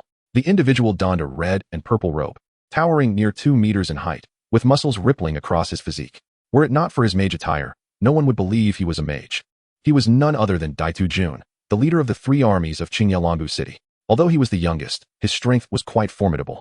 Upon seeing them, he also noticed Lin Ling and the others. His eyes narrowed, and the anger on his face resembled a volcano on the verge of eruption. Boss, did you fail to break through? I've brought reinforcements. We can't afford any more delays, Sheng Jun shouted. Damn your mother. Who told you to bring them? Daitu Jun was about to erupt in anger when he suddenly spotted Zhang Ming standing alongside Lin Ling. The flesh on his face twitched slightly, and he swallowed his words. Although he held little fear of Zhang Ming, the latter was associated with the dragon nest, which was also his target. He had to give Zhang Ming some face. Team leader Zhang, Daitu Jun said flatly. Zhao Yijuan, your luck is quite good. Have you cleared the simple level dungeon? Zhang Ming asked coldly. Daitu Jun shook his head. No. Always just a bit short. With each passing minute, the abyss scouts inside grow stronger. Every time I manage to kill the 9th one, I get held up. The attributes of the 10th monster are already insurmountable. Perfect. Let Brother Lin assist you in clearing the dungeon, Zhang Ming declared. Daitu Jun paused, glancing over at Lin Ling, clad in mage robes and wielding a massive hammer. What kind of joke is this? Zhang Ming, if you want to bring newcomers, at least find someone capable. Do you think any random rubbish can accompany us into the dungeon? Daitu Jun scoffed, his voice dripping with disdain and arrogance. He completely misunderstood Zhang Ming's suggestion that Lin Ling help him clear the dungeon. How do you speak? Who's rubbish? Don't you have any self-awareness? Yin Yin, standing behind Zhang Ming, rebuked coldly. Daitu Jun shot a sideways glance at Yin Yin, his gaze roaming over her form, a lecherous smile flashing in his eyes. Although he was wary of Yin Yan's status as a member of the Dragon Nest combat team, he hardly regarded her as a serious threat. This dungeon is no easy feat. The more people there are, the greater the difficulty. It's best if the likes of you stay away. Daitu Jun sneered at Lin Ling. As soon as he spoke, Sheng Jun, standing not far away, hurriedly wiped the cold sweat from his brow. Boss, he is Lin Ling, an SSS grade talent awakener. Sheng Jun whispered. Upon hearing SSS grade talent, Daitu Jun's expression shifted momentarily, but he quickly returned to his arrogant demeanor. Haha, so it's the Lin Shun from the Xianfang base city. No wonder someone has such an inflated ego. It's no surprise, with an SSS grade useless talent, TSK. If you wish to experience the dungeon, I might give Zhang Ming some face and allow you to enter once. But once inside, you are not permitted to act without my command. Understood? Lin Ling was somewhat exasperated. Every year had its peculiarities, but this year seemed particularly rife with them.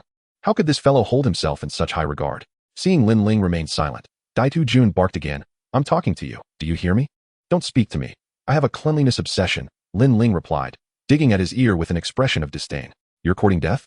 Daitu Jun instantly exploded with rage, a faint purple lightning aura enveloping his body. Clearly, he was on the brink of losing control. What? Do you want to fight? Shang Biao suddenly burst out from behind Lin Ling, a blood-red glow igniting around him. Feng Ji also brandished his staff, a fiery red magical element beginning to coalesce at the tip of his staff. The two were prepared to engage in a fierce battle with Daitu Jun at any moment. You think you two can take me on? Daitu Jun's eyes were filled with contempt, and the lightning aura around him surged outward. A cacophony of crackling electricity erupted from his form. At that moment, he appeared to be an embodiment of the thunder god descending upon the earth. Sensing the overwhelming power of their opponent, Shang Biao and Feng Ji felt a twinge of anxiety, their throats tightening, yet neither retreated a step. They understood that to secure Lin Ling's support, they had to demonstrate their worth. Do you think I'm afraid of you? Just a couple of rookies playing tough? Although Lei Fa is formidable, I too wield the power of fire. Should you dare to lay a hand on my leader, do not blame me, Feng Ji, for playing for keeps. I may perish, but rest assured, I will make you suffer, shouted Shang Biao and Feng Ji fiercely. Yet behind them, Lin Ling remained composed, his gaze unwavering, though his grip on the wolf-tooth club tightened. Just as an all-out battle seemed imminent, Zhang Ming suddenly stepped forward, placing himself between the two factions. Let us hasten to clear the dungeon, he declared. Humph, Data Jiuan, the Thunder Wielder retorted, I grant you this favor, but you should advise them not to provoke me. With that, he turned and strode towards the dungeon entrance. A glimmer of murderous intent flickered in Lin Ling's eyes. Data Jiuan was a figure with whom he had no past connection, but he had heard tales of this man's ruthlessness. His methods were notoriously cruel, and he possessed an insatiable lust. For reasons unknown, he had joined the Dragon Nest, and after 4 or 5 years, he had committed a heinous act in the Jinling base city, where he brutally murdered 5 promising members of the Jinling 13. The god of war from the Dragon Nest had personally dealt with him, leaving his corpse displayed for 7 days and nights in Jinling City. For such filth, even if Lin Ling preferred to stay out of others' affairs, he felt an undeniable urge to eradicate evil. He fixed his gaze on Data Juan, silently resolving to send him on his way if the opportunity arose. Chapter 56. Selection of Personnel Entering the Abyss Dungeon. Lin Ling observed Data Juan's retreating figure and immediately activated his hero's eye. Name, Zhao Yijuan. Code name, Data Juan. Class, Thunder Mage. Talent, SS level Son of Thunder. Tenfold attribute boost for 5 minutes. Level, 19, 4861. Health, 5300. Mana, 12515. Physical damage, 2850. Magic damage, 5516. Stamina, 600. Strength, 650.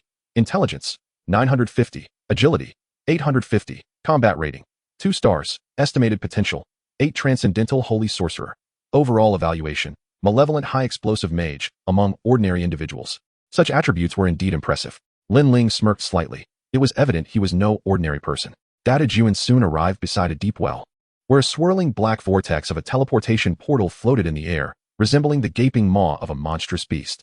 To access the hidden dungeon for the first time, the discoverer must participate. After clearing any difficulty, others may enter freely. Reluctantly, Data Juan sent a party invitation to Lin Ling, who promptly joined the team. Are the 3 of you coming along? If so, each must transfer me 1 million dragon coins within 3 days. Lin Ling suddenly addressed Feng Ji, Shangbiao, and Ani. He was confident that no one could clear this dungeon in the short term except for himself. Not being taken advantage of was his bottom line. Upon hearing this, the trio initially froze, but their faces soon lit up with joy. Although they were not wealthy and had little savings, they had seen numerous online posts about the rewards for clearing the dungeon first. It was said that even the most unfortunate could obtain equipment worth millions. Boss, can we join too? The youngest of the trio, an E, nearly leaped with excitement upon hearing this. Shang Biao and Feng Ji similarly displayed eager expressions, nodding vigorously. However, Data Juan's face darkened instantly. Did I agree to let these 3 trash into the dungeon with us? Data Juan growled, furrowing his brow. Damn it, this is my dungeon. And you're already trying to profit from it. Yet Zhang Ming's hand landed on Data Juan's shoulder. If you want to claim the first clear rewards, then heed Lin Ling. Data Juan's eyes flickered with surprise as he regarded Zhang Ming, seemingly searching for a hint of jest in his demeanor.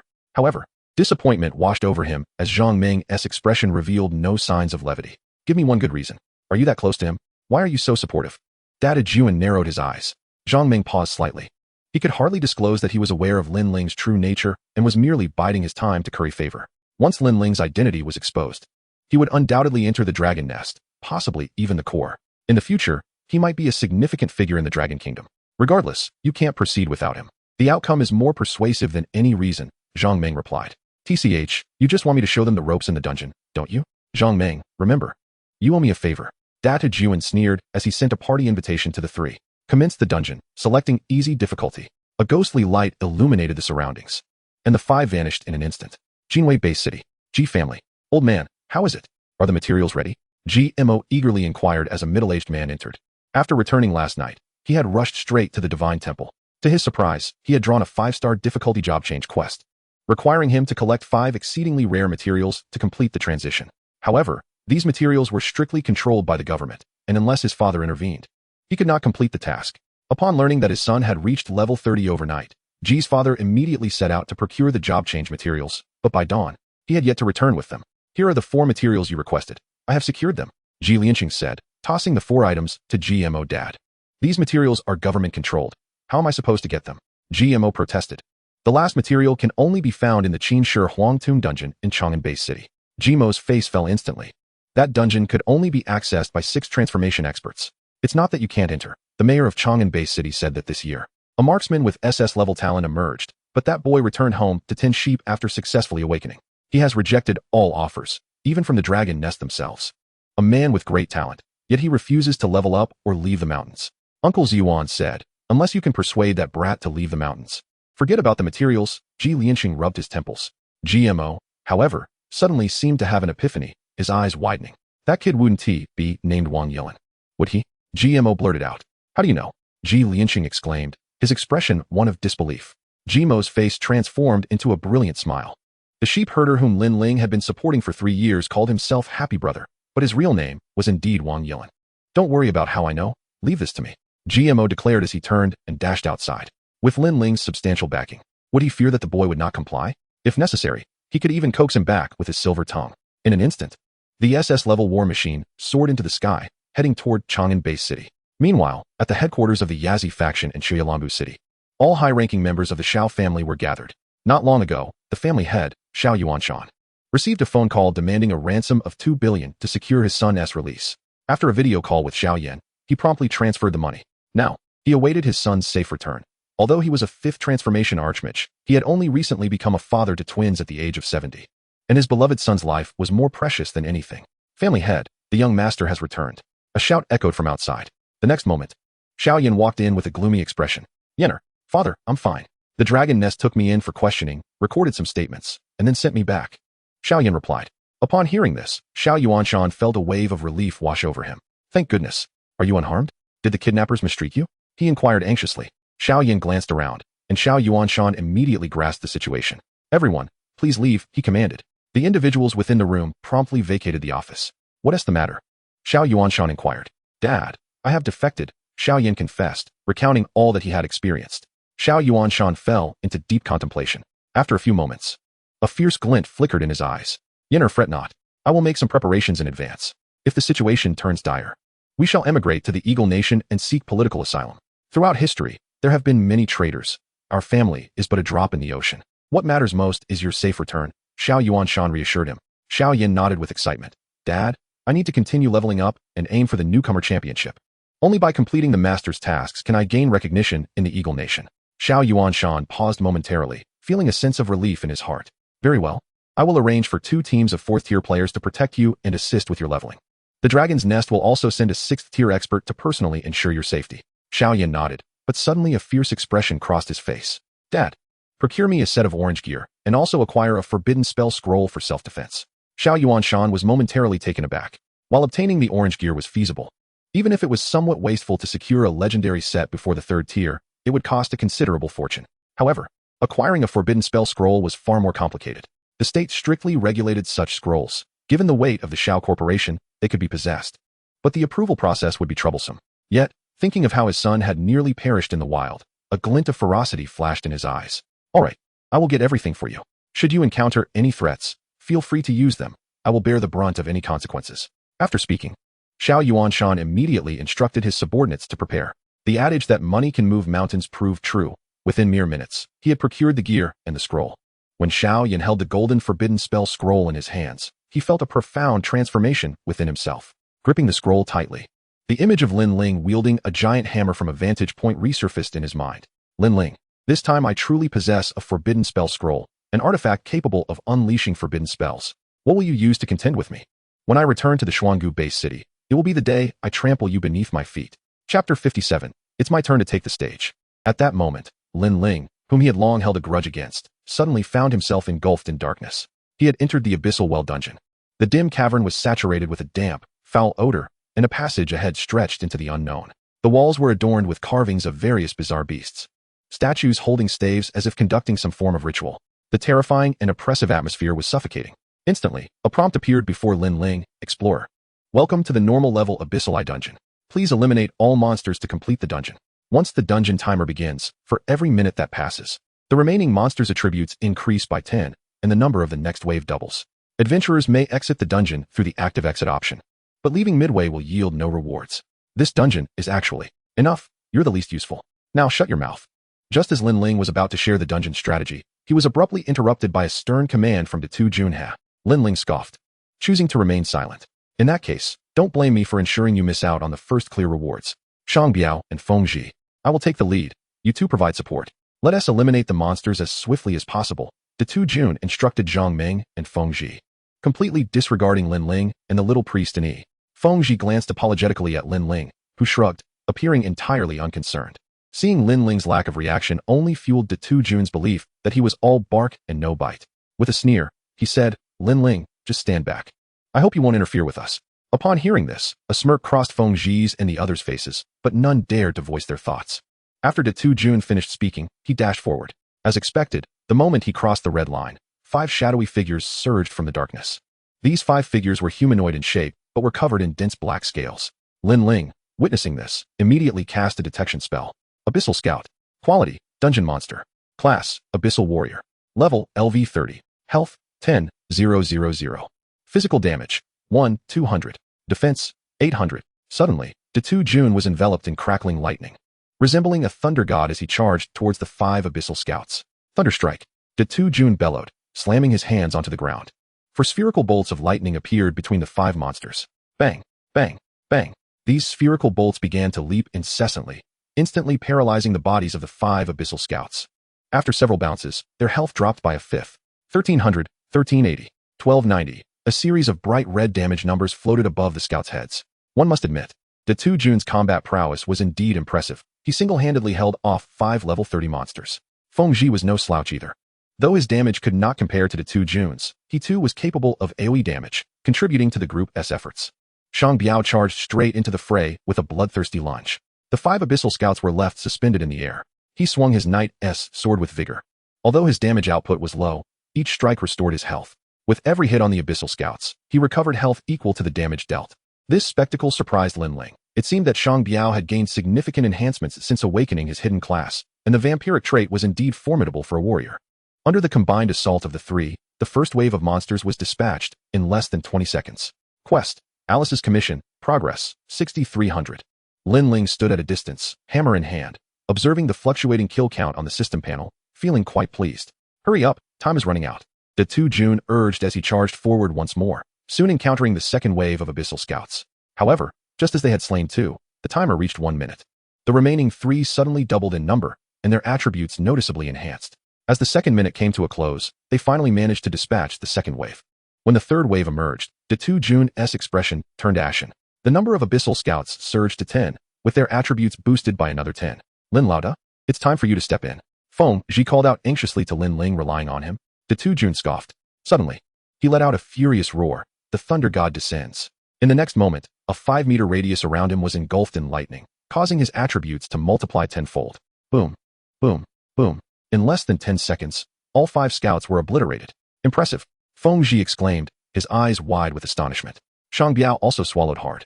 Jun turned back, giving Lin Ling a fist pump before charging deeper into the dungeon. The 4th, 5th, 6th, and 7th waves fell before him, vanquished by his solitary might. Just as he was about to confront the 8th wave of abyssal scouts, the thunder god buff abruptly faded, realizing his state had vanished. Jun's face twisted in frustration. I can't handle this alone. Bringing along you burdens increases the difficulty 5-fold. What a farce, he shouted angrily, already contemplating exiting the dungeon. The attributes of the 8th wave of abyss scouts had already doubled compared to the first wave, and with a mere number of 10, no one stood a chance against them. However, he noticed that Shang Biao and Feng Zhi exhibited no signs of concern whatsoever. They all glanced at Lin Ling, as if they believed that if Lin Ling made a move, clearing the level would be an absolute certainty. The flesh on Jun's face twitched involuntarily as he thought, you bunch of worthless fools are placing your hopes on this kid? Could it be that this young man is truly a master? Impossible. He merely possesses the title of an SSS-level talent. You morons. In this dungeon, death is final. There's still a chance to escape. You can't possibly be relying on this waste to help us clear the level, can you? Jun sneered. Yet. Feng Zhi paid him no mind, instead chuckling as he looked at Lin Ling. Lin Shen, it's your time to shine. Jun was immediately incensed, scoffing, just him? Wielding a hammer makes him impressive? Hey, it actually is impressive. In that moment, a singular thought echoed simultaneously in the minds of Feng Zhi, Shang Biao, and an E. Lin Lauda, ready for a warm-up? Shang Biao said with a sheepish grin, rubbing his hands together. Lin Ling, feeling their gazes upon him, nodded slightly. He dragged the massive wolf-tooth hammer step by step deeper into the abyss passage. You all have gone mad, placing your trust in a full-power mage to clear a dungeon? He scoffed disdainfully, already prepared to exit the dungeon at any moment. As they ventured deeper, the statues flanking the passage began to dwindle. Soon enough, the 8th wave of Abyss Scouts appeared as expected. Lin Ling activated his hero's eye once more. Abyss Scout. Quality, Dungeon Monster. Class, Abyss Warrior, Corrupted. Level, LV 30. Health, 20. 000. Physical damage, 2, 400. Defense, 1, 600. The moment these Abyss Warriors emerged, they charged towards them immediately. Jun saw Lin Ling standing still, and a mocking glimmer appeared in his eyes. Still pretending as death approaches. I won't accompany you to your demise. With a cold taunt, Jun chose to exit the dungeon. Boss, what do we do now? One of his companions asked. Whatever the boss says, we follow. You say charge, Shang Biao will definitely not retreat. That idiot has already retreated. When we clear the dungeon, he'll have his time to weep, acting all high and mighty. If it weren't for the fact that I can't beat him, I'd teach him a lesson on humility. The group spoke in unison, their eyes gleaming as they looked at Lin Ling. At that moment, a slight smirk curved Lin Ling's lips. He had been waiting for Jun to leave, and now it was finally his turn to perform. Chapter 58. First clear of the dungeon? That guy is on the system announcement again. Little priest. Your name is an E, right? Do you see the statue to your left? Take the staff from it. An E was already flustered. Yet he complied with Lin Ling's command and seized the statue's staff. In the next instant, his eyes widened in astonishment. Congratulations. You have obtained the Abyss Sense staff, granting the buff skill Abyss Praise, which enhances all attributes of allies. The enhancement effect is determined by the number of remaining team members. Your team has 4 members remaining, resulting in an enhancement effect of 40. The Abyss Praise skill will automatically disappear upon leaving the Abyss dungeon, and the Abyss Zen staff cannot be taken out of the dungeon. Looking at the system prompt before him, and he felt a tumultuous wave of exhilaration. Who would have thought such a hidden buff existed within this dungeon? Don't just stand there in awe. Quickly cast a buff. Lin Ling urged with a smile. Fengji looked at an E in confusion, knowing that an E had not learned any buff skills, possessing only the most basic healing and mana recovery skills. However, in the next moment, Fengji watched as an E waved the staff, and a blue orb of light enveloped Lin Ling instantly. Lin Ling's 4-dimensional attributes surged with a 40 increase. He swung the wolf-tooth hammer and charged directly into the horde of monsters. Bang, bang, bang. Each swing of the massive hammer unleashed a colossal damage figure. 20,000, 20,000, 20,000. In less than 5 seconds, all 10 enhanced Abyss scouts collapsed to the ground. Before the 3 could recover from their astonishment, Lin Ling had transformed into a fleeting shadow, rushing towards the 9th wave. The 9th wave brought no surprises, another swift sweep in 5 seconds. The 10th wave appeared, still effortlessly crushed. Quest, Alice's Commission, Progress, 51,300. Once all the Abyss scouts were eliminated, a towering Abyss boss, exceeding 10 meters in height with twin horns and wings, slowly emerged. Abyss Tian Nyo Elite. Quality, Dungeon Boss. Class, Abyss Assassin. Level, LV 35. Health, 20,000. Physical damage, 12,000. Traits, immune to physical attacks. Defense, 0. Just as expected from my previous life. The Abyss Tian Nyo boss ignores physical attacks, with magical attack resistance at 0. Lin Ling brandished the radiant staff in his hand. A bursting fireball was unleashed in an instant. Boom. 20,000. The boss hadn't even awakened before it succumbed once more. Congratulations. You have achieved the first kill of the normal difficulty Abyss dungeon in the novice zone, completing the task in 11 minutes and 32 seconds. Clear rating. Shorten the clearing time for a higher rating, as your team is the first to clear the dungeon in the novice zone this year. The system will issue a global announcement in 1 minute. A faint smile graced Lin Ling's lips as he remarked, I wonder how long it takes to cleanse the dungeon with a forbidden spell? Outside the Abyss dungeon, silver light flickered. And De Tu Jun's figure suddenly appeared at the teleportation portal. You're out? How did it go? Did you clear it? Zhang Ming rushed forward to inquire as he saw De Tu Jun emerge. De Tu Jun shot him a glance, his tone dripping with disdain. Those worthless fools. Do you really think they could clear a 5-person Abyss dungeon? Zhang Ming's expression darkened. It shouldn't be the case. With Lin Ling around, how could they fail? What about them? Them? De Tu Jun's face was filled with contempt. Humph. They'll either be out soon or have perished inside. I've saved face for you, but they won't earn anything with me. Yet, before he could finish his sentence, a bright red system announcement suddenly popped up before him. Congratulations to the scattered team from Xuanfu Base City. Captain, Zhao Yijuan. Members, Yi Xiao, Shang Biao, Feng Ji. An E for achieving the first clear of the normal difficulty Abyss dungeon. Clear rating. Time taken 11 minutes and 32 seconds. What the heck? Are you kidding me? De Tu Jun's eyes widened in disbelief as he stared at the announcement. The flesh on his face began to twitch rapidly, and blood vessels gradually surfaced in his eyes. This global announcement felt like a resounding slap across his face. What was even more unbearable was that he had exited the dungeon. Although his name appeared in the first clear announcement, leaving the dungeon meant he would receive no rewards. This was the first clear of the dungeon, renowned for its bountiful rewards. The first clear grants not only a vast amount of experience, but also a legendary piece of equipment best suited for the clearers. For most practitioners, orange equipment is already considered the pinnacle of excellence. And all of this slipped through his fingers due to a momentary lapse. In that instant, De Tu Jun felt a strong desire to die. Zhang Ming exchanged glances with Yan Yan, both seeing a glimmer of joy in each other's eyes. That's more like it. With that monster Lin Ling around, how could they possibly fail to clear a normal difficulty dungeon? Not to mention, Lin Ling's wolf-tooth hammer could easily crush those small monsters. How difficult could a normal difficulty dungeon really be? Captain, do you think Lin Ling will continue? Is there hope for them to challenge the hard difficulty? Yan Yan inquired. Zhang Ming shot her an incredulous look. You can't be serious about attempting the hard difficulty Abyss dungeon, can you? As soon as he finished speaking, he suddenly realized that placing this matter in Lin Ling's hands was indeed no trivial matter. This fellow truly is unpredictable. Perhaps he will surprise us shortly. At this very moment, the entirety of the Dragon Kingdom, and indeed the whole world, is engulfed in astonishment. Major social media platforms, various chat groups, and even the public screen of the Divine Realm are ablaze with activity. The public screen of the Divine Realm, this defies logic. Aren't the lowest level dungeons supposed to feature monsters of at least level 30? How is it that someone has managed to clear a dungeon so swiftly? Who would argue otherwise? Just a moment ago, a mere level 15 blue monster nearly obliterated our team, and yet here we are, someone tackling a level 30 dungeon. It's Yishio again. Have you not noticed? His name appears once more on the list of first clears. Good heavens, that fellow is on the system announcement again. It's merely a standard dungeon. What is there to boast about? He took 11 minutes. The first time I cleared a standard dungeon, I did it in under 8 minutes. What level were you when you first cleared a dungeon? They've barely awakened their talents for 2 days. I have a strong suspicion that Yishio is certainly not a young master of the Shao Corporation. Various messages continue to flood the public screen of the Divine Realm. And for the moment, everyone's discourse revolves around the identity of Yishio. Meanwhile, within the Abyss dungeon, a cascade of white light emanates from Shan Biao and his companions. Congratulations on successfully completing the first clear achievement for the Novice Area Abyss dungeon. Congratulations. You have received an experience reward, 50,000. Congratulations, your level has risen to 15. Congratulations, you have obtained rare Abyss boots, purple. Congratulations, you have acquired perfect Abyss bracers, gold. Congratulations, you have obtained legendary Abyss stiletto armor, orange. Congratulations, you have received a bronze level first clear badge, which grants a 30 increase to all attributes when equipped. At this moment, a multitude of reward notifications flashed before everyone's eyes. In addition to a substantial amount of experience, there are at least 3 pieces of equipment of purple quality or higher. Shan Biao and his companions gaze at Lin Ling, feeling as if everything is a dream. Even the lowest level in E has reached level 13, a level sufficient to place him in the top tier. Shan Biao and Feng Ji have both crossed into level 15, making the experience seem surreal.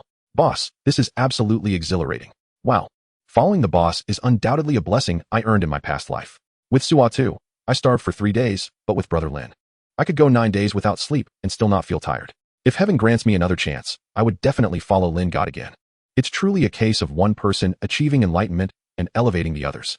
Your analogy is quite poor. Are you a chicken or a dog? Scram. The 3 bask in their ecstasy, while Lin Ling remains composed. Having squandered some experience already, he cannot afford to waste any more. Next, he intends to challenge the difficult dungeon. He must break the seal and reach level 30. If he doesn't level up while casting forbidden spells, he'll surely be struck by lightning. Dog, I've given you time to claim first place in levels. If you fail, don't blame me. Chapter 59. This is you begging me to sell you the strategy. Lin Ling made a decision in his heart and suddenly caught sight of an announcement on the system panel before him. Yishio's hidden codename. Seems Yishio is a secret I can no longer keep. He muttered to himself, only to find Shan Biao and the others regarding him with peculiar expressions. Boss Lin, are you Yishio? Shan Biao's eyes widened in disbelief. Boss Lin, your damage output. Those 2 forbidden spells that appeared earlier, could they have been cast by you? Feng Ji's mouth hung agape, his mind racing with a bold conjecture. The boss went to the Wild Boar Forest. The epicenter of the undead army's coverage just happens to be the Wild Boar Forest. I heard the boss went to the East Wong Mountain Range, where the Meteor Fire Rain's coverage center is also precisely the East Wong Mountain Range. You're a full-class mage. Those undead and fire forbidden spells couldn't possibly all have been cast by you, could they? No wonder you managed to get the first kill on the boss. No wonder you have such divine equipment. And he swallowed hard, piecing everything together. My heavens, he exclaimed in astonishment. Lin Ling raised a hand to rub his temples, choosing not to conceal the truth any longer. It's a secret. The 4 nodded vigorously. Yet their excitement was impossible to suppress. Just then, the countdown to exit the dungeon appeared, and the Abyss dungeon was suddenly shrouded in darkness. When the light returned, he and Shan Biao's trio found themselves beside the Abyss well. Good gracious, you truly deserve your reputation. TSK, orange equipment. If it weren't for the restriction that novice area dungeons cannot be entered after the second class change, I would be tempted to give it a try. Zhang Meng beamed, stepping forward to throw an arm around Lin Ling's shoulder. His gaze then fell upon Shan Biao and his companions. What the heck? At that moment, seeing the purple, gold, and orange equipment shimmering with dazzling light on Shan Biao and the others, a glint of envy flickered in Zhang Meng's eyes. He was enviously consumed. Although he had already undergone his third-class change, he had yet to enjoy the rewards of a first clear. Don't be so loud. I'll run a few more dungeons shortly. Since we cleared it, there's no rush to disclose the dungeon, Lin Ling said with a smile, to which Zhang Meng, taken aback, reluctantly nodded. Reporting a dungeon clear earns military merit, doesn't it? If someone else spills the beans, wouldn't that mean he worked hard for nothing? Meanwhile, the expression of Datu Jun darkened considerably. How is it possible? How did you clear it? A voice filled with despair emerged from Datu Jun, and he glanced at Lin Ling, cleverly opting for silence. I cleared it by my own merit. You were the one who prevented me from speaking or taking action, and in the end, you chose to leave the dungeon yourself. Am I to blame? A glimmer of derision flashed in Lin Ling's eyes. Jun was momentarily taken aback, wishing he could slap himself. Sell me the dungeon strategy. Lin Ling smiled faintly. How much will you offer? 10 million. Jun ground his teeth. Lin Ling turned to leave. A first clear strategy, Jun said, his gaze landing on the orange gear adorning Shan Biao and the others. With a bit of effort, this dungeon strategy could potentially yield a handsome profit. Perhaps even the difficult dungeon could be cleared. Jun contemplated, his mind racing with calculations. He must clear this dungeon, although the first clear reward was gone. He was the discoverer of the dungeon. As long as he can clear it, there are hidden tasks with generous rewards awaiting him. Soon, he turned his gaze back to Lin Ling. I can offer you 30 million, but I want exclusive rights to the dungeon strategy. You must promise not to disclose it to anyone else afterward. This proposal took Lin Ling by surprise. Was there such a good deal? Are you begging me to sell it to you? Lin Ling inquired. Jun clenched his fists. Consider it a plea. Very well. I swear by the divine realm that I will sell the strategy for clearing the Abyss dungeon at the Xinshu base city to Zhao Yijuan. And after the transaction is complete, I will never disclose it to anyone else. Lin Ling declared, and the next moment, a reminder of the effectiveness of the oath popped up on the system panel before them. Card number 6222020412000. Lin Ling casually recited the card number. And Jun completed the transfer, wincing at the cost. Soon, Lin Ling received a notification of the 30 million deposit. He nodded in satisfaction, ready to explain the mechanics for clearing the dungeon. However, Jun turned to Zhang Meng and the others. Captain Zhang, could you step aside for a moment? Zhang Meng, slightly irritated, waved his hand and walked aside. Yet, a cunning grin appeared at the corner of his mouth as he quickly typed out a message and sent it. A brand new dungeon has appeared at the Abyss Well in Xinshu Base City. Lin Ling cleared it so swiftly by the time others arrive. This fellow might have already grown weary of it. Reporting now doesn't count as breaking my word, does it? Jun watched Zhang Meng leave, then shot a glare at the two remaining members of the Shenfeng Club who hadn't entered the dungeon. The two hurriedly scurried away. All right, kid, spill it. Jun finally turned his attention to Lin Ling. Lin Ling wasted no time, swiftly detailing everything. What types of players are more likely to clear it? And that a priest is essential for obtaining the staff, among other things. However, Lin Ling found the situation increasingly amusing. When he originally crafted the strategy for the Abyss dungeon, it was directly published online by Yazid's mentor. A mere search online reveals that, apart from the different monsters in the dungeon, the mechanisms for clearing the levels are nearly identical to the strategy guide. At this moment, Jun remains oblivious to these facts as he keenly observes the expressions of Shang Biao and others. It quickly becomes apparent to him that Lin Ling speaks the truth, and his face is alight with unrestrained joy. According to Lin Ling, as long as he is adequately prepared, conquering the challenging level would pose no difficulty. Elated, Jun dials a number. Hello, Laomo. Are you interested in the first clear reward for the challenging Abyss dungeon? I'll pay you 20 million to guarantee a successful run. Lao Zhai. How about 20 million for the strategy and first clear of the challenging Abyss dungeon? Erlong Dan, 20 million. Soon. Jun connects with 3 seasoned veterans who have been lingering in the novice area. Once everyone is assembled, he, Zhao Yijun, will achieve the first clear of the challenging Abyss dungeon. For now, he can complete a normal level dungeon to finish a hidden quest.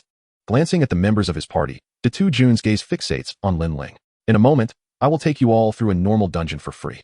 Lin Ling, you may leave the party, Jun announces with a tone of generosity. At that instant, a series of system messages suddenly pop up before Jun. Lin Ling has exited the party. Feng Ji has exited the party. Yi has exited the party. Shang Biao has exited the party. Jun looks questioningly at Feng Ji and the others. What? Are you all still planning to follow him into a normal dungeon? You must not be aware that after the first clear, you'll have to wait 2 hours to replay a dungeon of the same level. However, to his astonishment, Feng Ji completely disregards him.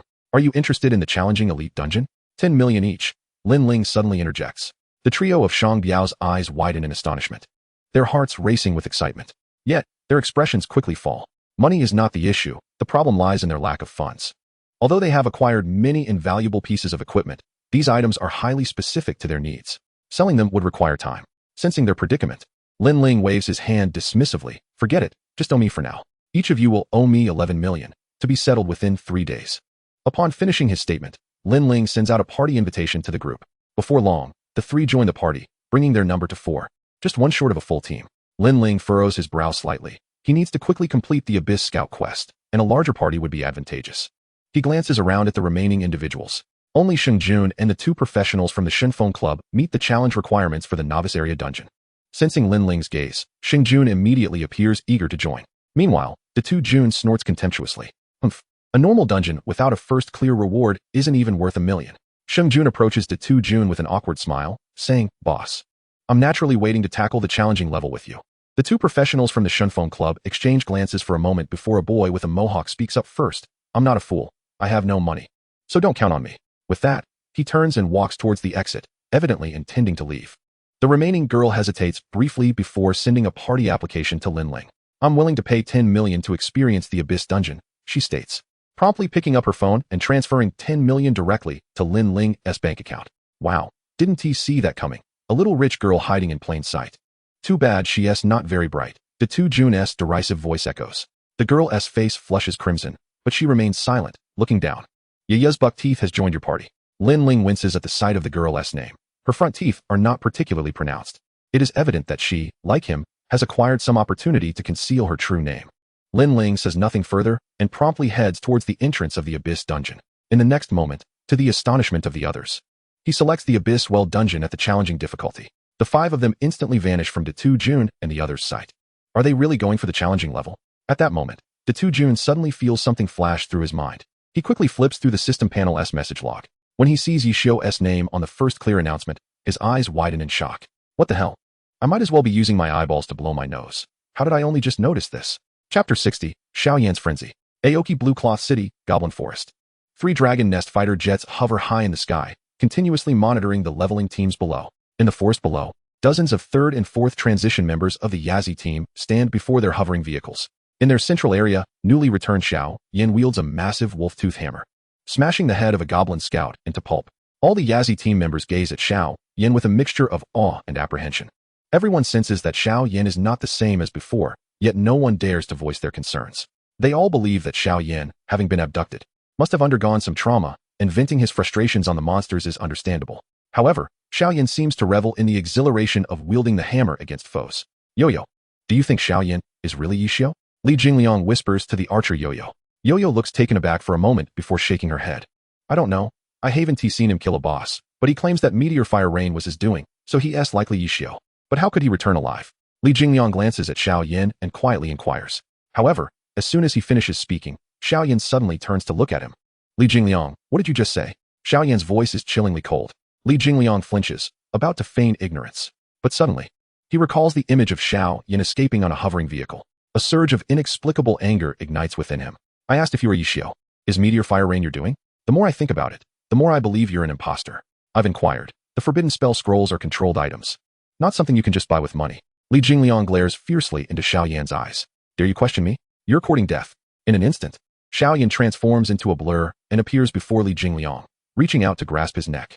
Li Jingliang's expression changes slightly. As a warrior, he cannot be intimidated by a mage closing in on him. He quickly raises his shield to block Xiao Yan, knowing he cannot truly strike at him. But passive defense carries no psychological burden. However, Li Jingliang is unprepared for the overwhelming force that suddenly surges through his shield. In that moment, it feels as if he has been struck by a speeding car. Bang! The shield is sent flying, and Li Jingliang coughs up blood, his body hurtling backward. Thud! He crashes heavily to the ground, pain coursing through his body, as if his arm and half his frame no longer belonged to him. Bang! A golden mage boot crushes down upon his face, slowly twisting and turning. "Question me? You think you're worthy?" "Huh." Xiao Yan scoffs disdainfully, spitting directly on Li Jingliang's face. "You don't deserve to be the captain of Yazi. Compared to Team Lin, you're nothing but garbage." Though Li Jingliang is pinned to the ground, he unleashes all the pent-up resentment he has been harboring. "Say that again."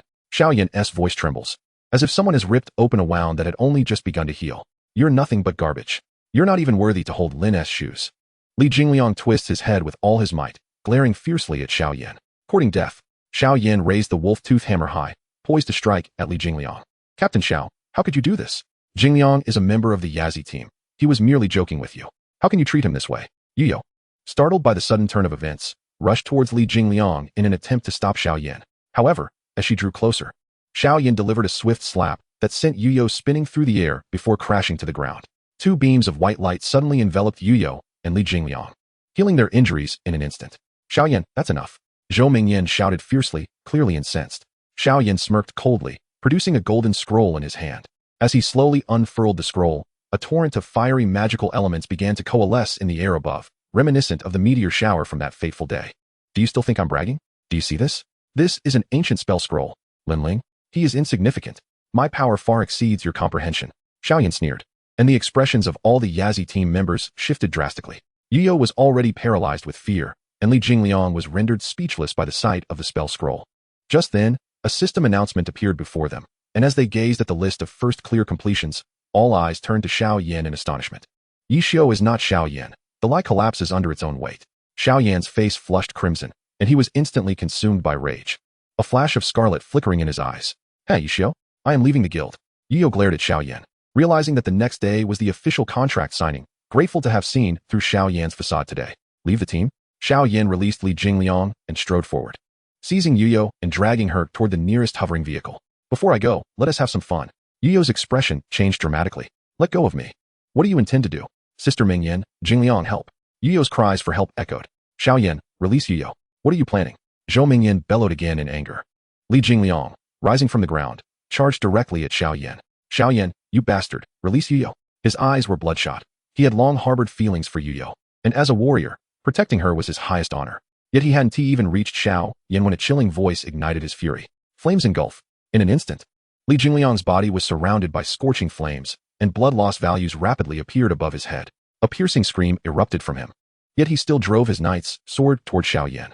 Witnessing this, Zhou Mingyan instinctively cast a healing spell, but it was too late. The moment the healing spell descended, Li Jingliang's form was utterly reduced to ashes. Xiao Yan's equipment dwarfed Li Jingliang's. He was dispatched in an instant. You actually turned against your teammate. Zhou Mingyan's eyes turned red, her voice trembling. Mother, I can't bear to stay here any longer. Xiao Yan's pupils constricted, beads of sweat forming on his forehead. He looked in disbelief at the ashes below, as if everything that had just transpired was not of his doing. Yet soon, crimson threads flickered in his gaze, and a sinister smile crept across his face, revealing a more depraved glimmer in his eyes. Teammate, just a worthless piece of trash. I initially intended to toy with this girl, but I've changed my mind. How about you entertain me instead? Xiao Yan flung the stunned Yuyo aside and advanced toward Zhou Mingyan. You are outrageous, Zhou Mingyan admonished, yet Xiao Yan showed no signs of stopping. As he approached within 5 meters, a golden scroll materialized in Zhou Mingyan's hand. The moment the scroll appeared, Xiao Yan halted in his tracks, the bloodshot veins in his eyes diminishing significantly. An ancient spell scroll? How could this be? How could you possess one? Xiao Yan's voice echoed from a distance. In her perception, Zhou Mingyan was merely the daughter of a cleaner. Do not force my hand. I intend to take Yuyo away. From now on, I have no ties to the Yazi team, Zhou Mingyan declared coldly. However, at that moment, a sudden change occurred. A slender figure emerged beside her, snatching the golden scroll from her grasp. Zhou Mingyan's expression shifted dramatically. She had never anticipated that a fourth-tier assassin would stealthily appear behind her. Chapter 61, Yin Nanshu. At this moment, the shock on Xiao Yan's face quickly faded, a lewd smile slowly emerging. He resumed his approach towards Zhou Mingyan, just as she intended to retreat. 3 other fourth-tier assassins revealed themselves behind her, sealing off all her escape routes. Ha, Zhou Mingyan, I advise you not to resist. I will be very gentle. From now on, if you follow me wholeheartedly, I promise you will be the happiest woman alive. As Xiao Yan spoke, he reached out towards Zhou Mingyan. Just then, the 4 fourth-tier assassins surrounding Zhou Mingyan erupted into a cloud of blood mist. Xiao Yan and the members of the Shao Corporation were taken aback. Dozens of Shao Corporation elites swiftly drew their weapons, aiming at Zhou Mingyan. Yet, another series of explosions rang out. Bang, bang, bang. In an instant, all the Shao Corporation elites disintegrated into blood mist. At that moment, Xiao Yan appeared as if he had seen a ghost. He immediately retreated, drawing the ancient spell scroll in his hand. He had no idea what was happening, but he sensed that a tremendous crisis was approaching. To protect himself, he would spare no effort. The commotion drew the attention of the Yazi Guild security team, who quickly converged on Xiao Yan, equally bewildered. Suddenly, the sky darkened, as if clouds had obscured the sun. The crowd instinctively looked up. A colossal white deer, towering over hundreds of meters, hovered in the air. It radiated a brilliant light, akin to a blazing sun, making it impossible to behold directly. Its snow-white coat shimmered with mysterious runes, each one seemingly imbued with boundless power. Why has the sky darkened? What is this? A monster. This is the divine beast Ling Shao Tianlu among flying pets.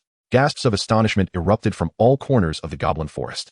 In this moment, both novice adventurers grinding levels and seasoned professionals tasked with security felt an overwhelming sense of pressure emanating from the divine beast. The hidden dragon nest war machines revealed themselves, and figures clad in military uniforms swiftly descended from the aircraft. At the forefront stood Zhou Weigua, the commander of the northern district of Dragon Nest. The Dragon Nest team members regarded the celestial deer with trepidation, as if facing a formidable enemy. It's all right, don't panic, they're our own. Zhou Weigua's voice boomed like thunder throughout the goblin forest. Look, there's a figure on the back of that divine deer. Our own. I thought the enemy nation's archmage had come to unleash a forbidden spell. Who is that? To command such a divine beast, they must be a 6th-tier powerhouse. Several elite security members from small families wiped the cold sweat from their brows. At that moment, upon the majestic back of the celestial deer stood an elder clad in resplendent robes. Though his hair was as white as snow, his gaze was deep as the ocean, exuding an aura of immeasurable authority and coldness. The staff in his hand shimmered with dazzling light, as if he could control all the elements of the world. Young man, do not let your ignorance lead you to touch those lines that should remain uncrossed. A voice resounded from the wizard, gripping the ancient spell scroll tightly. Xiaoyan looked up defiantly and demanded, "Who are you?" "Jiang Shani," the wizard replied coolly. Boom. At that moment, everyone gasped in astonishment. Jiang Shani. ISNT that the 7th-tier archmage? This is a being capable of effortlessly unleashing forbidden spells, a rarity in the Dragon Kingdom with only 5 great magisters. Now, such a noble, mysterious, and formidable presence stands before them. Jiang Lao, Jiang Shani, one of the 3 deputy lords of the War God Hall? The 2 5-turn vice-captains of the Dragon Nest gasped in astonishment. The War God Hall, the pinnacle organization of elite combat power in the Dragon Kingdom. Many are aware that atop this pyramid stands an 8-turn practitioner. Yet, no one knows her name, nor her profession. Even the gender of this esteemed figure remains a mystery. The populace only knows that a decade ago, the United States and India launched a surprise attack on a rare mine within the Dragon Kingdom. A mysterious individual appeared suddenly, suppressing 3 7-turn powerhouses with a single strike. The United States widely disseminated that the Dragon Kingdom harbors an 8-turn powerhouse, propagating theories of a dragon threat globally. Shortly thereafter, the Dragon Nest established an organization known as the War God Hall. Only the most exceptional members of the Dragon Nest are afforded the opportunity to join. The 3 deputy lords of the War God Hall are already renowned 7-turn magisters, Jiang Shani, the 7-turn Sky Knight Zhong Wugai, and the 7-turn Bao God Archer Tu Nani. These 3 are collectively known as the War God Hall's formidable trio. Xiao Yin observes that this powerful figure, who has slain numerous members of the Xiao clan, has chosen not to harm him, leading him to believe that this individual must be wary of the Xiao family's influence. Senior, my father is Xiao Yuanshan. I hope you will refrain from meddling in matters on account of my father. Xiao Yuanshan. Jiang Shani's face reveals a trace of disdain. Do not speak of Xiao Yuanshan. Even your grandfather, Xiao Hongtu, would kneel in deference upon meeting me. Boom.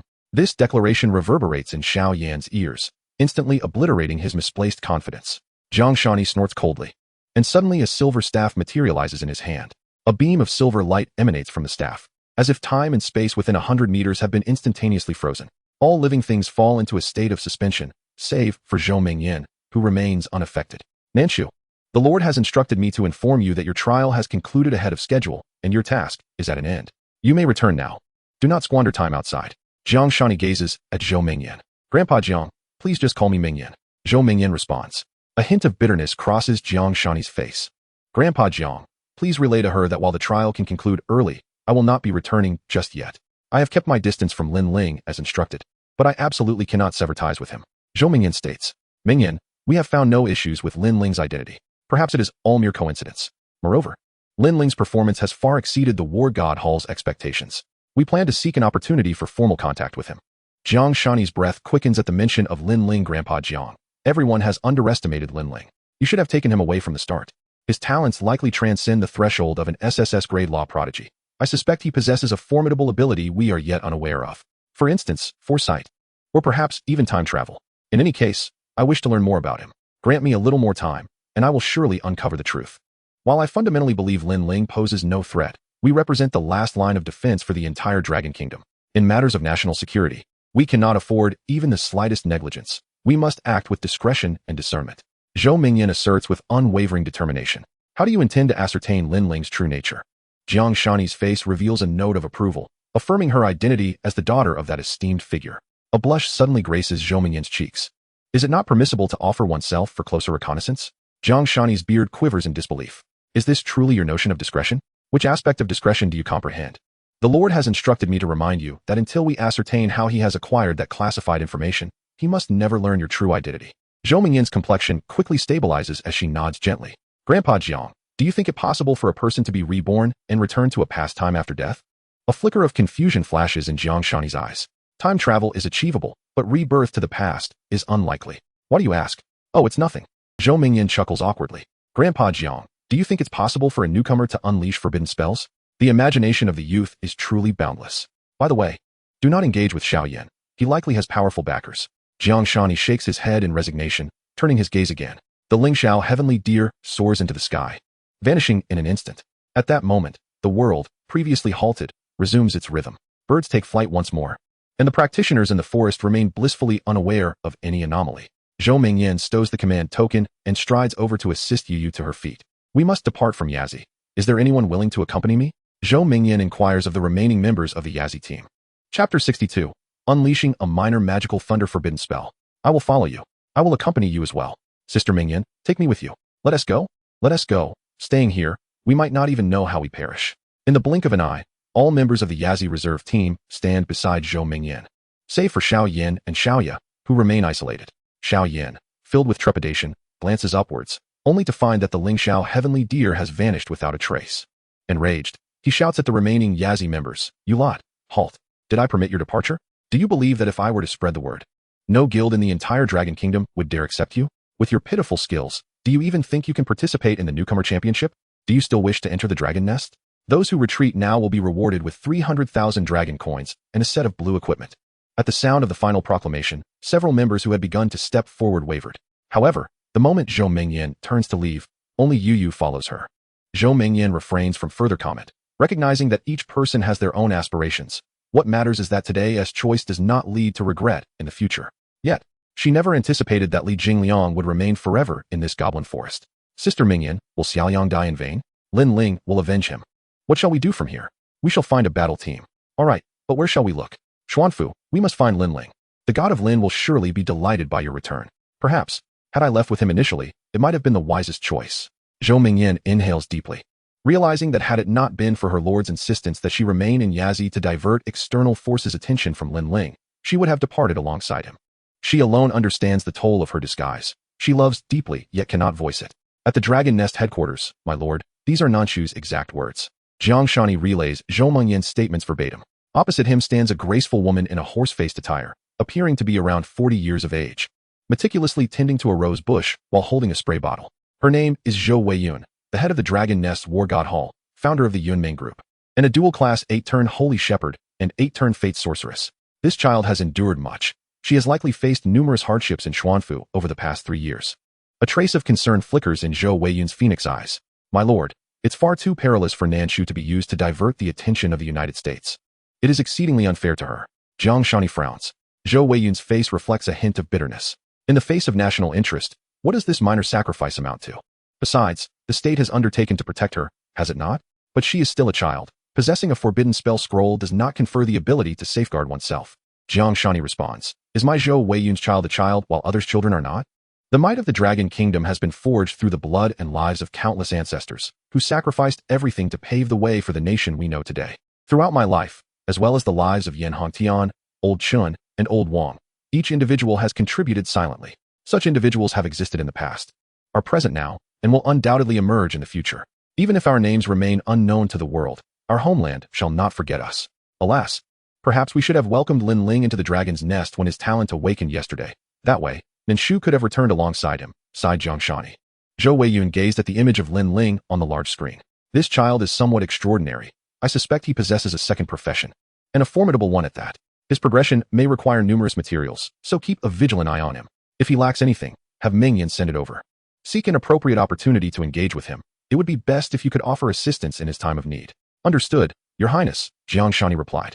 I will remain vigilant regarding Lin Ling's movements and await the right moment to make contact.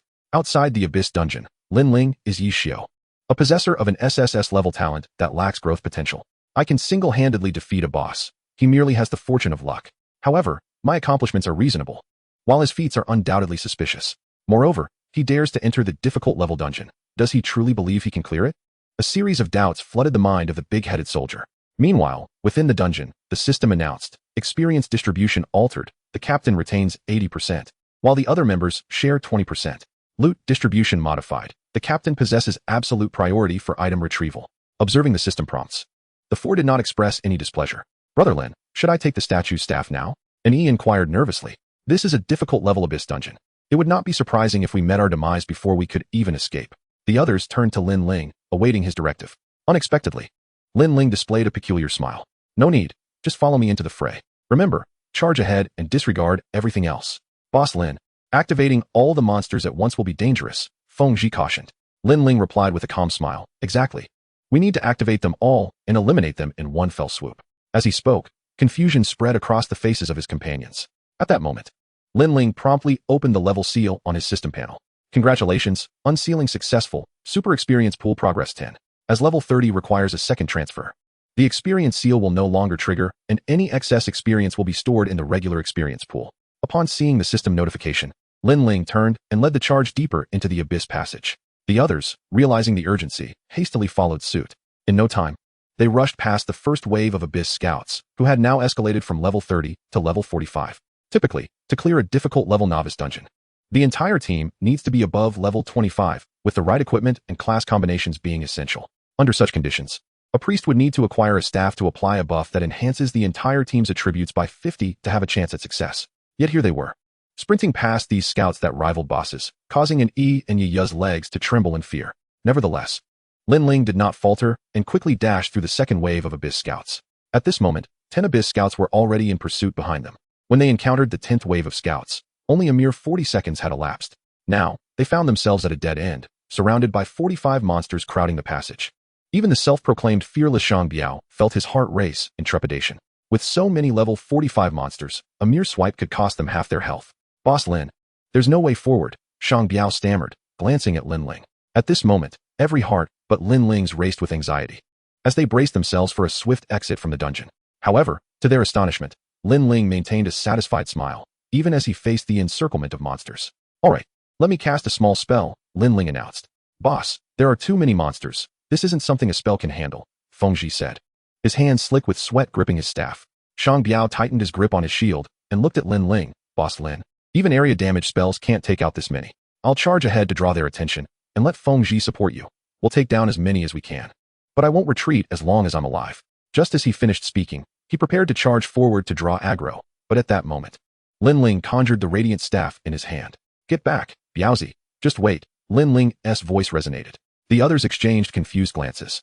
Suddenly, Lin Ling raised the staff high. This time, he did not feign a chant, for he neither desired to nor was capable of it. Thunderous forbidden spell, Thunderclap. Chapter 63. O heavens, the forbidden spell is upon us again. Please select a target for the attack. Only attack monsters. Only attack humans. Only attack designated targets. Only attack monsters. Upon uttering this command in his heart, a panoramic view of the abyss dungeon within 100 miles unfolded before Lin Ling's eyes, encapsulating only the dungeon itself. Thunderclap is an area effect forbidden spell. Its release will have overflow but will not cause harm outside the designated targets. Due to unforeseen circumstances during the naming of this skill, there may be some deviations in its effects, though these deviations will not affect the final outcome. Please do not concern yourself with them. A system message appeared, and the next instant, an overpowering rhythm accompanied by MC's shouting erupted. Boom boom boom. As the dim abyss passage transformed into a dazzling purple, enormous bolts of lightning inundated the entire corridor. All the abyss scouts suddenly began to stretch their necks in unison, as if a dance troupe was performing in harmony with the music. Meanwhile, the once clear sky above the abyss was swallowed by dark clouds. The ominous clouds stretched for miles, casting the southwestern region of Xianzhou Bay City into an apocalyptic atmosphere. At that moment, numerous professionals from the urban area were driving various vehicles towards the abyss. Who turned on the DJ? It sounds quite nice. Boss, this sound seems to be coming from the sky. The sky? Why has it turned dark? Is it going to rain? The weather forecast didn't mention rain today. Wait, how can the air be saturated with such intense thunder elements? Why is my head moving uncontrollably to the beat? In an off-road vehicle, for members of a Shamate guild, sporting explosive hairstyles, expressed their confusion, synchronously moving in rhythm. Each of them precisely followed the beat, stretching their necks forward. Yet the next moment, their eyes turned purple. A torrent of purple lightning, as thick as a water barrel, rained down, numbering in the billions. The purple thunder transformed into a sea of lightning, thoroughly cleansing all wild monsters. Boom boom boom. In Xianzhou Bay City, the red alert echoed throughout the city. The mayor and a host of dignitaries had already ascended the city walls, gazing southwest with expressions darker than the clouds above. At this moment, anyone who heard the music seemed to be bewitched, instinctively stretching their necks forward. Mayor, do you think this is a natural disaster or man-made calamity?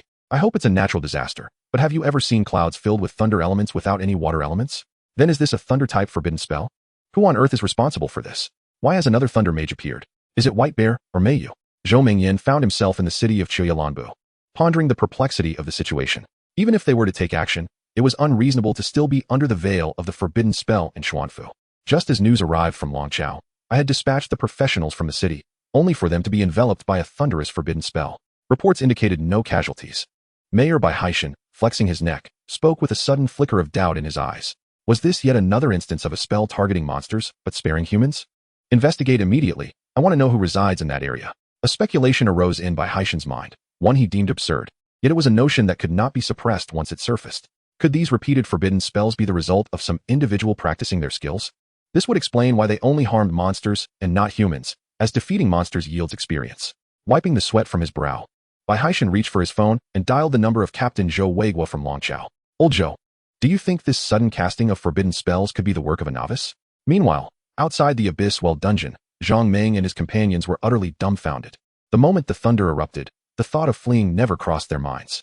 Their vantage point near the Abyss Well presented a scene starkly different from that of others. Above the Abyss Well loomed a storm of thunder, coalescing into a tempest. No one understood the element of thunder better than Daitujin, who could ascertain that this was undoubtedly not a natural disaster, but rather the result of someone unleashing a thunder-based forbidden spell. This was the realization of his lifelong dream. Ever since awakening his talent, he had fantasized about becoming a 7th-tier archmage casting thunderous forbidden spells. Now, he was experiencing the allure of such a spell firsthand. The tempest of thunder descended rapidly, only to dissipate just as swiftly. In less than a minute, the lightning vanished and the dark clouds dispersed, allowing sunlight to flood the land once more. A wave of elation surged within every professional present. I'm alive? What a relief. Is there a celestial being bestowing trials upon us? Like the previous 2 forbidden spells, this one only targeted monsters, sparing humanity. Who on earth orchestrated this? Yen Yen and Daitujin exclaimed in excitement. Zhang Meng, this eye of the storm is directly above us. Could there be an unparalleled master concealed within this forest? Daitujin spoke solemnly. Yet, amidst Daitujin's astonishment, a system announcement suddenly popped up before him. Congratulations to the Xuanfu-based City's freelance team, Captain Yi Xiao. Members, Yaya, Shang Biao, Feng Ji, and Yi have successfully cleared the difficult level Abyss dungeon. Completion rating. Time taken, 1 minute and 39 seconds. Boom. This announcement struck Daitujin like a thunderclap. They cleared the difficult dungeon? How long had they been inside? Daitujin's eyes turned crimson.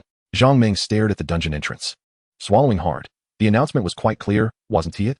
1 minute and 39 seconds. No exaggeration, just 2 minutes as stated. At that moment, within the dungeon. Congratulations. You have successfully slain a level 45 Abyss Scout, gaining 5,000 experience. Congratulations. You have successfully slain a level 25 Abyss Crawler, gaining 1,000 experience. Congratulations. You have successfully slain a level 30 Abyss Treant, gaining 3,000 experience. Congratulations. Your Time Mage profession has successfully leveled up to level 21. Congratulations. You have successfully slain a level 45 Abyss Scout. Congratulations. You have successfully slain a level 35 Mutated Robber, gaining 3,500 experience. Congratulations. Your Wind Mage profession has leveled up to 25. Congratulations. You have successfully slain a level 28 Maria Ozawa, gaining 5,000 experience. Congratulations. You have successfully slain a level 30 Rebel King, gaining 6,000 experience. Congratulations. You have successfully slain a level 60 Abyss Boss, the Mutated Dark Worm, gaining 50,000 experience. Congratulations. Your Fire Mage profession has leveled up to 26. Quest. Alice's Commission. Progress. 101300. Congratulations. You have completed the first clear achievement of the Novice Area Abyss Dungeon.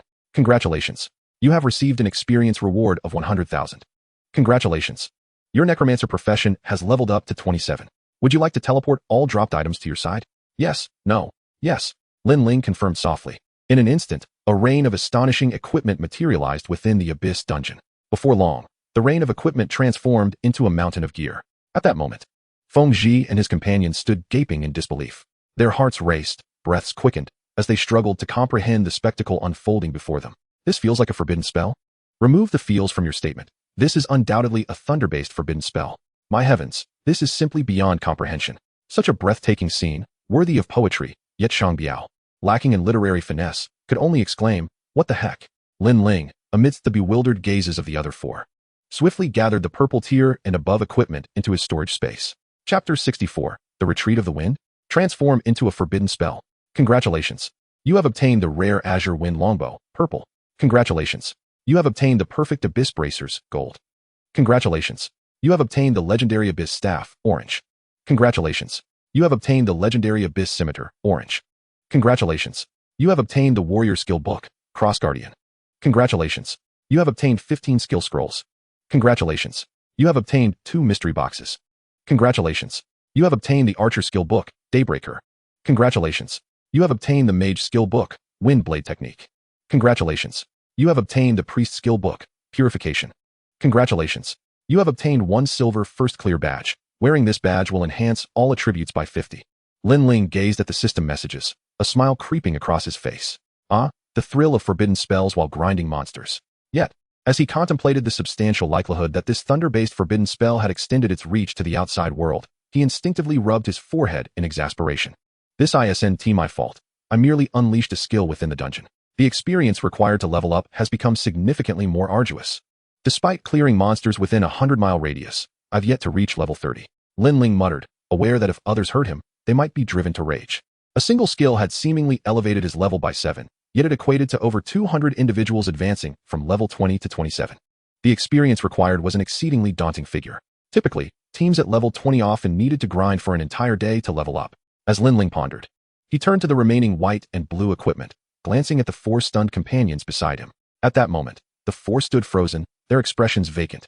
Faces flushed, a quartet of startled, overawed dummies. Clearing his throat, Lin Ling softly addressed them about this equipment. Instantly, the 4 snapped back to reality. Shang Biao gaped.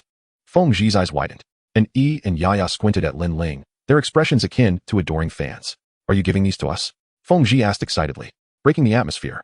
Do you think that's the case? Do you have any idea how much good equipment I've acquired? Lin Ling chuckled. Feng Zhi's face turned beet red as he sneaked a glance at his system panel.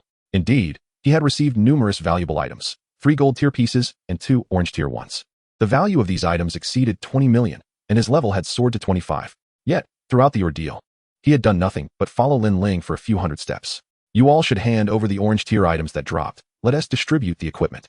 Lin Ling addressed the 4 before him.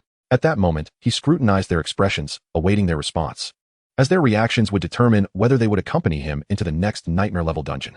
However, in the next second, a smile once again graced his face as one by one, they produced the orange tier items and gently placed them on the ground, though their eyes reflected reluctance.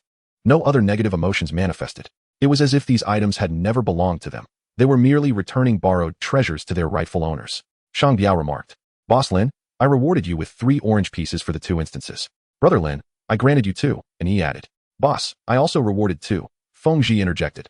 At that moment, the only silent figure was Yiya, the last to join the group. She was the sole individual who had not produced any equipment. All eyes converged upon her. A flicker of struggle crossed Yiya's gaze as she confessed, I did not receive any orange gear. With that, she lowered her head slowly, unable to meet the eyes of her peers. This scene instantly darkened the expressions of Feng Zhi and the others. Yiya, Feng Zhi called softly. Yet, Yiya discreetly glanced at Lin Ling and said, I truly did not acquire any orange armor, but I did obtain one. Before she could finish her sentence, a crimson armor materialized in her hands. Gently, she placed the armor on the ground and took 2 steps back. At that moment, aside from Lin Ling, the breathing of the other 3 became hurried. Red, an epic-grade piece of equipment. Almost simultaneously, everyone cast a detection spell. Mingwang Zhangkai, Epic. Category, Armor. Epic Set. Level Requirement, 30. Durability, 1000. Defense, 500. Strength, 40. Vitality, 50. Agility, 40. Health, 3000. Dodge, 5. Reflect damage, 5. Collecting the entire set of 9 pieces triggers a set effect. Defense 1000. Collecting the full set grants a passive ability. Immovable Mingwang. Activates immediately upon being attacked, rendering the user immobile while converting all received damage into equivalent health points. Gasp. Everyone inhaled sharply. With the divine equipment absent, this epic armor was undoubtedly the pinnacle of warrior gear. Lin Ling raised his hand, collecting the equipment presented by the 4. With another wave, he summoned 7 or 8 pieces of golden armor and tossed them onto the ground. You all can divide the rest. Rather than competing, the group laid out all the equipment from their storage spaces. After a brief distribution, Shang Biao and Feng Zhi had already assembled a complete set of golden gear. And Yi possessed 6 golden pieces and 3 purple ones. Yiya had also acquired 5 golden and 4 purple pieces. The remaining white and blue gear was evenly distributed.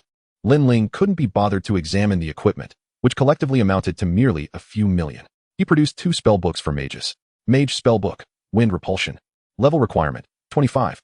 Skill Analysis. Releases a wind-based spell that repels targets within a 5-meter radius by 10 meters, unresistible. Cooldown, 30 seconds. Would you like to learn this skill? Learn. An icon depicting a small whirlwind illuminated in Lin Ling's wind-based skill section. This spell had been sent anonymously. and Lin Ling had previously been unable to learn it due to a lack of level. Now, not only did he intend to learn it, but he also needed to name it. After unsealing the spell, all skills entered cooldown, coincidentally providing one use of the spell naming technique. Lin Ling had already contemplated the necessary phrase. He named Wind Repulsion as 1,000 miles away. Naming successful. The wind-based spell Wind Repulsion automatically upgrades to the forbidden spell 1,000 miles away, which, upon casting, propels the designated target into the sky, sending them 1,000 miles away. This skill ignores defense and is unresistible unless the target possesses a defense skill of the same level. This is precisely the essence. This is what a forbidden spell ought to embody. I ask who else? What does unresistible even mean? It implies that even a deity would be sent flying. With area damage spells like all things born in Meteor Shower, along with defensive capabilities like invincible armor, if confronted with a troublesome opponent, he could simply provide them a complimentary aerial tour with 1,000 miles away. The expressions of those high-ranking individuals would undoubtedly be priceless. Though this 1,000-mile distance felt a bit short, a single teleport could potentially return them, if only it could extend to tens of thousands of miles or light years. Chapter 65. Lin Ling. Would you like me to guide you through a normal level dungeon? Lin Ling redirected his attention to the skill that had just been revealed. Mage Spell Book. Wind Blade Technique. Level requirement, 25. Skill analysis. Unleashes a gust of wind containing 18 wind blades, attacking a specified target in a designated direction for 18 instances of wind blade damage. Each attack deals 80 of the caster's spell damage. Cooldown, 90 seconds. Would you like to learn this skill? Learn. With the successful acquisition of the skill, Lin Ling began to ponder an appropriate name. Soon, a fitting song title sprang to mind. Now, he merely needed to wait until level 30, or until the cooldown for the forbidden spell naming technique concluded the following day. For the naming, he thought to find a moment to test this skill later. Just then, Feng Zhi's voice broke through Lin Ling's musings. Boss Lin, what skill did you just cast? The others suddenly recalled the endless sea of lightning they had witnessed before. The notion that a skill could envelop the entire dungeon was simply astounding. Had they known that the thunderstorm covered not just the dungeon, but a radius of 100 miles, their expressions would surely have been even more entertaining. It's merely an area damage skill, nothing noteworthy, Lin Ling replied with a smile. At that moment, the countdown to exit the dungeon abruptly appeared. The world around them darkened, and they found themselves beside the abyssal well. At this juncture, Detu Jun, upon seeing Lin Ling emerge, immediately charged over with red-rimmed eyes. Kid, are you playing with me? You provided me with the strategy, but went ahead to claim the first clear on the hard level yourself. With a fierce shout, Detu Jun raised his hand and hurled a lightning sphere towards Lin Ling. Bang. Shang Biao stepped in front of Lin Ling, raising a golden shield to block the attack. Despite the sparks flying, Shang Biao did not retreat a single step. Witnessing this scene, Detu Jun's pupils constricted. Electricity surged around Detu Jun as he prepared to unleash another skill. Meanwhile, Lin Ling's eyes glinted with murderous intent. Lin Ling, don't act impulsively. Detu Jun is the grandson of General Zhao. Zhang Ming swiftly interjected, sensing the malice in Lin Ling's gaze. While many would cheer if Lin Ling were to eliminate Detu Jun, it would undoubtedly lead to endless trouble for him. However, his warning seemed to fall on deaf ears. In an instant, Lin Ling vanished from behind Shang Biao, reappearing before Detu Jun clap. Detu Jun felt as though he had been struck by a colossal dragon on the left side of his face, sending him sprawling. This is your last chance. If there is a next time, I will kill you. Lin Ling's voice echoed ominously, laced with a chilling intent. You seek death. You dare to strike me after I lost 50 million. Detu Jun scrambled to his feet, electricity crackling around him as he prepared to retaliate. I never said I would sell you the strategy and that I couldn't clear it myself. Lin Ling's eyes narrowed slightly. This Detu Jun's face shifted between shades of green and red. Lin Ling had indeed never stated such a thing. Yet, that was not the crux of the matter. The main point was that he had achieved the first clear, while Lin Ling had merely cleared a trivial instance. Was the fault really mine? Endure for a moment, and the storm will pass. Take a step back, and the anger will only grow, Detu Jun thought, convinced that Lin Ling had betrayed him. You never mentioned you could achieve the first clear on hard mode? Detu Jun retorted. Are you an idiot? I charged 10 million in front of you to take them through the hard mode. Are you blind? Lin Ling scoffed. This person, despite his size, seemed to lack any intelligence. The more one grows, the larger their skin becomes. The fruit within the banana grows in tandem. Who would have thought you could actually clear it? Haven't you made a mistake? Detu Jun shouted in anger. Lin Ling raised his hand to massage his temples before turning towards a nearby open space. Did I make some trivial mistake? He mused. Individuals like Detu Jun possess a modicum of strength, but have been spoiled since childhood. Alice still had 200 tasks remaining, necessitating 4 more dungeon runs for completion. Meanwhile, his elemental guardian passive ability had a cooldown of 2 hours, providing him the perfect opportunity to rest. Finding a suitable spot, Lin Ling retrieved a rocking chair from his storage space and reclined in it. Zhang Ming approached with an awkward grin. Brother Lin, I just reported the news. It shouldn't affect you, right? Never mind, it's fine. Do you have any cola on the plane? Preferably chilled? Lin Ling inquired. It was nearly noon, and the lamb offal soup he had for breakfast was almost digested. Upon hearing this, a gleam of delight appeared on Zhang Ming's face.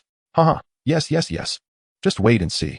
As he spoke, he miraculously produced a table from his storage. Lin Ling was left in astonishment as an oven, charcoal, refrigerator, beer, and cola were successively pulled out, filling the entire table.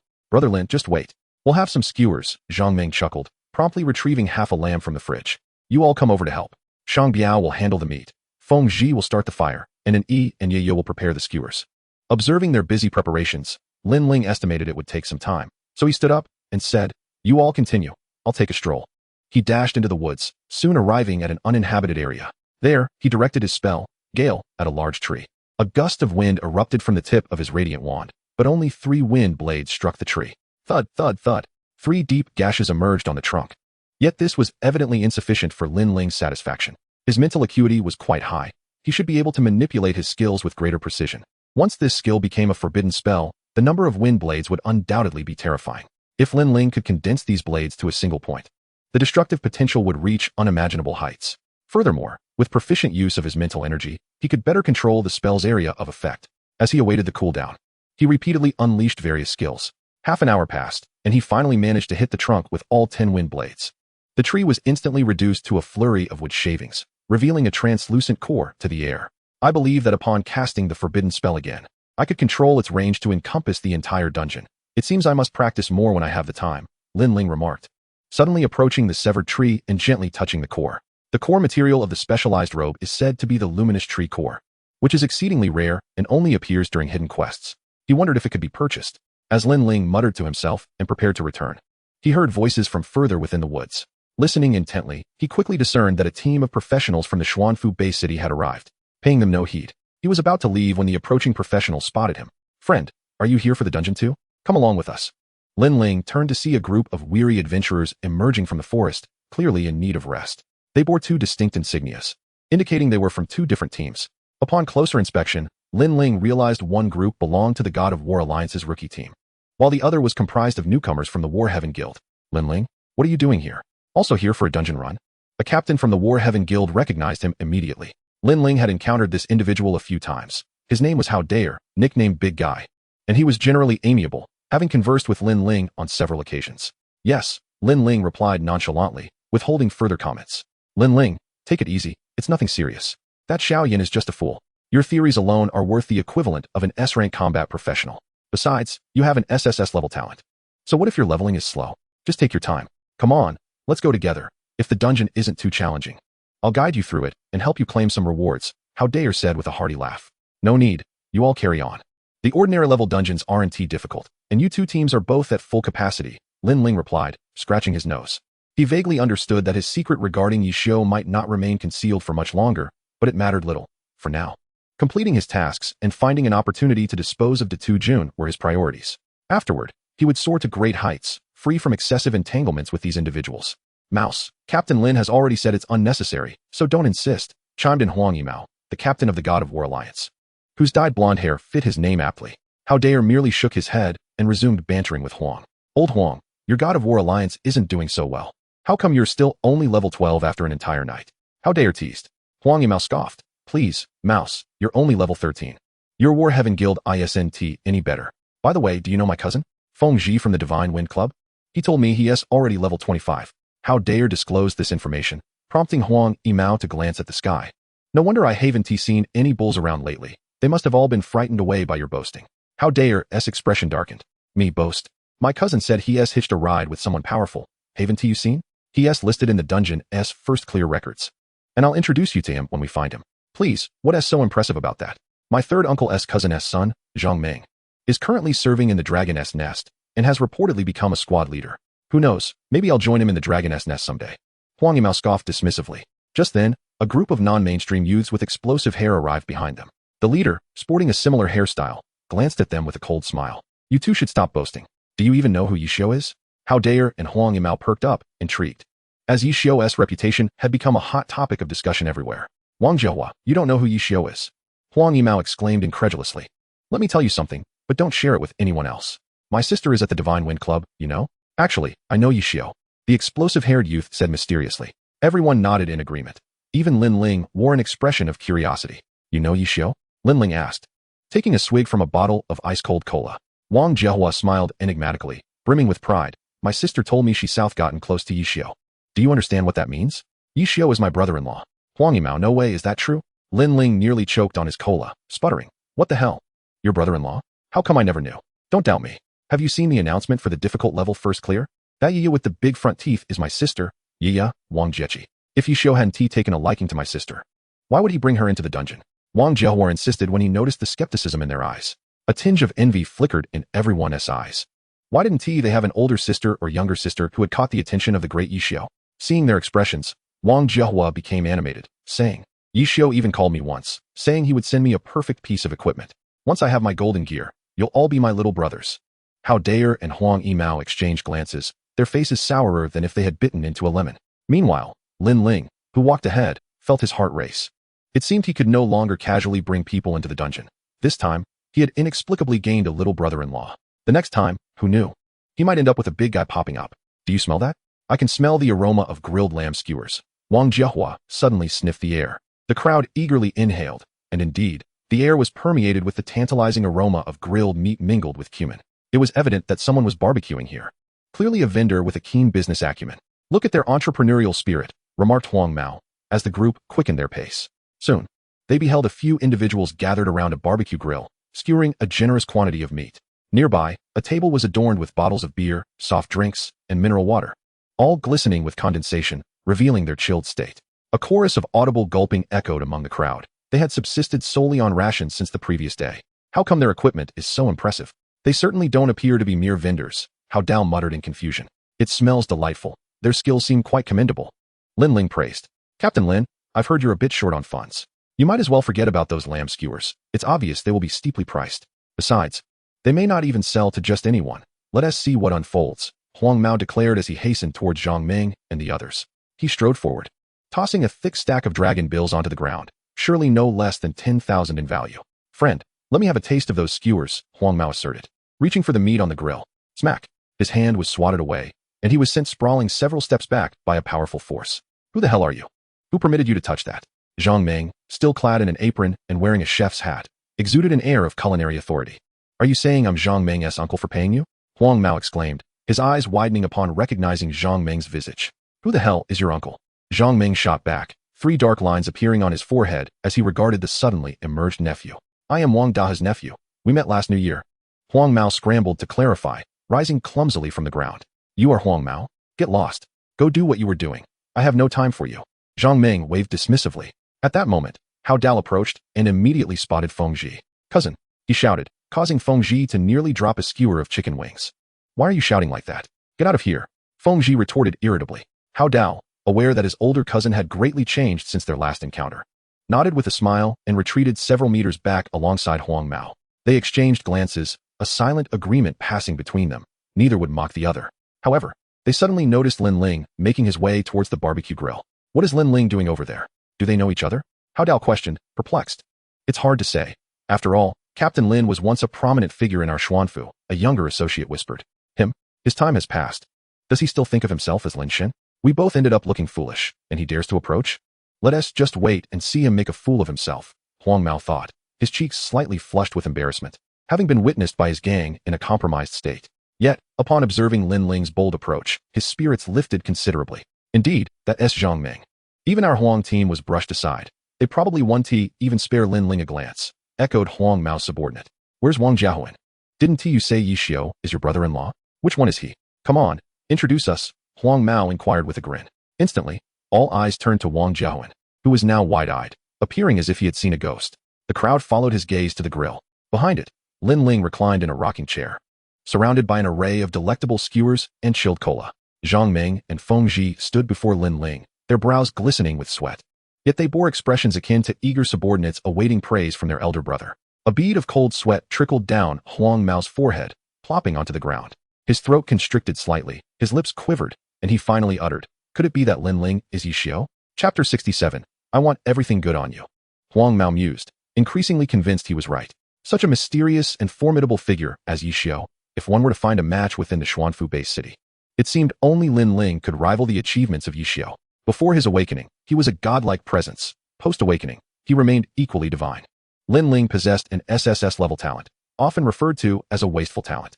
Their essay saying, "There are no wasted talents, only wasted individuals." Since Lin Ling was hailed as Lin Shun even before awakening, he could not possibly be a failure. He was a true genius.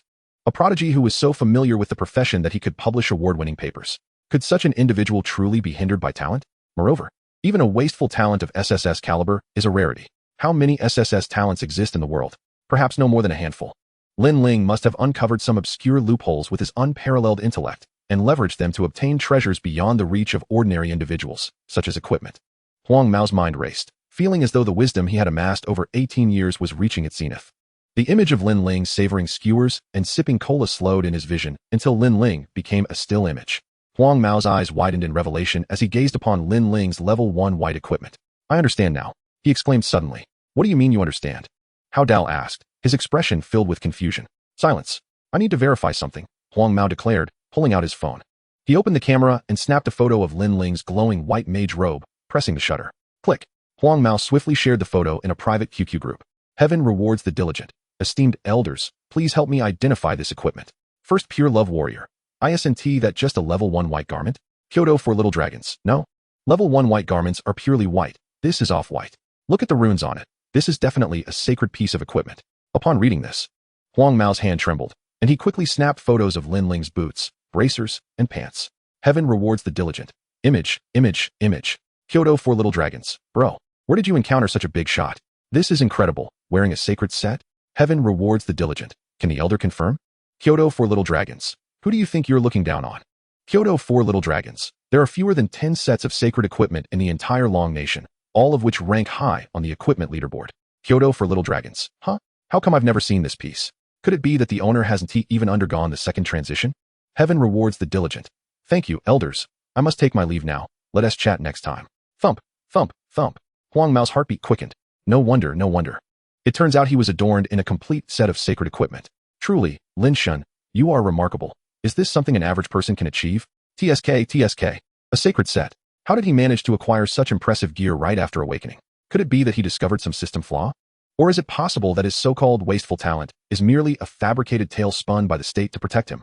Could a set of equipment elevate a fallen idol back to the celestial realm?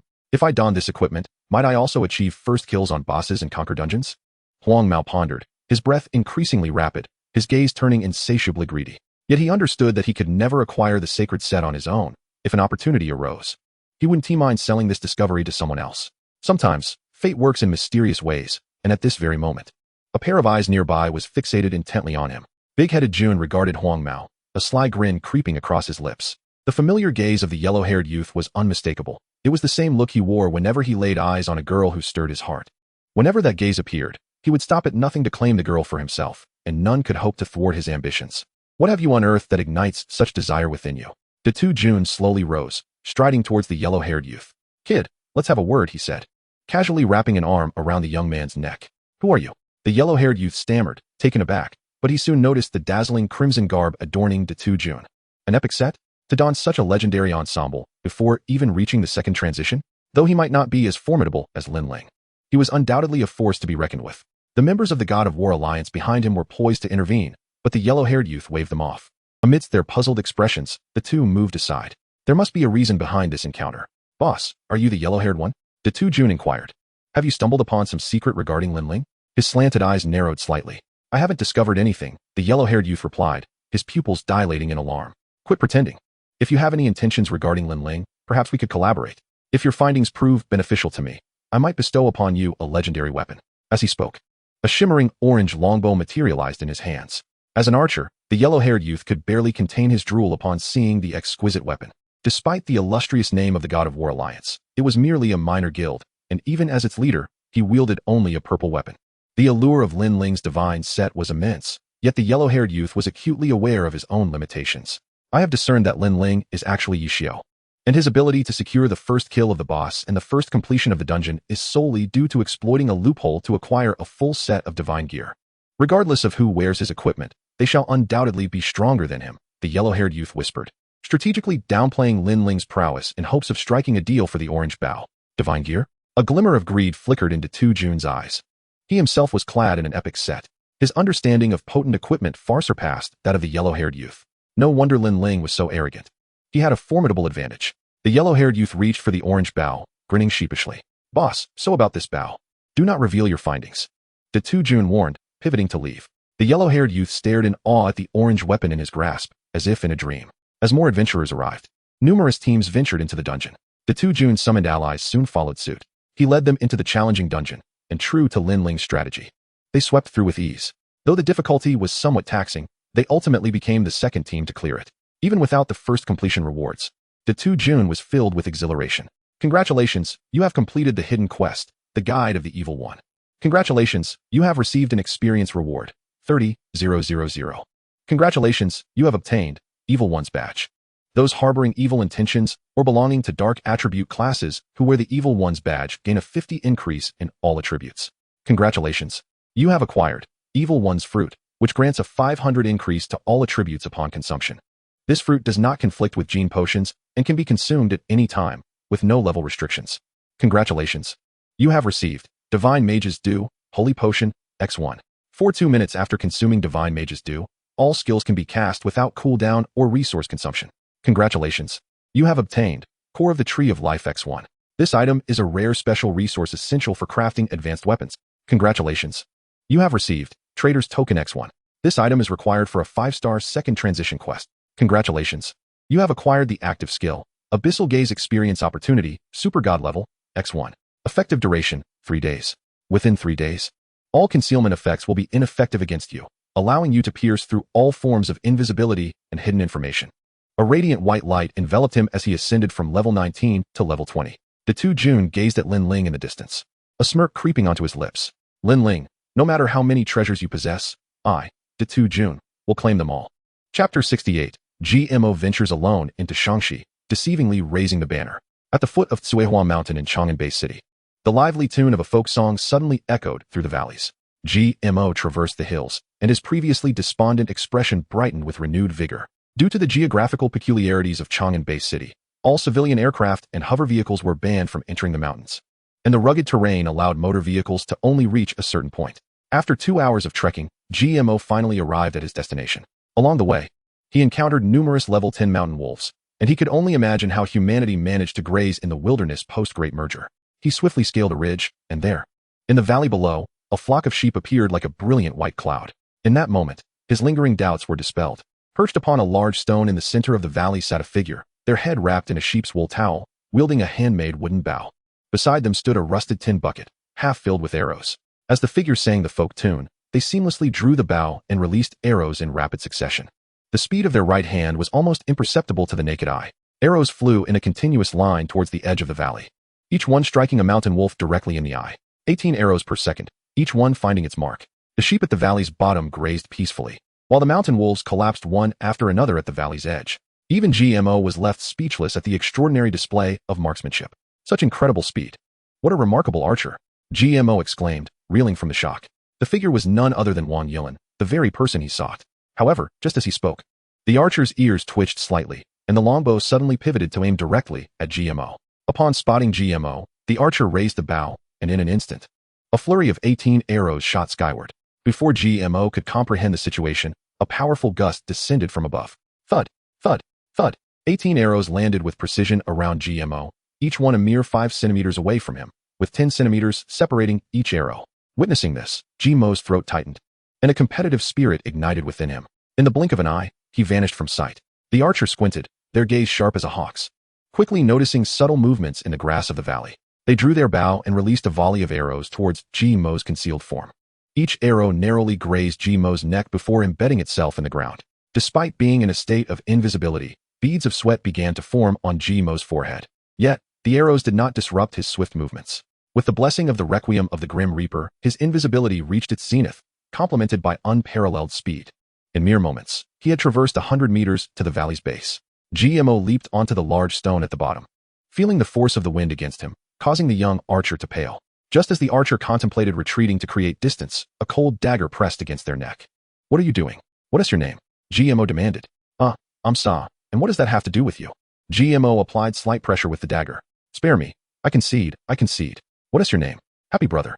Your full name. In the realm of grandeur. There exists a name of great renown. Indeed, I am truly delighted, my brother. Shall we speak? Wang Yilin. I am indeed Wang Yilin. An SS level talent. You say? Oh, indeed. 18 arrows in a single second? I can manage 36, yet I fear my 18 might frighten away the wolf cubs. I have witnessed arrogance, but never such audacity. Indeed, we of the Long clan proclaim that I am the foremost archer of the century. Come with me. Let me show you the world beyond. I shall not go. Do you take me for a fool? You think that merely because you say come, I shall follow? Come with me. I present to you this bow.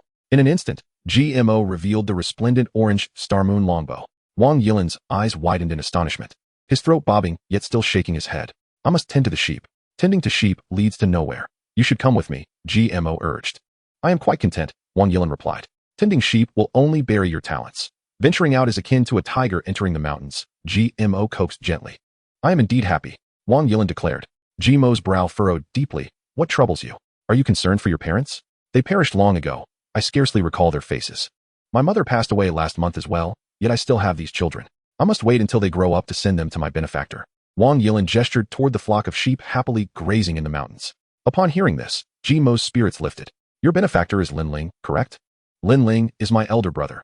Would you not wish to follow him? GMO mimicked Wang Yilin's tone, a glimmer of cunning flashing in his eyes. Indeed. Upon hearing Lin Ling's name, Wang Yilin's breath quickened. Henceforth, you shall be my younger brother. GMO, in a fleeting moment, released the dagger, embracing his true self. This is the way. Once we return, my brother shall equip you with a legendary set. You shall possess gear, ascend in levels, and gain brothers as well. This little lamb of yours is rather adorable. Whoosh. An arrow struck, and a small lamb fell. Such a charming little creature, utterly delightful. In the War God Hall, Zhou Weiyun suddenly opened her eyes. Before her hovered a pale blue crystal orb, within which a fledgling eagle was being scrutinized by a black serpent crowned with a crimson sun. A fierce glint flashed in Zhou Weiyun's eyes. Jianglao, the long serpent from the east has set its sights on our fledgling eagle. You must take action. Do they truly believe we can be so easily disregarded? A chilling voice resonated through the hall. Jiang Shani promptly accepted the command and departed. Outside the Abyss Well instance, many teams wore expressions of despair. They had attempted the ordinary level Abyss instance multiple times, yet had failed to succeed each time, with one team even sustaining a casualty within. Although it was not the first completion of the instance, the standard rewards for clearing it would elevate every participant by one level. Not only would clearing the instance yield equipment, but there was also the chance of acquiring blue or even purple gear. This predicament left those outside the instance anxious and without recourse. Observing the glum faces of the crowd, Datu Jun's eyes gleamed with mischief. I possess an exclusive strategy. It can be yours for 10 million dragon coins. Those interested in purchasing the strategy may approach me. Datu Jun chuckled awkwardly as his words drew everyone's attention. 10 million? Such an exorbitant price. Should we acquire the strategy, we could endlessly farm the instance, rapidly gaining experience and securing gear. Indeed, let us pool our resources. After purchasing, we could even resell it at a lower price to others. Several players immediately began to whisper among themselves. Datu Jun, with keen ears, overheard and shouted. Those wishing to purchase my strategy must form a team in advance, and upon purchase, vow not to leak any information about it to the outside world. While the crowd of players displayed anger, they nonetheless began to gather funds for the purchase. In a short span, over 10 teams had amassed the 10 million needed to transact with Datu Jun. Witnessing this, Datu Jun was elated. However, just as the crowd rushed to engage in trade with Datu Jun, a startled exclamation rang out from the throng. Oh, this online thread titled Speculations on Possible Instance Types, Abyss Instance Strategy seems eerily familiar. Chapter 69, Leveling Up Through Completion, Peculiar Skills. This remark instantly captured everyone's attention. Someone pulled out their phone and began to search online, quickly skimming through the instance strategy before dragging their team into the instance. Datu Jun's brow furrowed as he too retrieved his phone to search. Soon, his expression darkened considerably. While this strategy bore some differences from the one Lin Ling sold him, the completion techniques were identical. Lin Ling. Datu Jun's furious roar echoed outside the instance. At that moment, Lin Ling was leading his team toward the instance entrance. What is the matter? Lin Ling inquired. Where did you acquire the Abyss instance completion strategy you sold me? Datu Jun questioned, each word dripping with intensity. I found it online. That post has been up for over a year, Lin Ling replied with a smile. Datu Jun's face flushed crimson, and he felt as if he might spew blood in fury. You swindled me. Datu Jun stammered, pointing at Lin Ling. You begged me to sell it to you, I obliged. Uffed. Datu Jun, overwhelmed by rage, coughed up a fountain of blood, a most spectacular display. Lin Ling turned, whispering, open the instance and select nightmare level. As his words fell, the 5 vanished in an instant. It was only at this moment that those outside were jolted awake. What level instance did he enter? Good heavens. Did I mishear? It seems he truly entered the nightmare level. I can't even conquer the ordinary level. He surely cannot succeed. I wager they will emerge in less than 3 minutes. Meanwhile, Jun's eyes glinted with malice. He swiftly dialed a number on his phone. Grandfather, I wish to eliminate someone. A brief silence lingered on the other end of the line. Your call indicates you lack absolute confidence. Refrain from acting for now. I will send your Uncle Woohoo over. With the call concluded, Jun gazed at the instance portal, a crafty glimmer flashing in his eyes. Lin Ling, when you emerge, it shall be your end. Blame only yourself for provoking someone beyond your means. Within the instance, Lin Ling's eyes shimmered with cold determination. The instant he entered the instance, he keenly sensed the murderous intent emanating from Jun regardless of who stands behind you. Once you harbor thoughts of my demise, I cannot allow that to pass unchallenged. In Lin Ling's mind, Jun's name was already marked with a crimson cross of death. At this moment, Shang Biao and the others were staring at the nightmare-level instance prompt, their emotions beyond verbal description. Boss Lin, how shall we proceed this time? Will you still employ the forbidden spell? Feng Zhi asked with anticipation. It will indeed be challenging to pull aggro this time.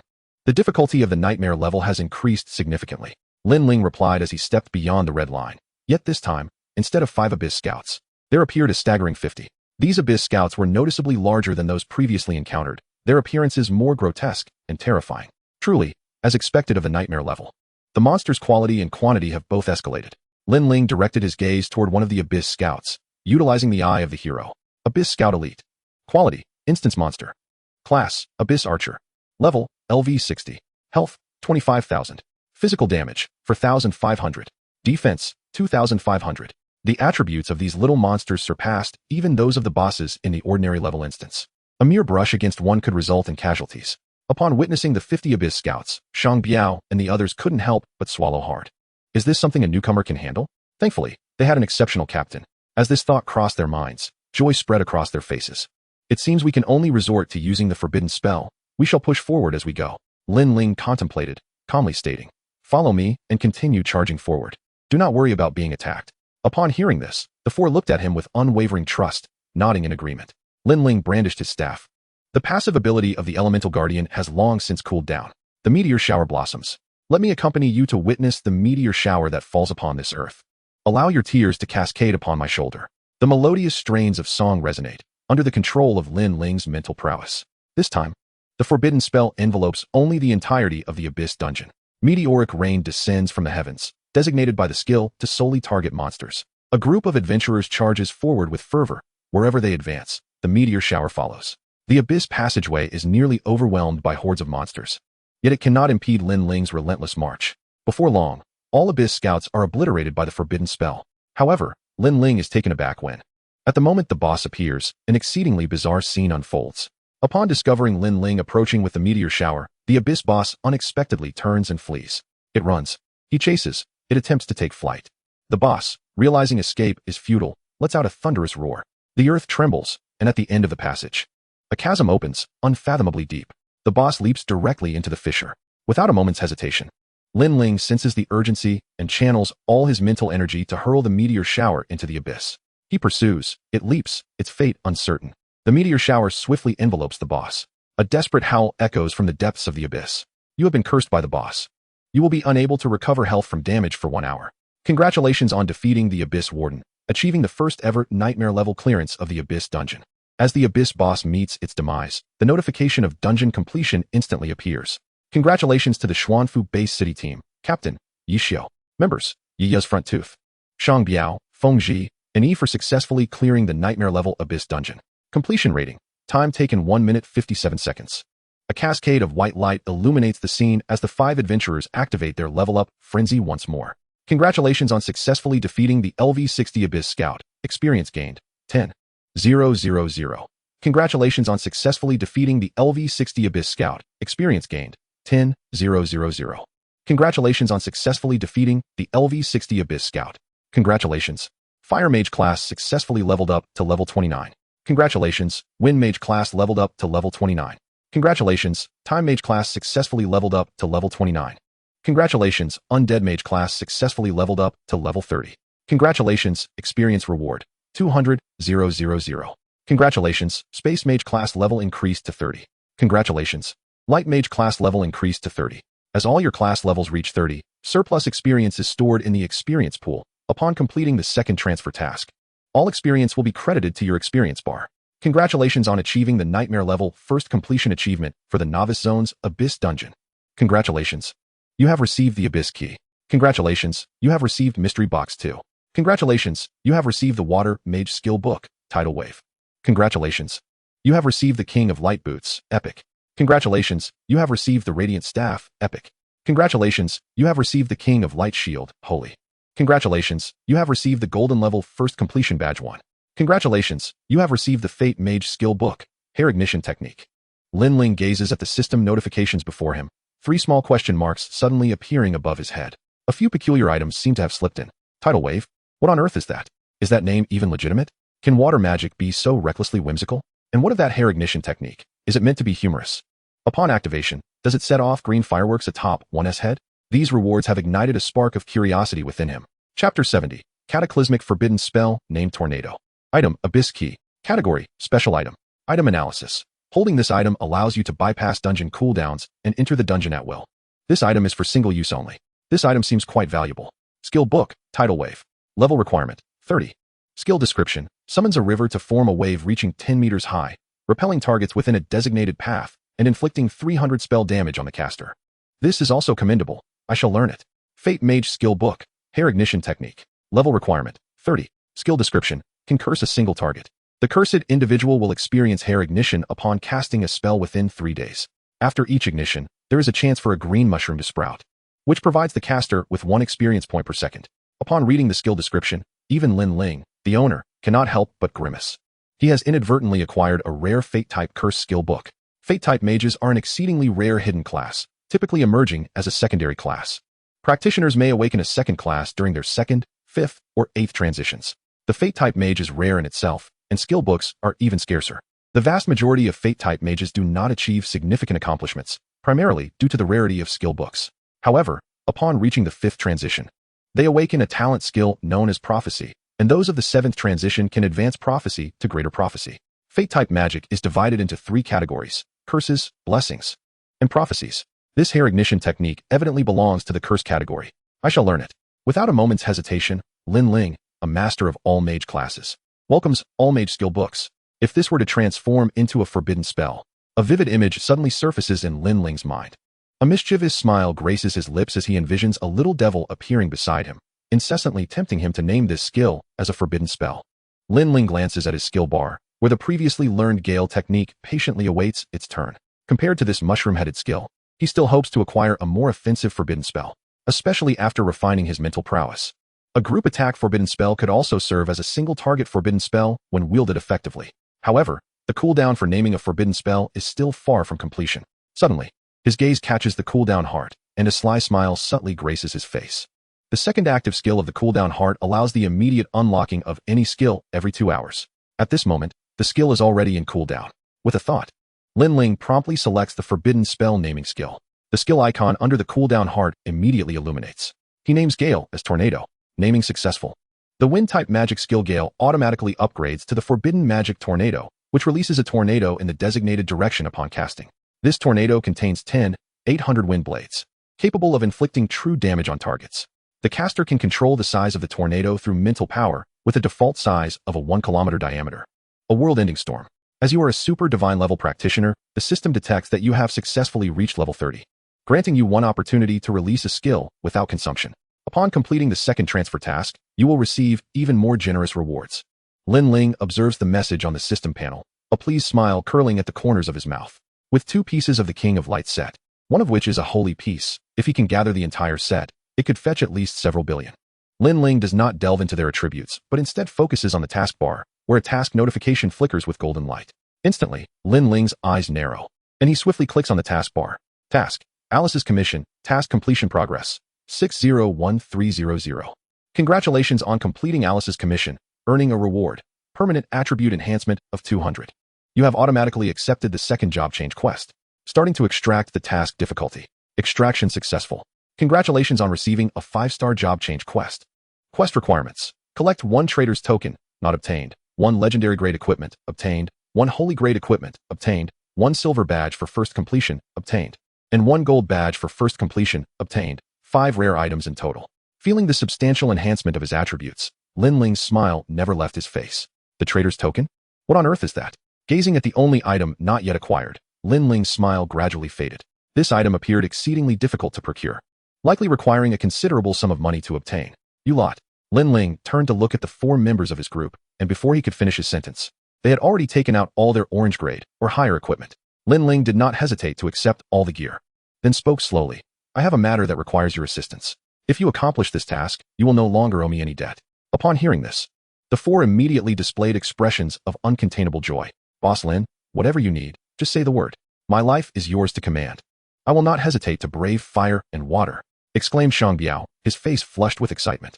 After we step outside, you are to tell everyone that I was cursed by a boss and am unable to recover my health, while also having taken all the orange and red equipment. Furthermore, you must help me keep Zhang Meng at bay. Boss Lin, what are you planning? Shang Biao asked, his face a mask of confusion. However, as soon as he finished speaking, his pupils suddenly contracted. Lin Ling intended to filter out enemies, to eliminate threats. This was dire. Do not ask too many questions. Knowing too much is not in your best interest. Do not rest tonight. Level up to 30 as swiftly as possible to complete the job change quest. Do not leave the Xuanfu base city. If any warrior-related quest prompts appear tomorrow afternoon, be sure to accept them, but do not charge in recklessly. As Lin Ling finished speaking, the dungeon's space suddenly dimmed. The 5 were instantaneously teleported out of the dungeon. Outside, chaos had already erupted. Observing the announcement of the first completion on the public screen, many fell into a momentary silence. The first completion of a normal difficulty novice dungeon is manageable with the right skills. The same goes for the hard mode, provided the team's equipment is adequate. However, the nightmare level dungeon presents a fundamentally different challenge. Particularly for novices, no one had achieved a first completion in the nightmare level dungeon for decades. Post-second job change. One cannot challenge it. Pre-second job change. One lacks the strength to do so. Yet today, the announcement of a first completion of the nightmare level novice dungeon had appeared before everyone's eyes. My heavens, am I seeing things? Someone actually completed the nightmare level novice dungeon? It's them again. They must be cheating. There must be a bug somewhere. I cannot even clear the normal level. Fake. Let us see you fake it. It's definitely Yishio. He is incredible. With Yishio in the announcement, everything suddenly makes sense. I must worship this god. Meanwhile, abroad, the atmosphere was one of despondency. In the Eagle Sauce Nation's Nyuyang base city, damn it. What on earth is Cardia doing? I must personally visit the Dragon Country. John. The Dragon Country is locked down, and the War God Temple will not stand idly by. You may not return. Then let the Terminators lurking in the Dragon Country swiftly gather in Xuanfu base city. This Yishio is undoubtedly problematic. In the Datong base city, Kato that useless fool. Crash. Yamamoto Ichiro slammed his palm onto the stone table before him, instantly shattering the hard marble into debris. Yamamoto-kun, Kyoto is calling. They insist you eliminate Yishio. A man clad in samurai garb said, bowing his head. Then I shall personally visit Xuanfu. I refuse to believe that as a 6-turn Earth ninja, I cannot dispatch a mere newcomer. As Yamamoto's words fell, his samurai attire transformed into a sleek black bodysuit, faint red light shimmering upon it, clearly an epic grade set. In an instant, he vanished, leaving behind only a blur as he soared into the sky. The samurai in the courtyard gazed in awe at the direction Yamamoto had disappeared. Lord Yamamoto's flying skill is indeed remarkable. His speed must have exceeded Mach 5. It won't be long before he reaches Xuanfu. And even a 7-turn powerhouse cannot detect his stealth talent. Chapter 71, Slaying the Big-Headed Army, Achieving the Second Job Change. Outside the Abyssal Well dungeon, Lin Ling emerged and immediately dashed into the depths of the forest. Witnessing this, many displayed expressions of astonishment. What is wrong with Lin Ling? Someone inquired. Shang Biao quickly recalled Lin Ling's instructions and said, he was cursed by a boss and is unable to recover his health. With this declaration, many eyes glimmered with intrigue. You 4 must have acquired quite a few good items from the Nightmare Dungeon, right? Another voice chimed in. Lin Ling took all the orange and red equipment. And he replied truthfully. Upon hearing this, fervor ignited in the eyes of some. In that instant, without needing any incitement, over a dozen well-equipped players began to pursue the direction Lin Ling had vanished. The big-headed army and the rising army stealthily followed in their wake. This is bad. They intend to confront Lin Ling. Zhang Meng squinted his eyes, preparing to chase after them. Suddenly, a hand grasped his arm. Captain Zhang, come. I have a treasure to show you. In the depths of the forest, Lin Ling is Yishio. This news will spread quickly. This is our only chance. We cannot leave any survivors. Yes, we will strike together. Do not let him approach. Afterwards, we will divide the spoils. Where has Lin Ling gone? A chilling wind swept through, causing several players to halt in their tracks. At that moment, the big-headed army gradually emerged from behind them. I know where he is. Point your attacks where I indicate. Do you see that cedar tree on the right? On the second branch. The big-headed army declared, a vicious gleam in his eyes. Though he held a considerable amount of confidence, he still lacked certainty in defeating Lin Ling, clad in holy gear.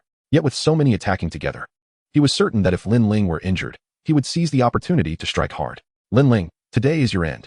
Rest assured, these people will accompany you to the grave, he thought, immediately indicating the tree where Lin Ling was hidden, his invisibility laid bare under his abyssal gaze. Upon hearing the big-headed army's words, the others did not hesitate.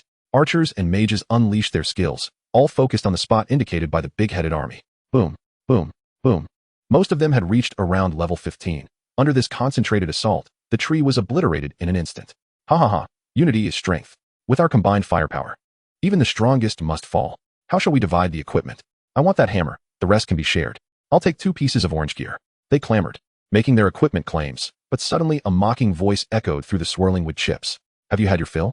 Is that all the damage you can muster? If you cease your attacks, I shall strike. Everyone's pupils constricted, turning towards the source of the voice. Lin Ling, clad in diamond armor, emerged slowly from the billowing dust, his health bar showing no signs of decline. The big-headed army's eyes glinted with cold intensity as he bellowed, I will lead the charge. You all attack together. He activated his God of Thunder skill, his attributes soaring tenfold.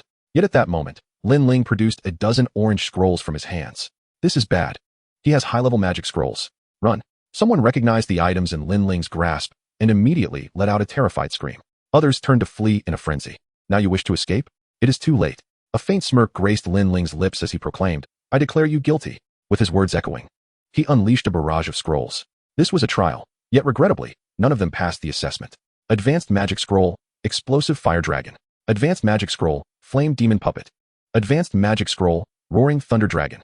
Advanced Magic, Sigh of the Storm God. The magnificent advanced magic instantly enveloped a dozen individuals. Boom, boom, boom. The magic raged, accompanied by anguished cries. Behind the brief chaos lay an oppressive silence. Dust and smoke clouded the surroundings, obscuring everything. You have successfully slain the practitioner, Wang Hu. You have successfully slain the practitioner, Dai Yimi. You have successfully slain the practitioner, Lian Yu. You have successfully slain. Lin Ling furrowed his brow slightly. The system panel displayed the names of 15 practitioners, yet Zhao Yijuan was conspicuously absent. A gentle breeze swept through, dispersing the dust. The figure of De Tu Jun slowly rose from the ground. His battle garb lay in tatters, wisps of green smoke emanating from his form. His face marred by scorched bloodstains. Amidst flickering lightning, it was evident that he had a quarter of his health remaining. Lin Ling, you shall perish. He spat. What? Out of magic scrolls? Have you considered the price of striking against me? I will kill you, your friends, your family, and all those associated with you. Explosive fireball. Lin Ling did not allow him to finish his tirade. He raised the radiant staff, and a fireball was instantly unleashed.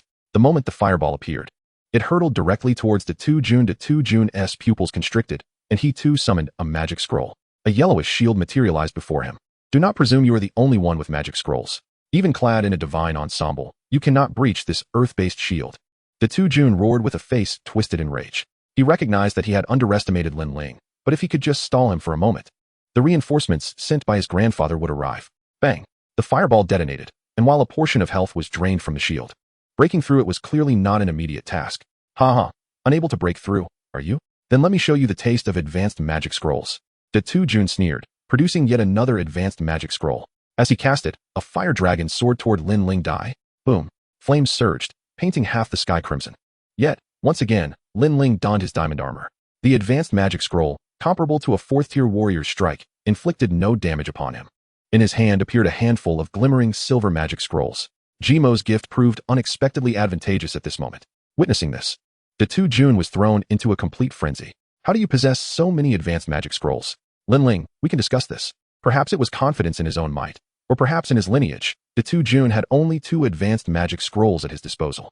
At this moment, he was utterly panicked. Lin Ling's lips curled into a smirk as he tossed a golden magic scroll, conjuring a massive spear that hurtled toward De Tu Jun. Boom. As the spear shattered, De Tu Jun's protective shield disintegrated into dust. Lin Ling swung his staff once more, unleashing another explosive fireball.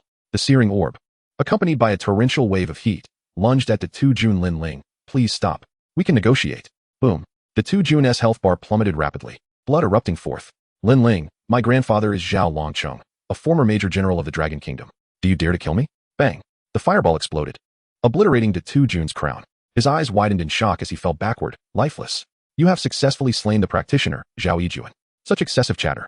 Lin Ling remarked coldly, swiftly moving forward to loot the corpse. Congratulations, you have obtained Badge of the Wicked. Congratulations. You have obtained Divine Elixir of Rain, Holy Potion, X1. Congratulations, you have obtained Essence of the Tree of Life X1. Congratulations, you have obtained Trader's Token X1. Congratulations, you have obtained Radiant Staff Epic. Congratulations, you have obtained Tattered Radiant Robe Epic. Congratulations. Congratulations. You have successfully collected all the materials for class advancement, completing the 5-star difficulty class transfer quest.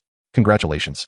You have received a 5-star class transfer reward, SSS level passive skill Elemental Guardian upgraded to Child of the Elements, allowing you to cast any skill without cost or cooldown once every hour, and gain immunity to magical attacks once per hour.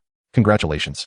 You have received a 5-star class transfer reward, all 4-dimensional attributes increased by 1,000. As you are a Transcendent class practitioner, rewards are doubled. Congratulations. You have received a class transfer reward, 500 free attribute points. As you are a Transcendent class practitioner, rewards are doubled. Congratulations. You have successfully completed the 2nd class transfer. SSS level talent Child of Destiny grants you the privilege that practitioners below 8th tier cannot glimpse your information. Congratulations. You have successfully completed the 2nd class transfer, unlocking the 2nd talent of the Forbidden Spell Namer, Heaven's Gaze. Talent Analysis. You can sense all energy fluctuations within a radius of 1,000 miles. This talent incurs no cost and has no cooldown. Chapter 72, Source of Talent, Lightning. Experience Seal successfully unlocked. Experience points automatically enter the experience bar. Triggering Transcendent Blessing, all skill cooldowns reset. Congratulations. Your summoning profession has risen to level 32. Congratulations, your necromancy profession has risen to level 32. Congratulations. You have become the first new practitioner to complete the 2nd class transfer, receiving special rewards, 2 dungeon entry tickets. The system will announce nationwide in 10 minutes and initiate this year's newcomer leaderboard in the Dragon Kingdom. Lin Ling, unfazed by the dazzling system notifications, hurled an explosive fireball at the 2 June's corpse. The orb erupted upon contact, obliterating the body into a mist of blood. At that moment, a glowing orb of blue-purple lightning suddenly emerged from the blood mist, darting towards Lin Ling, seemingly attempting to merge with him. However, for reasons unknown, it failed to succeed. Lin Ling narrowed his eyes, extending his hand to grasp the orb. SS level Source of Talent, Lightning. Item information. The source of talent exceeding SS level has a chance to drop when a Transcendent level practitioner slays a practitioner. The source of talent can be absorbed. With a 50 failure rate, failure results in the immediate death of the absorber, while success grants the talent and awakens a secondary profession. Only practitioners of the same type can absorb this item. If the absorber already possesses the same attribute talent, it will be upgraded by 1 level. A brilliant light flickered in Lin Ling's eyes. Such a treasure still exists? The value of this item is immeasurable. The surprises brought by the 2nd class transfer are simply overwhelming. Lin Ling's thoughts immediately turned to the newly acquired Transcendent talent, Heaven's Gaze. Before him appeared an aerial view of a 1,000-mile radius. Countless luminous points appeared on this map, some stationary, others in motion, with different colors representing varying strengths. At that moment, 4 red points were swiftly approaching his location. One of them was a deep crimson hue, but moving slowly, swaying from the direction of the Kyoto-based city. The remaining 3 were of weaker color, only faintly red, varying in speed but all targeting the Abyssal Well. The 2 slower individuals hailed from Kaiwialand Fushing, traveling at around 150 miles per hour, expected to arrive in approximately 10 minutes. However, the faster one was approaching from the direction of Datong Bay City, having already entered the vicinity of Swanyufa Bay City in the blink of an eye. This is bad. The speed of this individual is astonishing. He could arrive in no more than 2 minutes. Lin Ling's expression shifted slightly as he promptly resolved to vacate the premises. However, unexpectedly, the originally swift crimson dot accelerated even further. Before Lin Ling could make a move, the red dot instantaneously overlapped with his position. A distance of several dozen kilometers was traversed in mere seconds. At that moment, the light in the forest abruptly dimmed, and a voice, somewhat aged and chilling, resonated menacingly. Well, I never anticipated that Lin Ling would turn out to be Yishio. The upper echelons of Longhua are indeed willing to let a talent like you roam free. It seems Longhua's fortunes have waned. Lin Ling's eyes narrowed in an instant, feeling as if he had been targeted by a venomous serpent. A frigid chill crept down his spine. He whirled around to find a man clad in tight-fitting attire suspended in midair. Hero's Eye. Name, Yamamoto Ikuro. Codename, Little Black. Occupation, Earth Ninja. Talent, SS Grade, Divine Shadow Clone. Level, 173, 6148. Health, 523000. Mana, 128,745. Physical damage, 924950. Magical damage, 26,636. Stamina, 46,000. Strength, 154,600. Intelligence, 25,749. Agility, 50,092. Combat power rating, 12 stars.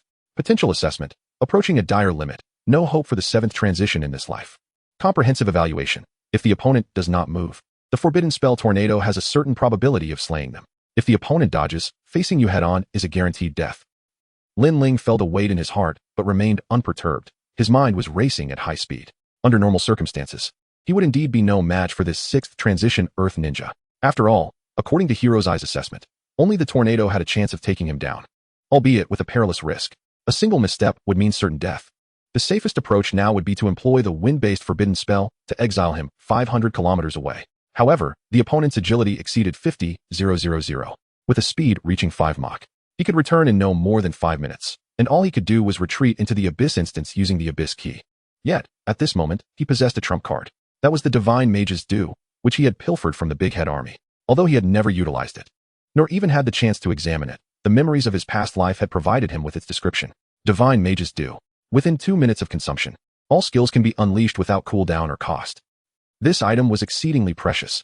A single vial was worth tens of billions of blue star currency, and it was a rarity in the market. It was said that only those above the 7th transition possessed any stock, and it was a treasure reserved for life and death situations. Lin Ling pondered this and ultimately decided to exile this foot-soiled chicken 1,000 miles away. Such a valuable Divine Mage's Due was simply a waste on him. I shall grant you an opportunity. If you swear allegiance to the great Cherry Blossom Empire, I will spare your life, Yamamoto remarked as he observed Lin Ling lost in thought. In his view, Lin Ling had no choice but to comply to avoid death. Moreover, this exceptionally talented young man had been neglected by Manhwa, making this the perfect moment to recruit him. However, to Yamamoto's astonishment, Lin Ling's lips curled into a disdainful smile. Previously, a scoundrel named Kato uttered similar words. Do you know how I responded to him? Lin Ling chuckled. Yamamoto's eyes narrowed, and his grizzled brows twitched slightly. How did you respond? Lin Ling's lips curled slightly. Cherry Blossom Country? Not even a dog would go there. Bakayuru. Yamamoto exploded with rage. The temperature in the entire forest plummeting. Yet, at that instant, another aged voice suddenly resonated. Well said, absolutely spot on. That wretched place, Cherry Blossom Country, isn't even worth a dog's visit. Chapter 73. Love is like a breeze. It blows, and then it goes. The voice emanated from all directions, making it impossible to discern its source. Yamamoto's pupils constricted, sensing an imminent threat. Lin Ling's breathing quickened as well. The celestial gaze had remained activated, and the once wavering crimson had suddenly crossed hundreds of miles to overlap with his coordinates. Who? Yamamoto bellowed, simultaneously drawing his katana and slashing towards Lin Ling. The strike was alarmingly swift, leaving Lin Ling no opportunity to evade. His pupils constricted sharply, and in a split second, he intended to unleash the exile spell. However, just when it seemed the blade would connect, the blade's light halted midair. In that moment, it was as if time itself had come to a standstill at the location of the blade's glow. Yamamoto's expression shifted dramatically as his body vanished from sight, instantaneously retreating into the distance. In the gaze of Lin Ling's celestial oversight, the red dot representing Yamamoto had already traveled several dozen miles away. Yet, at that moment, an elder clad in a white robe suddenly materialized before Lin Ling. The elder began to softly chant. In the next instant, time began to rapidly reverse, and the fleeing Yamamoto was drawn back as if on a string. Lin Ling, do not worry, as long as I, Jiang Shani, am present. The scum of Wa Island shall not harm you in the slightest, Jiang Shani proclaimed with a smile. In the next heartbeat, the blade that had been aimed at Lin Ling abruptly redirected and plunged into Yamamoto's forehead with a sickening thud. Blood mixed with brain matter poured forth from Yamamoto's brow, instantly depleting his health bar. A peak 6th transition Earth Ninja had perished before Lin Ling's very eyes. In that moment, even Lin Ling, having lived 3 lives, felt a lump in his throat. Jiang Shani stepped forward, arriving at Yamamoto Ikaru's corpse, yet he furrowed his brow slightly. Why is there no kill notification? Boom. Suddenly, Yamamoto's corpse detonated, and Jiang Shani teleported 5 meters away, but some blood still splattered onto him. Damn it, Jiang Shani cursed under his breath, but before he could finish, his expression shifted drastically. A poisoning notification appeared above his head, and his body fell into a 3-second immobilization state. The passive defensive artifact on Jiang Shani automatically activated a protective shield, enveloping him entirely. However, at that moment, a shadow silently appeared behind Lin Ling. A glimmering dagger lunged directly toward Lin Ling's back. Yamamoto Ikaru's SS talent skill, Divine Shadow Clone. Upon using the Divine Shadow Clone, the clone possessed 1/3 of the main body's attributes, and all damage became true damage. Should the main body perish, the clone would automatically revert to the main body after 7 days, losing 1 level. Unless both the main body and the clone were killed, Yamamoto Ikaru could not truly be considered dead. In that moment, Jiang Shani's face changed dramatically, filled with guilt and regret. He understood that 3 seconds meant everything for this child before him. The chosen one was on the verge of perishing due to his negligence. Yet, at that instant, an eerie song suddenly echoed through the forest. How lonely it is to be invincible. As the icy dagger pierced Lin Ling's back, a diamond armor materialized around his body. A massive crimson number floated above Lin Ling's head. 308316. At this sight, both Yamamoto Ikaru and Jiang Shani inhaled sharply in astonishment. Especially Yamamoto Ikaru, after that strike. An ominous premonition inexplicably surged within him. Just then, another wave of song resonated from all directions. Love is like a breeze, it blows, and then it goes. Such a rhythm leaves one with no recourse. The sense of crisis intensified, prompting Yamamoto Ikaru to strike again. 308316. Another crimson number appeared, yet Lin Ling remained standing firm. The diamond armor's staggering health bar of 10 million proved to be of paramount importance at this moment. Yamamoto glared furiously, acutely aware that he had lost any opportunity to retaliate. He fixed his gaze on Lin Ling, fully cognizant that he must flee immediately. Suddenly, a smirk crept across Lin Ling's lips as he inquired, "Have you ever heard of a tornado?" A sense of foreboding intensified within Yamamoto Ichiro, prompting him to turn and escape. However, as he did so, a whirlwind of energy abruptly materialized around his body. This tempest, centered around Lin Ling as its eye, rapidly transformed into a colossal tornado that soared skyward. In an instant, towering trees were uprooted, and a whirlwind of dust and debris spiraled into the heavens as if striving to pierce the very firmament. Jiang Shani stood aghast, his mouth agape, as cracks formed in the shield surrounding him. Yamamoto Ichiro's eyes were instantly filled with bloodshot disbelief.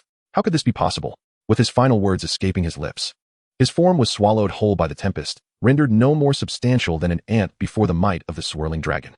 Oh, love comes too swiftly. Just like a tornado. Trapped within the vortex, there is no time to escape. Countless blades of wind ravaged within the tornado, and in the blink of an eye, Yamamoto Ichiro was reduced to a mere skeletal frame.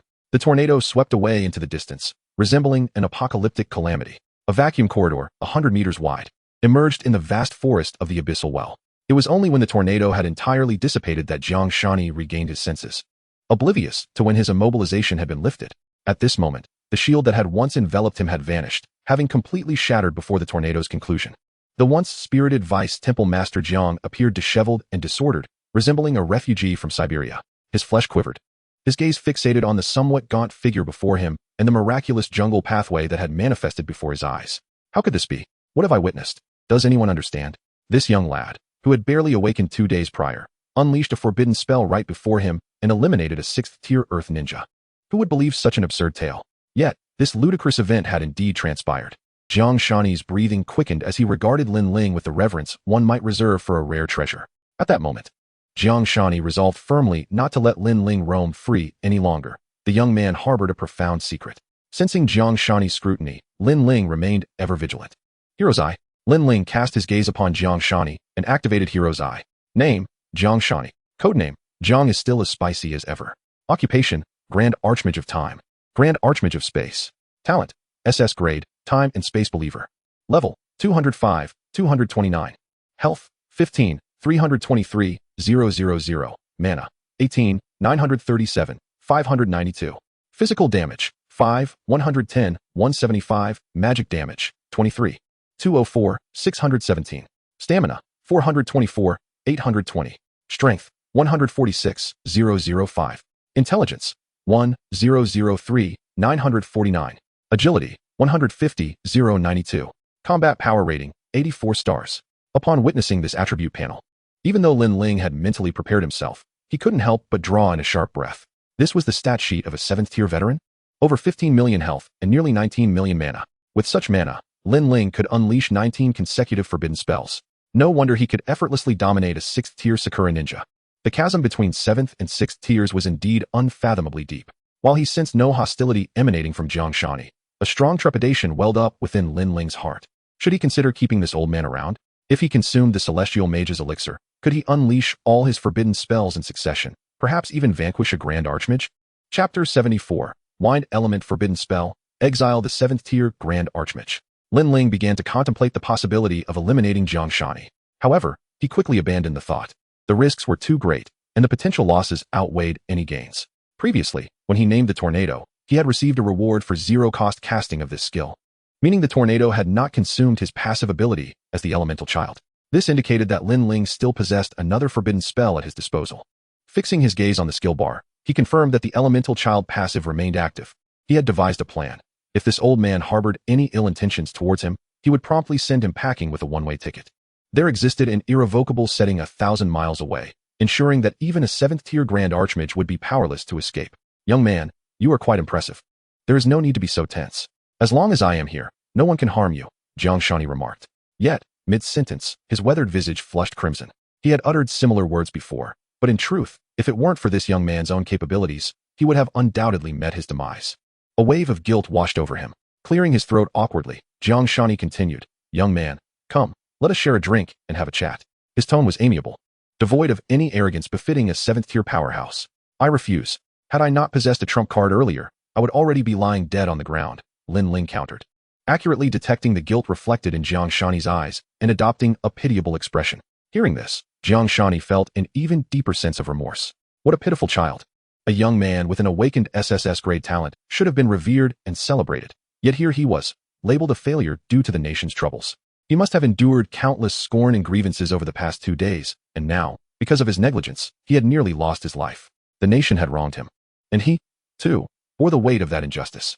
No, he must make amends. He must heal the wounds within this child's tender heart. Jiang Shani pondered, his gaze towards Lin Ling brimming with remorse. Meanwhile, Lin Ling, sensing his gaze, immediately began to calculate. He was a pragmatic individual, fully aware that this was a sign of potential gain. Taking advantage of others might leave one feeling guilty for a time, but missing out on opportunities could lead to a lifetime of regret. Just as Lin Ling contemplated how to capitalize on this situation, he suddenly noticed the 2 other red dots he had previously observed rapidly closing in. Simultaneously, Jiang Shani seemed to sense the approaching figures as well, revealing a hint of disdain in his eyes, accompanied by a slight smirk. In an instant, his figure became ethereal, akin to a specter gliding through the air. The next moment, a dozen figures emerged from the northern direction, while several from the west concealed themselves among the treetops upon spotting their northern counterparts. Lin Ling quickly employed Hero's Eye. Leading the northern group was a 6th-tier assassin named Chaldea, whose eyes betrayed a clear intent to kill, aiming directly at Lin Ling. The other faction was comprised of Chinese individuals, led by another 6th-tier assassin named Zhao Wuhu, who bore a resemblance to a prominent figure known as Big Head Army. Clearly, both groups were not here with benign intentions. As they surveyed the vast vacuum corridor carved by the wind element forbidden spell, astonishment flickered in their eyes. Yet, they quickly regained their focus, locking their sights on Lin Ling. Lin Ling, you match the photographs precisely. If I am not mistaken, you must be Yishio. Chaldea coldly addressed Lin Ling. And if I am, Lin Ling retorted, a smirk dancing on his lips. He was acutely aware that as he began to emerge from the shadows, the identity of his alias, Yishio, would eventually be revealed. Quite arrogant, aren't you? If so, prepare to die, Chaldea exclaimed with a chilling shout, lunging toward Lin Ling without hesitation. This time, there was a firm directive from above. It was kill or be killed. And he showed no reluctance in engaging. Yet, Zhao Wuhu, who had been concealed among the treetops, suddenly emerged to shield Lin Ling. Chaldea immediately braced himself, evidently taken aback by the unexpected presence hidden among the foliage. I told you, how could such a talent from the Dragon Kingdom not be protected? Indeed, a master lurks in the shadows. However, with your capabilities, it is insufficient to protect him, Chaldea remarked coldly. He had no intention of returning alive this time. Dismissing Zhao Wuhu entirely. You may have misunderstood. I am not here to safeguard this lad. Moreover, I can choose to overlook your presence, but I have inquiries for him. Zhao Wuhu stated solemnly. At his words, a flicker of surprise crossed Chaldea's face, yet his vigilance remained unyielding. Only they knew whether it was a ruse. He raised a hand, gesturing for Zhao Wuhu to proceed, while remaining prepared for combat. Young man, have you seen Zhao Yijuan? Zhao Wuhu inquired, adopting a condescending posture as he regarded Lin Ling. The disdainful tone of this highborn individual irked Lin Ling immensely. As for admitting to the incident involving Daitujin, that was out of the question. Fear was not an issue. At worst, he could unleash the power of the god of law to entertain them with a concert. However, with so many individuals arriving both openly and covertly, any misstep could lead to the revelation of his forbidden spell casting, inviting more trouble. If he were to strike, it must be decisive.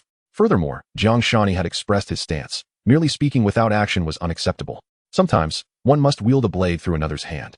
How could he entice that old man into action? Had he grown too comfortable lurking in the shadows? It would be best to uproot the Zhao family entirely. Leaving even a remnant would allow for their resurgence. Only with the Zhao family utterly vanquished could the troubles be genuinely resolved. Who is Zhao Yijuan? Is he particularly renowned? Lin Ling replied nonchalantly. A flicker of displeasure sparked in Zhao Wuhu's eyes. As a formidable figure of 6 transformations, he was taken aback by the lad's demeanor. There was indeed a battle here previously. Elaborate on what transpired. Zhao Wuhu commanded, pointing toward the vacuum created by the forbidden spell. Lin Ling shot him a glance. Responding with a hint of mockery, the Zhao family is truly a family of generals. Foreign assassins have infiltrated your home. Yet you not only lack the intent to retaliate, but maintain a cordial demeanor. How admirable. Pillars of the nation, indeed. You seek death. Zhao Wuhu seethed with rage. Fifth Master. A four-transformation mage behind Zhao Wuhu subtly shook his head. Humph, young man, do you think you can fathom the Zhao family? In Longhua, I can eliminate whom I wish. Those I choose not to target are not my enemies. Do you think a few words from you could provoke us into action? Zhao Wuhu replied coldly, glancing back at Chaldea. Humph, please, carry on. With that, Zhao Wuhu stepped aside, once again assuming the role of a spectator. He understood his subordinate's intent. Since a Terminator sought to eliminate this lad, he need not sully his own hands. Lin Ling felt a twinge of disappointment. It seemed he would miss the spectacle of dogs biting dogs. A sinister smile flashed in Chaldea's eyes. Ha ha ha, since you are reluctant to act, let us witness a grand performance. As he spoke, his figure surged toward Lin Ling. However, at that moment, a cold snort, seemingly emanating from the depths of hell, abruptly echoed. Humph. Chaldea's expression changed drastically as he realized someone else lurked in the shadows. The mere sound of that cold snort sent shockwaves through his mind, revealing the formidable mental prowess of the individual. A seven-transformation powerhouse. Chaldea was startled but showed no inclination to retreat. Rather, he accelerated his actions.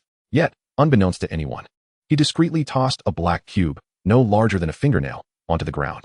This was the terminal of a micro-teleportation array. When activated, a seven-transformation assassin from the United States would witness everything transpiring here and could teleport at any moment. They would stop at nothing to eliminate Lin Ling today. At that moment, Jiang Shani's figure suddenly appeared, gently raising his staff. Boom, boom, boom. Chaldea and the dozen or so Terminators accompanying him exploded into a cloud of blood mist simultaneously. Such a lavish assembly had not even the capacity to struggle. And a seven-transformation assassin, lurking thousands of miles away, hesitated upon witnessing the scene. This spectacle caused Zhao Wuhu to whip around to face Jiang Shani. The empty explosion technique. Are you Elder Jiang? Jiang Shani cast a cold glance at him. Zhao Wuhu of the Zhao family in Ouchi Blue Cloth City, what brings you here? Zhao Wuhu gulped. It truly had been an entertaining show. He hastily replied, my lord Zhao Yijuan may be in some trouble. The family head is concerned for his safety and sent me to check. I wonder if Elder Jiang has seen him? Humph. Jiang Shani scoffed. That little brat is still alive? I haven't seen him here. Be gone. Elder Jiang. Yijuan is the family head's favorite grandson. For the sake of my father's past service to the nation, Zhao Wuhu began, but his words faltered abruptly. A chilling, killing intent silently locked onto him, suggesting that if he did not leave now, he would have no chance to depart later. Zhao Wuhu hesitated, wishing to say more, but under Jiang Shani's frigid gaze, he could only clasp his fists and turn to leave. At that moment, Lin Ling could not help but touch his nose. It was somewhat regrettable that he could not eliminate the Zhao family's members through Jiang Shani's hand. Simultaneously, his wariness of Jiang Shani increased. Such a powerful individual posed a significant threat. Lin Ling disliked the sensation of having his fate dictated by others. He pondered once more how to extricate himself. With Daitujin's backing arriving so swiftly, lingering any longer would inevitably lead to trouble. Young man, come with me, Jiang Shani said, glaring at the departing Zhao Wuhu. Lin Ling's senses instantly heightened. Where to? Are you going to forcibly take me? Lin Ling inquired, continuing to probe the old man's attitude. Jiang Shani's mood appeared considerably worse than before. At Lin Ling's question, an unbridled fury ignited within him. Little did Lin Ling know, this was entirely due to the Zhao family. Zhao Longcheng, once a high-ranking warrior for Longhua, had retired, yet his son and grandson, relying on their martial lineage, had committed numerous misdeeds. The War God Temple had long sought to eradicate the Zhao family, but had lacked substantive evidence. Just moments ago, Jiang Shani had witnessed Zhao Wuhu's arrogance. How could he not be incensed? Young man, do not ask so many questions. Come with me, Jiang Shani reiterated. Raising his hand to grasp Lin Ling, nerves taut, instinctively invoked the spell 1,000 miles away. Melodious voices resonated, sending you away 1,000 miles distant. You remain silent in black and white. The era of silence perhaps should not be too distant for love. Jiang Shani was momentarily taken aback, his figure halting abruptly. Is that your song? It is quite pleasant. Before he could finish speaking, a fierce wind suddenly swept him up. The sensation of soaring to unimaginable heights was overwhelming.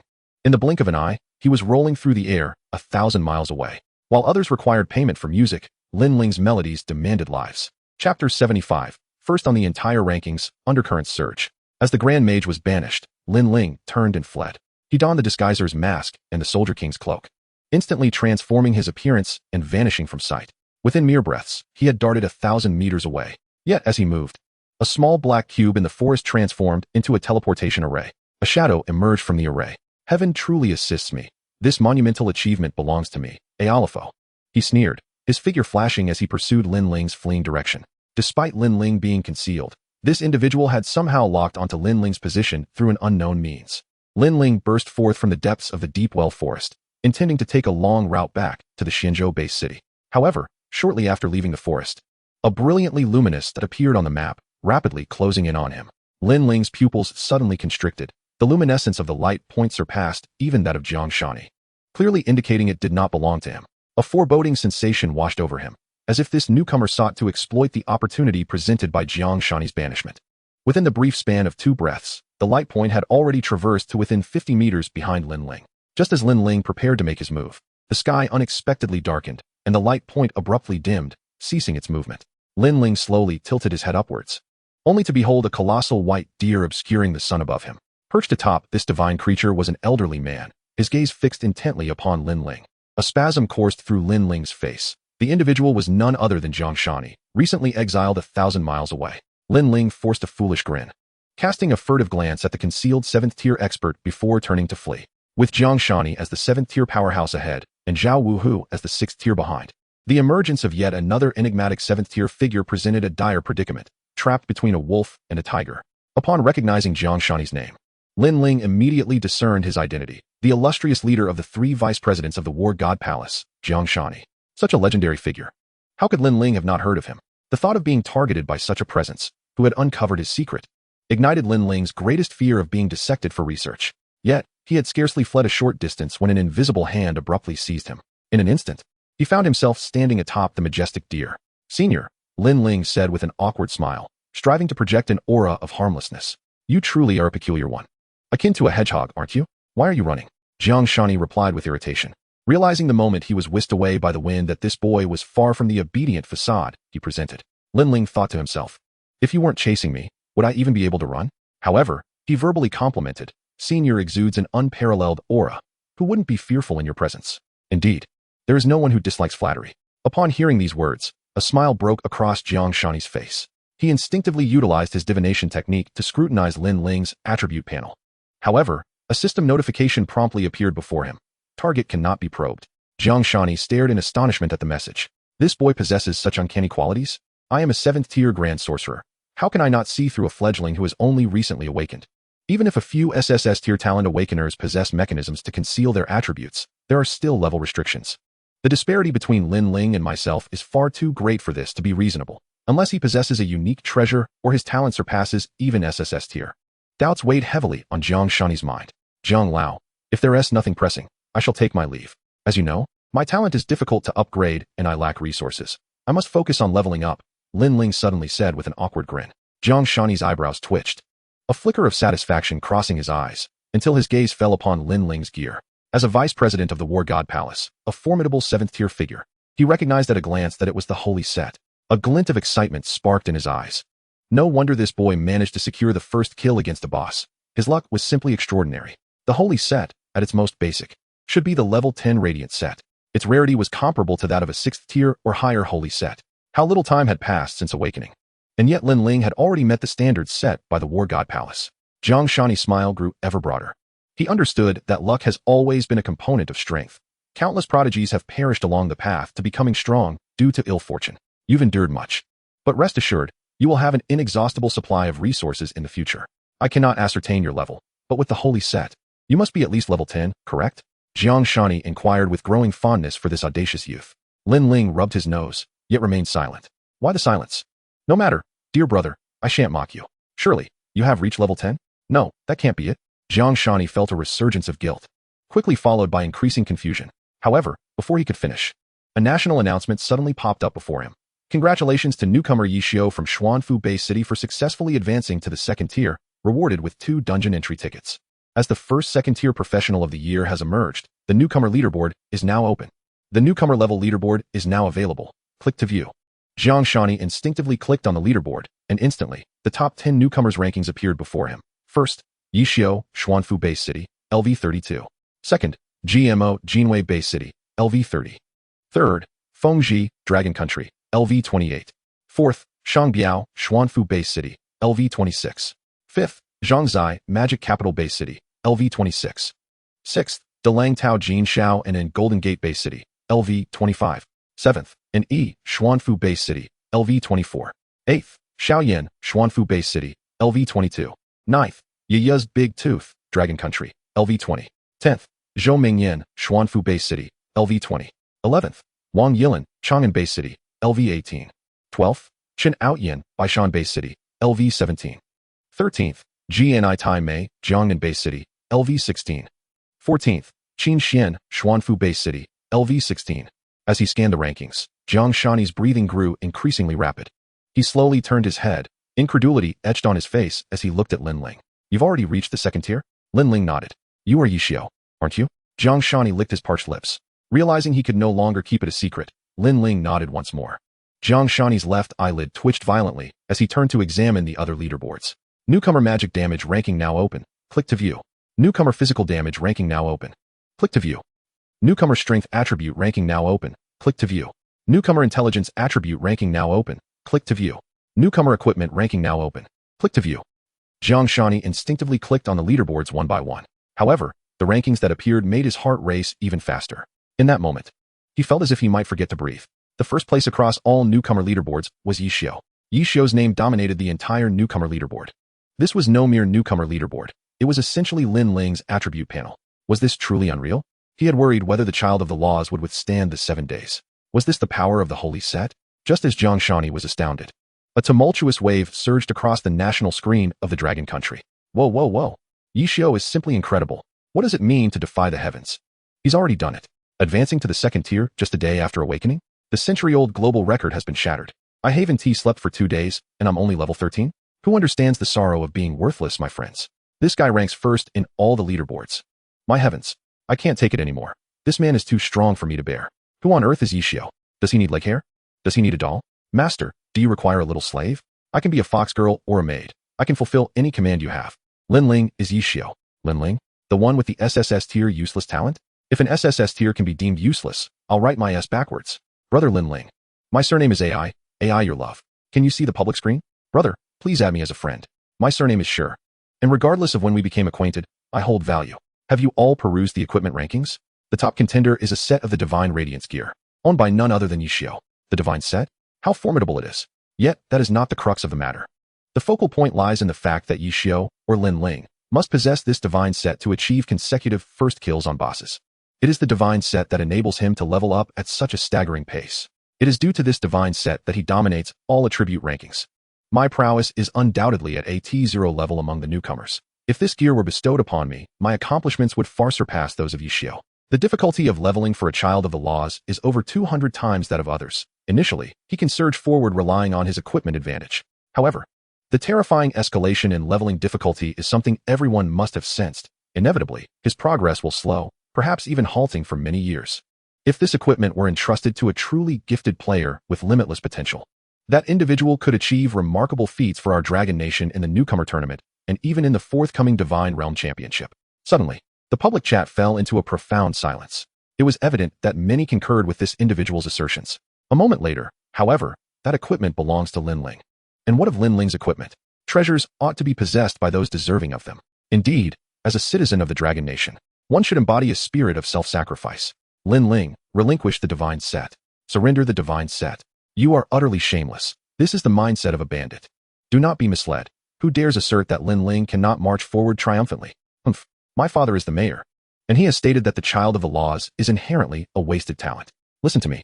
Let us head to the Xianzhou Bay City and demand that Lin Ling surrender the divine set. The quarrel on the national public screen escalated, gradually forming factions both in defense of and against Lin Ling.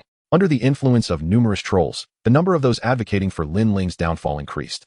An invisible hand was slowly reaching out towards Lin Ling. Alas, all of this was destined to be mere empty talk. Lin Ling's rise was already unstoppable. Chapter 76, A Desperate Struggle? The Great Sorcerer Battle. Jiang Shani endeavored to calm his turbulent emotions, slowly turning to gaze at the seemingly harmless and pitiable youth beside him. My goodness, you truly are a little monster. In the century since the divine realm integrated into reality, no one has ever successfully transitioned to the second tier the following day, nor has anyone managed to dominate every category within a single day. The concerns of the Lord were entirely unwarranted. The growth of the child of prophecy is indeed unstoppable. If only he could apply his leveling techniques to nurture other talents, it would seem a splendid choice. Jiang Shani thought to himself as he turned his gaze back to Lin Ling, little brother. Achieving level 32 across 16 professions in just 2 days? How did you level up? Lin Ling replied earnestly, leveling? I have never engaged in leveling. I am not interested in it. He suddenly recalled the tornado that had swept him away, and his old face twitched uncontrollably once more. Jiang Shani let out a soft hum, attempting to soothe his emotions. Little brother, we need to have a serious discussion. I am Jiang Shani, from the Temple of War. His tone strived to convey warmth and tranquility, yet the turmoil within him could not be quelled. The shock Lin Ling imparted was layered upon layered, each one more subversive than the last. That terrifying speed of leveling, the efficiency with which he dispatched the six-tiered ninjas, and that utterly scientific forbidden magic. Each aspect was enough to make him stand out among peers, rendering those so-called prodigies before this youth as innocent as unweaned chicks. No wonder that girl Ninshu is utterly enamored by this lad. Moreover, these are evidently not the only highlights of this youth. He seems to possess an uncanny foresight.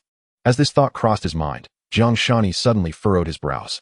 Young friend, I wish to know all about you, Jiang Shani suddenly declared. His tone was firm, even somewhat aggressive. Although Jiang Shani harbored a profound fondness for this youth, he still sought to test Lin Ling's character. I apologize, but I do not wish to reveal my talents. Doing so would bring me considerable trouble, Lin Ling replied candidly. Ha ha ha, fear not. I have seen every talent imaginable. With me around, you will encounter no trouble. Jiang Shani spoke with a smile, yet his tone deliberately carried an air of undeniable authority. Lin Ling's eyes narrowed instantly, and the rein of the law appeared silently in his hand. I have stated that I do not wish for my secrets to be known by anyone. If you insist on pressing me, I would rather perish in a struggle, Lin Ling said solemnly, his gaze fixed firmly on the glimmering point lurking in the shadows. Just as the rankings emerged, that light began to move again, albeit slowly, with Lin Ling as its target. Lin Ling understood that this individual was likely preparing to take action, and if that were the case, he might as well flex his muscles in front of Jiang Shani. As his words fell, Jiang Shani could no longer restrain himself. Ha ha ha, how many years has it been? Finally, someone dares to speak to me in such a manner. And a mere young lad at that. But I like it. Unfortunately, I have no daughters or granddaughters. Let me see just how capable you are, you little rascal. Jiang Shani felt a sudden surge of mischievousness, eager to witness how this youth would stand against him in a desperate struggle. His aura shifted dramatically, enveloping Lin Ling in a presence akin to divine wrath. Yet at that moment, an overwhelming sense of danger surged within Jiang Shani. Simultaneously, a diamond armor materialized around Lin Ling. The reign of the law was activated in tandem. While this item was indeed invaluable, and Jiang Shani had a reputable standing, Lin Ling still could not bring himself to disclose his greatest secret to this old man he had only known for less than half an hour. Since negotiation was not an option, he resolved to defend his dignity with strength. If he could subdue this old fellow, perhaps unexpected rewards would await him. Thus, he would make an example out of him. Successfully activated Reign of the Law. For 120 seconds, all skills enter a state of no cooldown or restrictions. Countdown, 120 foot, 119 foot, 118. The sky suddenly changed color, a blood-red cloud enveloping a radius of 100 miles. Yao! The Ling Shao celestial deer let out a mournful cry, trembling violently as it plummeted swiftly towards the ground. This scene immediately caused Jiang Shani's expression to shift dramatically. The Ling Shao celestial deer was a demigod-level beast, its combat prowess rivaling that of Jiang Shani. For it to feel fear was a clear indication that it sensed a presence threatening enough to instill dread. Jiang Shani abruptly looked to the sky, his wrinkles gathering swiftly, his eyes filled with astonishment. Could this phenomenon in the sky be a forbidden spell? As this thought crossed his mind, a cacophony of mixed songs began to play in the air. I'll take you to watch the meteor shower fall upon this earth. Purple lightning, this arcane flame, the sword of the heavens transforms in a shocking change. The eaves like cliffs, the wind chimes like the vast sea. We await the return of the swallows. At this moment, Lin Ling seemed to have fallen into a frenzied state. He unleashed a total of 16 meteor showers in one breath, the quantity of meteoric fire rain in the sky reaching an unimaginably terrifying density. This was utterly exhilarating. This was the ultimate essence of being a forbidden spell master. With no consumption, no cooldown, an instantaneous casting of forbidden spells. Lin Ling transformed entirely into a barrage of forbidden spell Kadyusha. Meteor showers, thunderclaps, tornadoes rained down mercilessly upon the area 30 meters behind Lin Ling. He could clearly sense the extreme murderous intent emanating from that 7-tiered powerhouse 30 meters away. Since you wish to kill me, I must apologize. You shall play the part of the sacrificial chicken. This scene left Jiang Shani momentarily dumbfounded. The forbidden spell was impressive, but alas, the accuracy was lacking. Jiang Shani wore a perplexed expression, yet at that moment, another individual remained far more bewildered than he. Olive, concealed in the shadows, had intended to take action, but suddenly realized that the plot was veering off course. Before him stood a young rogue seemingly poised to confront a formidable archmage of the Dragon Kingdom, igniting within him an unexpected urge to observe the unfolding drama. To his astonishment, the lad unleashed a torrent of devastating fire-based forbidden spells, a spectacle beyond his wildest imaginings. Even more shocking was the realization that these very spells were now descending upon him. As a 7th-tier assassin, one cannot be without life-preserving artifacts. In an instant, a large black bowl was deftly placed atop his head. This evening, it boasted an impressive 80 million health points, sufficient to withstand 2 of a Grand Mage's forbidden spell assaults. However, as the fiery meteors rained down from the heavens, his eyes widened in disbelief. The sheer number of these meteors amounted to at least 10 fire-based forbidden spells, a blatant disregard for the principles of fair combat. Before he could react, the chaos above shifted abruptly. 8 colossal tornadoes spiraled upwards, unleashing countless blades of wind that wreaked havoc, threatening to obliterate everything in that space. Spherical lightning danced in the air, casting an eerie violet hue upon the world. Within a 100-mile radius, the landscape morphed into an apocalyptic realm. The bowl atop his head shattered instantly, and in that vulnerable moment, he, already fragile, found himself unable to withstand even a single wave of forbidden magic, promptly depleting his health bar. Lin Ling, observing the kill notification that appeared before him, couldn't suppress a slight smirk. The forbidden spell's duration was still in effect, old man. How about a taste of this? In the next heartbeat, the forbidden magic surged toward Jiangshani. At this very moment, the northern region of the Dragon Kingdom trembled. Within 100 miles, practitioners, whether novices or veterans, stood frozen in shock. Who could explain what had transpired? Were archmages engaged in a fierce battle nearby? A calamity indeed. I was grinding rabbits in Xuanfu when I was bombarded by forbidden spells. I fled to Kiwailan City to farm goblins only to be bombarded again. And now I've reached the capital, yet still face the same fate. One day, I too shall stand atop the mountain, allowing newcomers to experience the dread of being enveloped by forbidden magic. Red alerts blared simultaneously across all base cities within a 1,000-mile radius. Nearly all 5th-tier and above powerhouses rushed to the scene, whether aboard warplanes, riding beasts, or soaring through the skies. Yet, upon nearing the 100-mile mark, they found themselves utterly immobilized. Who had ever witnessed such a scene? Who could unleash dozens of forbidden spells simultaneously? A massive azure dragon, measuring 100 meters in length, bore upon its back a middle-aged man clad in silver armor. He was none other than Zhong Wugai, one of the 3 vice leaders of the Dragon Kingdom's War God Hall. Is the United States involved? Zhong Wugai's expression darkened considerably. Beside him stood another middle-aged man clad in silver light armor, grasping a silver longbow, his hawk-like eyes fixed intently on the chaos ahead, as if attempting to pierce through the swirling tornadoes to discern the truth within. This was Tu Nani, vice leader of the War God Hall, a 7th-tier sharpshooter, and the strongest archer defending the Dragon Kingdom. It cannot be the United States, have you not noticed? These forbidden spells have not inflicted any harm on those leveling up. Tu Nani remarked. Old Tu, we must press forward.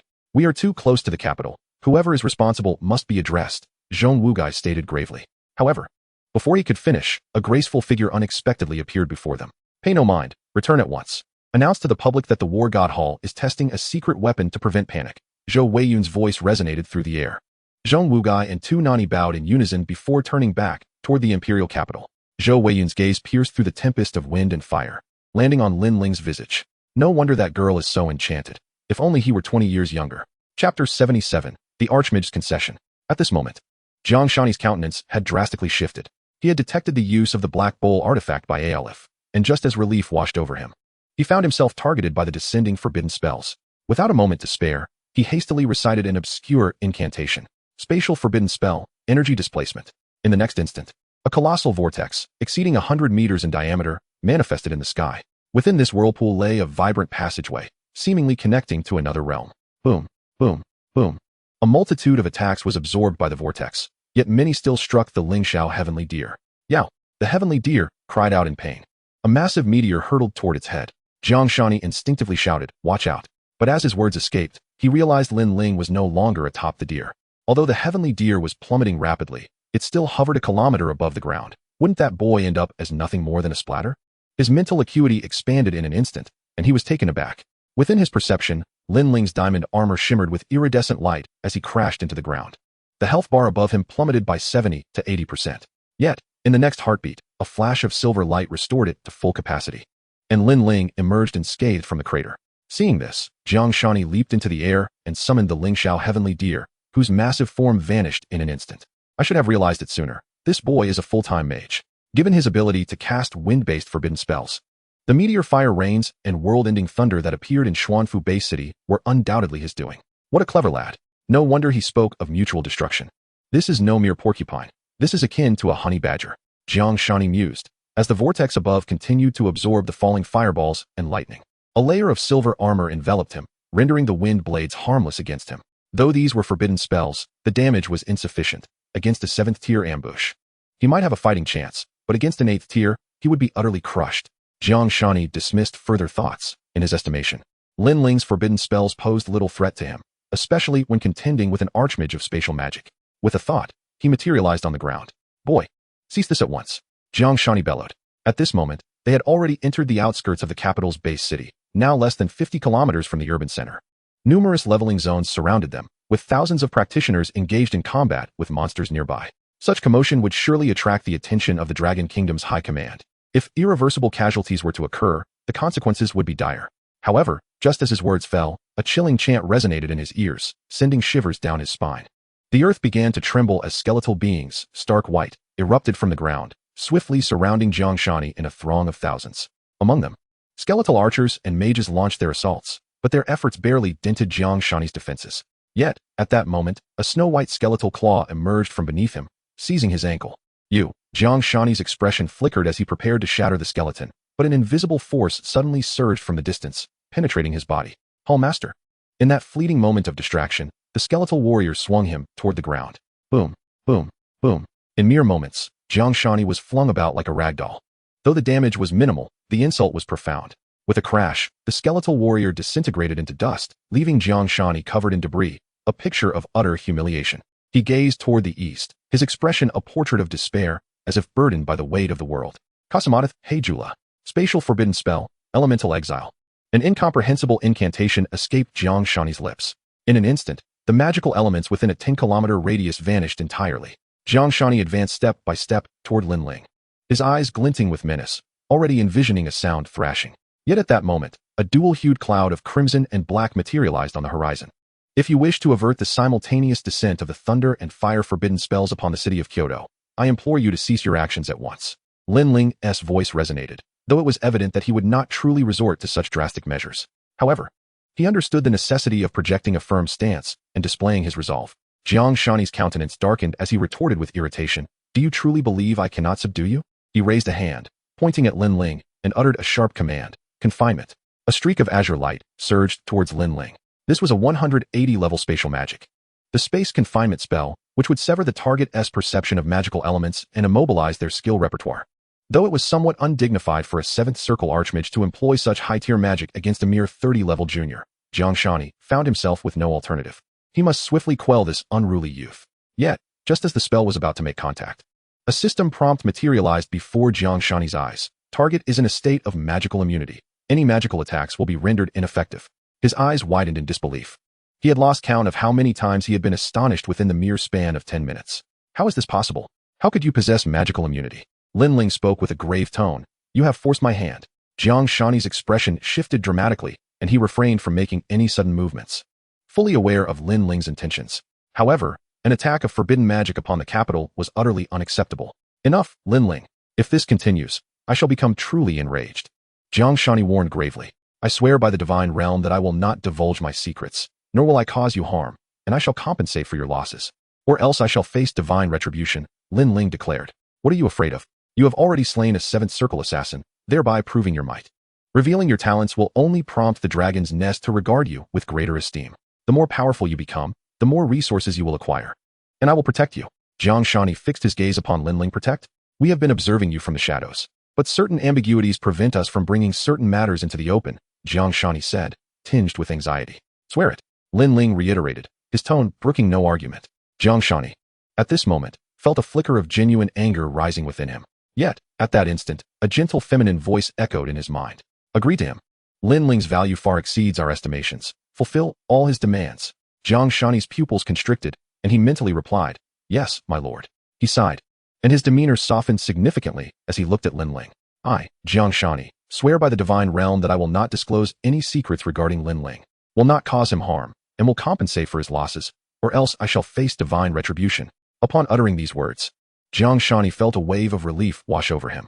He pondered, had he truly engaged in a life-and-death struggle with Lin Ling, he might have emerged victorious. But it would undeniably have been a most arduous endeavor.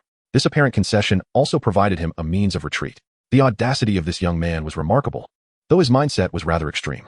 The oath made by Jiang Shani has taken effect. As the system notification appeared before him, Lin Ling's lips curled into a slight smile. He had orchestrated this grand spectacle with the anticipation of this very moment. Whether he could reap the rewards hinged upon the forthcoming developments. Chapter 78. The Forbidden Spell of Destiny is named. A champion war machine is acquired. Lin Ling exhaled a sigh of relief, feeling a significant lift in his spirits. Everything was unfolding according to his expectations. In truth, Lin Ling sensed that compared to his previous life, the state now placed considerably greater importance upon him. He was now certain that the delivery of the warring states read by Yin and Shu was indeed orchestrated by the state, and Jiang Shani's appearance signified many things. Of course, attacking Kyoto was utterly out of the question. Such an act would equate to treason, and treason was not something Lin Ling could ever contemplate. However, when it came to reaping benefits, he would show no restraint. Was not this confrontation merely a means to demonstrate his worth and secure greater resources? He was not unwilling to disclose his trump cards to the state, but he required a definitive stance from them. Jiang Shani, as the vice master of the War God Hall, had made a promise that carried substantial weight, representing the state's position. The undead army and the celestial phenomena vanished in an instant. Observing the slight smile on Lin Ling's face, Jiang Shani felt a sudden chill in his heart. Why did it feel as though he had fallen into someone else's trap? Let us depart post-haste. You would not wish to expose yourself, would you? Jiang Shani remarked with irritation, though what he truly meant was that being discovered in such a disheveled state would be humiliating. After all, this young man could eliminate a seventh circle assassin in an instant, which was rather alarming, was it not? Yet Lin Ling merely grinned sheepishly. Please wait a moment. Elder Jiang. At that moment, his system notifications were inundated with a barrage of messages. Congratulations. You have successfully slain a level 50 official fish monster, earning 50,000 experience points. Congratulations. Your Thunder Mage profession has risen to level 32. Congratulations. You have successfully slain a level 18 Garden Thief, earning 500 experience points. Congratulations. You have successfully slain a level 60 Battling Mountain Giant, earning 60,000 experience points. Congratulations. Your Summoner profession has risen to level 33. Congratulations. You have slain a level 65 Stag Den Spider, Elite, earning 100,000 experience points. Congratulations. You have successfully slain a level 80 Corrupted Great Wall Guardian, earning 150,000 experience points. Congratulations. Your Destiny Mage profession has risen to level 40. Friendly reminder, as you are a full-class mage, all professions have been upgraded to level 40. Manual unlocking is required to continue leveling up. Unlocking materials needed. 20 Essence of the Sand City Wine Drunkard. 20 Saliva of the Den Spider. 20 Great Wall Guardian military badges. Is there anything else? Jiang Shani inquired. I require certain materials. Lin Ling enumerated the necessary unlocking materials.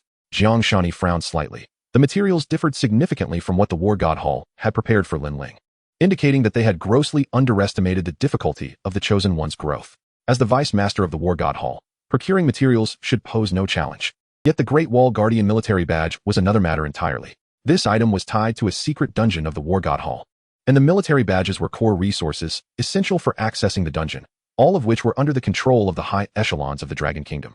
I can provide you with these materials immediately, but the military badge will require some time. Even purchasing it would prove difficult. Lin Ling nodded in acknowledgement. Accepting the other materials. Since Jiang Shani could not procure the military badge, it seemed genuinely unattainable. Very well, I shall await your favorable news, Lin Ling replied. Is it done? Let us hurry and depart. Those old geezers are likely on their way, Jiang Shani urged, somewhat impatiently. Just a moment longer. Lin Ling said with a sheepish smile. No sooner had he spoken than a plethora of equipment began to rain down from above, quickly forming a small mountain before him. This time, the area covered by the forbidden spell was vast, yielding far more substantial rewards than previous casts. As Jiang Shani gazed in astonishment, Lin Ling waved his hand, collecting all the equipment. Glancing at the countdown for the Divine Mage's reign, he noticed only a few seconds remained, which filled him with elation. Time was of the essence. He swiftly began to invoke the naming technique for the forbidden spell, renaming the Water Magic Surge to Raging Waves. Naming successful. Water Magic Surge has automatically upgraded to the forbidden spell Raging Waves. Upon casting, the surrounding area within 100 miles will transform into a vast ocean, with colossal waves repelling designated targets and inflicting massive damage. The first water forbidden spell was born in an instant, and Lin Ling could not help but smile. While utilizing the Divine Mage's reign, casting any skill would not affect the normal cooldown. Why not take advantage of it? Who could ever have too many forbidden spells? As Lin Ling cast a fleeting glance at the final 30 seconds of the countdown for the rain due, he confidently named his fiery hair technique Human Fireworks. Naming successful. The fate-based skill Hair Ignition is automatically upgraded to the forbidden spell Human Fireworks. Upon invocation, targets within the designated area will be cursed and cannot evade it. Cursed individuals will experience explosive hair phenomena during emotional fluctuations within 7 days. After each explosion, there is a chance for a green mushroom to sprout, granting the caster 10 experience points per second. Lin Ling wore a mischievous grin as he gazed at the system panel, knowing that the Demon King would appear tomorrow. Brave warriors, if you sprout green mushrooms on your heads, don't blame me, he cackled. Glancing through the skills list once more, Lin Ling discovered that the status indicator for the rain dew had vanished entirely. Meanwhile, Jiang Shani observed Lin Ling's uncharacteristic silence and exuberant demeanor, feeling a twinge of concern. Oh, my rain dew, Lin Ling lamented. Indeed, the rain dew was an invaluable asset. This realization dawned on Jiang Shani. No wonder this lad could continuously unleash forbidden spells. It was due to the rain dew. Kid, how can you use forbidden spells? Jiang Shani inquired suddenly. Lin Ling, maintaining his composure, replied nonchalantly. I possess a unique SSS-level hidden class that allows me to upgrade acquired skills into forbidden spells for a price. Jiang Shani, incredulous, retorted. How can I trust you? Believe it or not, I'm in dire need of money. Lin Ling shrugged, exuding an air of indifference. Hey, you little rascal. What compensation do you seek? Regardless of the truth, it was undeniable that Lin Ling's ability to cast forbidden spells post-transformation was beyond doubt. Recalling the apocalyptic scenes from earlier, Jiang Shani's eyes shimmered with hope. If Lin Ling were to flourish, it would not be surprising that he, the prophesied child, could lead the Dragon Kingdom through its trials. In that moment, he felt that even if the whole world witnessed his embarrassment, it mattered little. I used a couple of bottles of rain dew to resist your bullying. You owe me, Lin Ling boldly proclaimed. Rain dew? Jiang Shani's features twitched. Yet recalling Lin Ling's significance, a smile returned to his face. Fine, I only have 3 bottles. Take them. As Lin Ling held the 3 bottles of rain dew, elation surged within him. 3 bottles implied 3 opportunities to experience the forbidden spell Katyusha. What more could he desire? Feel free to ask. I shall do my utmost to grant your wishes. With the support of the Hall Master, Jiang Shani spoke with unprecedented generosity. That deer of yours is quite impressive, Lin Ling remarked. Jiang Shani replied. You see, my leveling up is inherently slow. I cannot afford to squander time on the road. Lin Ling adopted a pitiful expression. No way. No one can persuade me. Lulu will never be given to you, no matter what, Jiang Shani retorted, though he feared he had spoken too harshly. After a brief moment of contemplation, he added, I have a warplane that I haven't used in years. You can take it if you wish. I also have a flight skill book. I'll throw that in too. As his words fell, a blood-red alien warplane materialized before them. This aircraft resembled an ancient beast, crafted from an unknown material, its form akin to intricately carved red agate. 16 laser cannons glimmered ominously beneath, emanating a faint cold light that instilled fear in onlookers. Lin Ling instinctively activated his hero SI, instantly acquiring information about the warplane. Item, Phantom Warplane. Level, King. Speed, 10 Mach. Main weapon, 16 laser cannons. Overall assessment, one of the top 10 ace warplanes of Blue Star. Its value is immeasurable. A king-level warplane? Lin Ling's heart raced. Even the SSS-level warplane belonging to GMO paled in comparison to this marvel. This is a skill book for summoning flying pets. You must be level 45 to use it. It's quite rare and highly valuable, Jiang Shani remarked, tossing a skill book towards Lin Ling. Upon receiving the book, Lin Ling's eyes sparkled once more. Skill book, Summon Flying Pets. Level requirement, 45. Applicable professions. All professions can learn it. Skill analysis. Learning this skill allows for the random summoning of a flying pet for your command. This pet is non-aggressive and lacks independent intelligence. The flying skill book was exceedingly rare, often fetching exorbitant prices, and the summoning skill for flying pets was a coveted treasure. Each appearance could command over $1 billion. Gazing at the skill book, Lin Ling felt a surge of joy mixed with a tinge of emotional conflict. He relished gaining advantages, but loathed being indebted to others. Jiang Shani's gifts had far surpassed his expectations, with both the king-level warplane and the flying pet skill book being invaluable. Thank you, Senior Jiang, Lin Ling expressed gratefully. Jiang Shani, brimming with pride, responded, just call me brother. You should stick to the warplane for now. This level 45 flying pet summoning technique can only summon ordinary birds and beasts, and they won't be very fast. Lin Ling, however, shook his head slowly. Just because others might struggle didn't he mean he would. Compared to those with flying summoning skills above level 100, Lin Ling was merely a naming away from parity. What song embodies both speed and flying creatures? Lin Ling pondered. And suddenly, a colossal figure materialized before him. In the North Sea, there exists a fish named Kuan. Its size is such that it cannot be stewed in a single pot. Transforming into a bird, it is called Peng, whose speed soars to 90,000 miles. Lin Ling envisioned a grand image of a massive fish breaching the surface. While Lin Ling was lost in thought, Jiang Shani too appeared pensive. At that moment, the voice of the War God Hall's master, Zhou Weiyun, echoed in his ears. After a quick glance towards the east, he nodded thoughtfully and turned to Lin Ling. Brother Lin, I have 2 questions that pertain to your future. If you answer them well, you may save yourself years of toil. His expression grew serious. Lin Ling snapped back to attention, meeting Jiang Shani's gaze. As the saying goes, one who eats from another's hand is not free. Given Jiang Shani's earnestness, he was willing to answer some questions, provided they did not touch on his most profound secrets. The Dragon's Nest was the dream of every Dragon Kingdom practitioner, and truthfully, Lin Ling too aspired to join it.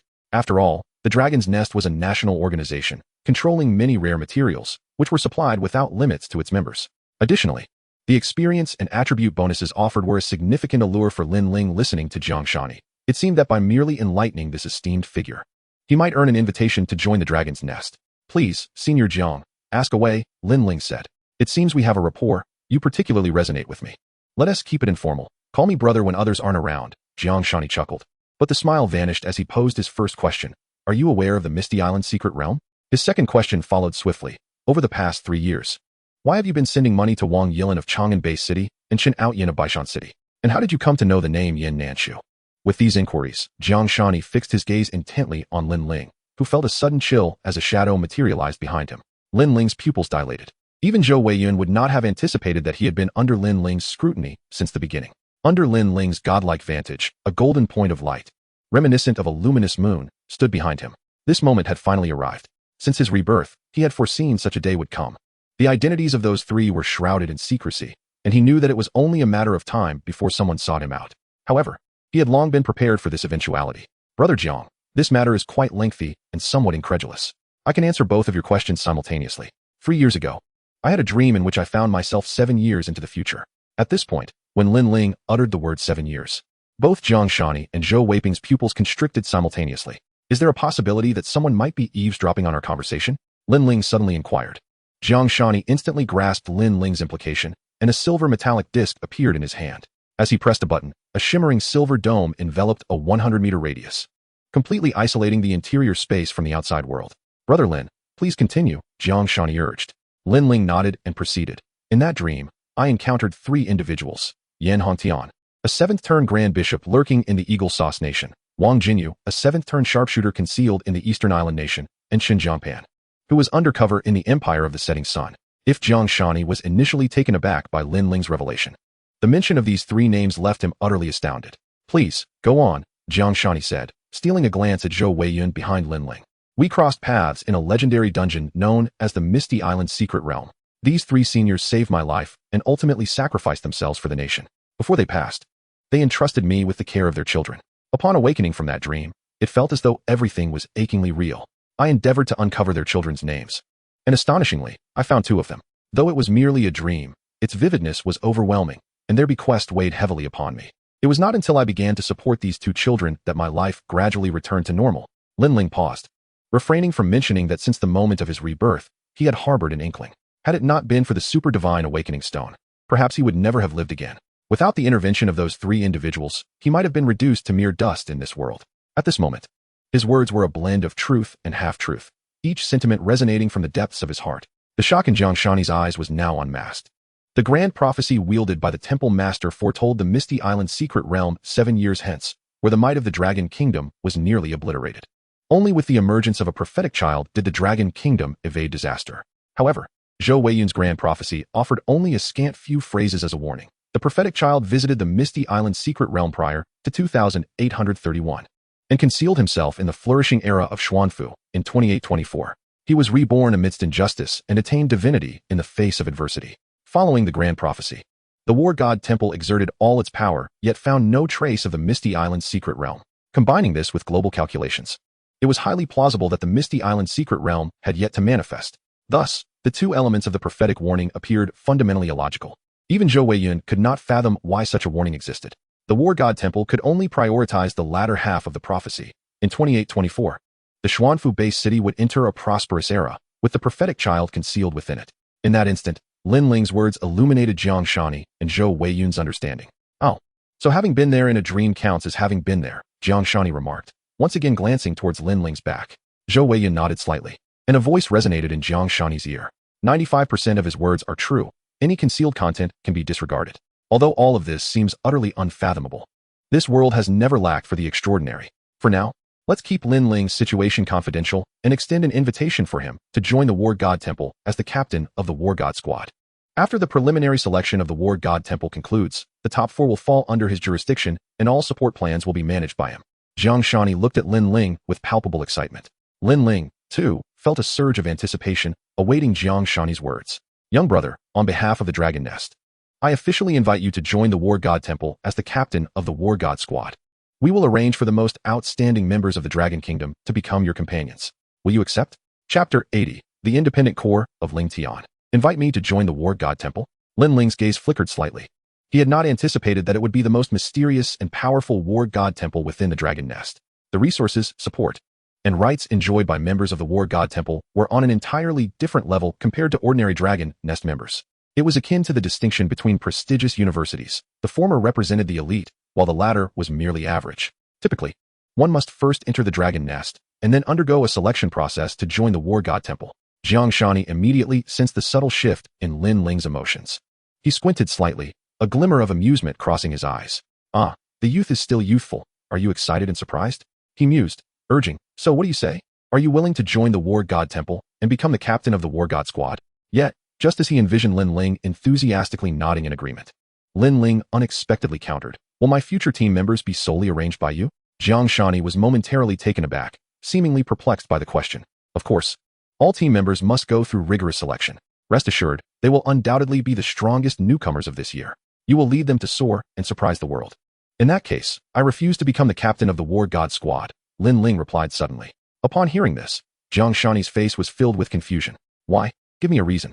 I wish to form my own team, Lin Ling stated candidly. If I am to lead, why not lead my own brothers? Who knows if some might sneak in through backdoor channels? Lin Ling was disinclined to relinquish control to others. It was far better to hold the reins of his own destiny. A flicker of surprise crossed Jiang Shani's eyes as he fixed his gaze firmly on Lin Ling. You little rascal, your ambitions are quite grand. Do you understand what the War God Squad represents in the Dragon Kingdom? The Dragon Nest team signifies the strongest elite of the Dragon Kingdom, while the War God Squad represents the pinnacle of that elite. Are you truly willing to forsake such honor? I have made my decision. I am confident that I can crush all squads, including the War God Squad, on my own.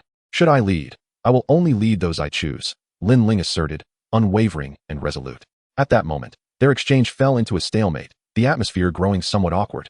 Observing this, Lin Ling jested. However, if Brother Jiang is willing to allow me to establish an independent core, I would not mind playing the role of Li Yunlong. What independent core of Li Yunlong? Jiang Shani's expression deepened in confusion. Lin Ling scratched his nose, realizing that there was no Li Yunlong in this world.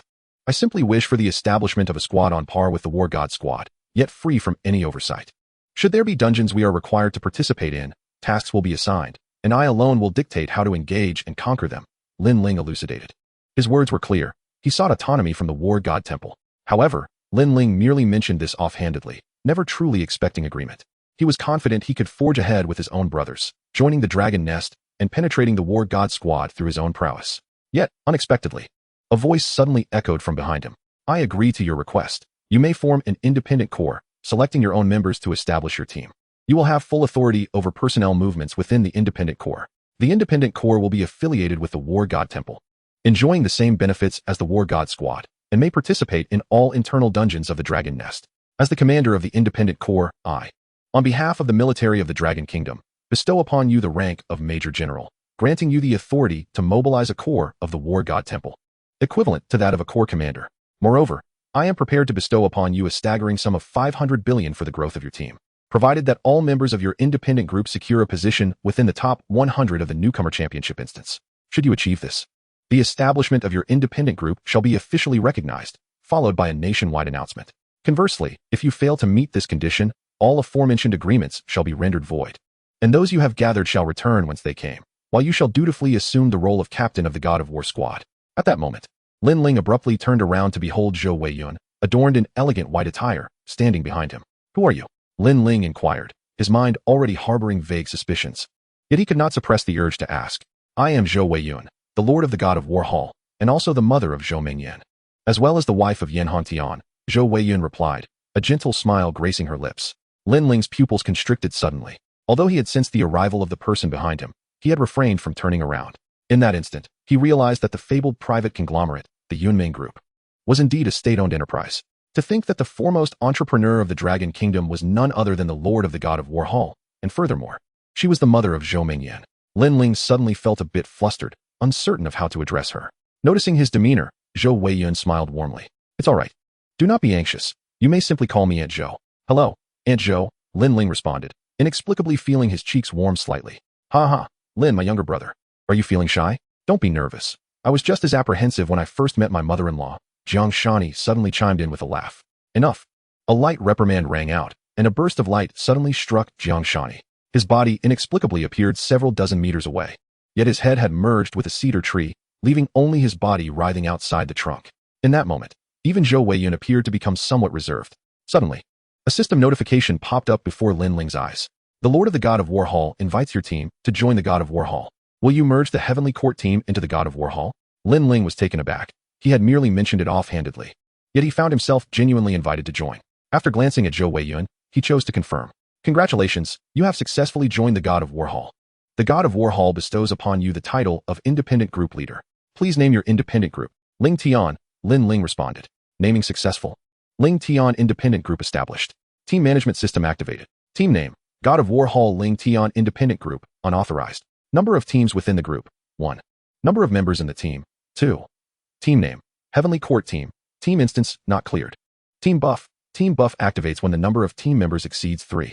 Just as Lin Ling felt a tinge of regret for not being able to ascertain the specifics of the independent group buff, another system message suddenly appeared. Heavenly Court Team, Vice Captain GMO successfully invites Wang Yilin to join the team. Lin Ling found himself momentarily speechless, marveling at the serendipity of having what he lacked suddenly materialize. However, he could not comprehend how Ji Haiga managed to recruit Wang Yilin into the team. Nevertheless, a smile crept onto Lin Ling's face. He had originally intended to make a trip to Chang'an and Baishan before successfully completing his second transition. He had financially supported those two individuals for 3 years without a meeting, and if they possessed combat talent, he would not mind bringing them along. At that moment, another message from the team system appeared. Detected that the number of team members has reached 3, activating team buff. The following is a blessing from the God of War Hall. This blessing takes immediate effect. Lin Ling gazed in astonishment at the values flashing across the screen.